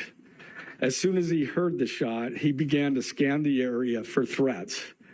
Believing the shot came from a rifle because of its sound, he looked for potential sniper positions. He noted a roof area approximately 160 yards away from Mr. Kirk as a potential shooting position and rushed there to look for evidence. The suspected shooting position is adjacent to an open, publicly accessible walkway. To access the suspected location, a person must climb over a railing and then drop to the roof only slightly below. The UV officer climbed over the railing and down onto the roof. He then walked to the suspected shooting position and confirmed a clear shooting corridor between the position and Mr. Kirk's seat. He also noticed markings in the gravel rooftop, consistent with a sniper having lain on the roof, impressions in the gravel potentially left by the elbows, knees, and feet of a person in a prone shooting position. Police reviewed surveillance from the camera covering the roof and discovered that it recorded an individual dressed in dark clothing cross the railing from the public walkway and drop onto the roof at approximately 12:15 p.m. Although the individual moved out of the camera's view for a short time, the camera again captured the individual running across the roof and then low crawling to the area the UBU officer recognized as where the suspected sniper had dropped into a prone shooting position. Bro? Where's the gun? After a short time, which matches the known time of the shot, the individual arose and ran across the roof to the northeast. This discovery led to an intensive review of UBU surveillance recordings to attempt to track and identify the suspect. Why the early tweet? What the hell? No, I'm just going right into it. The following. At approximately 11:51 a.m., the suspect entered campus from the north. He is seen wearing a black shirt with an American flag in the center. Do they have more camera footage that they're just not revealing? I don't understand this part. Throughout the surveillance, the suspect keeps his head down. Why are you live so early today? This is when I'm live. His head enough to get a clear image of his face. As he proceeds across the campus, he is seen walking with an unusual gait. The suspect walks with very little bending in his right leg, consistent with a rifle being hidden in his pants. What? This unusual gait continues. How is he bending until then? The suspect is How is he bending here then? Off the open walkway and onto the roof. How is he bending his leg then? View. That makes no sense. A camera later captures the suspect as he runs across the roof to the suspected shooting position. Immediately after the shot was fired, a camera captures the suspect running across the roof carrying an item whose shape is consistent with a rifle. The suspect is then seen climbing down from the roof. He appears to drop the item he was carrying as he hits the ground in a controlled fall. He then picks up the item and runs toward the northeast end of campus. Expanded crime scene investigation.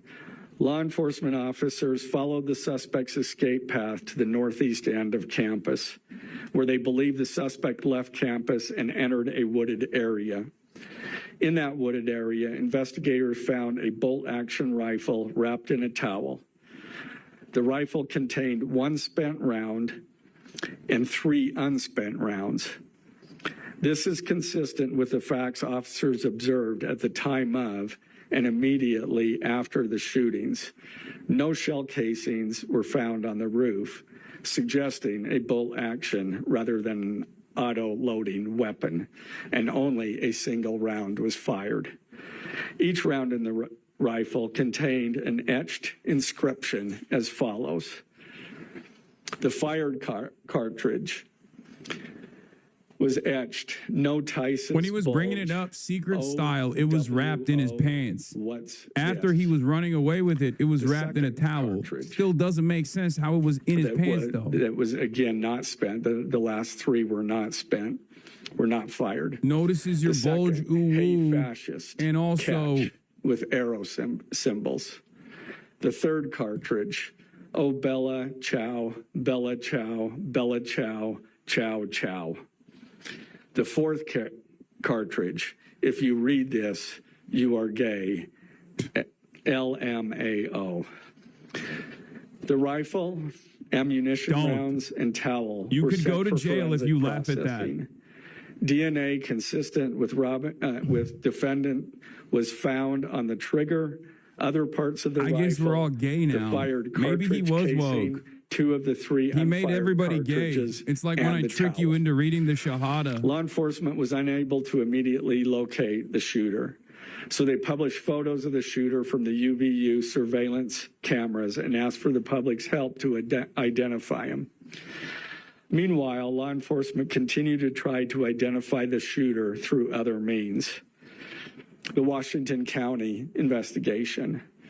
On the evening of September 11th, 2025, as law enforcement continued their investigation, Tyler James Robinson went to the Washington County Sheriff's Office with his parents and a family friend to turn himself in.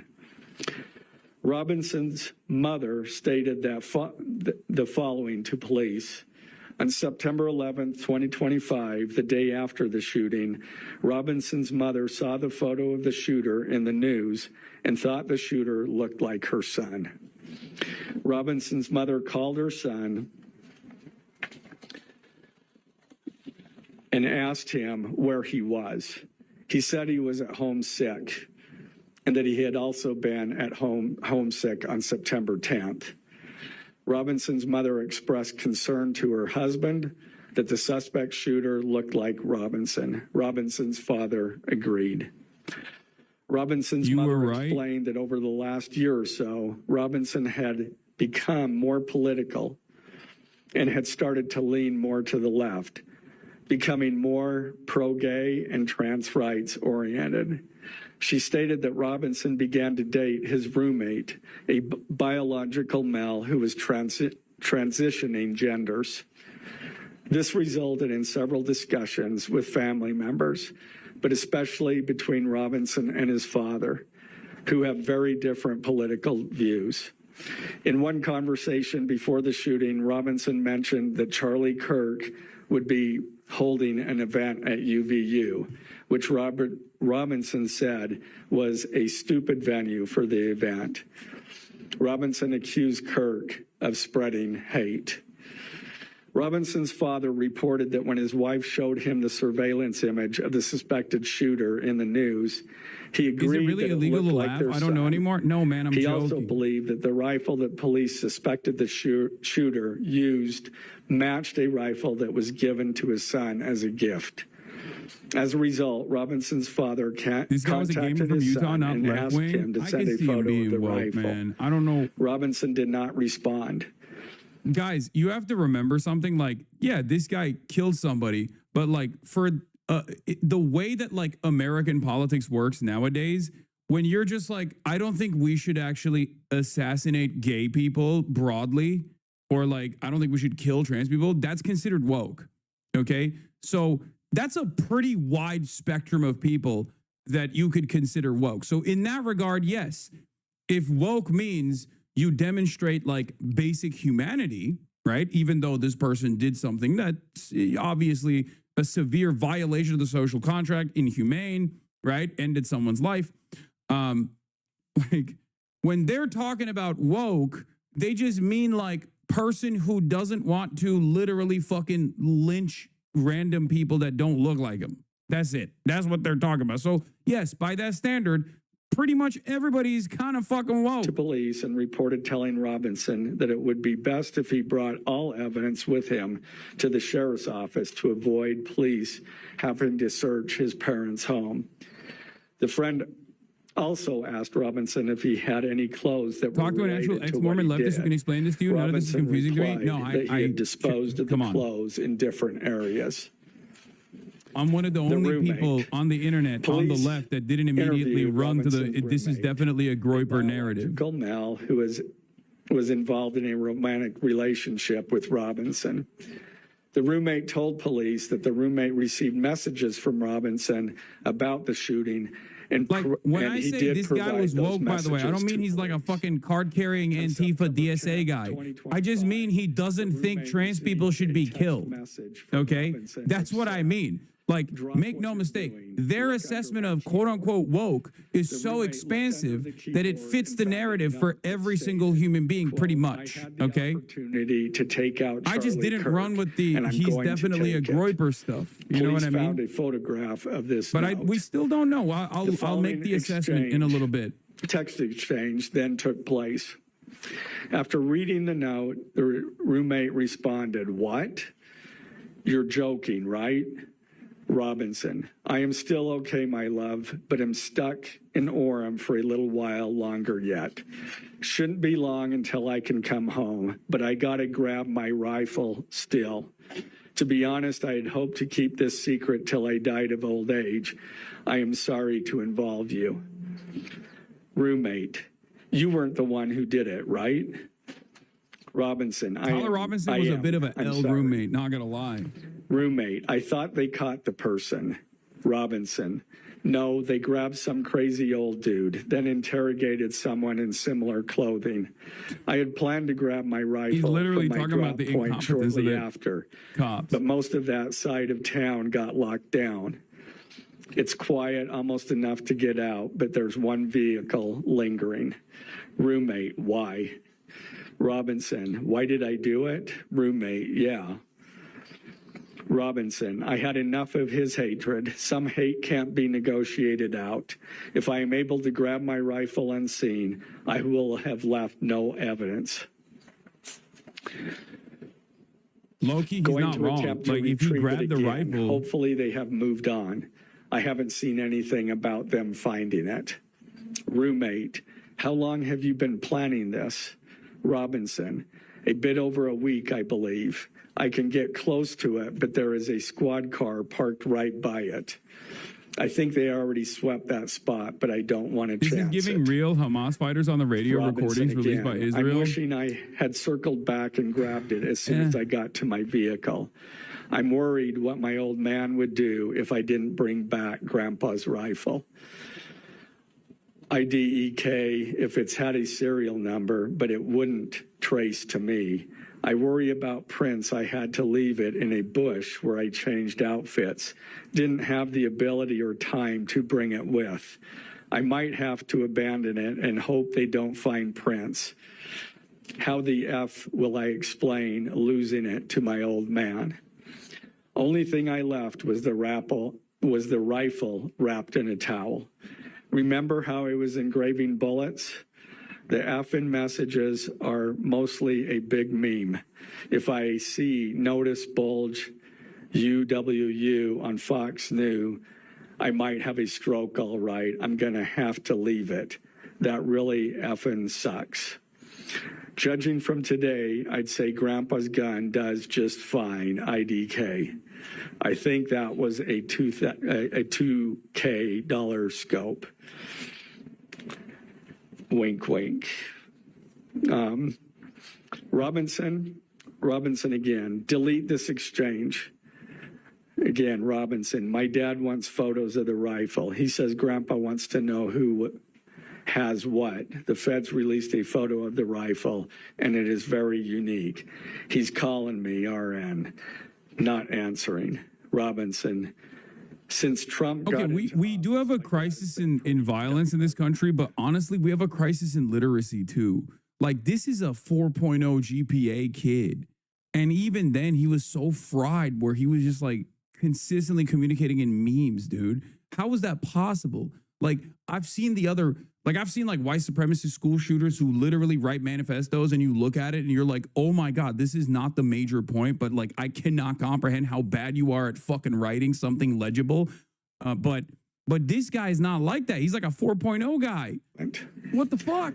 The search for Robinson's residence. Police executed a search warrant on Robinson's residence. During that search, police discovered a shell casing with etchings like the etchings found on the shells in the rifle. I guess he's near just like, UVU. this is him just doing Police comms also found several with a friend target boards or a with bullet possible holes lover or in something. I don't Robinson's know. home. Now, as I stated at the beginning, when I read those allegations, these are allegations. And like the evidence set forth in this statement, those allegations, what you've heard from the media, even from state and federal officials, has not been tested in the crucible of a jury trial. I understand the public's desire to know the facts. My own family members have pressed me for information. Why are we reluctant to share the details of the investigation itself and comment on the case? Because I want to ensure a fair and impartial trial. I became a prosecutor because of my love for the ideals of this great country and the principles embedded in our Constitution. The free exchange of ideas and opinions is critical to this great American experiment, but so too are the protections afforded to the accused found in the Fifth and Sixth Amendments. The right against self-incrimination, the right to a speedy and public trial, the right to the effective assistance of counsel, the right to confront one's accusers, and the right to compel the attendance of witnesses. And perhaps most importantly, under our Constitution, the accused is presumed innocent until we, the state, prove to an impartial jury of defendant's peers his guilt beyond a reasonable doubt. That jury cannot rely on our allegations, on what they hear in the news, or on what they hear from a public official. The jury is the sole trier of fact, and they will ultimately determine those facts based on evidence a trial judge has determined is admissible. Again, as prosecutors, we bear the burden to prove guilt beyond a reasonable doubt. But make no mistake, we welcome this burden. I'd like to now introduce my trial team. Bro, they flubbed this investigation big time with Kash Patel too. This is a veteran and expert team. Of I do feel like a competent defense attorney will make mincemeat out of a lot of the process discovery. My two chief deputies, Ryan McBride. If the jury is Boomer, he may walk. Well, I think they're fearful of having like this is one of the few instances where you got like a bunch of Mormons in this jury. They're not. I don't know how they're going to feel about like a young Mormon with an incredible future ahead of him, like cut short by an act of vengeance or something. Like I don't know. We'll see. Prosecutors. Because like, yeah, there's a lot of people on TikTok that are, he's going to jail regardless, yes. But there's a lot of people on TikTok that are just like talking about like, you've done it. You really pissed us off now or some shit like that. But I'm not so certain that like everyone is as hopped up on the Charlie Kirk was our MLK shit that you see online. Of the criminal information are merely the first steps in the criminal justice process. Today at 3 p.m., the defendant will appear. Dude, it's the same tribalism that you saw from the right when they recognized that this wasn't like the normal profile of like a septum ring wearing, transgender Antifa guy. When they were like, what the fuck? He's from a good family? Oh no. And then they significantly de-escalated their rhetoric. Like that's the same mentality you will hear from a local Boomer jury in Utah. In custody are held virtually. Like, A if he link was to that brown, it's the hearing is death penalty available for for sure, media right? on the Do you Utah understand what State I mean? Court's X account. If he's at brown, Utah it's the death State penalty for Courts. sure. If he's trans, it's the death following penalty for sure. It's the defendant's death penalty first for all appearance, trans after that. He will be entitled to a preliminary hearing. At that hearing, the state will be required to show probable You're cause sleeping on the anti-gay the hate in defendant Mormon world? committed No, the no, for sure. crimes. They look at him as The like, purpose of the preliminary hearing I don't is know. not I to don't know. determine I don't know like the mindset of like boomer Mormons enough, but I can totally see them looking at the situation and being like, he was led astray by evil, you know? If a judge But finds probable cause, you know, he can finds the still be case over for trial, and he can still find salvation. I don't know. Do Mormons do that At stuff? that hearing, a judge will again inform defendant of the charges against him and require him to enter a plea to each charge. The next step following the I arraignment feel is like an everybody does opportunity that stuff. for You the know what I parties mean? to Like, that's file just like a any very relevant American motions, analysis of and then Christianity, no ultimately matter the what trial like itself. sect you find yourself This in. I feel like a case lot has of Americans have generated that a narrative. tremendous amount of interest across our nation. The messages and just even the revealed that the world. roommate/girlfriend had no public's idea what was desire going for on. Information Yeah. is understandable, but it bears reiterating that this And case also will be cooperated with the tried in authorities court of law, instantly. consistent with our Constitution, not the court of public opinion. Thus, we will only discuss the case with the press occasionally. It will not be a day-to-day or even week-to-week occurrence. But we will only do so in a manner as not to jeopardize the fair trial process. Before I conclude, I want to express my appreciation for the tireless work of our local, state, and federal law enforcement officers.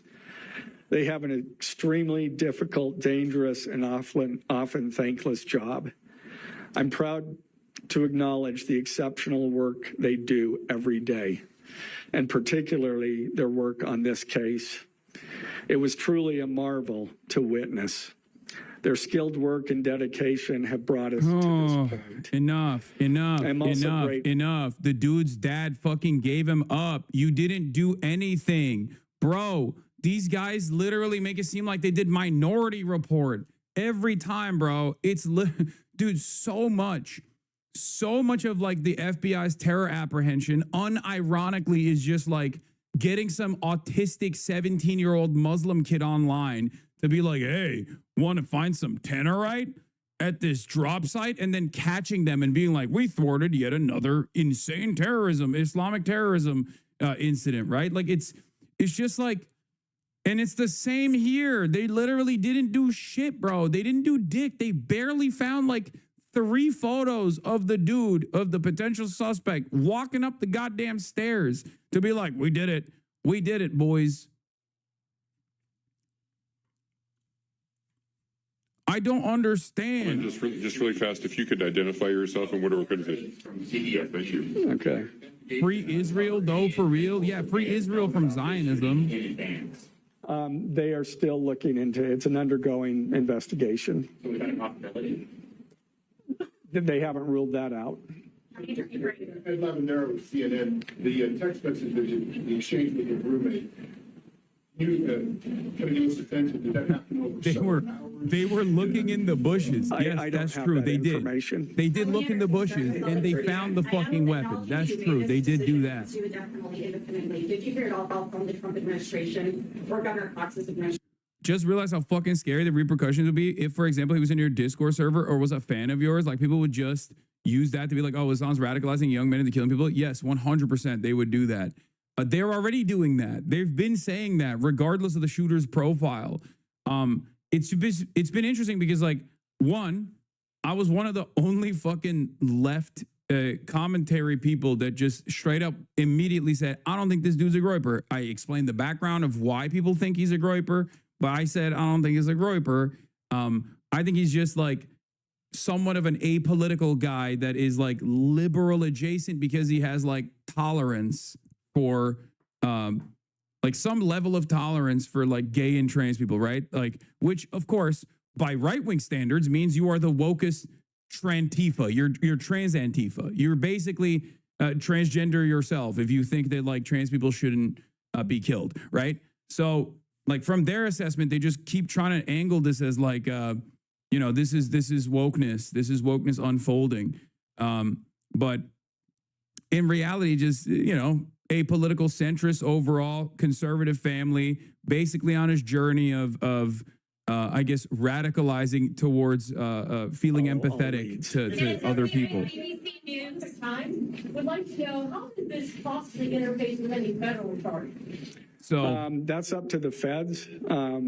They have different charges, and they're reviewing the evidence. Steven Crowder said he was in the ACP Discord. The evidence in the law, they could file charges, but I'm not okay, privy to dude. exactly what they're looking at. I know the ACP boys love LARPing. Okay, they're big LARPs. They love LARPing, but that's such a funny thing to fucking like ACP. I don't think has motion like that. Question.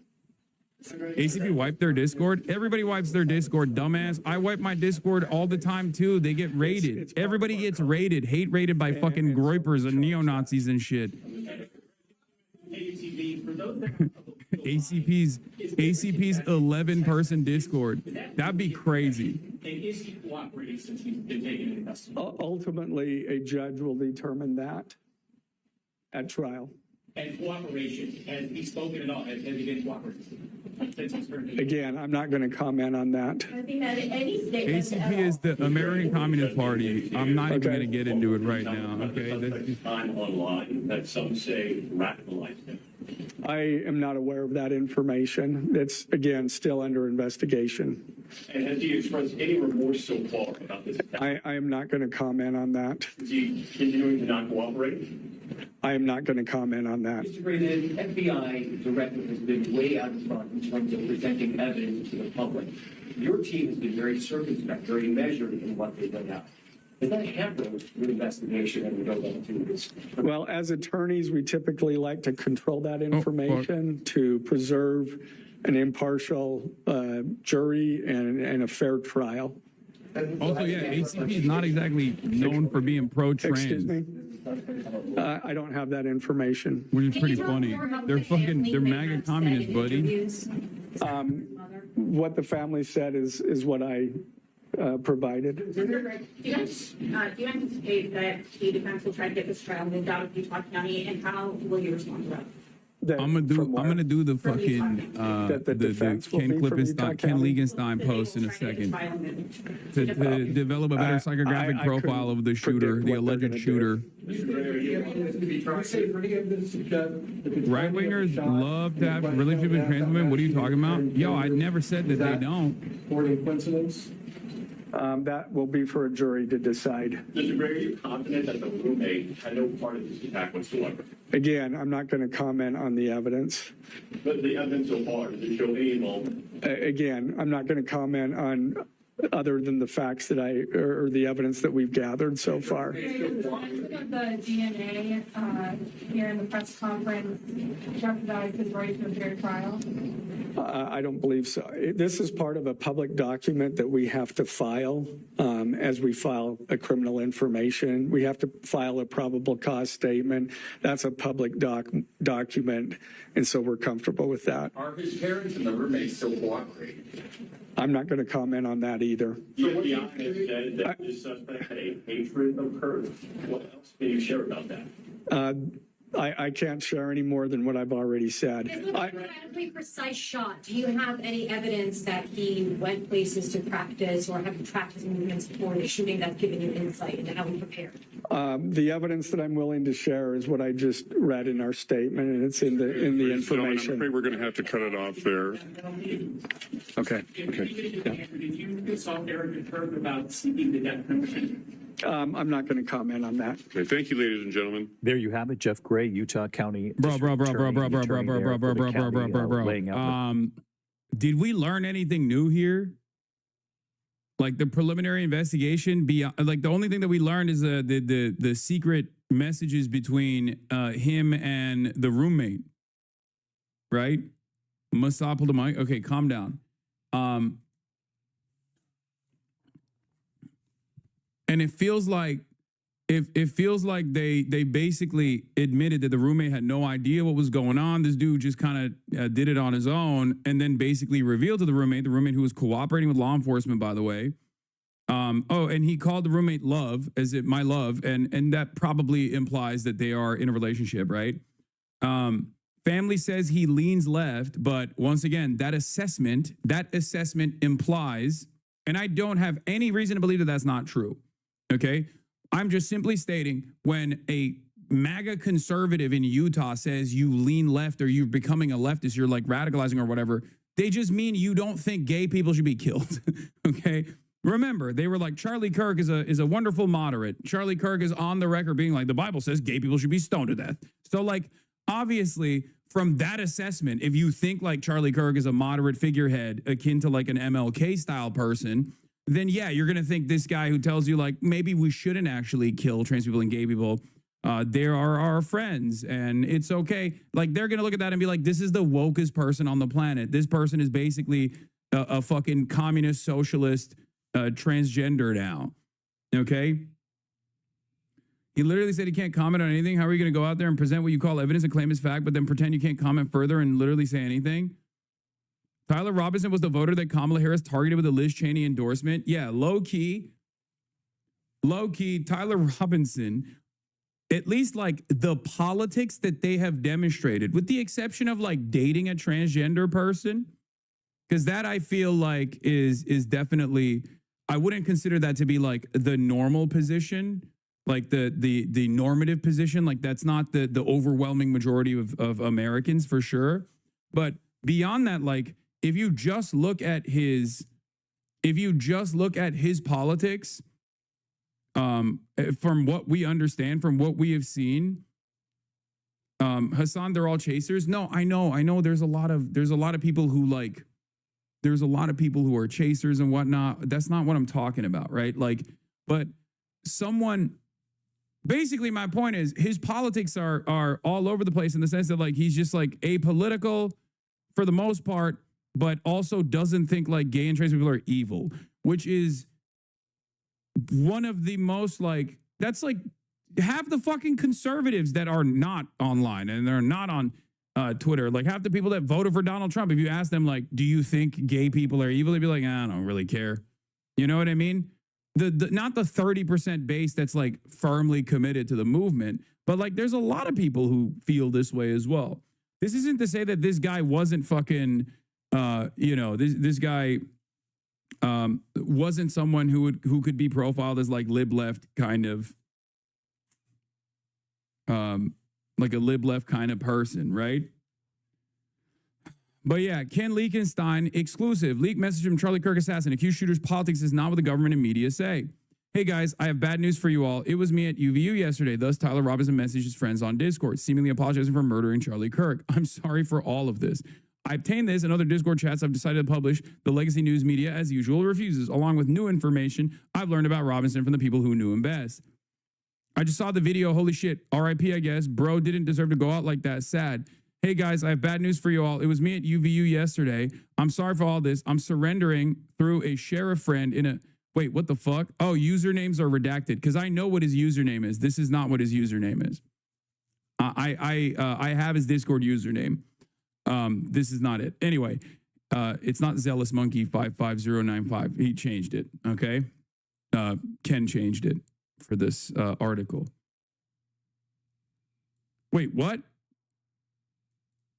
He's saying this is the username? Wait, what the fuck? He has multiple. I have 2 Discord usernames. This is not the one I had. Wait, I'm going to text him. Hold on.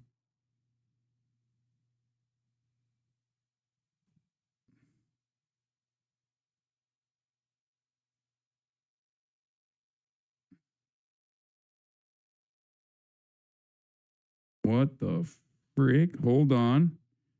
That's strange. Server based. I know he had multiple usernames.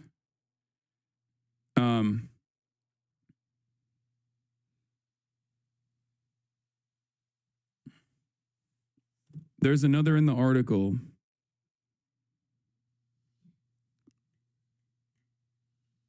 You had his username for Hoscord? I don't have, he wasn't in Hoscord, you fucking idiot.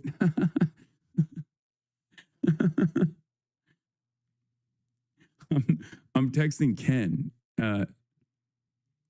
Anyway, So, okay, so Ken has one of the usernames, he says, and it's possible the New York Times is a different one, or all these other outlets have different usernames. Anyway, hey guys, I have bad news for y'all. It was me at UVU yesterday. I'm sorry for all this. I'm surrendering through a share a friend in a few moments. Thanks for all the good times and laughs. You've all been so amazing. Thank you all for everything. Trump and company portray the alleged Utah shooter as left-wing and liberals portray him as right-wing. The federal conclusion will inevitably be that he was a so-called nihilist violent extremist, NVE. Meanwhile, the crackdown has already begun. As I reported yesterday, the country's practically ready to go to war. It's been so terrible, and seeing it from an inside perspective is so frustrating. A friend of Robinson since middle school told me, the childhood friend who asked not to be named for fear of threats provided me with the above non-public photo of Robinson on a camping trip, a favorite activity of his, to corroborate their relationship. I think the main thing that's caused so much confusion is that he was always generally apolitical for the most part, the friend told me. That's the big thing. He just never really talked politics, which is why it's so frustrating. The picture that emerges bears little resemblance to the media version. Robinson, I am told, though quiet, was a well-liked person with a supportive family. The friend group who he interacted with on Discord, far from some kind of militia camp or Antifa bunker it's been portrayed as, represented a range of different political views, but mostly talked video games. Yesterday, FBI Director Kash Patel said in an interview that Robinson subscribed to left-wing ideology, citing his family's remarks to the investigators. But those close to Robinson say there was a lot his family didn't know about him. Their ideas are based on someone they didn't fully understand, the childhood friend told me. Though the family was generally supportive of Robinson, a claim corroborated by his mother's Facebook account, brimming with praise for Tyler, they didn't seem to know about his relationship with a transgender person named Lance, the friend said. When I asked if his family would have been accepting, the friend replied, I don't think even Tyler knew the answer to that question, which is why he kept it so low-key between themselves. Tyler's bisexuality, the friend said, was coupled with an openness on LGBT issues. But his wasn't some cookie-cutter lefty position on every other or even most issues, his friends say. Obviously, he's okay with gay and trans people having a right to exist, but also believes in the Second Amendment, the friend said, referring to the right to bear arms. The friend described, which again, that doesn't mean that this person is not like a leftist either, for the record. These kinds of things don't immediately reveal your position, okay? Just so you understand.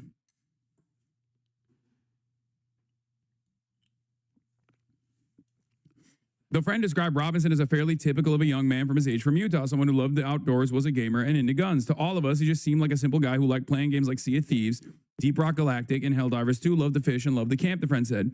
It didn't really seem like that's all he was about. Helldivers 2, Into the Unjust Deep Dive, one step closer to finding the DRG dwarves. The phrase inscribed on one of the bullet cases from the shooting, "Hey Fascist Catch," though widely reported to mean he was a man of the left, is in fact a reference to the Helldivers 2 game. The three arrows, initially believed by federal agents to be a reference to Antifa, is also a reference to the Helldivers. Private Discord messages shared with me by a friend of Robinson's can confirm Robinson wasn't some political martyr. A search of posts for Robinson's containing keywords like Biden and Trump turned up with just one hit each. The Trump post was a passing reference to the 2019 impeachment inquiry. The Biden one came on a day after the 2020 election, where he provided an update to another friend asking about the status of the vote count. An impeachment inquiry has been placed against Donald Trump. He could get booted out if they find he committed the shit he's accused of. Who's winning the election? You would know, one of his friends asked Tyler Robinson. Biden is in the lead electoral votes-wise, but there are still some swing states that haven't finished voting, as well as most of the West Coast. Raw votes, Donald is in the lead by a little over 1 million votes. Who is probably going to win? He says, I'm not sure. When will we know? Not until pretty late, but we should have a pretty good idea by the end of the night, unless it's really close or something. He says, K. The childhood friend is a member of multiple Discord chats with Robinson. He described the group as trying to grapple with Robinson's motive, just like everyone else. Even the goodbye message he sent in one of our servers where Discord chats were hosted was so hard to believe. We all just thought, what a weird joke to make. Then the news came out and we were all calling each other saying, check the news. He said, yeah, I don't know what makes a person like him decide he's going to drive 260 miles upstate to shoot someone like Charlie Kirk, then come back like nothing happened. It leaves a lot of room for speculation and theories, which is why I think they're so rampant. Part of the confusion he attributes to Tyler's quiet nature. He was a really smart guy, but super hard to read, stone cold poker face, and you could always never be confident assuming anything. When I asked if he opened up to anyone, the friend replied, as far as we knew, he was open. As far as we knew, he was opened up? What does that even mean? Despite his verbal reticence, Robinson was not a loner, according to his friends. Unlike the stereotypical outcast shooter driven to violence. Oh, they're saying he was opened up. I guess that's all they knew. They thought they knew him. He was apparently amiable and well-liked. Everyone who knew him liked him. Remember when I said that even on a cursory glance of the shooter's like profile, he doesn't actually fit the bill in the same way that like Luigi Mangione doesn't fit the bill of stereotypical shooters demonstrating antisocial personality disordered behavior, loners, alienated, isolated from friends and family, sometimes finding themselves deep in the precipice of like online radicalization through like Discord servers all the way to Telegram and stuff like that. This guy straight up is just like as normal as you can be, which by the way, I think is this right here, the fact that this shooter is as normal as you can get and someone who, as a matter of fact, had a bright future, as someone would say, right? That is unique when you look at the rest of the school shooters, mass shooters, people engaging in like any sort of violence like this. And I think that's reflective of the times changing.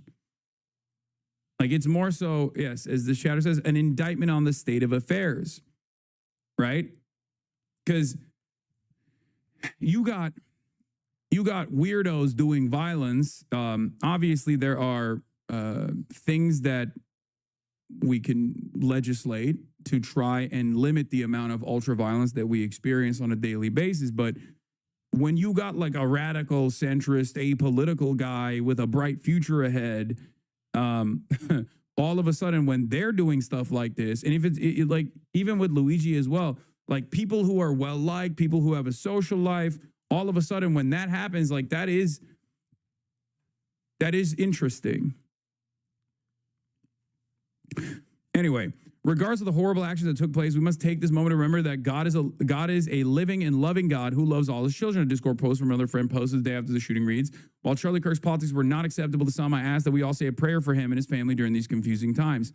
Yeah, like if this was like an Antifa Discord server and the way that these guys were presenting it, they'd be like, fuck you. God isn't real. There'd be like 8 people in there yelling about how even you invoking the name of God triggers me because I'm an atheist. And then they would like all yell at the person and probably find a new, they'd be like, we need a new splinter Discord group away from these freaks, you know?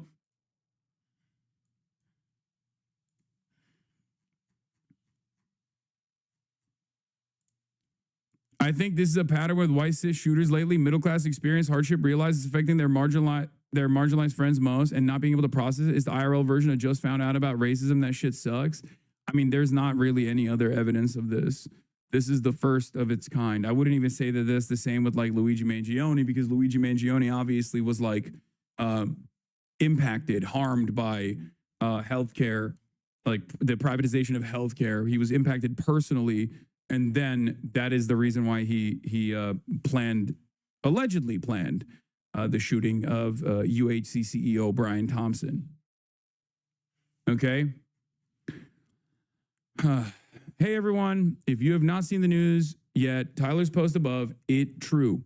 He was taken into custody earlier today for the shooting of Charlie Kirk. Regardless of the horrible actions that took place, we must take this moment to remember that God is a living and loving God who loves all his children. While Charlie Kirk's politics were not acceptable to some, I ask that we all say a prayer for him and his family during these confusing times. Love you all. God bless. The last message is religious in nature, which just goes to show the apolitical nature of the server. We all have pretty differing views on politics, the friend said of the Discord post. We all just exist as friends and just play stuff. Cat memes, weather updates, home improvement, and the odd Garfield reference populate Robinson's post. I'm going to eep pretty soon. Very eepy, he said in one post, an intentionally silly misspelling of the word sleep, a common Gen Z convention. He was bedbug general, bedbug inspector. Another John Arbuckle appears. It says gullible on the ceiling. Cat memes. Screenshot of another Discord chat where Robinson went by the username bedbudge inspector. Spring in New Hampshire, spring in southern Utah. had to replace a monitor that was on a wall mount. The top 2 mounting points needed to have a standoff, but the person who did the initial install didn't have them, so they just stacked like 8 washers to make a connection. Lol. I know the feeling. The federal government, the Washington crowd, and corporate media based in Washington and New York see the country in wholly partisan terms: Republican versus Democrat, red versus blue, old media versus social media, liberal versus conservative, right versus left, straight versus gay, and on. Charlie Kirk's assassination in Utah should remind us of the actual diversity of the nation and of the cost of polarization that demonizes the other side. No one in Robinson's group is cheering or justifying the murder in any of the messages I reviewed. They're just struggling to understand what their friend did. But Washington has become obsessed with the Discord chat, convinced it's some kind of headquarters for the murder and cauldron of radicalization and conspiracy. Today, FBI Director Patel vowed to investigate anyone and everyone in that Discord chat. Yeah, this is also another unfortunate byproduct of having like extremely offline boomers or online boomers that are online in the worst ways possible because they like their only understanding is like Facebook posts or whatever. Trying to investigate this and trying to find like why this took place, right? And they obviously are completely unequipped to do so. And therefore, like, it's crazy how mild this dude's Discord profile is. Okay? It is insane. I cannot comprehend it. Like, unless he was living a double life as like some kind of political radical, like the act that he took, the act that he engaged in is so radical that when you look at his fucking Discord profile, it gives me whiplash. Like, this is the most like normal fucking guy that did such an abnormal thing.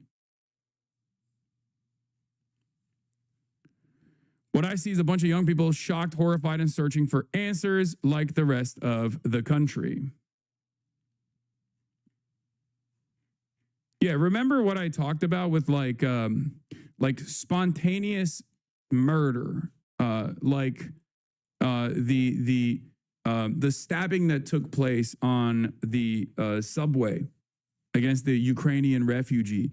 Like, that's a really terrifying thing for a lot of people because like it's truly, utterly senseless. It doesn't have any sort of like logical reasoning behind it. Like, there's no logical through line, right? This is not a justification of that, obviously, but there's no logical through line to the actions of the killer in that situation. So like, it terrifies people because it's truly and utterly unpredictable, and therefore there's not even any sort of like there's no security standard that you can apply in that circumstance. And this kind of feels like that in the way that like if there was at least some sort of like logical through line here with respect to this person's actions, like, or his radicalization, there's at least something you can point to about where like how he arrived at this position, right? How he arrived at this position. But there is nothing, it seems, at least from what we have seen from his profile, that indicates that, right?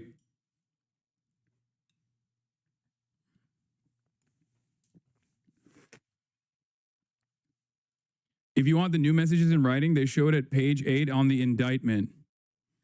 Yeah, we'll take a look at the indictment. Obviously, this is what we wanted to see. Notices bulge ovo. That's the letters on the casings. The roommate. Police interviewed Robinson's roommate, a biological male who was involved in a romantic relationship with Robinson. The roommate told police that the roommate received messages from Robinson about the shooting and provided those messages to police. I suspect that, I mean, this is the girlfriend who is trans. That's the reason why they're saying a biological male. This is also another one of those problems with like not correctly classifying things for political purposes that make it a little bit confusing. So you have to like read between the lines, I assume.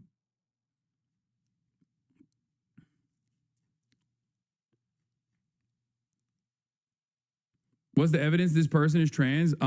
Other people have stated this. Like, they look through the person's Reddit profile. Like, they were in a lot of DIY HRT subreddits, things of that nature. Like, things that you wouldn't, I don't think things you would do unless you were, not some people are saying, okay? It's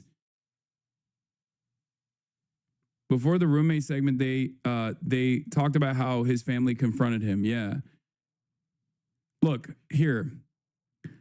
Robinson's mother stated the following to the police. On September 11th, the day after the shooting, Robinson's mother saw the photo of the shooter in the news and thought the shooter looked like her son. Robinson's mother called her son and asked him where he was. He said he was at home sick, and that he had also been at home sick on September 10th. Robinson's mother expressed concern to her father. The suspected shooter looked like Robinson. Robinson's father agreed. Robinson's mother explained that over the last year or so, Robinson had become more political and had started to lean more to the left, becoming more pro-gay and trans rights oriented. She stated that Robinson began to date his roommate, a biological male who was transitioning genders. This resulted in several discussions with family members. So, like, one thing you have to understand is, like, put yourself in the mindset of, like, a Mormon mom in fucking Utah, okay? When you, from their perspective, like, Tyler Robinson became woke. Okay, all of a sudden, they think like he got radicalized into being woke, which is, again, like a fairly normal position to be like, yeah, I don't, I think it's fine. I'm pro-gay and pro-trans rights. Like, it doesn't matter to me. It's not that big of a fucking deal. So that is like the reason why that's being presented as woke is because the right want to make the most normal position that one can have, which is to not just like have unlimited hatred in your heart for trans and gay people. They want to present that as like a woke position. It's not a woke position. It's just like a normal position. That's it. Like, there's not. Anyway. Of course, for a Mormon MAGA family, probably not, right?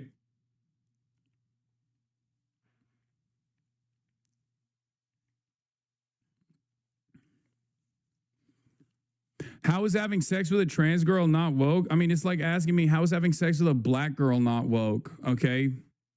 Depending on which family you're talking about, they could consider that to be woke. Okay. That's my point.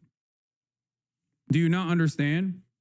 Also, there are mad chasers that are right wing as well. Alex Jones is a fucking chaser. Nick Fuentes is a chaser. What are we talking about? There's hella fucking right wing people that are chasers too. So it doesn't even like give you a consistent ideological profile in that regard. Also, this is Gen Z.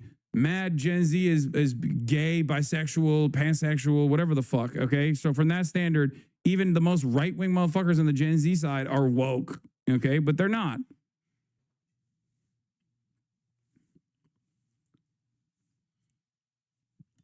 Anyway.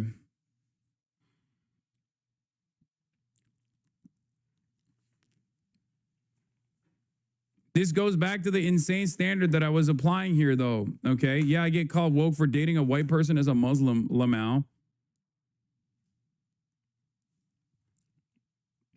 Nick isn't a chaser, he's just gay. Sorry, I fucked it up. He's not a chaser.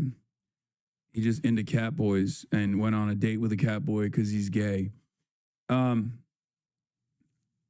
Yeah. Now it's woke to fuck a woman. We may now fuck men. Exactly. It's woke, dude. It's woke. How are you gonna... Ew, dude. You're gonna fuck a pussy? Gross. You're gonna, what, be around a woman? That is woke, dog. Real men fuck men. Anyway. Yeah, that's gay as hell to have sex with a woman. Yuck. Gross. Be a real man. Fuck men only. All right. Anyway, where were we? Robinson mentioned that Charlie Kirk would be pro-gay, dated. She stated that Robinson began to date his roommate, a biological male who was transitioning genders. Now, this doesn't make a lot of sense because, like, it seems like Tyler Robinson was also sheltering their family from this information. This resulted in several discussions with family members, but especially between Robinson and his father, who have very different political views. In one conversation before the shooting, Robinson mentioned that Charlie Kirk would be holding an event at UVU, which Robinson said was a stupid venue for the event. Robinson accused Kirk of spreading hate. Robinson's father reported that when his wife showed him the surveillance image of the suspected shooter in the news, he agreed that it looked like their son. He also believed that the rifle the police suspected the shooter used matched a rifle that was given to his son as a gift. As a result, Robinson's father contacted his son and asked him to send a photo of the rifle. However, Robinson did not respond. However, Robinson's father spoke on the phone with Robinson, and Robinson implied that he planned to take his own life. Robinson's parents were able to convince him to meet at their home. As they discussed the situation, Robinson implied that he was the shooter and stated that he couldn't go to jail and just wanted to end it. When asked why he did it, Robinson explained there's too much evil and the guy Charlie Kirk spreads too much hate. They talked about Robinson turning himself in and convinced Robinson to speak with a family friend who was a retired deputy sheriff. At Robinson's father's request, the family friend met with Robinson and his parents and convinced Robinson to turn himself in. The family friend spoke to police and reported telling Robinson that it would be best if he brought all the evidence with him to the sheriff's office to avoid police having to search his parents' home. The family friend also asked Robinson if he had any clothes that were related to what he did. Robinson replied that he had disposed of the clothes in different areas.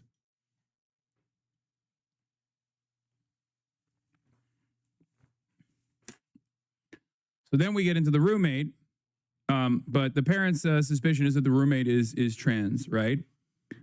Which still... which of course corresponds to like all of the assessments made by other people about the roommate's Reddit profile, which was, definitely the profile of someone who was in the process of engaging in gender confirmation, transitioning, right? DIY HRT subreddits, things of that nature, from what I understand, according to Liv Agar's assessment. So then we get to the roommate. Police interviewed Robinson's roommate, a biological male, a trans woman, who was involved in a romantic relationship with Robinson. The roommate told police that the roommate received messages from Robinson about the shooting and provided those messages to the police. On September 10th, 2025, the roommate received a text message from Robinson which said, "Drop what you are doing, look under my keyboard." The roommate looked under the keyboard and found a note that stated, "I had the opportunity to take out Charlie Kirk and I'm going to take it." Police found a photograph of this note. Oh, that's how they found the note. So that's not even a fucking manifesto. After reading the note, the roommate responded, "What? You're joking, right? I'm still okay, my love, but I'm stuck in Orem for a little longer yet. Shouldn't be long until I can come home, but I gotta grab my rifle still. To be honest, I had hoped to keep this secret till I died of old age. I'm sorry to involve you. You weren't the one who did it, right? I'm sorry. I'm sorry. I thought they caught the person. No, they grabbed some crazy old dude, then interrogated someone in similar clothing. I had planned to grab my rifle from the drop point shortly after, but most of that side of town got locked down. It's quiet, almost enough to get out, but there's one vehicle lingering. Why? Why did I do it? Yeah, I had enough of his hatred. Some hate can't be negotiated out. If I'm able to grab my rifle unseen, I will have left no evidence. Going to attempt to retrieve it again. Hopefully they've moved on. I haven't seen anything about them finding it. How long have you been planning this? A bit over a week, I believe. I can get close to it, but there's a squad car parked right by it. I think they already swept that spot, but I don't want to chance it. I'm wishing I had circled back and grabbed it as soon as I got my vehicle. I'm worried what my old man would do if I didn't bring back Grandpa's rifle. I don't even know if it had a serial number, but it wouldn't trace to me. I worry about prints. I had to leave it in a bush where I changed outfits. Didn't have the ability or time to bring it with. I might have to abandon it and hope they don't find prints. How the fuck will I explain it, losing it to my old man? Only thing I left was the rifle wrapped in a towel. Remember how I was engraving bullets? The fucking messages are mostly a big meme. If I see notices bulge you vu on Fox News, I might have a stroke. All right, I'm going to have to leave it. That really fucking sucks. Judging from today, I'd say Grandpa's gun does just fine. I don't know. I think that was a $2,000 scope. Robinson, delete this exchange. My dad wants photos of the rifle. He says Grandpa wants to know who has what. The feds released a photo of the rifle, and it is very unique. He's calling me right now, not answering. Since Trump got into office, my dad has been pretty diehard MAGA. I'm going to turn myself in willingly. One of my neighbors here is a deputy for the sheriff. You are all I worry about, love. I'm much more worried about you, says the roommate. Don't talk to the media, please. Don't take any interviews or make any comments. If any police ask you questions, ask for a lawyer and stay silent.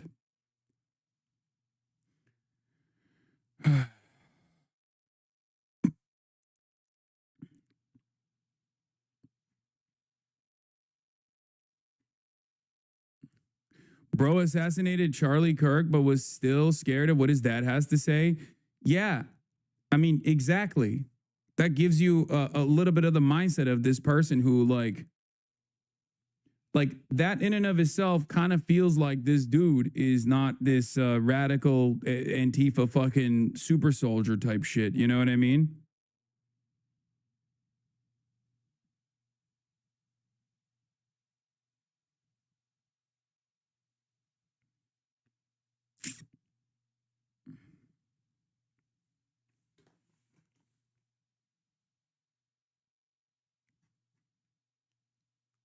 He didn't think it all the way through in a way. Bro, he literally fucking clear, dude, he has no OPSEC whatsoever. All of this obviously is like zero OPSEC. Not only that, but he planned it in a week, which sounds insane. Like in 1 week, he was like, oh shit, Charlie Kirk's coming to my neighborhood. That's terrifying. Low key. Not even low key. That is high key terrifying that like someone could just like find out that a public speaker who is a political commentator is coming to your neighborhood, and it takes 1 week for them to basically decide, I'm gonna do this and I'm gonna plan it out and basically almost get away with it too. Like, it's crazy. I guess it was also understandable that he was afraid of his dad, because the reality of the matter is the gun, if he had actually gotten the gun, he could have probably told his dad like, oh no, I have the gun right here. You know what I mean? So considering that his family turned him in,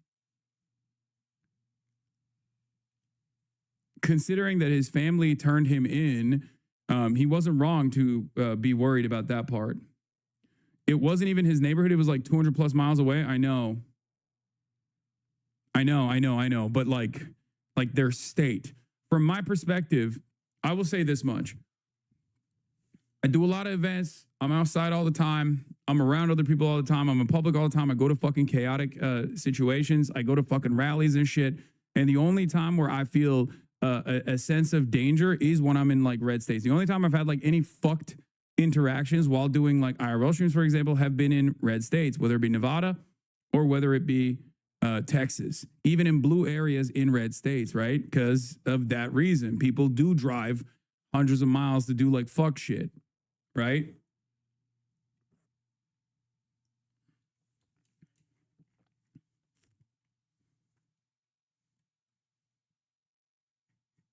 So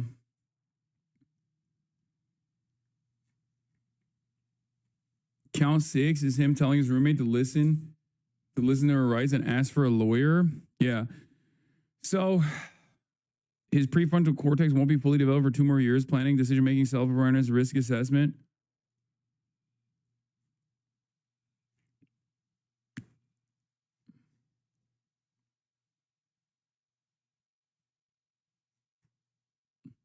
The people in blue states are too high to be driving that far for anything. I mean, it can happen anywhere. It can happen anywhere. I'm just like, I'm looking at a game of chance here, okay? Witness tampering pertains to Robinson's statement to his roommate, telling the roommate, if any police ask you questions, ask for a lawyer and stay silent. I don't know if that's technically witness tampering. Deleting the text message exchange is witness tampering, but saying stay silent and you know, call a lawyer, that's not witness. Is that witness tampering?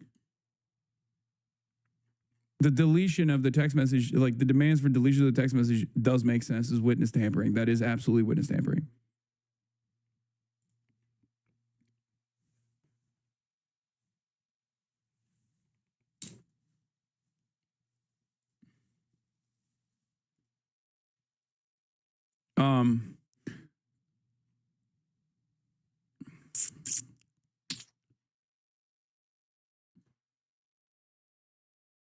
But yeah, it's interesting because when you look at the charges and you look at all the evidence that has been presented thus far, I don't know how the fucking right-wingers are going to operate here, but like the trans person is like low-key a hero in this story, like one of the good people in this story, even from the right-wing assessment, right? So that hasn't stopped people from obviously saying like this is Trantifa. But so he wasn't a groyper. I told you I don't think that it was too early to make an assessment. I mean, you can still be like a lover with a trans person to be groyper, but like there isn't enough here to suggest that he's a groyper. Okay? That's why I told you, like, it's important to make honest assessments no matter what, even if it's like, even if there's a prevailing narrative. And I think for a lot of people, it won't even matter. I think for a lot of people, they will go along with, depending on their partisan framework here, depending on what they were predisposed to believe. You have no idea if the boyfriend was involved or not, Lamau. Wait, what? The boyfriend? You mean the trans girlfriend? I mean, the evidence that we just read shows that not only was this person cooperating with law enforcement, but like the evidence itself that they have on hand shows that they were not fucking involved. I love this guy, man. I love conservatives. This is what I mean. This is what I mean. This is what I fucking mean. Dudes would just be like, nah. It can't be the white boy that did it. Must have been the trans person. Must have been the trans person somehow. You know, yeah, but the left does the same thing. What do you mean? Guys, stop doing vague posting. Just say what you fucking mean, please, okay? It's okay. You can say what you mean, even if it's like the dumbest thing I've ever heard. Trust me, there are plenty of stupid things that people say in this chat, okay? Sorry, but I don't believe their evidence. Okay, fine, fair.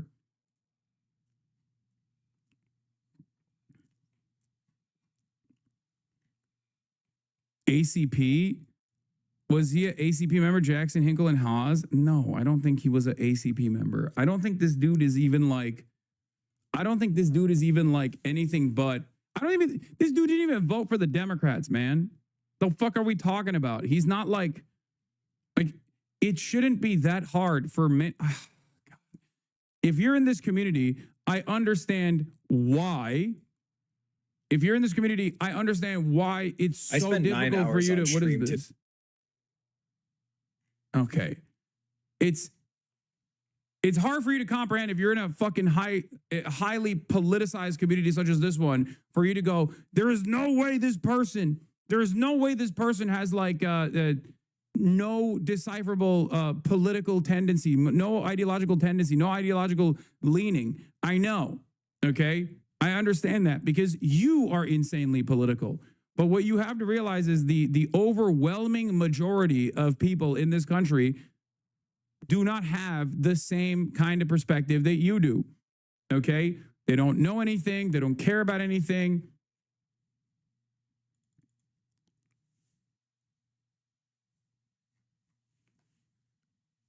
There is nothing that's like decipherable from the perspective of like political radicalization, even though what he did is unique in the sense that you would expect the profile, the ideological profile, to be very clear. Okay? It genuinely seems like this dude was a straight up, just a bisexual, chronically online politics normie who decided to do the unthinkable after figuring out that the figurehead for anti-LGBT was coming to a state. Yes. But even from that perspective, like it still doesn't make sense because the final act here is the act that you would expect from someone who is a radical, right? So one must ask the question, how we got to a position where like an apolitical dude who's just a gamer who like traffics in memes and whatnot could do such a radical act, like take someone's life, right?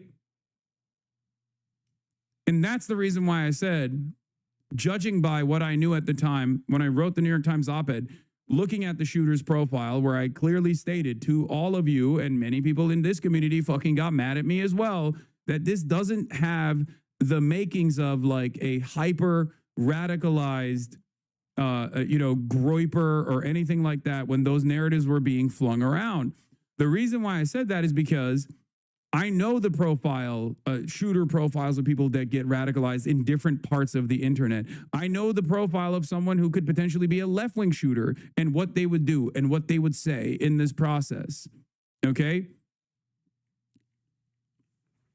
This is why my initial assessment was one that stated, look, as I said, Tyler Robinson Kirk's alleged shooter came from a Mormon family, both law enforcement and military, but I'm not so certain if he himself was right-wing. A lot of memes posted on casings are ironic or of the left variety, different than previous far-right shooters. It's too soon to tell, but this is very important to understand as well. We're talking about like the Groyper angle. Feel like you don't do this unless you're in some right-wing nihilistic brain-rotted spaces. Yeah, I saw that as well. He was talking about like the Gopnik posting.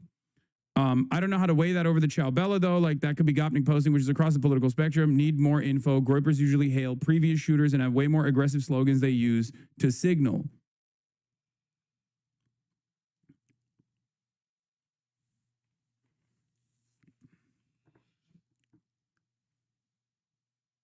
Are you saying that a normal guy just did it? That's terrifying. Yeah, no, then yes.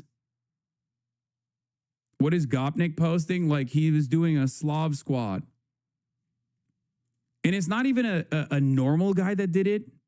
Okay? It's not even a normal guy that did it. It's also like what's normal about him? It's good stock in the way that conservatives would say. This person comes from a close family, has relationships with people, is not alienated, is not isolated, has not shown, has not demonstrated antisocial personality disorders, okay? Is in constant contact with other people. 4.0 GPA, Mormon family, okay? That is the reason why a lot of right-wingers, when they saw that background, immediately went, oh, shit. This doesn't fucking fit the profile of like anything that we've seen.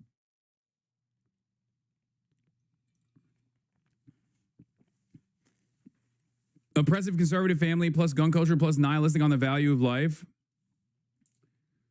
Yeah, it's like it feels like it's like a situation where like you shoot a high profile conservative public speaker because you're fucking bored. You know what I mean? Like, I don't even think he did it for the memes necessarily. I understand why all of the law enforcement, regardless of their fucking biases, regardless of the fact that they're trying to present this as like a clear-cut indication, a clear-cut instance of like, Antifa-style radicalized violence or anything. But like when you look at the background, the evidence that we have so far of the shooter's background, it does make sense as to why one could look at that and say he is like quote unquote woke or of the lib left variety. And the reason why I say that is because depending on how biased you are, depending on how right wing you are, depending on like from the perspective of a Utah Mormon family, yes, like if you have a trans roommate that you're romantically involved in, that's the most woke you can be. There's the most woke person on the planet from their perspective, you know?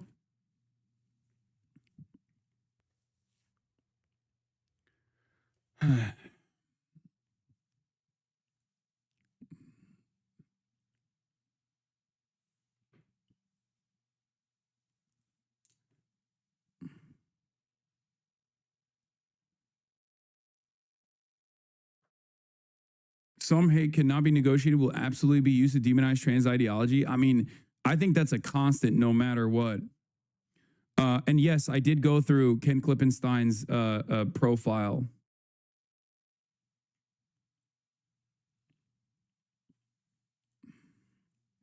Thoughts on him being maybe one of those nihilist accelerationism guys? No, I don't think so. No. I told you that, like, not a Groyper, not super radical, which is so crazy to say because the act in and of itself is radical. But the reason why I say it doesn't seem like that is because those guys can't shut the fuck up about their politics, both on the left and the right, okay? Some of you on the left are in here. You can never stop talking about how you're actually a Maoist third worldist and everyone is actually a part of the fucking imperial core, America, using Maoist standard English. And on the right, it's even more fucking annoying. If you're like of the far right tendency, you literally will never shut the fuck up. Look at the Minneapolis shooter that went into the church. Everyone was like, that's a trans Antifa person. Fuck no, he wasn't. You want to know why I know he wasn't a fucking trans Antifa person? He had hung out with like the AK guy on YouTube. He literally fucking wrote high profile far right figures' names on his gear. Like, he was very clearly a nihilist, accelerationist, esoteric, neo-Nazi style shooter, many of which exist in society, many of which have actually engaged in fucking acts of ultra violence over and over and over again. Doesn't matter if the media fucking claims that they're actually leftists or whatever, right?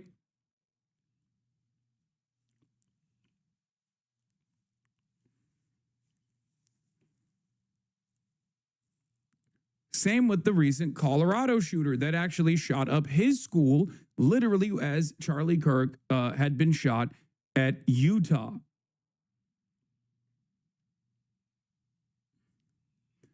How is this a radical act? He is at best a lib. Sorry, I'm just confused by the terminology. The reason why I say it's a radical act is because killing someone is a radical act, okay? Devoid of political background. It's just you shoot someone and you kill someone. That's a radical fucking act. What do you mean? He shot someone, one shot, straight to the cartord, like straight to the fucking neck. That's as radical as it's going to get, okay? It doesn't get more radical than that. It's a high-profile political assassination. Is more personal than political, like Luigi, an intelligent normie. His description is almost Sigma from his friends with a single cause after falling in love with his roommate. Labels don't do the investigation any good. Sorry for the politics frogs. Yeah, I mean, why does his ideology matter? Even if he's a principled leftist, it doesn't justify national crackdown of the left? Of course not. Of course not. Of course it doesn't fucking justify that.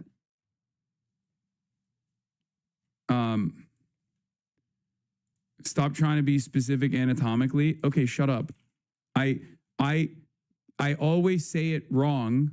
It's carotid, right? Carotid artery. Carotid. Carotid. Carotid artery. English is my second language. Shut the fuck up. Carotid. Anyway, whatever. That doesn't matter. Let's get back to it. Charlie Kirk suspect appeared to confess to murder on Discord, sources say. Here's the of developments additional in the reporting investigation into Charlie Kirk's assassination. CBS News has confirmed a Washington Post report that the suspect, Tyler Robinson, appeared to confess in an online group chat just before his arrest. Meanwhile, Vice President J.D. Vance stepped in to host an episode of Kirk's podcast, urging Trump supporters to report and call out anyone celebrating Kirk's death. Carter Evans is covering all this from the courthouse in Utah. Carter, good morning. Good morning, Tony. The alleged shooter is expected to make a virtual appearance in court from jail when those charges are filed today. And as a possible preview of what's to come, a probable cause affidavit listed aggravated murder, felony discharge of a firearm, and obstruction of justice as reasons for his arrest last week. There was evidence. DNA evidence. FBI Director Kash Patel said Monday DNA evidence found on a screwdriver at the scene of the shooting and on a towel wrapped around the alleged murder weapon had now been linked to the suspect. Patel added his agency is reviewing the alleged gunman's online activity and cell phone data. He had a text message exchange, he, the suspect, with another individual, in which he claimed that he had an opportunity to take out Charlie Kirk and he was going to do it because of his hatred for what Charlie stood for. Why didn't that person say something? I think you were saying that there's no evidence that the shooter is woke unless you can see that being pro-gay is woke. Yes. And that is the case for many people on the right, especially in this administration, because this administration is so fucking brain broken that they think like Mitt Romney is a pussy. You know what I mean? Like the modern Republican movement, or at least like the National Republican Party, and the way that they communicate certain issues implies that like if you're fucking pro-gay or pro-trans, you are woke. You are literally Antifa. You're trans Antifa. You're Trantifa. Okay? That's the way they see it. That's precisely the reason why they're designing this as a story about left radicalization. A story about left radicalization and a shooter engaging in this like incredibly leftist act of super violence. You know, that kind of thing.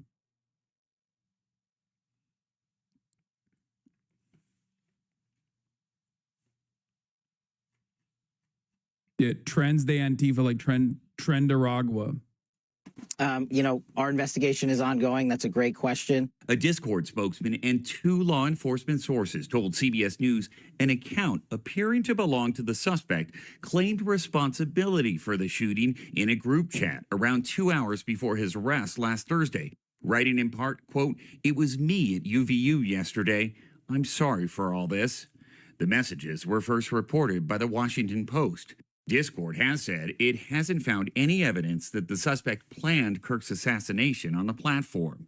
While no motive has been identified, the FBI director said the suspect's family and friends told investigators he subscribed to a left-wing ideology. We have to talk about this incredibly destructive movement of left-wing extremism that has grown up over the last few years, and I believe is part of the reason why Charlie was killed by an assassin's bullet. Posting is this part was also, again, super nutty. This part is as big as a story as the assassination of Charlie Kirk, and yet liberals seemingly are fucking falling asleep at the wheel once again, whether it be the Ezra Kleins of the world at the New York Times or people who are authoring articles in liberal institutions and mainstream liberal institutions, or whether it be the Democratic Party broadly. This is an abject lie. The notion that like left radicalization has become increasingly more violent year over year, this is a real problem, is fucking so insane, especially because there is an unprecedented amount of right-wing political violence in this goddamn country. There is so much evidence to this reality. There's evidence from independent studies that have been conducted. There's evidence from the Department of Justice itself that conducted its own investigation that showed once again that white supremacists, white nationalists, white far-right anti-government extremists are responsible for the large share of crimes, political crimes, and domestic violence incidents, like domestic terror incidents in this country, okay? The only thing they can hold on to is this notion that Democrats and liberals broadly have a higher percentage of acceptance for political violence as opposed to the right. And I described to you why that is the case, because of the way that we perceive violence in this country. We perceive violence as not violence directed by the state towards marginalized groups, but instead someone engaging in the act of resistance against those violent structures. That is the reason why people who are on the liberal side can sometimes say, yeah, like there's a level of political violence that can happen in the process that that I wouldn't worry about, I wouldn't have an issue with. Whereas Republicans don't ever have to dream of a world where they have to engage in anti-state violence, because the state itself in a liberal capitalist dystopia is always reflecting on their violent desires anyway. It's already designed around doing harm and doing violence to these out groups, whether they be undocumented, whether they be trans, whether they be fucking black or brown people. That's violence in and of itself, but that's not perceived as violence broadly. Understand? Will you ever have an opinion? Will you ever have another opinion, even if it doesn't fit your agenda? Wait, what? What the fuck what is this demand? What does that even mean? Why won't you change your entire worldview that's built around empathy? Why do you want me to be inconsistent? I demand you become inconsistent and lose sight of your moral compass.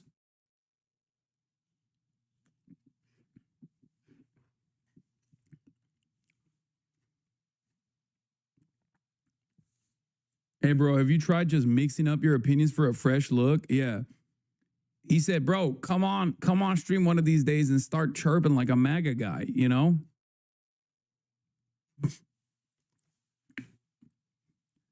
Like, if you wanted to present me as a dishonest actor, okay, even though I wasn't live, like my opinions early on were known about the shooter's possible ideological tendencies. And it seems like my speculation reviewing all of the readily available information at the time came true, that he wasn't a Groyper. I didn't lean into that narrative. even though that narrative took root and a lot of liberals actually ran with it and a lot of leftists actually ran with it as well. And they ran with it so much that even the Republican side actually agreed on that front to a certain degree. And they actually scaled back their demands for civil war quite a bit. Of course, the administration didn't stop. The administration didn't scale back. They were just like, we don't give a fuck what the shooter's profile is. We're still going to fucking go after the left.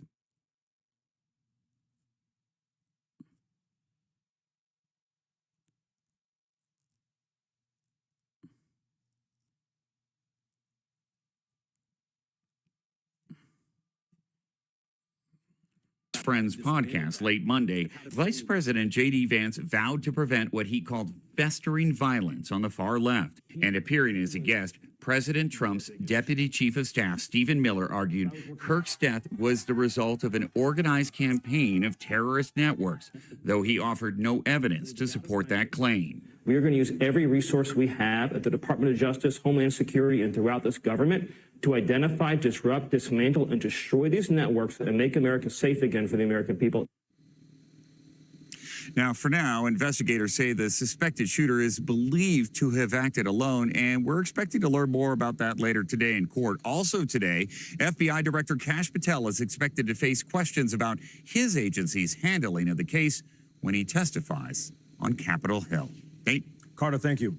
We begin with Garrett Tenney live at the Utah County Jail in Spanish Fort with all the breaking details on this investigation. Hi, Garrett. Carly, good morning to you. We have learned that the suspect told at least several individuals that he was planning to assassinate Charlie Kirk. In one of those instances, it was in a note he left for his romantic partner. In another, it was a text message to a separate individual. Neither person has been charged, but they could be down the road as the investigation continues.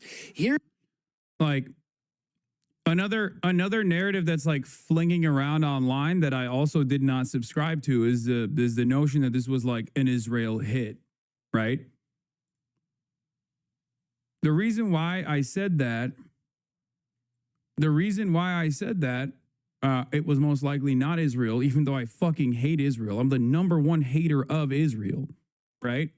The reason why I said that is because like it just didn't make sense that Charlie Kirk was like about to turn on Israel any moment now, right?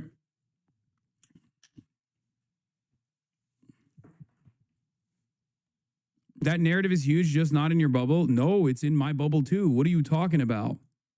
No, I know. It's a massive narrative.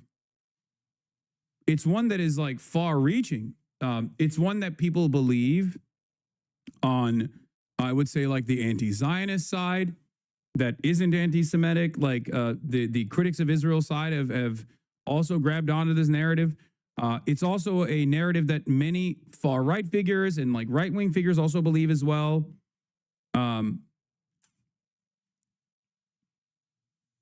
That's definitely something that a lot of people are grabbing onto.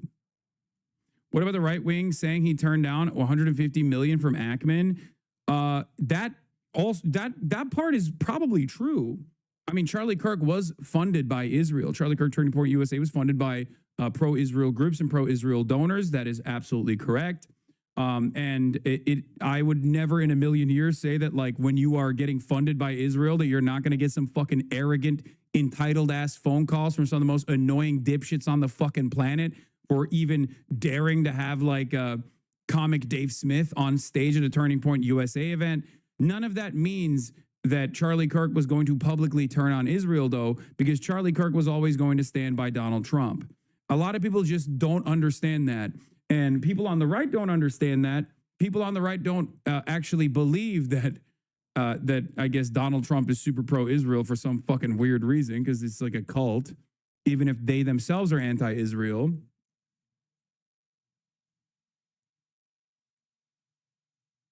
You know?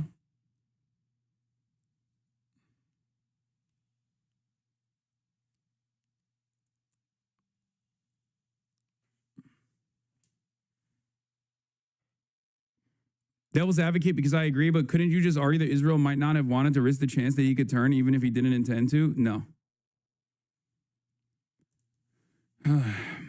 Like, when Israel, I mean, look, as someone who has been pursued, okay, by the state of Israel, I have a lot of up close and personal relationship with the matter.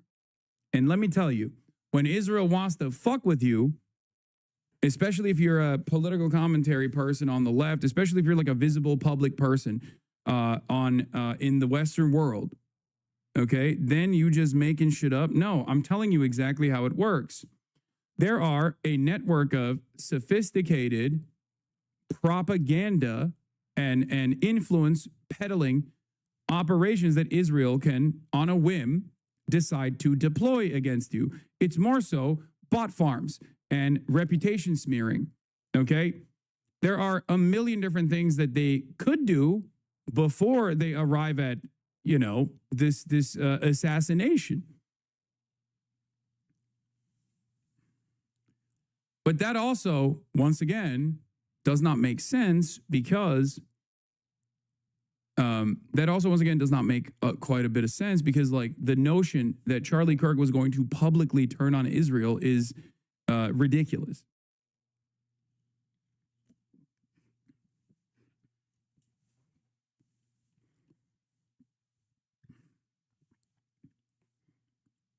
Your uncle Jank on TYT thinks because he was turning against Israel too. Yes, a lot of people think that, and I don't know where they're coming from with this. I mean, I understand. I have no reason to believe that the gray zone reporting is incorrect. It has been confirmed by Candace Owens as well. The notion that like that Charlie Kirk, here's the Israel narrative. We covered it extensively yesterday, but I'll give you a quick summarization. Okay. Gray Zone reported, Blumenthal at Gray Zone reported that Charlie Kirk had a secret Hamptons meeting with Bill Ackman and two of the Babylon Bee guys. Okay, there were some other people that were also there. That meeting took place in the Hamptons, and the meeting was about, oh, and Tucker Carlson too, sorry. I think Tucker Carlson was also there potentially. But that meeting took place, and the context of the meeting was twofold. One, first, we're going to give you money. We're going to give you more money, but we want something in return. And two, when Charlie Kirk refused to take the money and felt like he was pressured, felt like he was being blackmailed, okay, they turned around and stated, they basically like had a mean conversation, right?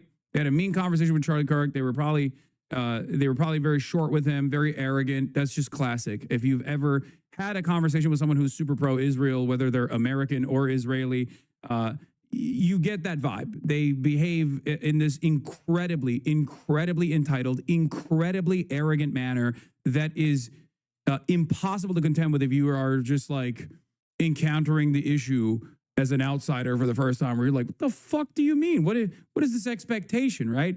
So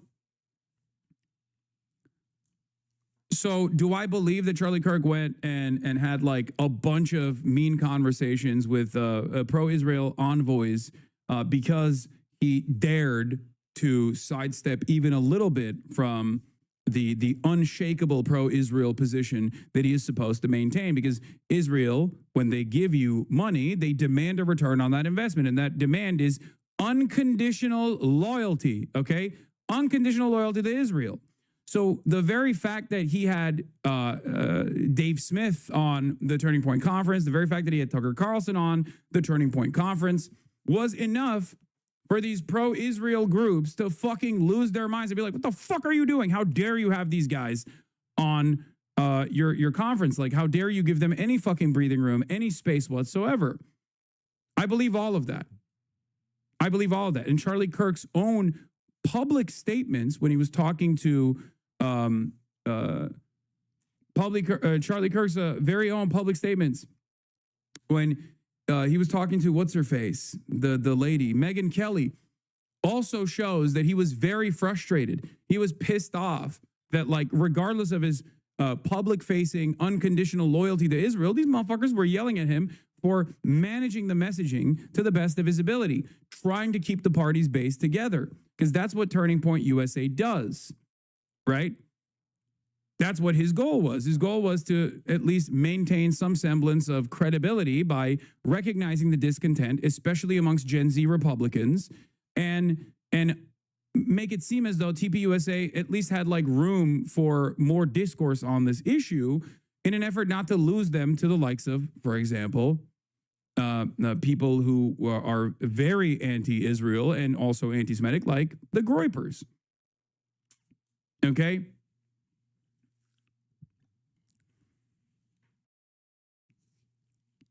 All of that stuff can be true while Charlie Kirk would still not turn on Israel publicly. And the reason why I say that is because Charlie Kirk is a regime guy.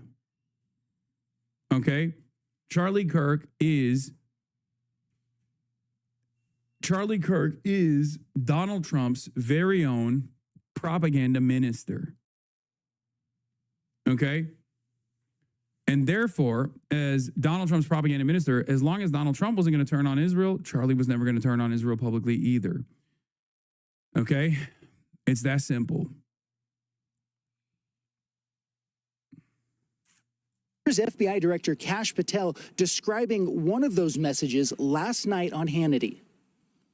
We've collected information where, through witness interviews from the FBI and local law enforcement, that he essentially Why is it so crazy to think his best friend was literally saying he started to have a change of heart? Remember that one interview your uncle did with that Mossad guy? Yes. I do remember that. Guys, I am very tuned in. Okay? I am very tapped into this shit. I am telling you. Someone like Charlie Kirk, their own personal convictions or their own personal distaste does not matter with respect to their public output, okay? Jeffrey Epstein is a great example of this. He leaned into the Jeffrey Epstein stuff with the Bill Clinton connection for a very long time, okay? And then when he got the boss call, this is how he responded. Talking about Epstein for the time being. I'm going to trust my friends in the administration. I'm going to trust my friends in the government to do what needs to be done, solve it, balls in their hands. I've said plenty this last weekend. So if you guys want to see my commentary on it, that's fine. Honestly, I'm done talking. Charlie Kirk in the past had talked about Jeffrey Epstein potentially being connected to Mossad, for example. A lot of people keep pointing to that. To say, oh, he was starting to go on his journey, a change of heart. An honest change of heart on Israel for a guy like Charlie Kirk doesn't mean that his output was going to change, his public output was going to change. I can totally see him refusing to take $150 million from Bill A. Packman, specifically because he doesn't want that level of control over Turning Point USA. I can totally see him being frustrated by the demands that Zionist groups were making to Charlie Kirk about how he gets to manage his pro-Israel slant, okay? Especially at this point where he has like enough evidence of his success in terms of communicating on these sorts of issues. So obviously, from his perspective, he's like, what the fuck do you mean? I know what I'm doing. You guys have a real bad messaging problem. Just don't fucking interfere in my affairs. Like when I saw the Megyn Kelly conversation that he had, it almost felt like he was angry because they were just like fucking attacking him relentlessly because he understood the discontent that a lot of Gen Z Republicans felt towards Israel and how that was actually hemorrhaging support away from Trump even and putting them at the mercy of the likes of Nick Fuentes, who he obviously saw as a major villain, who he obviously saw as a real threat to what he was trying to do, right?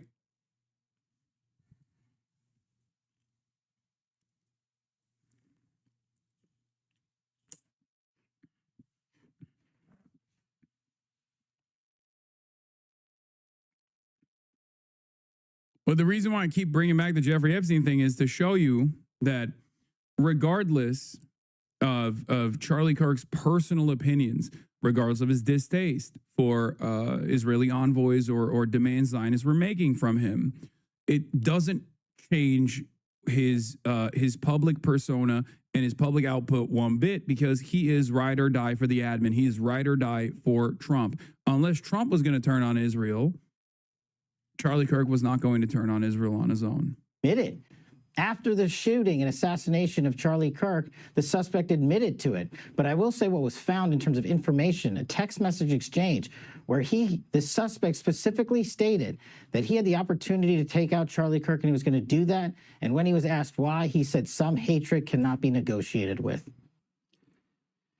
The alleged assassin was an avid gamer and very active on Discord, which is a popular messaging platform used by a lot of gamers. We've learned that shortly before the 22-year-old turned himself in, he confessed to assassinating Charlie Kirk in a group chat on Discord. In messages obtained by the Washington Post, he wrote, "Hey guys, I have bad news for you all. It was me at UVU yesterday. I'm sorry for all of this. I'm surrendering through a sheriff friend in a few moments. Thanks for all the good times and laughs. You've been all amazing.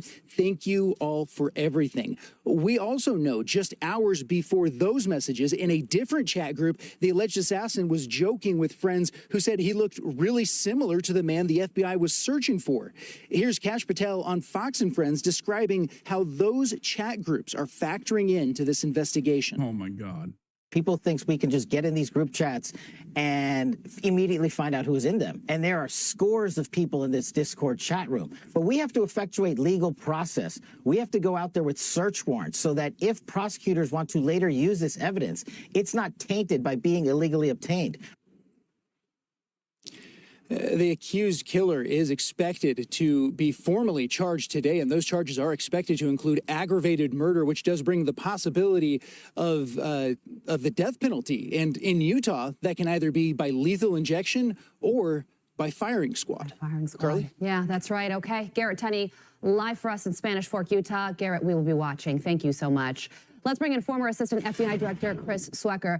Chris, thanks for joining us. We learned a whole lot yesterday, and almost all of it had to do with this alleged assassin's digital footprint, messages that he sent beforehand saying that he was going to commit this crime, and apparently messages that he sent afterwards admitting to it. So how are investigators going to be using these messages to build their case? Well, it'll be a very important part of their case. I mean, this is shaping up to be a very, very strong case. You have all the forensic evidence that's been piling up. You have these statements in the gaming chat room, if you will. The FBI has been gathering all this evidence in, as well as the other investigative agencies. And it really... There's something so crazy about having to listen to fucking boomers talk about an issue that we all know a lot better than they do. Like the way that they're describing this stuff, you would think is like this incredibly scary thing, you know? Oh, they're doing talks in the chat rooms, gaming chat rooms, you know? George Zinn, elderly rabble rouser who falsely claimed he shot Charlie Kirk, is hit with child pornography charges. Oh my God.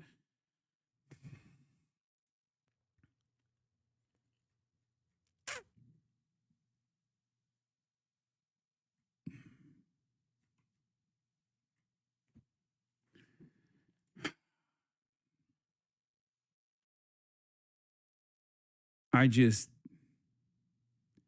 don't know what the fuck to say no more, man.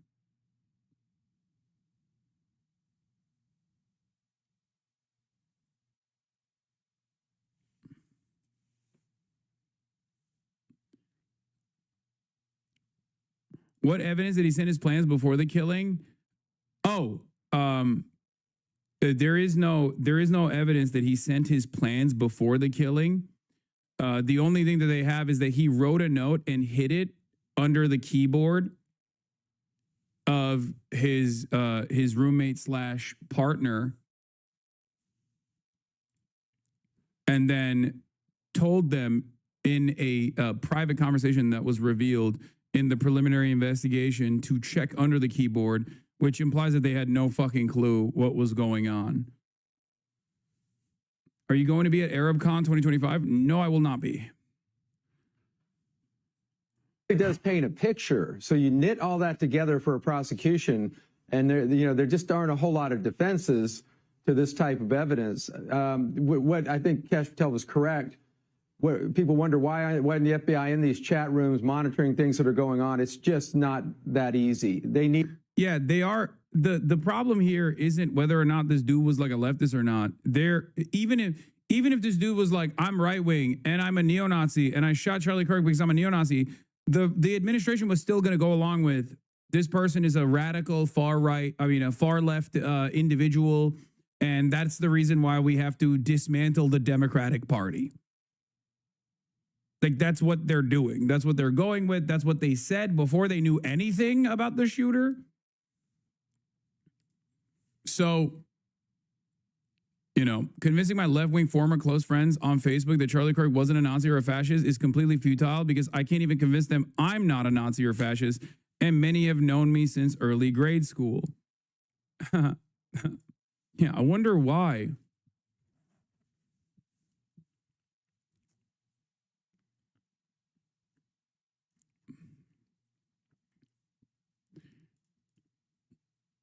Need a tip or a lead from a member of the chat room or a member of the public that's had access, because they can't just go willy-nilly surfing through all these social media sites and chat rooms and gaming sites. There are DOJ guidelines and FBI guidelines and constitutional guidelines that prohibit that. But Chris, now that we have those guidelines and those requirements met, the FBI is combing through the digital footprint, not just of the alleged assassin, but those with whom he communicated. So, Chris. Yeah, see, they didn't get enough. All of this stuff is because they didn't get enough. I'm telling you right now, they are doing at the right-wing media outlets are looking at the situation and seeing exactly what we're all seeing, which is not enough evidence for like the trans Antifa narrative, right? Which is why they're trying to build this media profile that these Discord group chats were not just like a bunch of fucking Mormon gamers in Utah that have nothing to do with it, but instead we're actually secretly planning out a hit. These are like gay furries and transgender Antifa soldiers that were ultra militant, And the reason why they're trying to build this narrative, obviously, is the exact same reason why like Elon Musk and every other fucking right-wing person, including Nick Fuentes and all of these like groypers online, have been actively demanding that the administration muzzle any and every left or liberal figure that's out there. It's because they want to use Charlie Kirk's death as an opportunity to dismantle and destroy any sort of political dissidence that could take place in the country.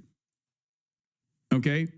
But because they don't have enough evidence, to present this as like a radical Antifa thing, which, by the way, even if he was a radical Antifa thing, the notion that the administration should be able to tackle all left organizing is still insane, for the record. I need you to understand. Like, that's completely unacceptable. That's completely fucking ridiculous. Like, even if the shooter was just straight up like a Maoist third worldist or like a DSA guy, the fuck do you mean you're going to dismantle every person with an opinion where, you should let trans people live? I think you're being crazy. You're being violent. Like, that's insane, right? That's fascism. But it's clear to me that is their goal. And it's clear to me that it doesn't matter if there's enough evidence to suggest that. They're just going to present it as such and continue going along with this narrative. And the worst thing that could have possibly happened to the national right-wing movement on this is the initial response from the right that scaled back when they found out he was from good stock as a white kid from Utah from a good right-wing MAGA family, and then the subsequent investigations into what a groyper actually is. Because those narratives took hold. And it actually had lasting impact. A lot of people believe that now.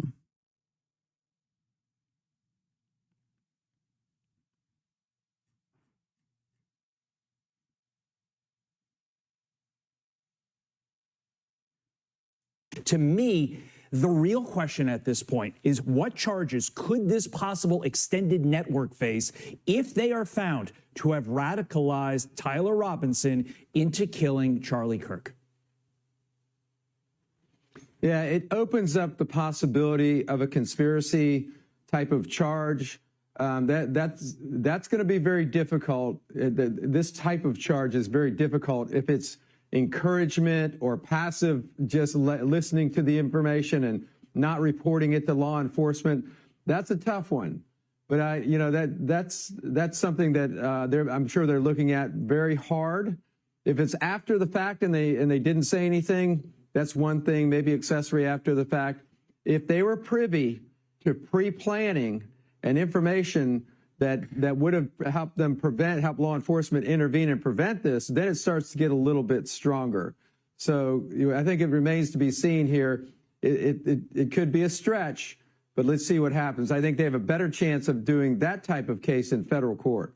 So one of the charges he is currently facing, it could change later today, but one of the charges he was arrested on is aggravated murder. And you heard Garrett say that does meet the criteria for the death penalty in Utah. Do you see that is where this case is going? Absolutely. I mean, that's been mentioned in press conferences. It's been, the governor made it a specific point to mention that. And I think that's one of the reasons that, the state charge is much stronger, is they want to leave that death penalty on the table. There is a federal death penalty, but it's a little bit more difficult. So, and Utah has had executions in the not too recent past. So it's up there for and I would not be surprised at all to see the death penalty enhancement in the indictment itself. And some notes on what people can expect later today. FBI Director Kash Patel set to appear before the Senate Judiciary Committee. He's going to obviously face questions on this probe.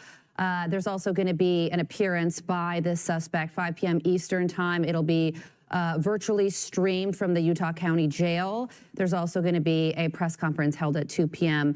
Eastern time to talk about the charges filed in this case. So we will be watching all of it as it unfolds. Or wait, no, not this. There's another court hearing that will be televised as well. Did you see they're going to give TikTok in part to Oracle, so the Ellison family might end up owning TikTok, CNN, and CBS? One Trump-aligned billionaire family could end up controlling CBS News, CNN, and TikTok. 3 categories of social legacy media outlets. Legacy owners becoming friendlier with Trump, Meta, WAPO, Los Angeles Times. Sold to Trump-allied owners, CBS, soon maybe TikTok and CNN. Facing massive lawsuits from Trump, New York Times, and Wall Street Journal. It's so ironic that one of the few outlets that is not like directly compromised by Donald Trump is unironically a far-right billionaire who actively has been the strongest advocate for Donald Trump. Rupert Murdoch is not a sufficient Trump loyalist by Trump's own standards, and now he stands alone alongside the New York Times. Both of these outlets are also hyper pro-Israel, for the record. Okay? That's another thing. That's another thing that you have to remember. These initiatives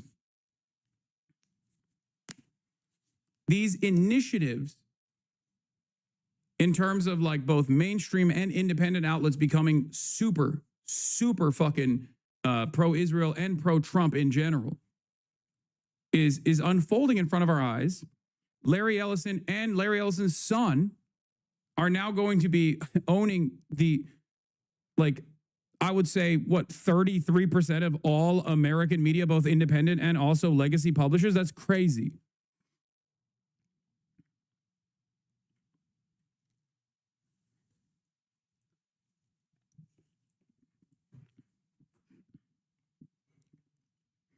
Is Larry Ellison a competent billionaire, or is he like Elon Musk? He is a competent billionaire. Yes, he is a CIA billionaire. He is the most competent billionaire. It's more terrifying that he gets to control TikTok. Are you kidding me? None of these guys are good. I would go so far as to say Larry Ellison might even be worse somehow. Well, probably not.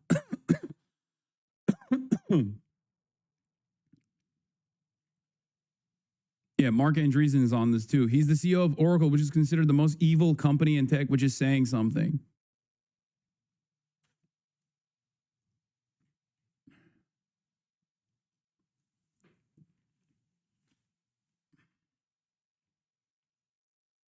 So even those who are seen as critical of Donald Trump, even outlets that are seen as critical of Donald Trump, one is owned by Rupert Murdoch, who owns fucking Fox News, who is perhaps most responsible in terms of mainstream media outlets in the United States of America for Donald Trump's rise to power. And the other is the New York Times. Again, lightly critical of Donald Trump at times because they do engage, and at least when it comes to domestic affairs, like they engage in decent news coverage from time to time, but also still very much pro-Israel anyway.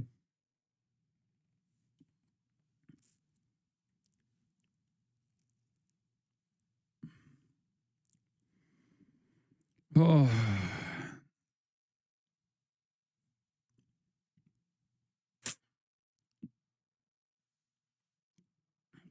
Remember when the Dems helped pass the TikTok ban after it was dead in the water because people were saying mean things about Israel? Yes, I do remember. I do remember that. Fantastic stuff from the Democrats. Once again, another instance of liberal capitulation to far-right reactionary authoritarian initiatives that will end up hurting them in the fucking long run.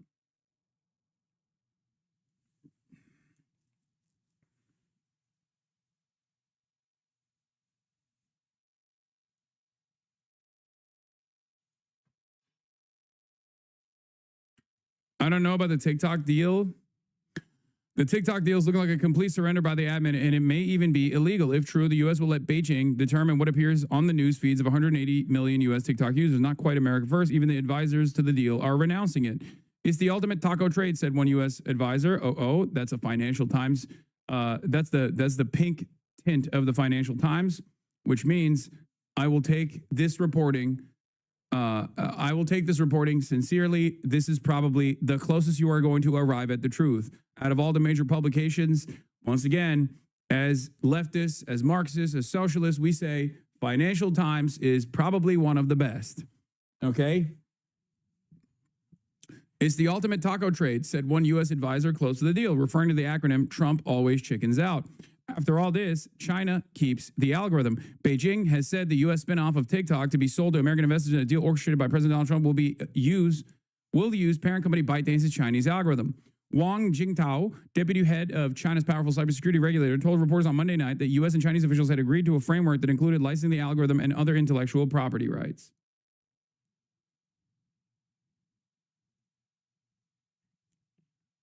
I don't know if it's a bad deal overall. I don't see that. I think that person is fear mongering a little bit.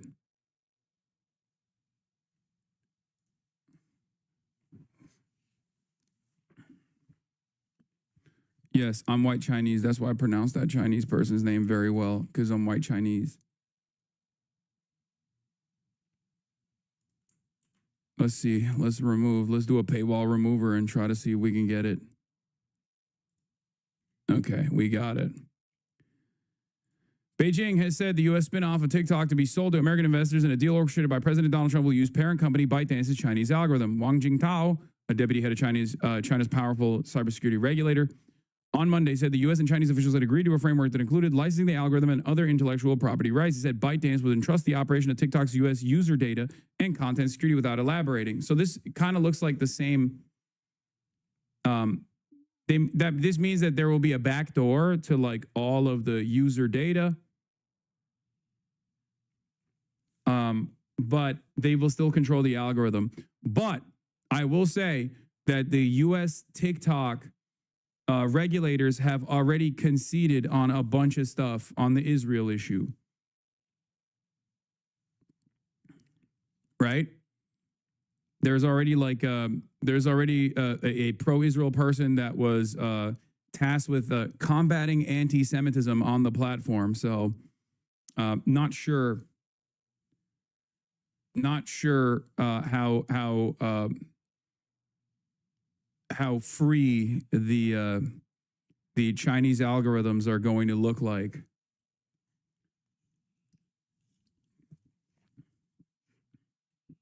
For context, Oracle already operates all of China's U.S. data stored in Texas, so it would not be surprising if Oracle were the biggest buyer in the U.S. markets. Yeah. Trump, who is expected to finalize the deal when he speaks to China's President Xi Jinping on Friday, has again extended the deadline for the U.S. app to be divested from its Chinese owner. The U.S. president on Tuesday issued an executive order moving the date to mid-December, allowing time to negotiate and implement an agreement for greater U.S. control of the app. TikTok's powerful recommendation algorithm has been at the heart of a geopolitical tug-of-war over the short video app since the first Trump administration, when Beijing unveiled export controls on algorithms to thwart a forced sale of the app.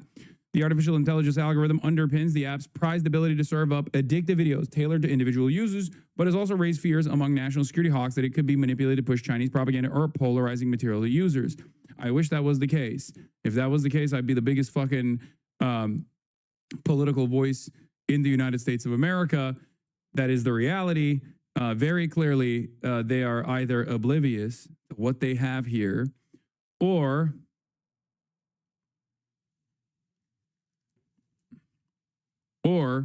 they're just playing ball with the admin. Like, one of the smartest things that the Chinese government did very clearly was tweak the algorithm in favor of Charlie Kirk videos. Donald Trump literally gave a stay of execution to TikTok for that reason. Okay? That's what happened. They tweaked the algo to boost right-wing sentiment on the application.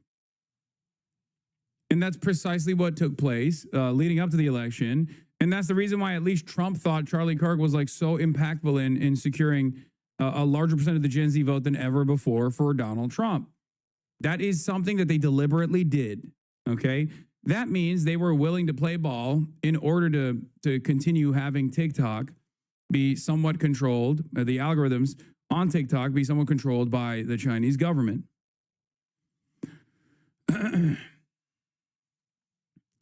U.S. officials have insisted any deal must ensure TikTok's recommendation algorithm is fully severed from ByteDance, warning continued cooperation could allow Beijing to maintain influence over content seen by Americans. It remains unclear to what extent TikTok's Chinese parent would retain control over the algorithm in the U.S. part of a licensing deal.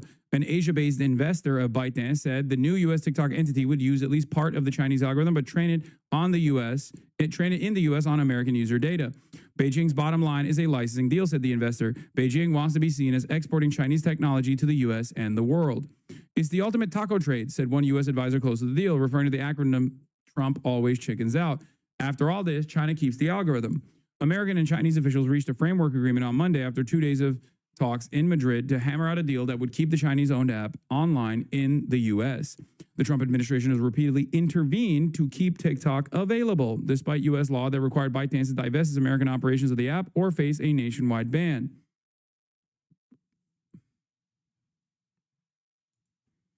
Newsom is meeting the moment. Okay, whatever.